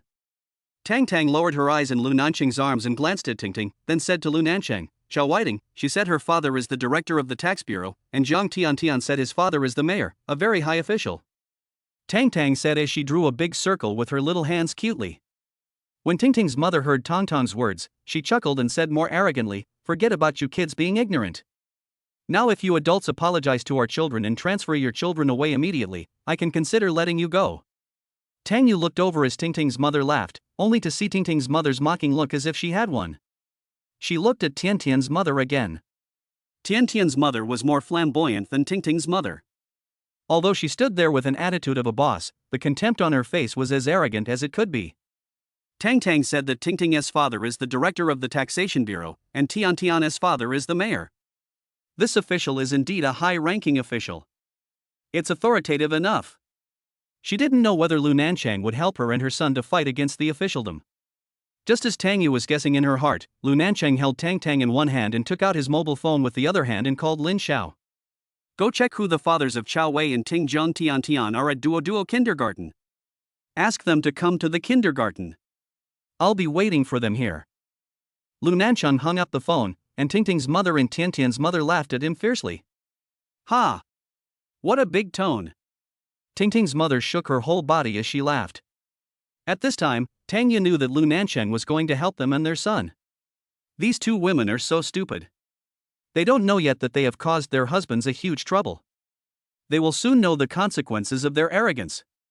In this magnificent city of Suzhou, is there anyone who can capture Lu Nancheng? I'm afraid even the mayor has to give Lu Nancheng some face. Let alone the 4 cities. Even if Lu Nancheng stamped his feet, the entire domestic economy would shake. Whether in politics or business, one has to look at Lu Nancheng's face. Tiantian's mother suddenly seemed a little impatient. She raised her hand and glanced at the valuable watch on her wrist. I'm leaving. Hey, Sister Qin, why are you leaving? Wait. I'm very busy and don't have time to waste here with you. Tiantian's mother pushed Tingting's mother's hand away. She didn't know why she felt a little flustered, as if something big was about to happen. Director Zhang, I think you know how to manage a kindergarten. Tiantian's mother said to Director Zhang and turned away without paying any attention to Tingting's mother. When Tingting's mother saw Tiantian's mother was about to leave, she seemed to have lost her backbone and once again pulled Tiantian's mother, Sister Qin, we will leave together later. Although Tiantian's mother didn't say much, Tingting's mother felt very confident just seeing her mother standing there. Suddenly, there was the sound of a car horn at the kindergarten gate. Everyone looked towards the door and saw that the electric door had opened and 3 cars drove in. Tingting's mother smiled immediately, my husband's car. My husband is here. Sister Qin, Deputy Mayor Jiang is here too. After saying that, Tingting's mother turned to Lu Nancheng and said, "You'll be in trouble." Tiantian's mother looked at Tingting's mother, then at Lu Nancheng. Her face had changed. Although she didn't speak, her breathing was already very tense. Because this man actually called her man, the deputy mayor. This shows that this man can definitely suppress her man. Chapter 82. Your wife insisted that the children's mother and I apologize to your children. Tang Yu looked and saw that the first of the 3 cars coming in was a Cayenne, which seemed to be Lin Xiao's. That time when Zou Jing framed her in the hotel with Lu Nancheng. Lin Xiao used this car to send her back in the morning. 3 cars stopped. Lin Xiao got out of the car and walked directly to Lu Nancheng. "Mr. Lu, Deputy Mayor Jiang and Director Chao are here." Tingting's mother was about to run towards her husband with a smile on her face, but she stopped after hearing Lin Xiao's words, and when she recognized Lin Xiao, she suddenly changed her expression. "Lin Xiao. That's Lin Xiao." Lin Xiao called the man Mr. Lu. "And so respectful. Isn't Mr. Lu the president of Lu Group? The ruler of the 49 city? How is that possible? This man is definitely not the president of Lu Group. But his surname is also Lu." Tingting's mother was deceiving and convincing herself in her heart. Tang Yu saw that Tiantian's mother's neck kept rising and falling, and it seemed that she was swallowing saliva. In addition, Tiantian's mother's eyes were staring at Lu Nancheng, and her eyes were full of fear. "Mr. Lu. Mr. Lu." Deputy Mayor Jiang and Director Chao came over and called Lu Nancheng respectfully. Deputy Mayor Jiang turned around and saw his wife, and couldn't help but frown. Not only did Lu Nancheng call her, but why did he also call his wife? "Xiaoqin, why are you here?" Deputy Mayor Jiang asked his wife, but lowered his eyes to look at his son. He picked up his son and looked him up and down. Tian. Director Chao also sought his wife and looked down at his daughter. But before he could say anything, Tingting's mother pointed at Lu Nancheng and said to Director Chao, "My husband. This man's 2 children poured milk into our Tingting's school bag. I said a few words, but he wouldn't let me. He also..." "Shut up." Director Chao quickly pushed away his wife's hand that was pointing at Lu Nancheng, frowned, lowered his voice and said sternly, "This is President Lu." Tingting's mother stuttered, "Lu, Mr. Lu? Which Mr. Lu? The president of Lu Group?" Tingting's mother had already stated the question and the answer, and her voice trembled even more. Director Chao first glanced at Tang and Lu Nancheng's arms, then looked at Daodu and Tang Yu who were standing beside Lu Nancheng. He quickly said to Lu Nancheng with a smile, "Boss Lu, your 2 daughters are also in kindergarten here? What a coincidence, haha, we didn't know you were married and had children. Your daughter and son are so big now, so beautiful." Director Chao wiped the sweat from his forehead and said, "Mr. Lu, did the children have a conflict in the kindergarten?" "I'm so sorry, my child is a little naughty, I will educate him well when I go back." "No, according to the headmaster and your wife, your child is excellent." Lu Nancheng said, "Your wife, the head teacher, and the teacher all said that my daughter poured the milk into your daughter's school bag, but the children's mother and I don't believe it. We want to check the surveillance. If it is true that my daughter poured the milk into your daughter's school bag, I am willing to apologize to you on behalf of the children." No, how could that be? Your daughter looks so kind and cute, she definitely wouldn't do that. Even if she really fell in, it must have been an accident. It won't be a problem. Lu Nancheng's face immediately turned dark. Director Chao realized that he had said something wrong, and quickly changed his words, "Boss Lu, that's not what I meant. I meant that the children are all young, and a little conflict is nothing." "Director Chao, do you think I'm making a big deal out of nothing?" Lu Nancheng interrupted Director Chao. Director Chao wiped the sweat from his forehead again. He has always been eloquent and had a great gift for speaking, but today he said everything wrong the moment he opened his mouth. At this moment, he wished he could slap himself a few times in public. "I think it's okay for the children to have some conflicts, but your wife insisted on calling us here and asked us to transfer the children away. She also asked me and the children's mother to apologize to your children." Chapter 83. What should I do if your wife says my child is a wild child? Lu Nancheng's words made Director Chao's right eye twitch. At this moment, he wanted to slap his wife twice. "Mr. Lu, the child's mother is not well educated, has long hair but little knowledge, and speaks without thinking. I hope you and your wife don't take it to heart." Director Chao bowed to Lu Nancheng and then to Tang Yu. "I'm sorry, Mrs. Lu." Tang Yu straightened her back and moved the corners of her mouth. She was about to explain that she was not Lu Nancheng's wife, but she saw Lu Nancheng looking at her with a serious look. Tang Yu's teeth brushed across her gums, and she ultimately chose not to explain. Because she felt that Lu Nancheng must have meant the same thing. She swore that she had no intention of taking advantage of Lu Nancheng. Instead, we must now fight together with Lu Nancheng to seek justice for the children. Lu Nancheng looked directly at Director Zhang. Director, now that Tingting's parents are here, do you think we should call the police to check the surveillance, or should we just let everyone watch the surveillance? Director Zhang was already so frightened that she was shaking all the time. She waved her hands and said tremblingly, Lu, Mr. Lu, Mrs. Lu, it wasn't Tang who poured the milk into Tingting's school bag. It was Tingting who poured it in herself. Director Zhang's voice was already filled with tears. But Lu Nancheng insisted, no, I don't believe what you said. You don't have to be afraid because of my identity. I am always fair. If it was really Tang who poured the milk into Tingting's school bag, we should apologize. No, Director Zhang waved his hand quickly. I asked Tingting, and she said she poured it in herself. She said she was afraid her mother would scold her for not finishing the milk, so she poured the remaining milk into her school bag and pretended that the milk had spilled. Director Zhang lowered his head, raised his eyelids like a thief and glanced at Tingting's mother, and then said, Mrs. Chow also knows about this. She asked me to tell Tang's mother this. Director Chow clenched her fists, her head buzzed, and she raised her hand and slapped her wife. Ah! Tingting's mother fell to the side and was about to cry when Director Chow shouted, Bitch! How did you educate your child? You are confused, and you teach your child to lie.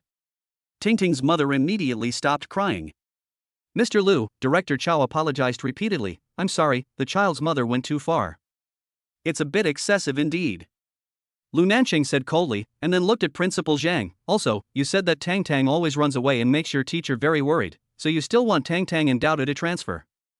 The young female teachers had never seen the big world, and now when they saw it, they were overwhelmed by Lu Nancheng's peerless looks and astonishing power. Director Zhang wanted to die. Boss Lu, I was wrong, Children should correct their mistakes, but you.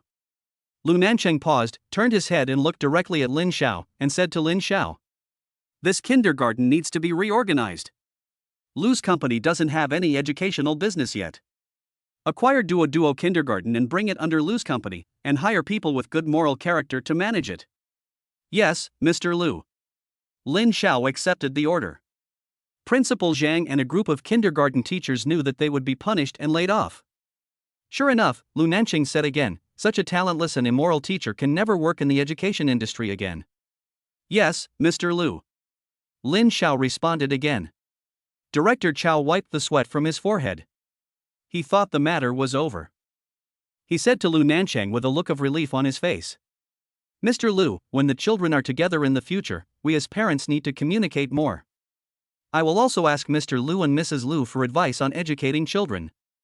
Ha ha. Lu Nancheng said coldly. Your wife said my child is a wild child. It seems that our child is not suitable to play with your child. I remember that your family lives in Fuyuan number 1. There is a good public kindergarten there. You should send your child there. Chapter 84. Why are you so saintly? Regarding the arrangements for Lu Nancheng, Director Chow's heart shrank into a ball as if it was burned by fire. It hurt. It hurt so much. But he just nodded and said, okay. Deputy Mayor Jian watched Lu Nancheng resolve the matter without mentioning his wife. He also knew that his wife was smarter than Mrs. Chow, and now he only hoped that his wife would not insult Lu Nancheng's children. Lu Nancheng could let him go.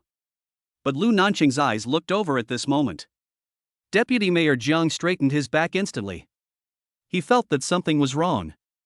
Lu Nancheng said, Deputy Mayor Jiang is now at the department level, right?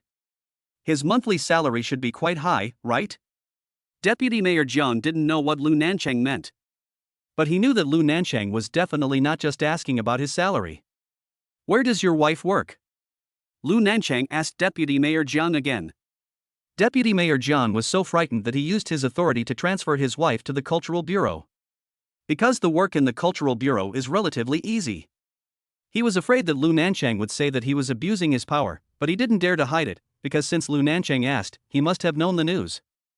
So he answered truthfully, I work in the Municipal Cultural Bureau. What does Mrs. Zhang's family do? Deputy Mayor Jiang wiped the sweat from his forehead and did not dare to answer rashly. Lu Nancheng looked at Lin Xiao. Lin Xiao immediately replied, Mrs. Jiang's parents are both ordinary civil servants. Lu Nancheng looked at Deputy Mayor Jiang and said, I think the watch your wife is wearing is a new model from a famous brand this year. It should be worth about 10 million yuan. Lu Nancheng's words frightened Deputy Mayor Jiang and his wife so much that they almost fell to their knees. It turns out that he was abusing his power to transfer his wife's job. It's corruption and bribery. This will lead to jail time. Mr. Lu, of course we can't afford this watch. It's a gift from my wife's niece. Deputy Mayor Jiang quickly said, it's because she raised her niece since she was a child. Later, the child became successful, so she gave my wife a watch to repay her. Deputy Mayor Jiang's wife nodded quickly, yes, that's right. Deputy Mayor Jiang and his wife looked very sincere. But Lu Nancheng just asked calmly, then why are you so nervous? Deputy Mayor Jiang and his wife came to their senses immediately. But now they can't even get up. Kneeling down is clearly a sign of corruption and abuse of power. The reason why Deputy Mayor Jiang thought of saying that the watch was given by his daughter-in-law's niece was because his daughter-in-law's niece was indeed very rich. So he said, Mr. Lu, you can check it out. My wife's niece has really made a lot of money doing business in the past few years. Deputy Mayor Jiang, you're worrying too much. I'm just asking casually. Lu Nancheng interrupted Deputy Mayor Jiang. When Deputy Mayor Jiang heard what Lu Nancheng said, he thought that Lu Nancheng had let them go. Just when he was relieved, he heard Lu Nancheng say again, if there is any investigation, it should be done by the Discipline Inspection Commission. I am not qualified to do that. Deputy Mayor Jiang and his wife were so frightened that they almost died on the spot. The two men kowtowed to Lu Nancheng and begged for mercy on the spot. Just like this, two people who were higher in rank and older than Lu Nancheng kept begging Lu Nancheng for mercy. Lu Nancheng carried Tang and left, and reached out to hold Daodu's hand. Come on, Daddy will take you to dinner. Tang Yu hurriedly chased after him. Lu Nancheng, where are you going? They haven't finished school yet. Let the children calm down and wait for the new teacher to arrive tomorrow, then let them come to class. Tang Yu looked back at Deputy Mayor Jiang and his wife arguing, and she trotted after Lu Nancheng. Boss Lu, is this too serious? That's a brilliant career path for a mayor. Although Lu Nancheng didn't look back, he naturally knew what Tang Yu was talking about. He said, you are unfit to be the mother of these children. Tang Yu was shocked by Lu Nancheng's words. How could she not be worthy of being the mother of these children? Your child was bullied and called a wild child. And you still pleaded for them. How can you be so saintly? Tang Yu took a breath. Lu Nancheng saw Tang Yu froze in place. He stopped and looked at Tang Yu. I am not only venting my anger for the children, but also eradicating a cancer for the people of the city. How can a mayor like that benefit the people? After saying that, Lu Nancheng bent down, picked up Daodu, and walked away. This time, without Daodu's short legs holding him back, Lu Nancheng walked even faster. Tang Yu hurriedly ran after him. Chapter 85 I need sharp teeth so I can bite the bad guys who bully my mother. Tang Yu hurriedly trotted after him. On the way, Lu Nancheng asked the children what they wanted to eat. Daodu and Tang looked at each other. Tang immediately said, we like anything that Daddy brings us to eat, right, brother? Daodu nodded. Lu Nancheng looked back at the two little guys, then looked at Tang Yu. He said, aren't they too smooth? Did you teach them? Tang Yu was also surprised by what Tang said just now. She looked at Daodu, you taught her? Although Tang Yu's words were a question, they were spoken in an affirmative tone. Without waiting for Daodu to defend himself, Lu Nancheng said, most Chinese parents favor boys over girls. I noticed that you favor girls over boys. Tang Yu just opened her mouth to make a sound, but Lu Nancheng interrupted her and asked her, what do you want to eat? Tang Yu originally wanted to explain that Daodu, although he seemed to be silent, was actually calculating a lot in his mind. Almost everything Tang does is based on ideas from Daodu, her military advisor. But Tang Yu didn't intend to explain to Lu Nancheng. I'm already very grateful to you today, let's forget about the meal. Tang Yu said, just send us back. Lu Nancheng turned around and asked the children, can we go home and eat? Tang and Daodu looked at each other. Lu Nancheng added, Dad will take you to the supermarket to buy your favorite ingredients, and we will go home and cook them ourselves. Tang and Daodu immediately clapped and cheered. Boss Lu. Tang Yu frowned, let's forget it. The last time I went to your house. Last time you came to my house, I cooked for you. This time we go to your house, how about you cook for us? Lu Nancheng said this and turned to look at Tang Yu. Tang Yu's back stiffened, and she said, not very good. Lu Nancheng rarely smiled. Tang Yu said very seriously, Zou Jing hasn't come back yet, auntie, what if? Are you pleading for Zou Jing? Tang Yu pursed her lips, I won't beg for mercy for her. Then why did you bring her up for no reason?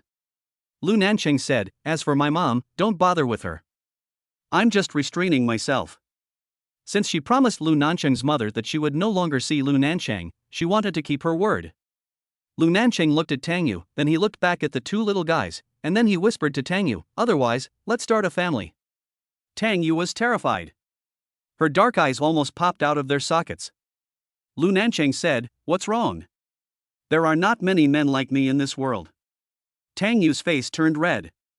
When Lu Nancheng saw Tang Yu's face, he felt a surge of heat in his heart. This woman seems to blush easily. However, her blushing face was like an aphrodisiac desire, which made him release dopamine all over his body.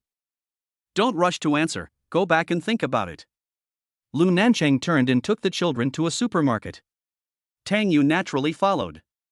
She had already ignored what Lu Nancheng had just said. Because the children are in Lu Nancheng's hands. In the supermarket, Lu Nancheng fully demonstrated the highest level of spoiling children.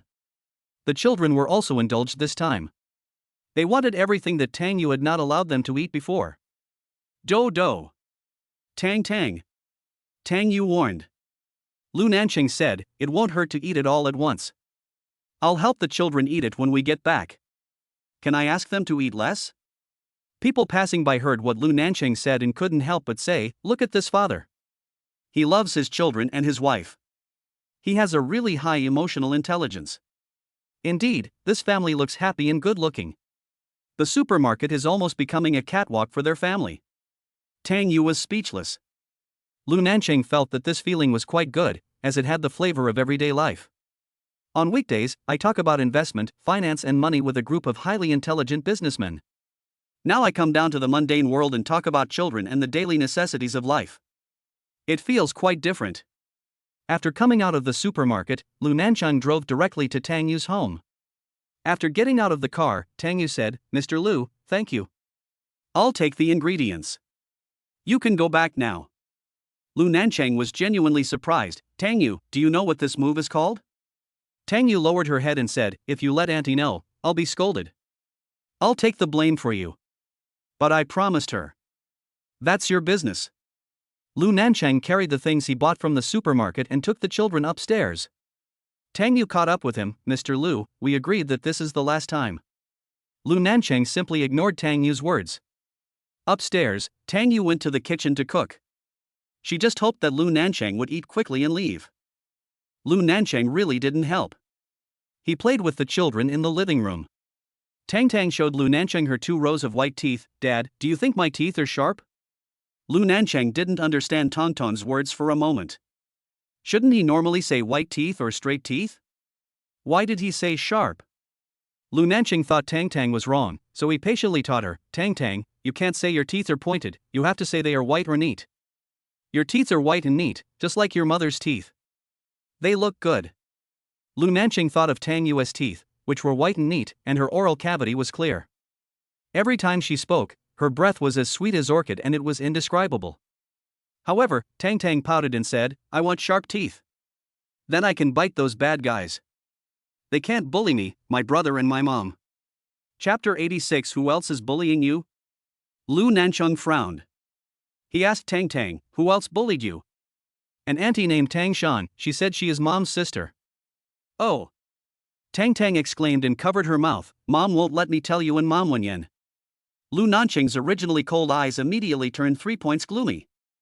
5 years ago, when he decided to marry Tang Yu, Tang Shan tried every means to appear in front of him. During that month, he and Tang Yu only met twice, but Tang Shan appeared in his sight countless times. Every time I find various excuses. It was precisely because of his dislike for Tang Shan that he was also very cold towards Tang Yu. At that time, he knew too little about Tang Yu. He thought Tang Yu and Tang Shan were sisters, and that Tang Yu must be a vain woman like Tang Shan. After that incident, Tang Yu left the city and his engagement with Tang Yu was cancelled. But Tang Shan still tried to get close to him again and again. Even Tang Jiaqiang and Chen Ling wanted Tang Shan to marry him instead of Tang Yu. He firmly refused. The smell of food wafted from the kitchen. Lu Nancheng couldn't help but look towards the kitchen. The house that Tang Yu rented was not very big. The kitchen and the living room were integrated, so one could see Tang Yu in the kitchen while sitting in the living room. At this time, Tang Yu, wearing an apron and a ponytail, has both the youthfulness and the beauty of a mature woman, but most of all, she is simple. Lu Nancheng remembered that Tang Shan always wore heavy makeup and dressed like a lady every time she appeared. The biggest difference between the two sisters is that Tang Shan likes to flirt with men. Tang Yu would hide when she saw a man. Soon, Tang Yu called them to eat. Tang and Dao were obviously two foodies. As soon as they heard Tang Yu calling them to eat, they ran to the dining table like little rabbits. Tang sat down and called Lu Nancheng, "Dad, come here and sit here with me." Lu Nancheng obediently sat next to Tang and Dao. Tang Yu also sat down, "Eat quickly." Lu Nancheng glanced at the dishes on the table, then looked at Tang Yu who had already sat down. Tang Yu noticed Lu Nancheng's gaze, and she asked Lu Nancheng, "What's wrong? Are these dishes not to your liking?" Lu Nancheng asked, "Did you only do these few?" Tang Yu was confused. "Why? Is it not enough for you? Are you very hungry? Then I will eat less." Lu Nancheng exhaled through his nostrils, "I bought so many vegetables, and you still want to embezzle them?" Tang Yu couldn't help but burst out laughing. She picked up the chopsticks to pick up food for Tang and Dao, and said to Lu Nancheng, "I'll bring it back for you when you go back." Lu Nancheng picked up the chopsticks to eat the food. He was just about to admire this woman for her fast cooking speed, but it turned out that she didn't cook enough. "Mom! Eat quickly! Don't talk!" Tang Yu interrupted Tang. Later, Tang Yu kept urging Dao and Tang to eat faster, and even urged Lu Nancheng. Only then did Lu Nancheng realize that Tang Yu asked them to eat quickly because she wanted him to finish eating quickly and leave. He then understood that Tang Yu cooked fewer dishes so that they could eat faster. This woman! Lu Nancheng did not let Tang Yu worry. Yes, he was worried because he could feel that Tang Yu was afraid of his mother. After the meal, in order not to give Tang Yu any psychological burden, Lu Nancheng left happily. At this time, Chen Ling and Tang Shan came to Gao Group. But they were stopped by the front desk. Chen Ling smiled and said, "We have something to ask President Gao Yungao." The receptionist said responsibly, "You can't go up without an appointment." Seeing that it was impossible to say no, Chen Ling said angrily and domineeringly, "Do you know who we are? How dare you stop us? I tell you, we are people you can't afford to offend." Chen Ling said this and pulled Tang Shan to force her way in. The receptionist immediately called security. The security guard was not as gentle as the receptionist and he threw Chen Ling and Tang Shan out directly.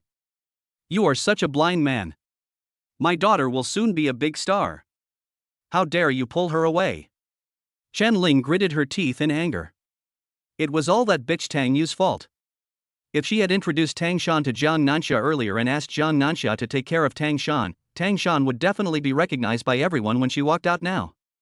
Why suffer this anger? Chapter 87. Chen Ling's words stopped Gao Yun.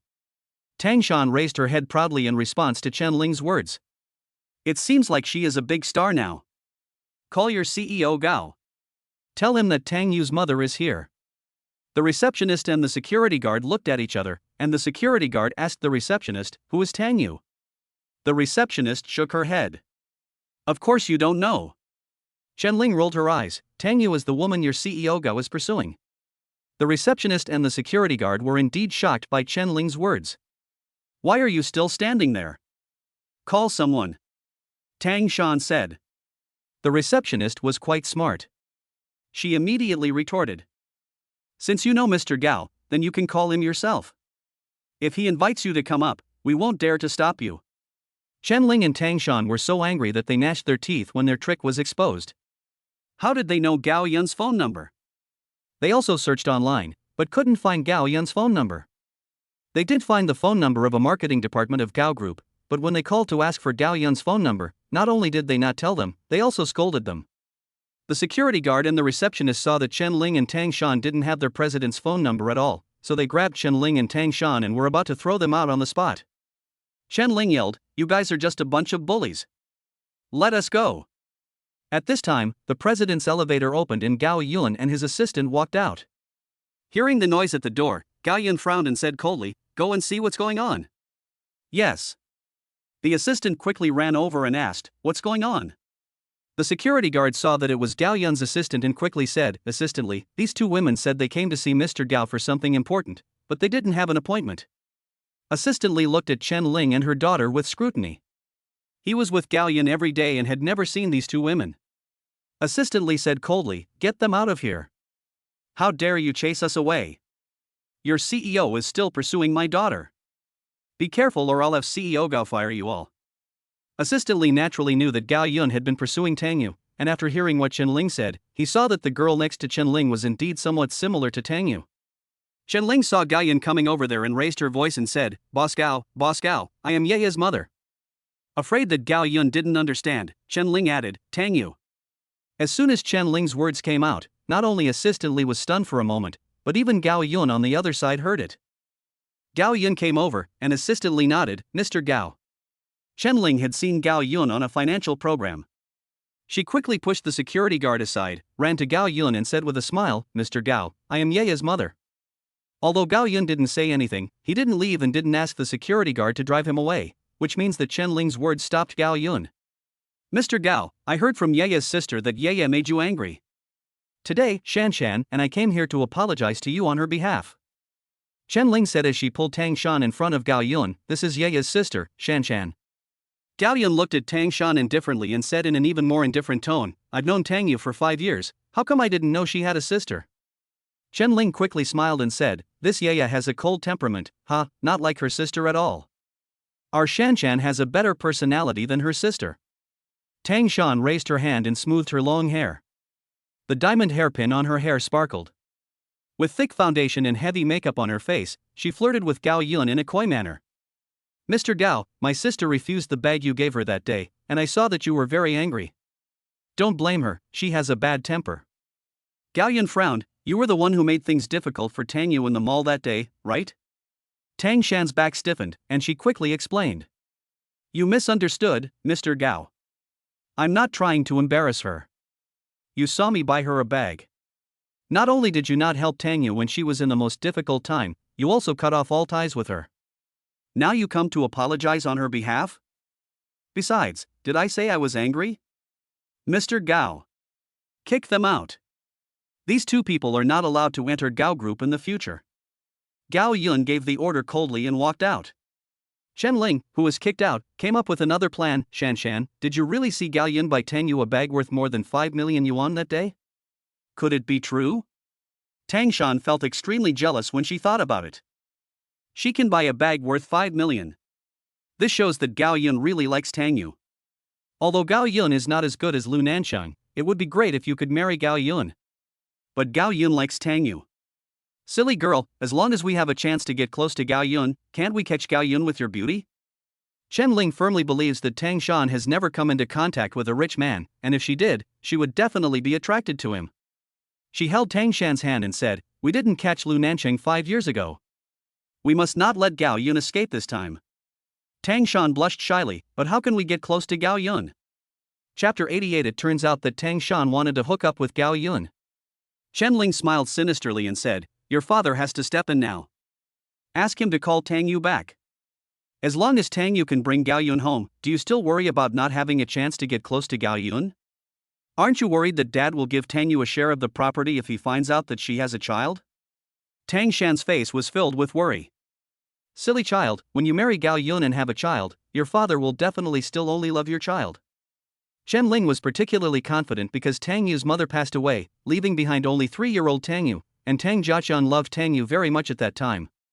But after she gave birth to Tang Shan, Tang Jiaqian was bewitched by her and only loved Tang Shan. When Chen Ling got home, she prepared a table full of delicious food and called Tang Jiaqian. After Tang Jiaqian came back, Chen Ling quickly took Tang Jiaqian's arm and said softly, "Jiaqian, you may not know yet, Yeye gave birth to 2 children, it seems that was 5 years ago, both children are 4 years old." "What?" Tang Jiaqian was immediately furious.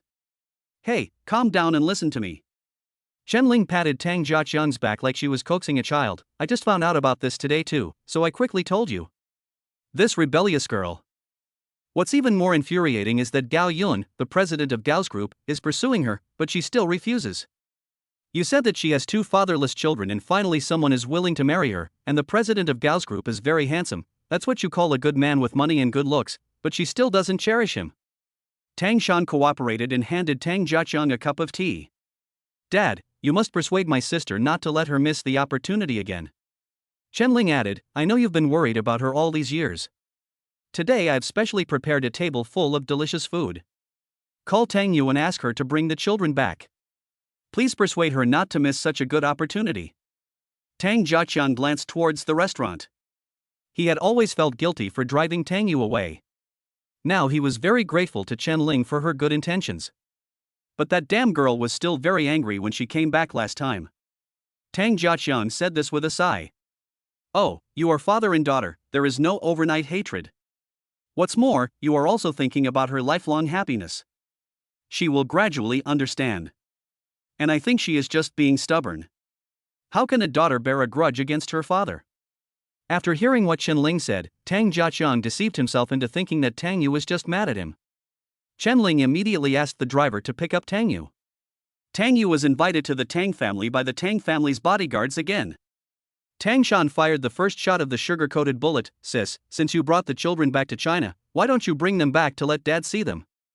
Dad will be very happy to know that he has grandchildren. Without waiting for Tang Yu to speak, Chen Ling said, come over and eat first, and we can talk while we eat. I made it clear that day. Tang Yu said coldly, please don't bring me to your house whenever you want in the future. After saying that, Tang Yu turned and left. Rebellious girl. Tang Jiaqiang slammed the table angrily, your aunt kindly prepared a table of dishes to entertain you. And you don't even appreciate it. Old Tang, calm down and stop scolding the child. Chen Ling quickly put on a good motherly attitude towards Tang Yu and said to Tang Yu. Yeah, even though your father didn't say anything these years, I know he has always missed you. Don't blame your father. He was just angry and confused back then, but he would never really break off relations with you. In fact, your father regretted it the next day. He sent someone to look for you, but you had already left the country. Tang Yu asked coldly, are you done? Can I leave now? Tang Jiaqiang was so angry that he wanted to beat Tang Yu. Chen Ling was also very angry and wanted Tang Jiaqiang to beat Tang Yu to death. Why does Tang Yu have such a bad reputation, but she can still charm the president of Gao Group with her 2 children? But at this moment she still has to rely on Tang Yu to get close to Gao Yun. So Chen Ling started pretending to be a good person again. Yeah, don't make your dad angry. Your dad is old now. He regrets being so cold to you back then, but it's also because you did something wrong. In this world, there is no father who doesn't love his daughter. Please be considerate of him. He also wants to see his grandchildren. Bring the children back to your dad someday. After Chen Ling's words, Tang Jiaqiang felt much calmer.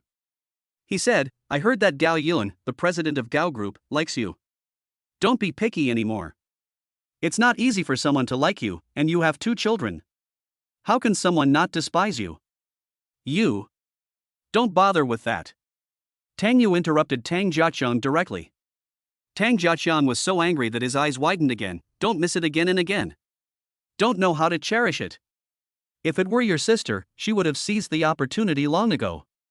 Tang Yu slowly raised her eyebrows and looked at Tang Jiaqiang. She laughed, no wonder, they called me back because they wanted Tang Shan to hook up with Gao Yun. They wanted to use me as a springboard. Chapter 89 Performance. Tang Jiaqiang was furious.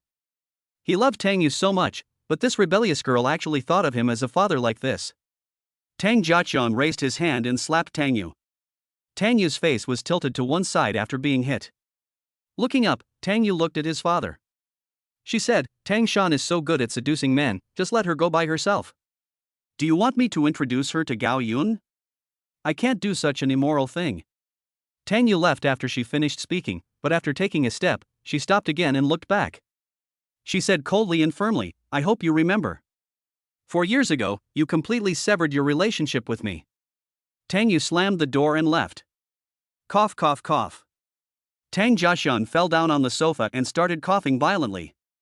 Old Tang. Old Tang. In order to make Tang Jiaqiang hate Tang Yu as much as she did, Chen Ling added fuel to the fire and said, Tang Yu, that girl.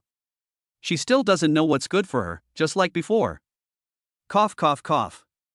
Tang Jiaxiang became even angrier. Dad, don't be angry. If you get angry and make your body sick, Mom and I will feel bad. My sister doesn't recognize you, but you still have me. Tang Shan's words made Tang Jiaxiang feel relieved. His eyes were filled with gentle love. My Shan Shan is still the best.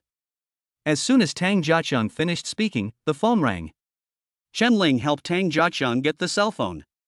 When Tang Jiaxiang saw that it was a call from the company, he picked up the phone. Boss Tang, I don't know why, but the stock price suddenly plummeted, and many partners have come to terminate their contracts. Upon hearing the news, Tang Jiaxiang broke out in a cold sweat and his hair stood up. What's going on? Everything was fine a second ago. How could such a big change happen suddenly? Have no idea. Go check it out. There must be someone behind this. Tang Jiaxiang stood up from the sofa and walked to the door. Jia Chang. What happened? Chen Ling followed and grabbed Tang Jiaxiang. Dad, what's wrong? Tang Shan also followed. Something happened in the company. Tang Jiaxiang pushed Chen Ling's hand away and left in a hurry. But Chen Ling pulled Tang Jiaxiang back and asked, what happened? Are you annoying? When Tang Jiaxiang was getting extremely anxious, Chen Ling pulled him aside and asked him more questions, which made him even more annoyed and angry.